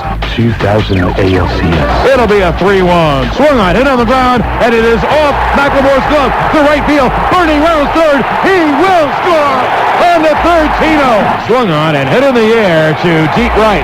That ball is high. It is far. It is gone. A 2-run Jeter homer, and the Yankees now take a 7-1 lead. And the 3-2. Strike three, down looking. Clemens has struck out the side, and he pumps his fist and goes down to his left knee. Swung on a drill deep to right field. There it goes. See ya! Into the upper deck. David Justice with a 3-run home run, and the Yankees have come all the way back. They lead 6-4. Get your tokens ready. You might be boarding the subway.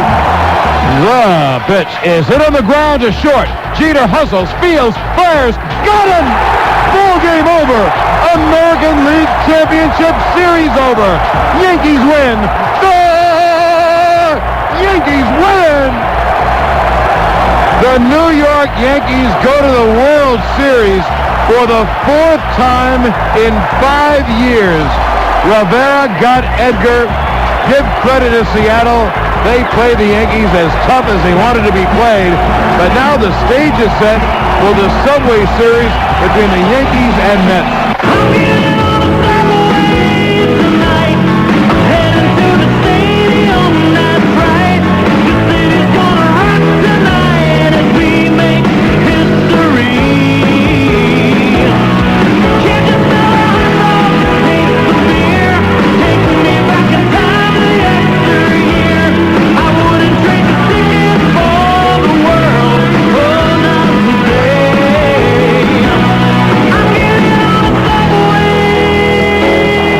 Swung on a drill deep to left field, giving chase is Justice. Looking up, and it's off the top of the wall, kicks back to the field. Fielded by Justice. He fires into Jeter. Perez is coming home. Here's the throw. He is out at the plate. Swung on line drive, base hit to left field. Here comes Tino. He scores, and the Yankees win the game. A big base hit for Jose Vizcaíno, and the Yankees win 4-3, and they lead in this best-of-7 series, 1-0. Clemens to the line. Here's the 1-2. A broken back ground ball foul, first base side. The barrel of the bat went out to Clemens. Clemens fired the bat away, and Piazza walks out toward Clemens. Clemens, and now the bench is empty right near the pitcher's mound. It was wrong, and he shouldn't have thrown the bat. Okay, I'm not saying that was the right thing to do. But again, you get caught in emotional stuff. He just looked like he was getting the bat off the field and fired it. And Mike happened to be running the first base. And then, to me, I don't think Mike saw the ball, and that's why he ran.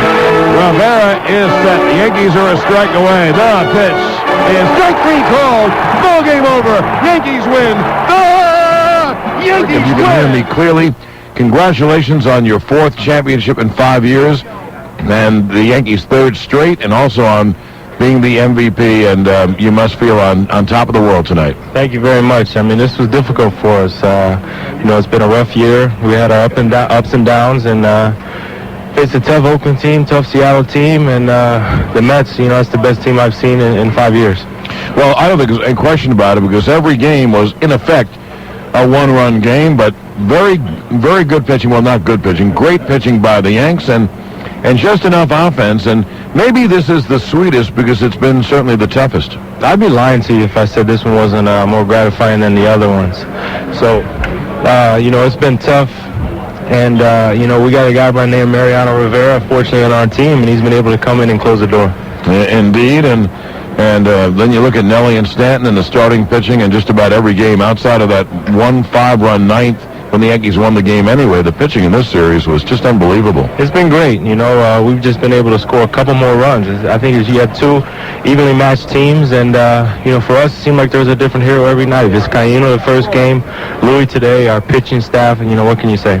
Well, and don't forget, Derek, about the battle in the playoffs, getting Oakland in the 5th and final game of the division series and having to come from behind against Seattle, and it's been a heck of a ride, hasn't it? It's been tough, but that makes this more gratifying. Every year is not going to be easy like we made it 3 out of the first 4 years, but, this one is definitely that much more special. Derek, what are your feelings about being with a championship team 4 times in 5 years, in your first 5 years? I've been spoiled. You don't know if you're going to get an opportunity to come back. I mean, this is something you have to savor the moment while you have the opportunity. Hopefully it'll continue, but you realize it is difficult. Well, I like your line about when people said, gee, look at all the championships, and you said, referring to Yogi, well, there's a guy walking around with 10 rings. Oh, yeah, he always seems to make his way to my locker and remind me of that when he comes to the stadium, so everyone here is chasing Yogi. Okay, only 6 more. Derek, congrats on being MVP, both of the All-Star game and the World Series, and we'll see you at the parade. All right, thanks a lot, John. Thank you, Derek.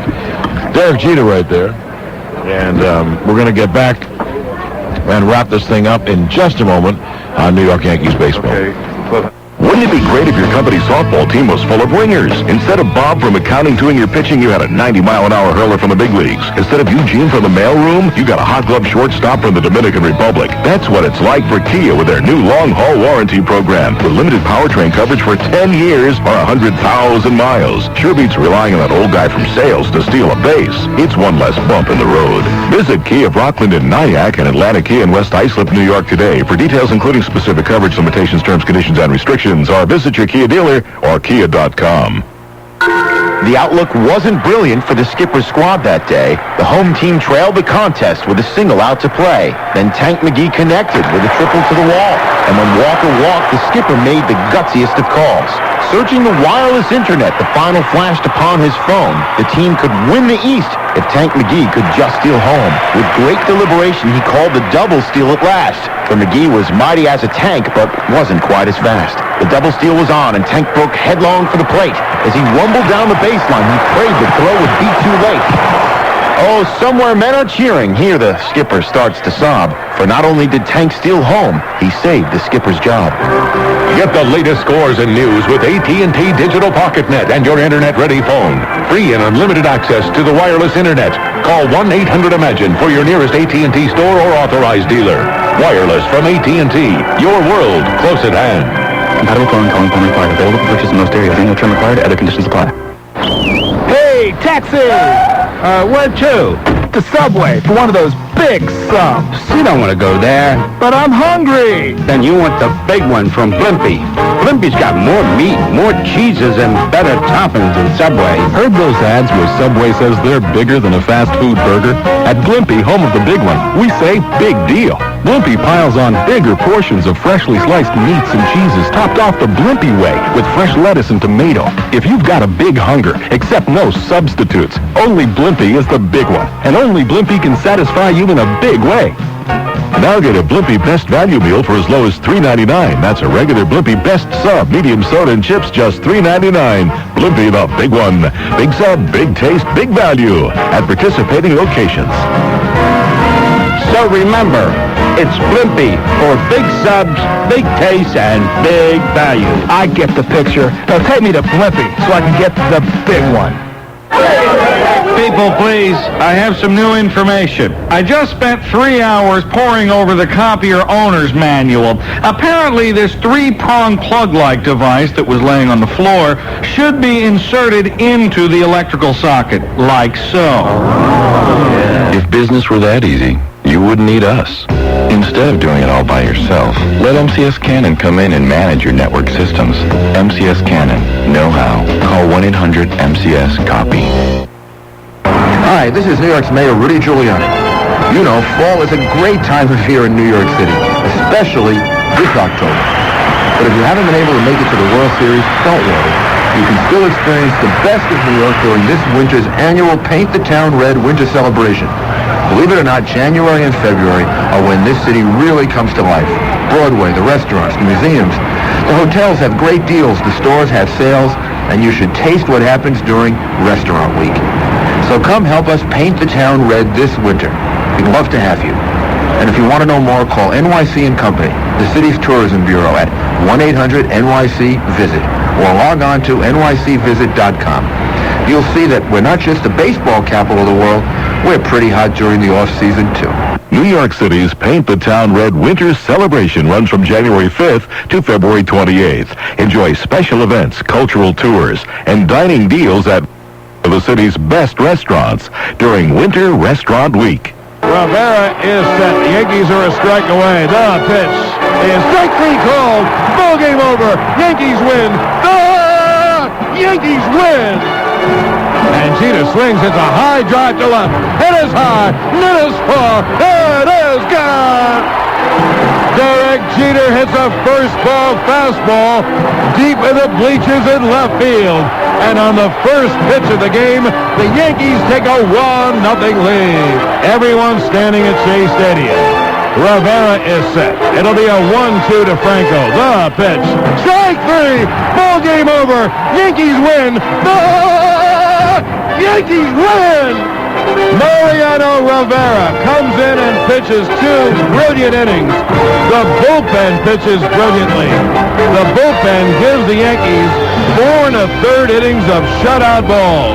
Cone, Nelson, Stanton, Rivera. The Yankees win a great game 3-2 and take a 3-1 lead in the World Series.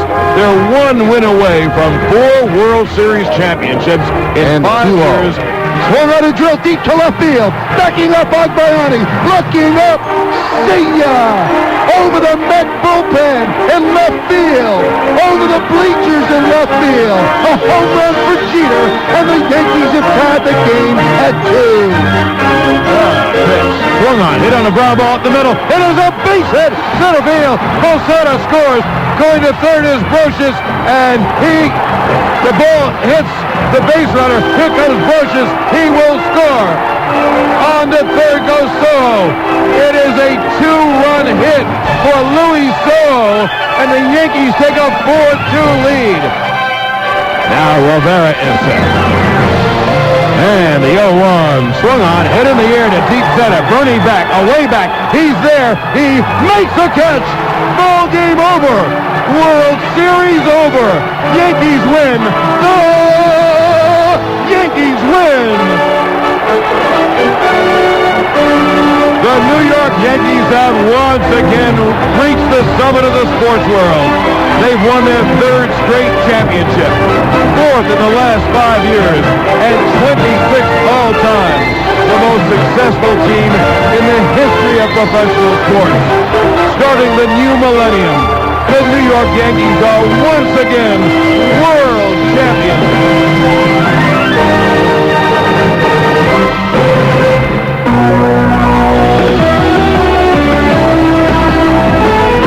This is the Nextel New York Yankees World Series post-game report. Nextel, how business gets done.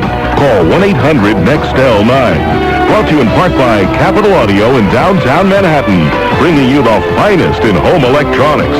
And by Anthem Health of New York. Visit us at anthemny.com. Well, first of all, I'd like to give you some credits because so many people work so hard on the Yankee broadcast this year. One reminder, Sterling K will begin the talk show Tuesday. We'll be on at 9 on 77 WABC on the Chase Sports Show, and that will begin on Tuesday at 9, and we will have 50-odd shows for you through spring training. First of all, here are some people who helped mightily. From WABC, flagship of the Yankees radio network, the president of WABC, Mitch Dolan, the station manager, Tim McCarthy, the program director, Phil Boyce, the WABC staffers, Rosemary Nelson and Kelly Ann McEnery, the staff announcer, Johnny Donovan, Bunny Hoffberg, Joel Santasiban, and the WABC traffic department. Studio operations by Mike Coragliano and Brian Daly. From MSG, the executive vice president and executive producer of MSG Networks, Mike McCarthy. The executive president of MSG Ad Sales, Joe Gangoni. Senior vice president of MSG Ad Sales is Neil Davis. The manager of radio sales, John Fyra, and the rest of the MSG Ad Sales team. Vice president of MSG Traffic, Amy Rita. The managers of MSG Traffic, Barbara Rios, and Mary Bennett, and the rest of the MSG Traffic Department. Our Yankee postseason reporter, Matt Devlin, and the production assistant of MSG Radio is Frank Moretti. And a special thanks to our production assistants in the booth this year, Gillian Hageman, Michael Godarian, Dagan Miller, Joseph Illingworth, Sean Western, and of course, Sarah Roche. Don't forget the name. Oh, yeah, and he's here, too. And, you're going to be listed up here, baby. Okay. How many mentions do you want? There's Brian Ferguson, lobbying for another mention. Well, tune in for our next game, the Sun America Mutual Funds Yankees pregame program, brought to you by Sun America Mutual Funds, the retirement specialist, and that is Monday, April 2nd. That's the Yankees' next regular season game, and will come your way the first Saturday in March, usually, with our first preseason game. When the Yankees open the season, they open up at Yankee Stadium, thank goodness, against the Kansas City Royals. The pregame will start at 12:35 in the William Barthman Jewelers and Rolex game time at 1:05. That's all for tonight's Nextel postgame scorecard.